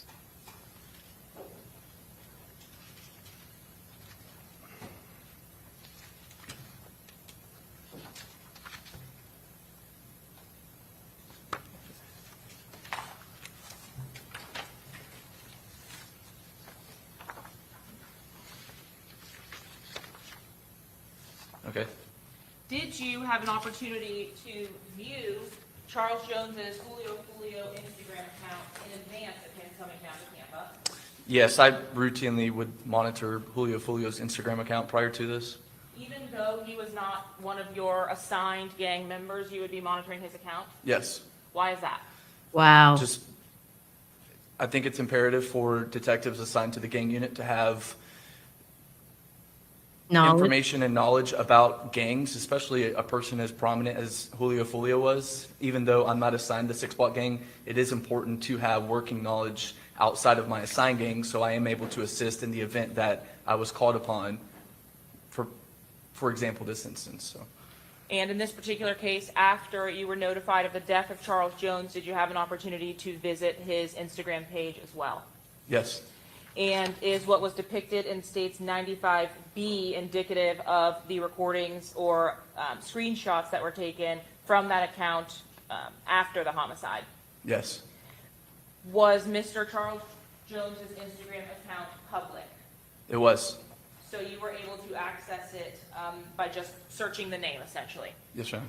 At this time, Your Honor, the state seeks to admit States Exhibits 95B and 95C. All right, let's Any get to objection? the exhibits here. Okay, 95B and 95C are admitted. As it relates to the flyers that went out for Mr. Jones' birthday, I'm showing you 95C. Is this the flyer that you mentioned was posted that notified you at least that there was going to be some kind of club appearance in the Tampa area? Yes. Do you recall when this post made it to social media? I know it was sometime prior to June 23rd. I believe it was a week or so before. And did you have an opportunity to see? What does the caption say? Tampa, Florida, my Airbnb pool party, June 21st. DM me for the address, and my official birthday party, June 22nd at Club Teasers. Here's the address to the club. And then he says, pull up. From the flyers, at least the location, exact location of where Mr. Jones was expected to appear. He's advertising the club Teasers. Was the information that you had regarding 6-block members being in Tampa only limited to Mr. Jones, or did you receive information that additional members would also be present at that time on June 22nd? There was an additional post that he had made in reference to his travels down to Tampa, and we did see another person in that post, and it was Robert Howard. Showing you C2. Is this the post that you're talking about? Yes, the gentleman on the right with the yellow hoodie, that's Robert Howard. He goes by the nickname Kenny Caps. He's a 6 Block gang member. And you had this knowledge in advance of the actual trip down to Tampa, is that right? Yes. Now, both of the appearances that were annotated in the post that he was giving, did you provide any information that you can recall about rivals or about his arrival to Tampa? I did not communicate with Tampa prior to this. In your review of the Julio Foolio Instagram account after the homicide, is this when you first looked to the account what you would see in opening it? Yes. And were you able to actually look back to view in B2 here additional posts that were made by Mr. Jones? Yes, he had quite a few posts. Was there one post in particular that became relevant to your case or investigation? Yes. And can you show us which post that's depicted in this? Starting from the top, at the top in the middle, you have the teasers flyer that he had posted. If you go one post below that, so directly in the middle, it's a image of his face. That's an Instagram reel he posted. Luckily for y'all, I have pulled that up. So we are here on his Instagram account. This is dated on June 14th. So about 10 days before Foolio. This is his Instagram account as it is today. It's still there, right? So that's still up. What he's talking about, that other post, is this one. I don't know if they're going to show it to us in court, but let's watch it. Oh, it's music. I'm on the phone with my killer. He say, okay, there's music, so I can't play it. But he says they thought I checked out. That was the last time. We don't celebrate foot shots. Oh, because he got shot in the foot. All right, this is Foolio, one of Foolio's last posts while he was still living. This one is in the court footage too. This is exactly what he was wearing the day that he was shot, June 22nd, 2024. And so it looks like he is at a store. Those look like iPads. I don't know what's going on here. There's no caption. They can't keep up with this. This another wave. I don't know. I can't see it. But since then, his mom is running his IG account. You know, you could see this reel here. It's probably music. There's music. But it says, "Rest in peace, Foolio." And this is on the 31st. This is a billboard. So Charles Jones II. Okay, Wendy's. But Foolio's mom, that interview that I showed you guys, she was speaking out, I think, a month after in August. So August 5th. So we looked at that during lunch. So, you know, we're looking at all of that stuff. Then you have some legacy posts afterward where she has taken over the estate and control over the account. But I just wanted to briefly show you guys that, like, Alicia's on here. Look at this. His birthday was 8/18, trial 8/18, long live Foolio. That was 10 weeks ago. It looks like we can see that her tattoo says princess. So we see all of that happening. Let us go back to the courtroom. Few minutes of courtroom time left and go from there. What's an Instagram reel, if you can describe that for the jury, please? It's a video posted on his Instagram account. But more specifically, this appears to be a shared Instagram reel that was originally posted on a separate social media application called Triller. And Triller is similar to TikTok. It's just videos. As a part of your review of this account, were you able to actually click on that reel itself? Yes. What information does the reel give you when you actually select it or click on it? Like, what information are you provided? Is there a caption? Is there likes? What do you see when you get to access these? So when you click on the post, you obviously watch the video, and then just below it there is a caption notated by the user of the account, who is Julio Foolio, and that caption reads, "They thought I checked out that last time. We don't celebrate foot shots," with some emojis. Are you familiar with the earlier attempt on Charles Jones's life from October of 2023? Yes. What was the injury that Mr. Jones suffered as a result of that incident? In October of 2023, Charles Jones was shot in the foot during an attempted murder on his life.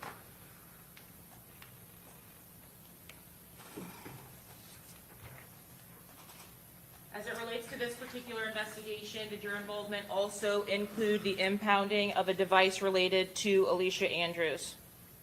There was a cell phone device seized from her, yes.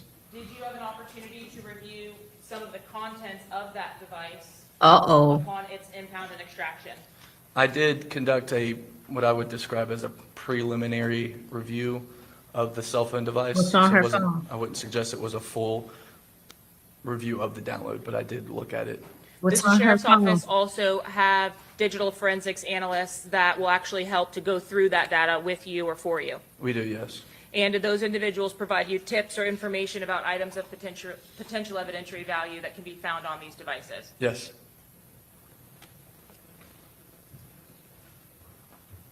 What's on the phone? This is what she turned up on earlier during that cross-examination, the spicy one. Showing you what has been marked for identification as 76B5 through 7. Do you recognize these extractions from that device? Damn, they're gonna do us like this. They're gonna end the day with this.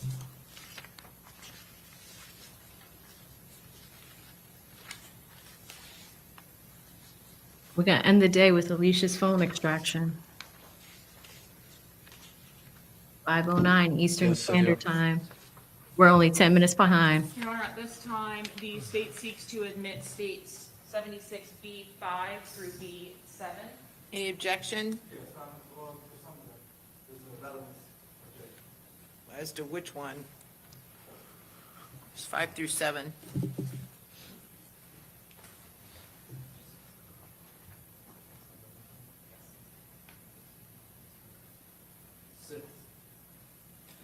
Okay, come on up.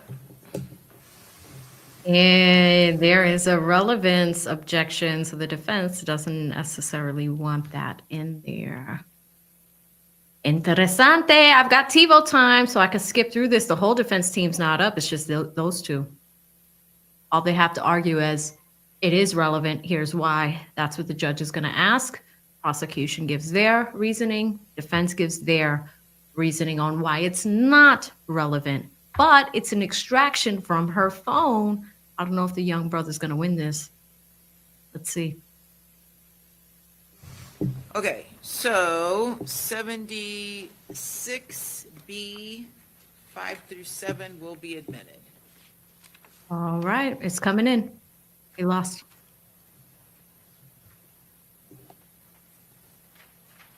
It's not all of it, though. 76B5 was It's a very section. screenshot from the post that was referred to on the reel from Charles Jones's Instagram account, retrieved from that device. Yes. And this is the device that was identified to the defendant, Ms. Andrews. Yes. And did you have an opportunity to review the actual original post from states 95C? And Ms. Ismer, I'm sorry for the record, what exhibit did you just show this witness? This is 76B5. Thank you. She An screenshotted it? opportunity to review both the images that were retrieved from Mr. Jones's social media account, meaning the reel that was posted to his account, against the screenshot that was retrieved from Ms. Andrews' device. Yes. She screenshotted it. And did you have an opportunity to compare them against each other? Yes. In viewing 95C Uh-oh. previously admitted and 76B5, were these images accurately retrieved, the items on Oh, the left from Mr. shit! Jones' Instagram and the item on the right from Ms. Andrews' phone? Yes. Was the content, as it relates to Ms. Andrews' device, limited to the 2 days that you had, or that the device had been active? Yes. And were you able to ascertain the device setup date for that new device? I believe it was June 26. On June 27th, did you seize that device for Ms. Andrews? Yes.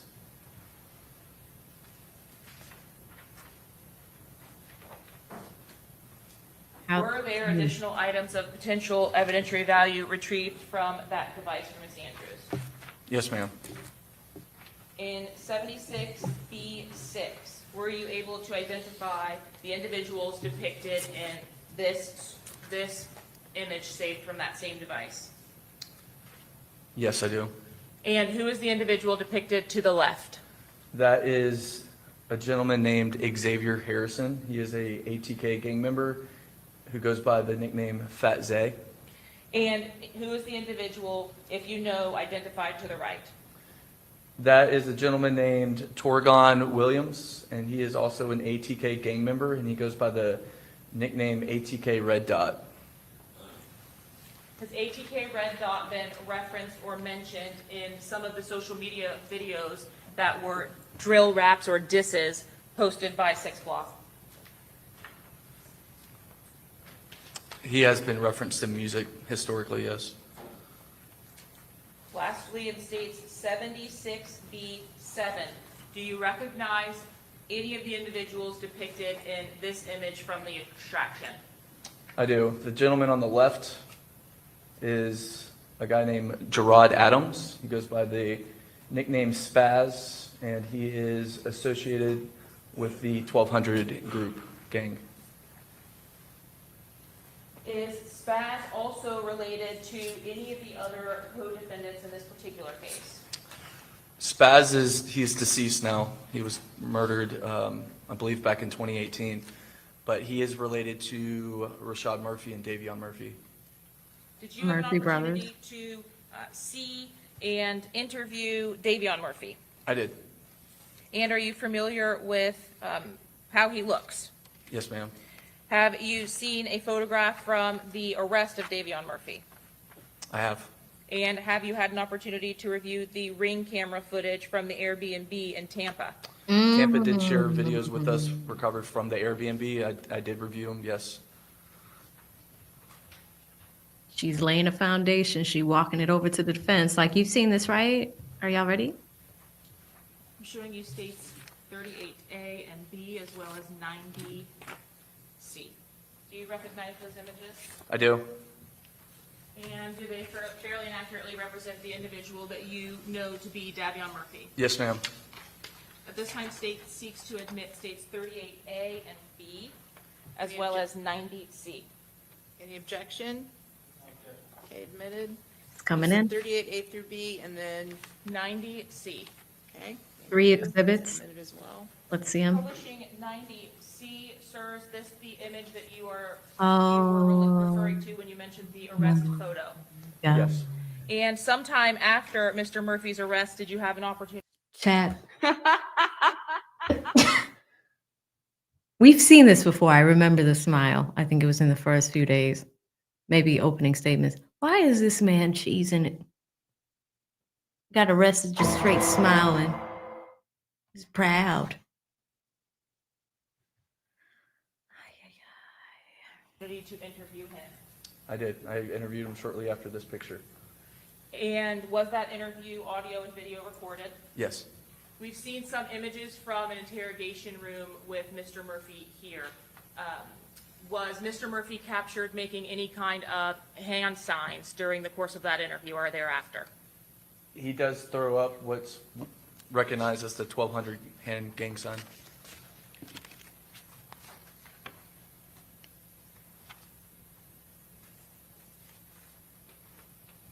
Dub, you see this? Are you familiar with Rashad Murphy? Yes. And does Rashad Murphy have any nickname that you are aware of? He goes by the nickname Ghost.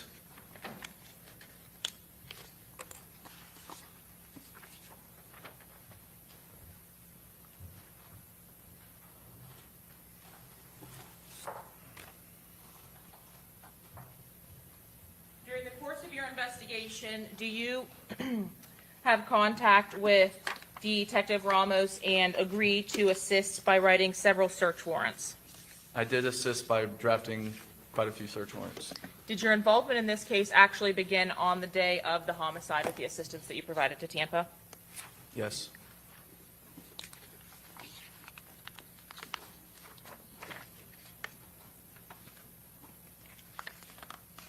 When you saw or received the notification that Mr. Jones had died, did you do any follow-up work in reviewing the social media accounts of members of 1200 or ATK?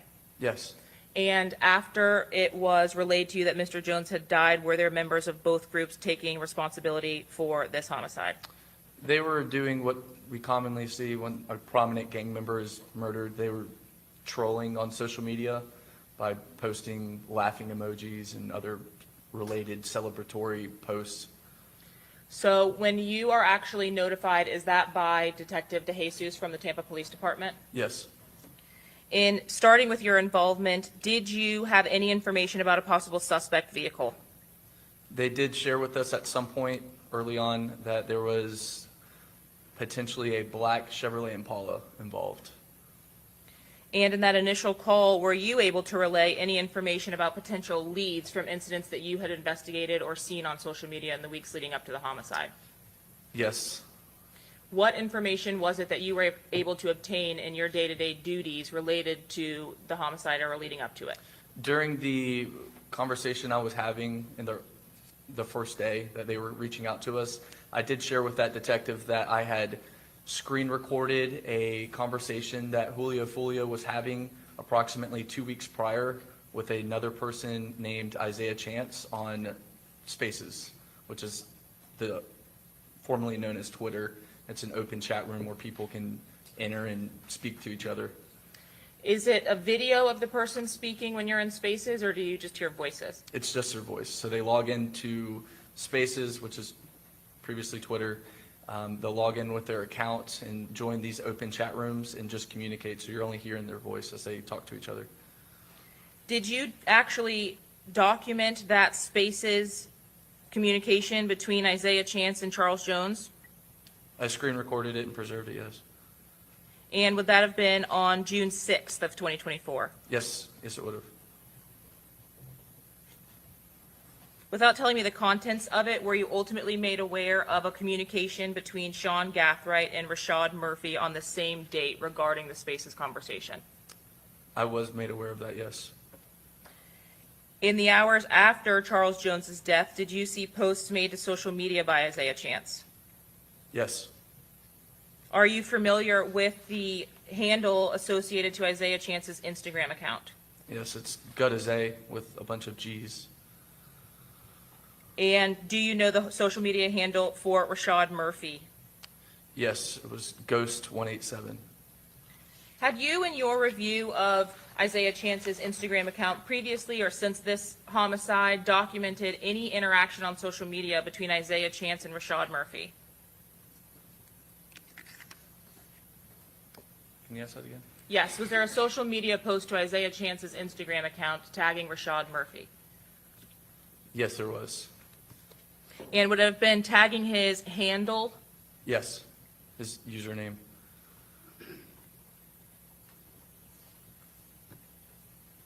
During an earlier interview that you had with Mr. Murphy, did you make any kind of observations that were unique that you actually relayed to Detective Ramos as it relates to this investigation? Yes, when he was signing his constitutional rights form, which is just a form we go over with people prior to interviewing them on a criminal investigation, there's a portion of this form where they have to sign confirming they acknowledge all of their constitutional rights that have been advised to them. And I observed he was signing the form with his right hand, and it was very ineligible. I couldn't read it. I asked him if he was okay, and then it occurred to me later in the interview that he was doing that on purpose because one of the shooters in this investigation is left-handed, and I was able to. I swear to God, you cannot make this shit up. You can't make this shit up. Wrong button. You cannot make this shit up. Are you? To obtain a separate interview where Rashad Murphy was read his rights and he signed that form with his left hand. So it was apparent when he was signing the form in front of me, he was signing it with his right hand. I couldn't read anything he was writing.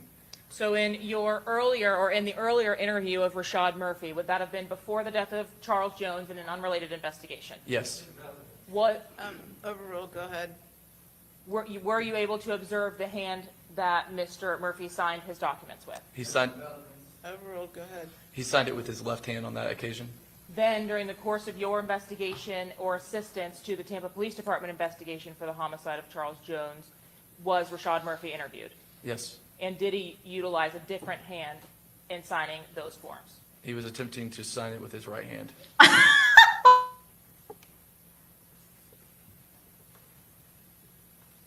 On Make it June up. 26th, just a few days after the homicide, did you learn of any particular developments out of Gwinnett County, Georgia, that were relevant to the investigation?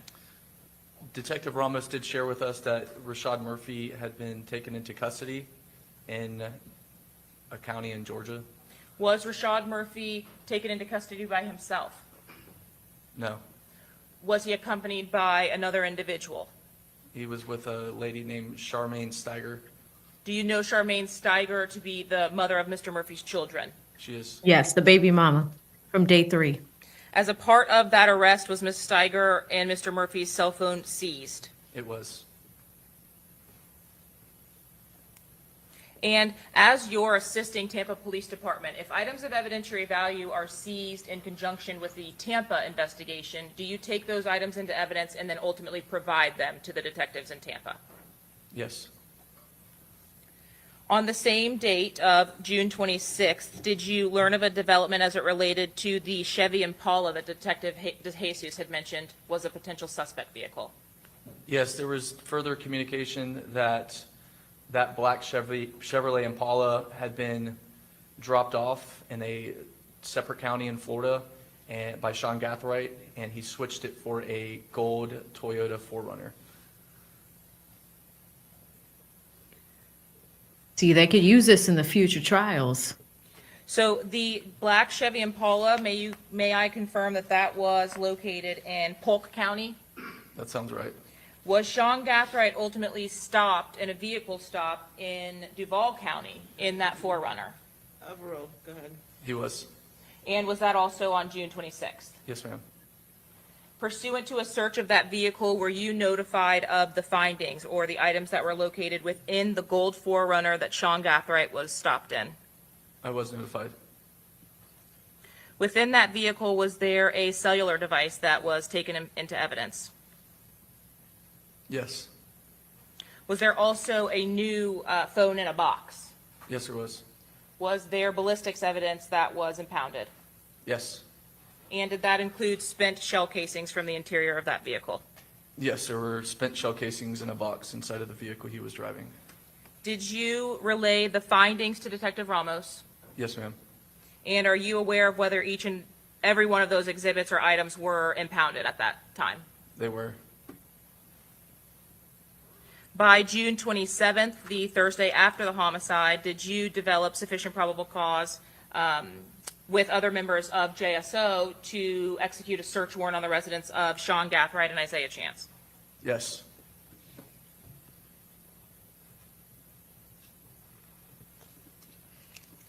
I showed you guys that arrest Was footage. there any evidence of potential or any potential items that you were specifically searching for based on a lack of evidence at the original homicide scene?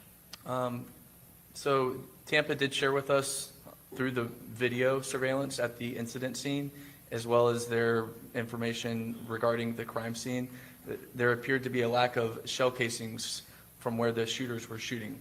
In their opinion, based off that fact and the video evidence, they believe that the shooters were equipped with brass catchers on their rifles. Were you notified at the execution of those search warrants that brass catchers had been discovered inside of the safe in SeanGathright's residence? Yes. That's big because I do remember this. A few of the crime scene people said that in the moment where a lot of that heavy artillery, a lot of that gunfire was going at the car, it was being caught by the catcher, right? And they weren't able to find it at the scene. This is the reason why. Were you also notified that several items of spent and live ammunition were located? Yes. What about firearms specifically? Were there firearms located inside that residence? There were multiple firearms.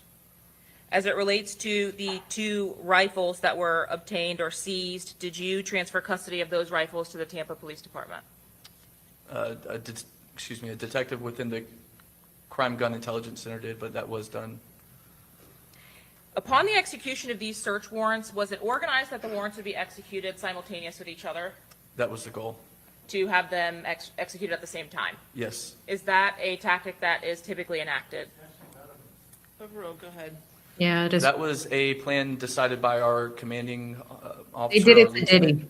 He wanted both search warrants executed at the same time.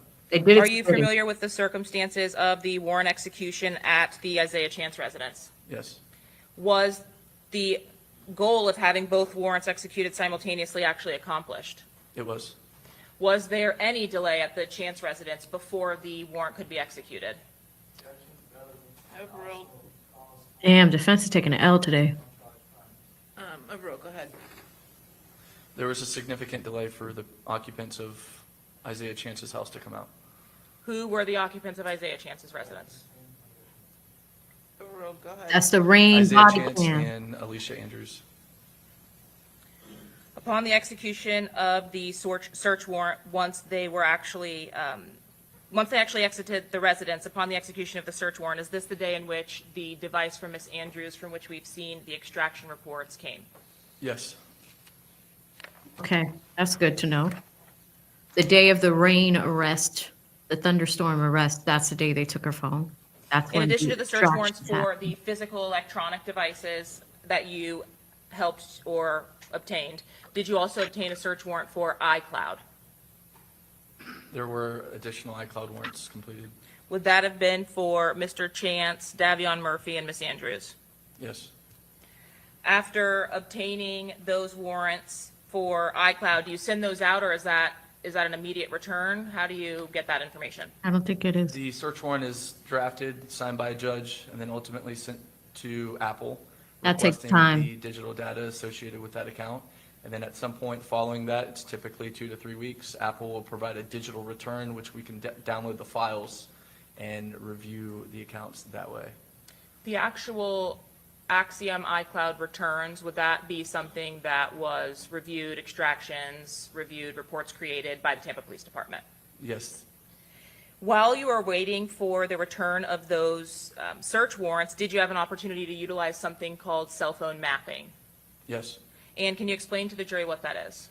It's taking the digital data provided by cell phone carriers that is related to the location data for your cell phone device, and we were able to map it and observe approximate locations of a cell phone device at the desired search time.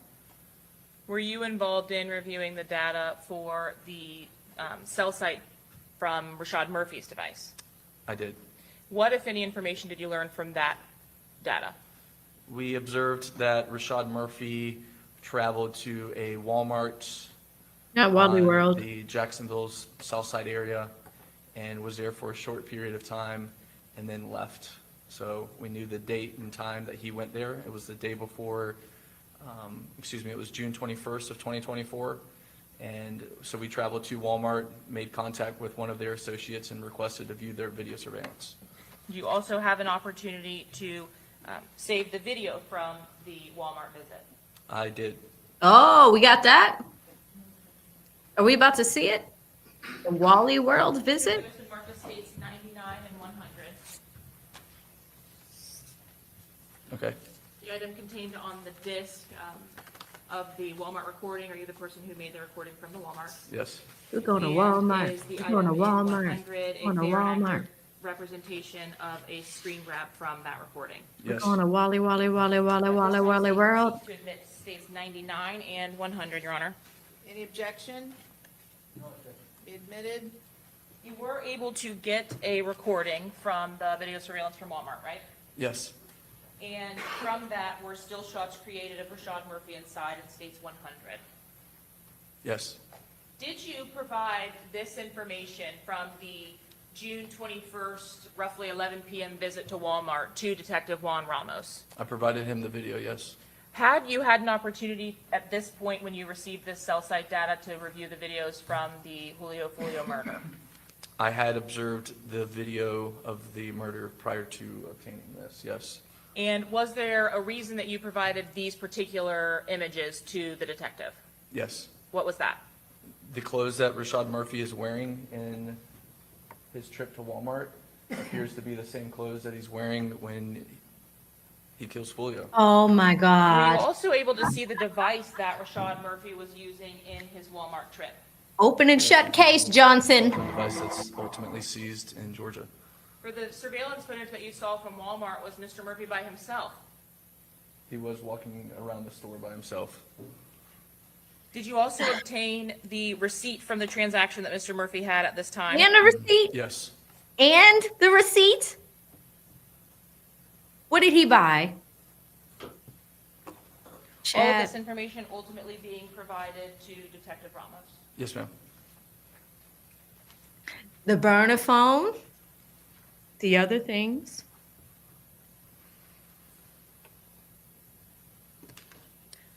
Lastly, was it confirmed by you that arrest warrants had been obtained for all 5 of the defendants by July 27th of 2024? Yes. I'll pass the witness, Your Honor. Okay, Cross? Cross, let's go. Come on, brother. What are you gonna say? Are you he ain't even up yet. Who's doing it? He's like, am I doing it? Who's doing the cross? Oh, I'm doing it. He's like, oh, I'm doing it? Let me go. We going to prison. Whoop-de-doo. Detective Drevik, you are the lead in JSO for this case. Is that correct? The lead. I would say I helped the most, helping Tampa facilitate this case, yes. You spoke to Detective Ramos from Tampa Police Department the most. Is that correct? I'm not quite sure how much he spoke to the other detectives within our unit. I know it was significant. I know my communication with Ramos was quite a bit. I don't know how that pales in comparison to the others. All right. Well, you gave Detective Ramos most of the information from JSO, right? For the most part, yeah. All right. And you are in charge of what gangs in Jacksonville? 21st Street and Rack Chasing Family. All right.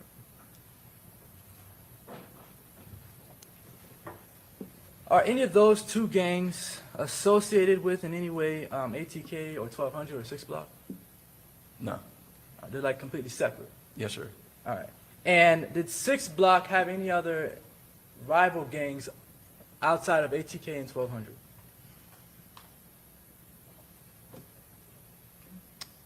I would say those 2 were the most noteworthy.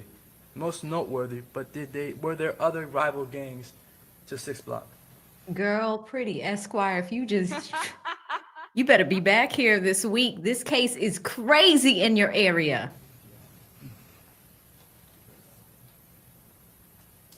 I'm telling all the lawyers when they come in, I'm like, listen, we got to watch this.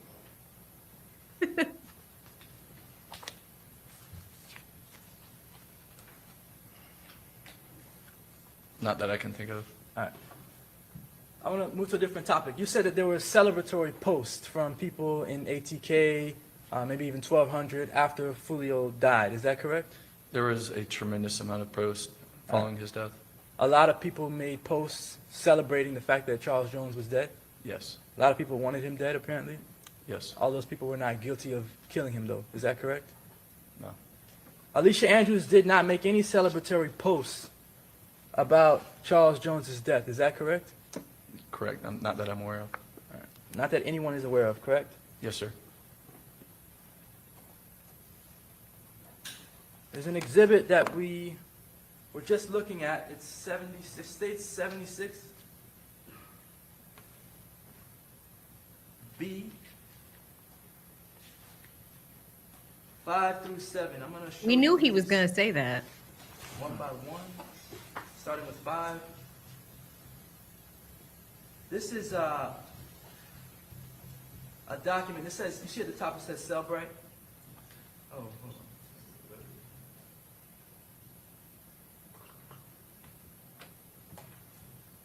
You see at the top it says Cellbrite?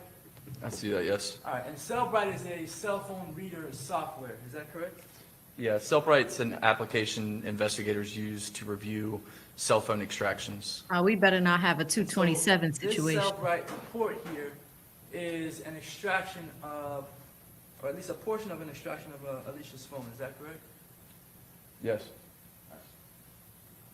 And this little photo here, I did not say 2:27 a.m. that's a photo of Julio, Charles Jones? Yeah, so that's It's a blurry. thumbnail of what the data to the left is referencing.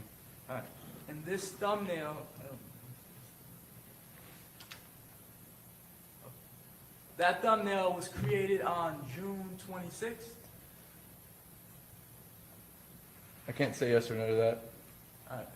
Is that what the extraction says, that it was created on June 26th? That's what the extraction But you're not notates. sure if that's how, if that's the way to correctly read that or interpret that extraction? Sure. The best way to describe this is that this is, from what we know, because the device was activated on A lot of y'all are new, but we have experience with Cellbrite over here. Just some of the last cases that we've covered.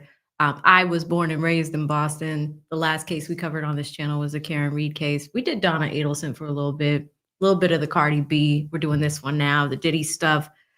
Big ones in Georgia, YSL, all of that. I try to stay towards hip hop adjacent cases, but because I grew up in Boston, the Karen Reed case, it was this woman that got falsely accused of killing her boyfriend, who was a Boston cop, and he was just laid out in the snow. And he went to a party with this woman, and there were people in the house that were cops too. And nobody went outside to check on him. And they say that she hit him with a car.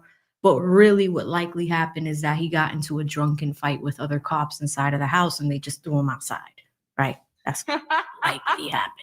She got acquitted of those charges. The reason why we say 227 is because after everybody went home, one of the women involved in the case did a Google search at 2:27 a.m. using with Cellbrite. They were able to extract it, the defense team, and it was labeled. It was a search that said on Google, "House long to die in the cold." She spelled it wrong. It should have been HOWS. She forgot the W, so it was house long to die in the cold. So when you hear us say a 227 situation, Cellbrite comes to mind with that. Cellbrite comes to mind with Fannie Willis and Nathan Wade, who were not having an affair, but their phones were in the right place. And these two attorneys literally said, Cellbrite is wrong. So here we see Cellbrite again. June 26, it appeared that the user of this cell phone device was backing up their prior iCloud.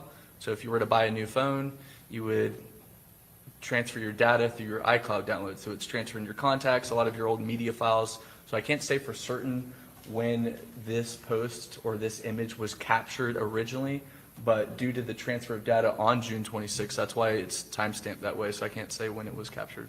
All right. So essentially, someone who had this device downloaded, I guess, their iCloud onto the device. Yes. And then potentially this thumbnail that you see of Julio Foolio came from that download. Potentially. You see it? So it's about to you happen don't know again. when this picture of Julio Foolio was actually viewed and downloaded to the device See? or to the iCloud. What did I just tell y'all? Cellbrite is wrong. The thumbnail, but a bigger picture of it. Yeah. This is exactly why I went to Foolio's initial post to see when he posted it. His team, when he posted it, not the Cellbrite report. Do you know if Alicia Andrews, so let me tell you, you don't know if Alicia Andrews accessed this photograph? I can say that the device she possessed, the iCloud that is downloaded onto that device and where this image came from was from her iCloud, but specifically, did she personally view it? I can't say that. You're aware that her boyfriend used to use her phone, is that correct? Yes, sir.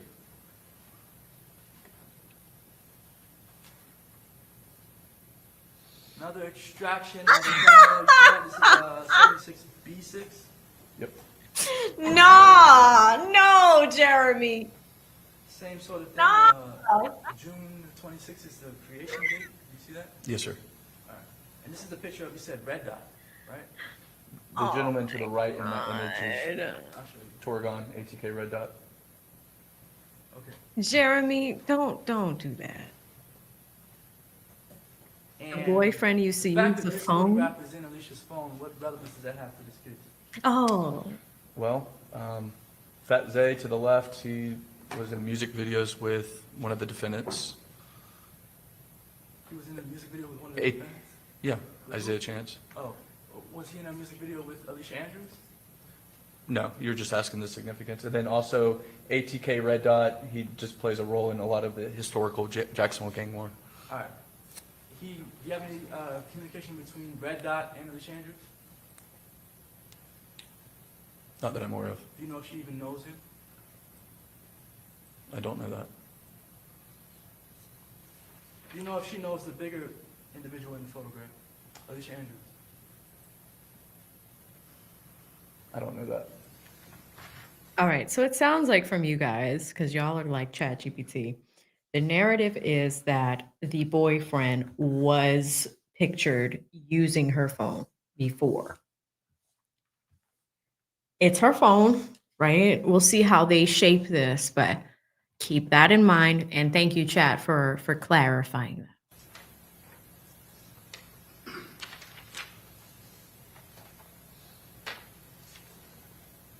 Another self-right extraction report.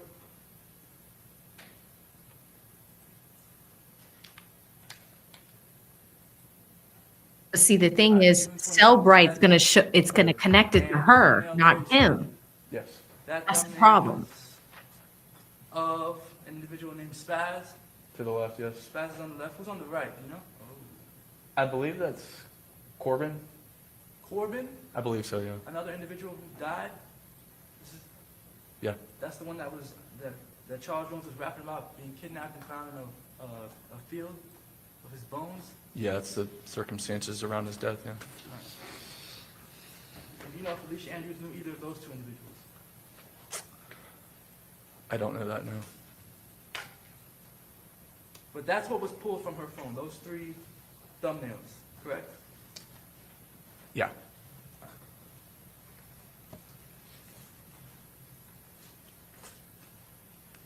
You also mentioned that you got the iCloud return for Alicia Andrews, is that correct? Yeah. And what I mean when I say iCloud return, or when you received the iCloud return, that's everything that was in Alicia Andrews' iCloud, you got a copy of it? It was provided, yes. All right, like over 100 gigabytes worth of data? I don't recall how large the data was. All right, but it was a large file? I don't recall. You remember it took a long time to download? I don't remember. All right. And you don't recall finding anything noteworthy in that iCloud?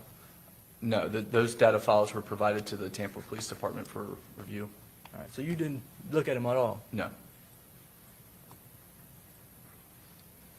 You searched, or at least you were involved in the search of a few different homes, is that correct? Yes, sir. Did you actually search, or were you present during the search warrant of Sean Gathwright's home? I was present when we made contact with his mother. I read the search warrant to her, but I was not present during the actual search of his home. Where was his mother when you read the search warrant to her? Outside of the house. And you read the search warrant to her before the search? So it was previously discussed, we were facilitating 2 search warrants at the same time, one at Isaiah Chance's house and also one at Sean Gathwright's house. Once both scenes were secured, I went to Sean Gathwright's house, made contact with his mother because I had previously met her before, so I had a rapport with her. I read the search warrant to her, which is a common practice we do before we enter someone's home. And then upon reading her the search warrant, I, for lack of better terms, passed off that search warrant to other detectives. And then I traveled back to Isaiah Chance's home to help facilitate the search of his house. Okay, so you searched Isaiah Chance's home, but not Sean Gathwright's home? Thank you. All right. Who actually searched, which detective searched Sean Gathwright's home? The affiant, Detective Parker. So he'd be the one to ask about where the items inside the home were found? Or the crime scene detectives. All right. Do you know if the firearms in Sean Gathwright's house, the ones that were in the rifle, that were in the safe, do you know if those were found in his mother's room? I was informed that the safe was his mother's room. So the rifles and the shotgun, those are in his mother's room? Correct, in the safe. His mother is former military? She is. Didn't know He that. also had access to We a didn't bunch know of that. ammunition, is that correct? Okay. I did Defense? learn that there was an abundance of ammunition inside of their Okay, home. defense. All right, defense. All right, so the arsenal of weapons and ammunition that were found in Sean Gathrights' home, were you ever able to determine what actually belonged to Sean Gathright from what belongs to his mother? No. But surely, out of all the pictures, you've seen the pictures from the Yes. search warrant, correct? Yes, sir, I have. So out of all the pictures, you're not able to say what actually belonged to Sean Gathright No. and what belonged to his mother? Correct. And Alicia Andrews' home, that was never But it's true. How do you know? Correct. All right. Why not? Well, law enforcement is held to a standard of having probable cause in order to search a home. Absent having probable cause to apply for a search warrant that would then be signed by a judge, you would simply ask for consent to search a home. I do not believe that probable cause ever existed to search the residence of Alicia Andrews. Oh, So there was never even probable cause to shit. search Alicia Andrews' home? As far as I'm aware, no. All right, not even to this day? Correct. That's a problem. That's a big problem. That right there You mentioned is a on big problem. Direct in October 2023 shooting of Charles Jones, correct?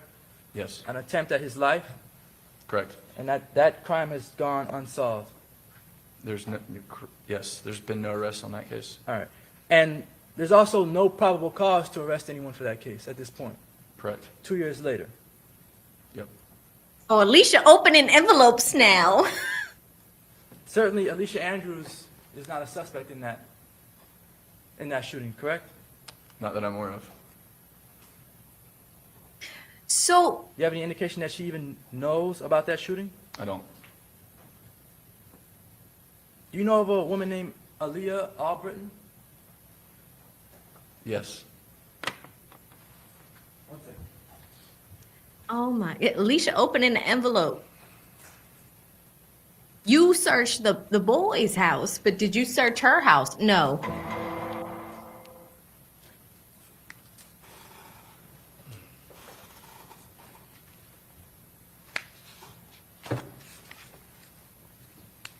Noman's like, that's my son. Okay, that's my son. Yeah, this attorney is newly barred. But he's doing a good job on this cross. I'm not gonna lie. Exhibit 84C. It's probably one of the best performances he's had so far. Now, He's you doing know good today. You're not the gang detective for ATK, is that correct? Correct. All right. But do you know who Young and Ace is? Yes. All right. That Young and Ace. leader, Yes. the so-called leader of ATK? I don't know if he's the leader, but he's certainly the more well-known, prominent prominent. Yeah. Okay, all right. So, you're aware of his brother, this Trayvon Bullard? Yes, sir. Nickname is Quan Quan? Yep. 2 times. All right. And Trayvon Bullard and Quan Quan 2 times, he dated at one point Aaliyah Albritton, correct? I was made aware of that, yes. All right. And Trayvon was killed. Do you know who killed him? There's been rumors, but no one's been arrested. All right. No one's been arrested, but 6 Block takes credit for the killing. Is that correct? Yes. And Charles Jones himself rapped about Trayvon's killing Yes. and has made disrespectful music towards the death of Trayvon. Is that correct? Yes. All right. And did you speak, by any chance, did you speak to Aaliyah in this case? No, sir. All right. When you were investigating, you were aware that Aaliyah was with Charles Jones when he was shot and killed? Yeah. All right. And that was despite the fact that Aaliyah dated someone that Charles Jones rapped about killing. Okay. You aware of that? Yeah. All right. Did you investigate Aaliyah for any potential motive for killing Charles Jones in this case? That is a fair question. You're using the term investigating. This homicide occurred in Hillsborough County, right? So the duties of the Jacksonville Sheriff's Office gang unit specifically was to assist Tampa Police Department in their investigation. At no point, were we referencing Aaliyah Albritton for an interview. So no, she was not talked to on our behalf. So fair question, fair answer. You are in Jacksonville. This murder happened in Tampa, right? Yes. So you're not responsible for any investigation really in Tampa, is what you're saying? The legal jurisdiction of a homicide occurring in Hillsborough County has no implications for law enforcement in Duval County. But just in the simple terms, you're not responsible for the investigation in Tampa. No. That's Detective Ramos. Correct. Another individual, he's the lead. Right. and The he's lead. employed in Hillsborough County. Understood.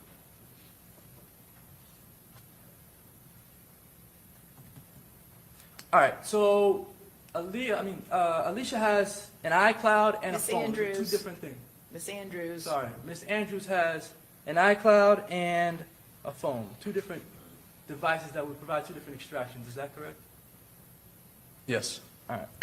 And you also, in addition to the iCloud, you reviewed Alicia Andrews' phone, correct? Portions of it. Portions. All right, and the portions that you reviewed, there's no Portion. agreement in the phone that shows Alicia Andrews agreed to kill Charles Jones? No. No message showing that she's involved in some conspiracy to kill Charles Jones? No. No indication that Alicia Andrews knew Davion or Rashad Murphy prior to the killing of Charles Jones? Not from her device. And nothing in her device that would show or indicate that she had any sort of relationship with Sean Gathright prior to the murder of Charles Jones, correct? Correct. You listened to several jail calls in this case, right? I spend a large amount of my time on jail calls How many jail calls do you think you listened to? over the course of my career. No, just in this case.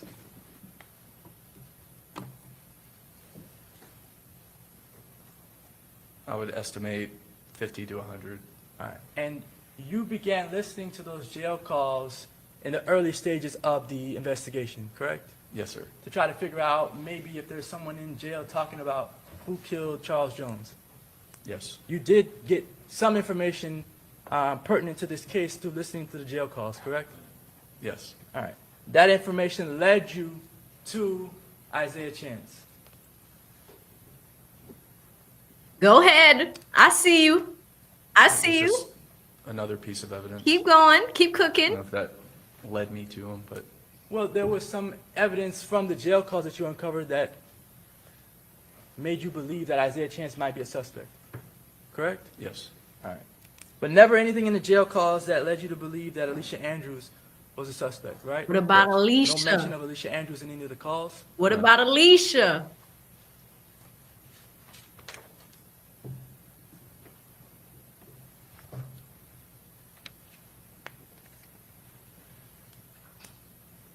You've watched several music videos with all this gang activity back Yeah. and forth? Yes, sir. Alicia Andrews is not in any of those videos, correct? What about You're not Alicia? seen holding any weapons in any of these videos? No guns. What about You're Alicia? not seen throwing up any gang signs in any of these videos? I already said she's not in the videos. All right. She doesn't have any photographs online, throwing up any gang signs, correct? What about Alicia? Correct. Alicia Andrews is not a documented gang member, is that correct? Right. She's also not even a gang associate, correct? Correct. No further questions. Okay, redirect.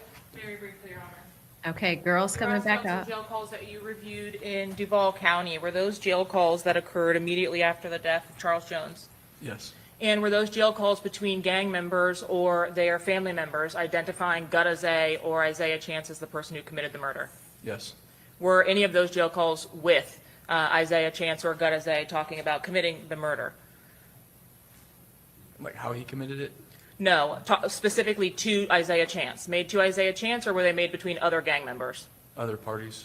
specifically as it relates to the search warrant executed on Sean Gathrigh's residence. You were asked about the safe in the mother's room. Okay. Did you also intercept a jail call as it relates to the safe that was located in the house? Say that again? Did you locate a call that was made by Sean Gathright to his mother about a safe located in the house? It was Isaiah Chance. To SeanGathright's mother? There was a jail call following a search warrant between Isaiah Chance and his mother. And what was the nature of the call? What were they talking about? He was inquiring if the law enforcement had found something, and she told them on the phone that we had not. So we went back out there to search again. And pursuant to the details of that call, was the item that was described located in that location still? No. You were asked about the contents of Miss Andrews' physical device. That is the download for which you had access and could review. Is that correct? Yes. Is it also correct that that device was active for less than 24 hours? Yes. So from the time that that device was turned on for the first time and the time that it was seized by law enforcement was less than 24-hour period? Yes. And that would have been between June 26th and June 27th? Correct. Now, you are not able to date, based on the impound of the items that were collected and the upload of the iCloud, you are not able to date most of those photos because they would just reflect the date that the iCloud was downloaded to that device, correct? That's correct. Are you at least able to date the image that depicted the reel from Mr. Jones's Instagram account based on the records from Instagram and publishing states Oh, that's a big spot. 95C? Bald spot back there. So we do know that that post Damn. was made to his Did it. account in February of 2024. So at some time between February of 2024 and when that phone was impounded in June of 2024, that item was preserved or saved to the device? Yes. You were asked about probable cause to search the residences associated to this case. Was there sufficient evidence by way of cell site data that put the devices at both Sean Gathright and Isaiah Chancer's residence, as well as video footage that put all of the suspects or some of the suspects at those locations? Yes. Did that assist in allowing you to get probable cause for those locations? Yes. Was there direct evidence that the defendants in this case had been to Miss Andrews' residence for you to apply for a search warrant of that residence? No. And when you like that. specifically indicate that you had been to Sean Gathright's residence, have you had an opportunity to review the surveillance footage which is depicted in state? Listen to her questions, guys. She's trying to clean it up.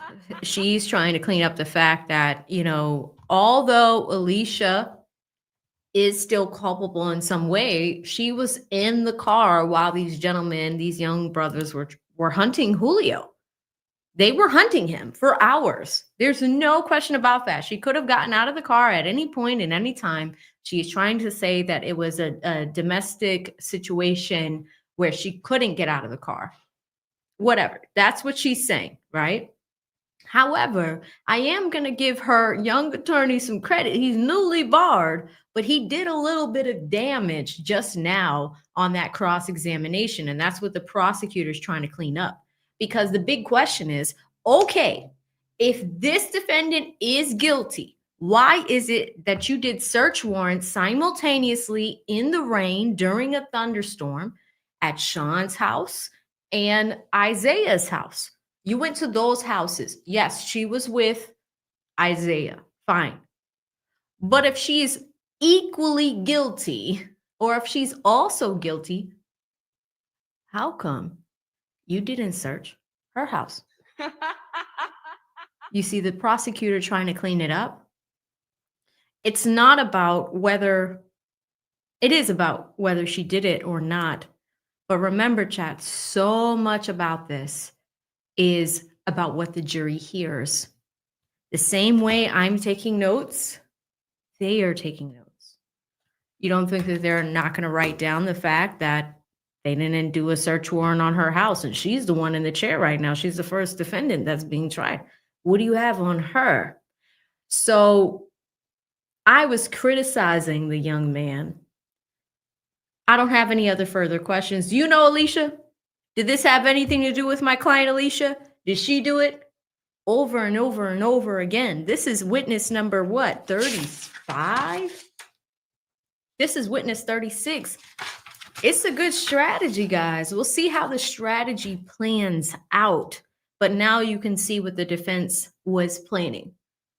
What does this have to do with my client? Many of you guys are like, what does this have to do with her? Throughout these 4 days of trial, looking at our poll, has the state proven Alicia's guilt? Ironically, I am going to have to keep it a buck with you guys. 45% of you say yes, it's the leading vote. 38% says not yet AV, and you still have 17% which decreased that says sort of. So the reason why we have these polls during days of trial is because we're the court of public opinion. We're watching. But it's important to realize that a jury is watching too. A jury has no other influence. They can't pull other clips that I show you guys. They can't pull the clips of Momma saying she got shot 8 times and is eating lobster during lunch. I can't show that to the jury, but I could show it to you.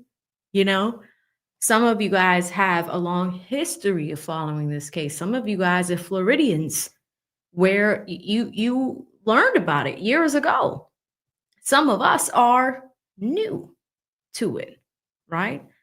People are like, she guilty as F. She dropped the location. Unacceptable, AV. Unacceptable she dropped the location. It's about in law and crime. And crimes. What can you prove beyond a reasonable doubt to a jury, right? So let's see how this shakes out. I think it's just a few more minutes of court time. It might end like literally right now, but I do want to, the defense I thought was struggling, but I can see the strategy now. Do you know Alicia? Okay, great. Next. Did she do anything? Do you have any crimes for Alicia? Okay, next. That's their strategy. So we're just looking at the strategic approach here. Does it mean she's not guilty? Who knows? It's about what can be proven.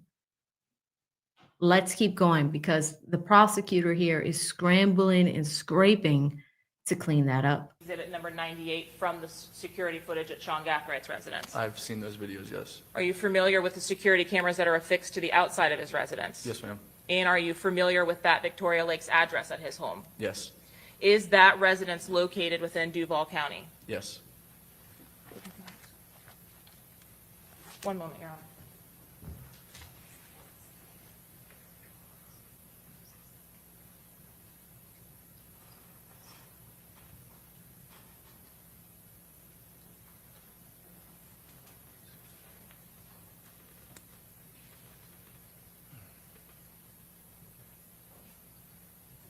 Somebody dropped the location. And she sat in that car. She never got out. Part of your review of the video surveillance from Sean Gathwright's residence, are you able to say that it fairly and accurately represents the exterior of that home? Yes. And lastly, from your involvement in this case with the execution of the search warrants as well as the work of the crime scene detectives and other officers from JSO, have your contacts with Mrs. Andrews always been at Mr. Chance's residence as it related to this case? So for the execution of the search warrant, the impounding of the devices, et cetera. Yeah. Did any of those contacts happen at Mrs. Andrews' residence, which would allow for a potential for probable cause to search there? No. Nothing further, Your Honor. Okay, may this witness be excused? Damn. Subject potentially to recall, I don't know. Yes, Your Honor. Okay, all right, thank you. You're free to go. Thank you. All right, so members of the jury, we worked a little late, but as you can see, when we get a witness on the stand, we try and wrap it up. So we will be in recess overnight, and just remember my previous admonitions. Don't read, watch, listen to any news accounts, social media accounts related to this case. Don't talk to anybody about it, and don't do any independent investigation or research. See you all tomorrow morning at 9 a.m. Who called him a she-in lawyer? Y'all stop. Somebody called him a she-in lawyer. Y'all cut it out. Let's see if they have anything else left to say. We'll recap the day. Game plan tomorrow.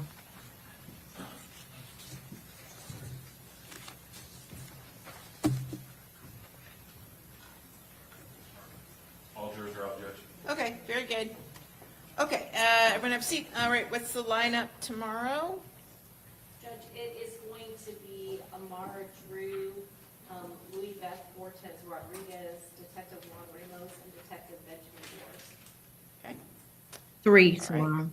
And then, are those your 4 last witnesses? 4. Okay. So conceivably, you could rest tomorrow. But I believe Ramos is going to be somewhat late. Okay, so we'll see. Okay. Judge, if we don't, can we get alignment from the defense? I mean, if you do rest. I mean, if we do, yeah, Yeah. we can get the first 3 or 4 witnesses, and they intend on calling tomorrow. Who's the defense going to call? Tomorrow? Yes, tomorrow. In He's the like, I event- don't want to tell you. You got Robert Howard. Do you want him transported tomorrow? That's an operation, man. Can. You were planning for Wednesday. What I'm contemplating in my head is not having somebody sit in the back all day long. Yeah, do it Wednesday. If the state thinks that they're going to rest tomorrow, if that's actually possible, then yes, I would have to come. Okay. Well, I'm brought over. Are we So, able to make that decision at noon, Your Honor? I don't know.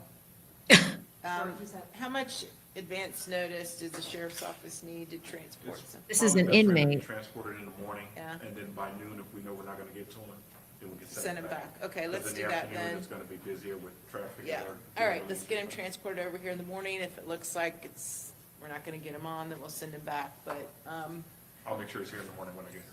yep. Okay. All right, and then anyone else, or is that it?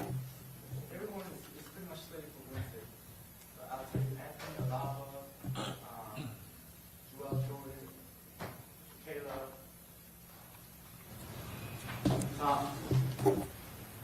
Tom Willen.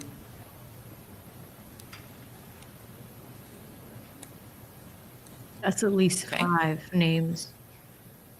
Oh, Detective Campbell. 6. Campbell. So now we know the defense has 6 Very good. witnesses. All right, see you guys tomorrow, 9 a.m. Court's adjourned. Well, damn. That stops the proceedings for the day, Chad. What a wild, wild day. Day 4 was full of twists and turns. And while, again, Alicia did not get out of that car, that's the biggest thing against her that I think this jury is going to remember. At the end of the day, Alicia, you didn't get out of the car. We picked it up with quite a bit of witnesses today. 1, 2, 3, and 4. Saturday, not even that. Day 3, we did 27, 28, 29, 30. We went through today, witness 31, 32, 33, 34, 35, and 36, which is Mr. Drevik here, which was the last witness of the day. Long day, few issues that we've had. The defense team really turned it up, in my opinion, almost as like the last ditch effort to see if they can get this girl out of jail. Again, the complacency is here. Even in chat, like looking at it right now, 1,800 votes. It was just 1,700 a little while ago. But we started this chat and we'll do it every single day until we get to closing arguments and see what y'all think. But right now, 45% of you, which is the leading majority, think that she is guilty. And the state has proven that she's guilty. She's on camera going to the Airbnb, even though other people have paid for it. She was in the car. She didn't exit the car while they were hunting him. And while these other defendants, her co-defendants, have probably stronger showings of guilt, Alicia is the only female that was in the car and participated in some way, right? Foolio's gone. The boys, these young boys, the Jacksonville boys, went back and forth, and we learned more about the gang war today. The back and forth. One person did this song, this person did that song, this person did this song, this person did that song. And we learned about it. We learned about this org chart that they have. I'm pretty sure it's going to be posted on the internet today. Trap Lord Ross, okay? A YouTuber was bought into the mix. They talked about him during the trial testimony because he did documentaries. It is crazy to me that YouTubers and the work that we do will end up in court. So, and it's not the first time. When we were doing the YSL trial, they came at, I am not a lawyer, but they came at Mel. Mel was in emotion. I'm like, what is wrong with these people? So tomorrow is going to be interesting. It looks like the state has 4 more witnesses left. The defense team has, this is a big nugget. It seems like the defense team has 6. Thursday, they are expected to go to closing arguments and deliberation. We could get a verdict on Friday. It's starting to heat up. It's starting to get intense. I did not expect for the defense team to have so many witnesses. I thought they were going to have the person that is incarcerated. That's what they were just talking about towards the end of the day. They're just talking about transportation. They don't want to have him sitting in the back all day. And they want to bring him into Wednesday. So it's so crazy, y'all. But this case is going to be, I believe, wrapped up by the end of the week. If the jury, for some reason, does not come back with a verdict on Friday, my projection is that this could go into Monday. And if that does happen, we will be in hung jury land. We don't want that to happen. If it's hung jury land, then what happens with Alicia? She will likely get a second bite at the apple as far as a trial. Now, many of you, and I've been watching throughout the day, 9 hours, in fact, we've been streaming for 9 hours. It does appear that a majority of people think that Alicia will get some bit of time for being involved, but not the full sentence. It really depends on what people say. I learned a lot today about this case from y'all. So for example, the guy was using her phone a lot. So we can expect that that is going to come out. If I'm on the defense team, that's definitely going to be a core part of the argument when they start their side of the case. The other big thing that happened that kind of wasn't fair is you had the other attorney who we also learned was a TikTok influencer as well on Alicia's team, the woman that was wearing the green suit today. She was trying to do a recross and the judge said no. I have never seen that. Is it customary? Yes, typically judges will allow for cross and recross. If you give one side direct and redirect, I think it's only fair if you give the other side a chance for rebuttal. She didn't do that. She was like, the way the judge was acting today was a little bit more pro-prosecution. Sometimes she's in the middle. Today, I don't know. She was a little bit more pro-prosecution. I do think that attorney should have been given the opportunity for a redirect because she is really good. And I know she would have been prepared.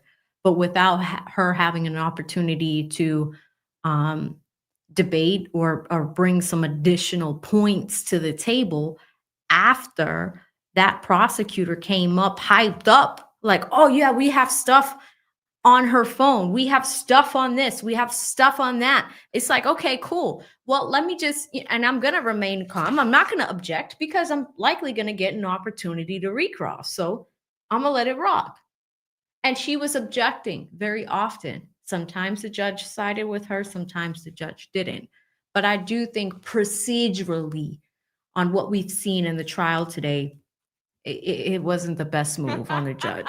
So I'm a little disappointed in Judge Sisko for not giving the defense team at least a shot. Give them a chance. I don't even care if it's bullshit, if it's wrong. Cut them off, just say you're out of time. I don't care. But give each side an equal bite at the apple. That wasn't cool. Some of you guys brought up appealable issues when we see that because, you know, I don't think I've ever seen in years of watching trials online, going to law school, I don't think I've ever seen a judge deny recross, right? Even in we just finished Donna Adelson. We just finished that case. Judge Everett was liberal. Donna Adelson was crying. She was crying all the freaking time. Just this, I'm not guilty. I didn't do it. Harvey came up there, said all types of bullshit, but it's Florida. It's Florida. So she very likely probably set him up. But again, Cheney, it is about what they can prove. And all of us on the outside, we will have an opinion, but it's the 12 people in that box. What are they going to do? So we'll see. It's moving very fast. We're on witness number 36. They have 4 more. The case is going to rest after 40 witnesses on the prosecution side, and we will have 6 on the defense side. It's going to be an interesting week. Tomorrow, chat, is going to be a little different. I mean, like I said, Fox Orlando wants to talk to me. I mean, they want to do it during the lunch break, so I'm going to email them and see what they want to do. But if that's the case, what we'll do tomorrow is I will do the morning session. I'll probably log in a little bit earlier, maybe like 8:30 or something for us to chop it up. I'm going to see if I can get with Legal Poor. I know she is getting used to the case, but I love her. She's amazing. We did the Karen Reed case together. She came over here and we talked about it. I'll see if I can grab her in the morning so she can jump on and we could just talk about what we think about the case. 12, if they want to talk to me, I will talk to them. It's only supposed to be a 10-minute segment, and then we'll come right back here, 12:30, and then we'll do the afternoon session. So tomorrow we'll break it up in 2, but man, oh man. It's been a lot. Let me just make sure. I think I've captured almost all of the super chats. Thank you to everybody that's donated to today's stream. You know, it's not easy for me. 9 hours, I could barely get other things done during the day. But I'm here for y'all whenever there's an active trial and doing my part as far as giving you the legal knowledge, breaking it down on behalf of our community, man. Like, and that's the thing. Like, you know, I know that in Jacksonville is hard right now. But at the same time, there's not a lot of attorneys from a specific background really weighing in on this stuff. You know, everybody wants to talk about the tea, but let's do it in a fair and unbiased ways. Y'all call me out sometimes. Somebody called me out earlier. They were like, AV, that seems a little biased. And I was just like, that's okay. But I let y'all debate. And what I love about this chat is even when we disagree, everybody like handshakes it out. Like, listen, that's your opinion. This is my opinion. We good. I freaking love that about this community. It's nowhere else on YouTube. It's dope. You get blocked. This and that happens. It's so crazy. It really is. So, anyway, shout out to Mike the Mob who says, what door? I forgot about what we were talking about because you left that at 3:27. It is now 6:20. So thank you so much, Mike the Mob. Brenda became a new member. For some reason, it shows it twice, but I know you became a member once. And if you are renewing your membership, I appreciate that, Brenda. I appreciate your time with me. Anthony did too. I don't know if you're new, Anthony. If you've been around for a while, thank you so much for becoming a member. Diamond, it was really good to see you. Your stream sponsored the little gaming channel. He's been cutting up all day. He says, Doc, grumpy, happy, sleepy, bashful, sneezy, and dopey. All right. I think this is around the time that we were looking at the org charts of these gangs, the 3 gangs, right? Thank you so much. Shout out to Made by Love with a $10 super sticker. I appreciate you, sis. Really, really appreciate you guys popping in, supporting the channel, everything that we do to get through it. Shout out to Mop Deep, who's been up here. Let me look at our top fans for the day. Who's on the leaderboard? The Little Gaming Channel, of course. Dub Right Side was super active in the chat. BC was in here. Frank Black was in here. Mop was number 5. Lee Smith 6. Deonra Kelly Kell 8.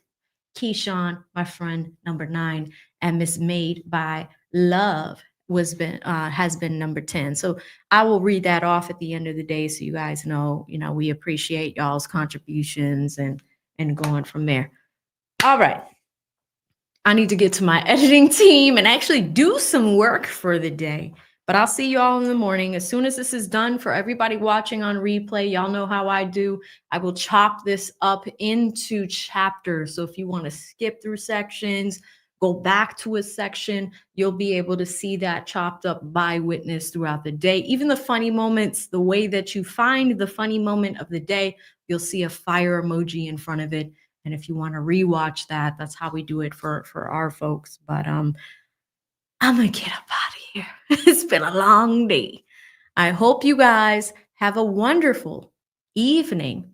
We'll see you in the next one. Stay safe out there. Bye.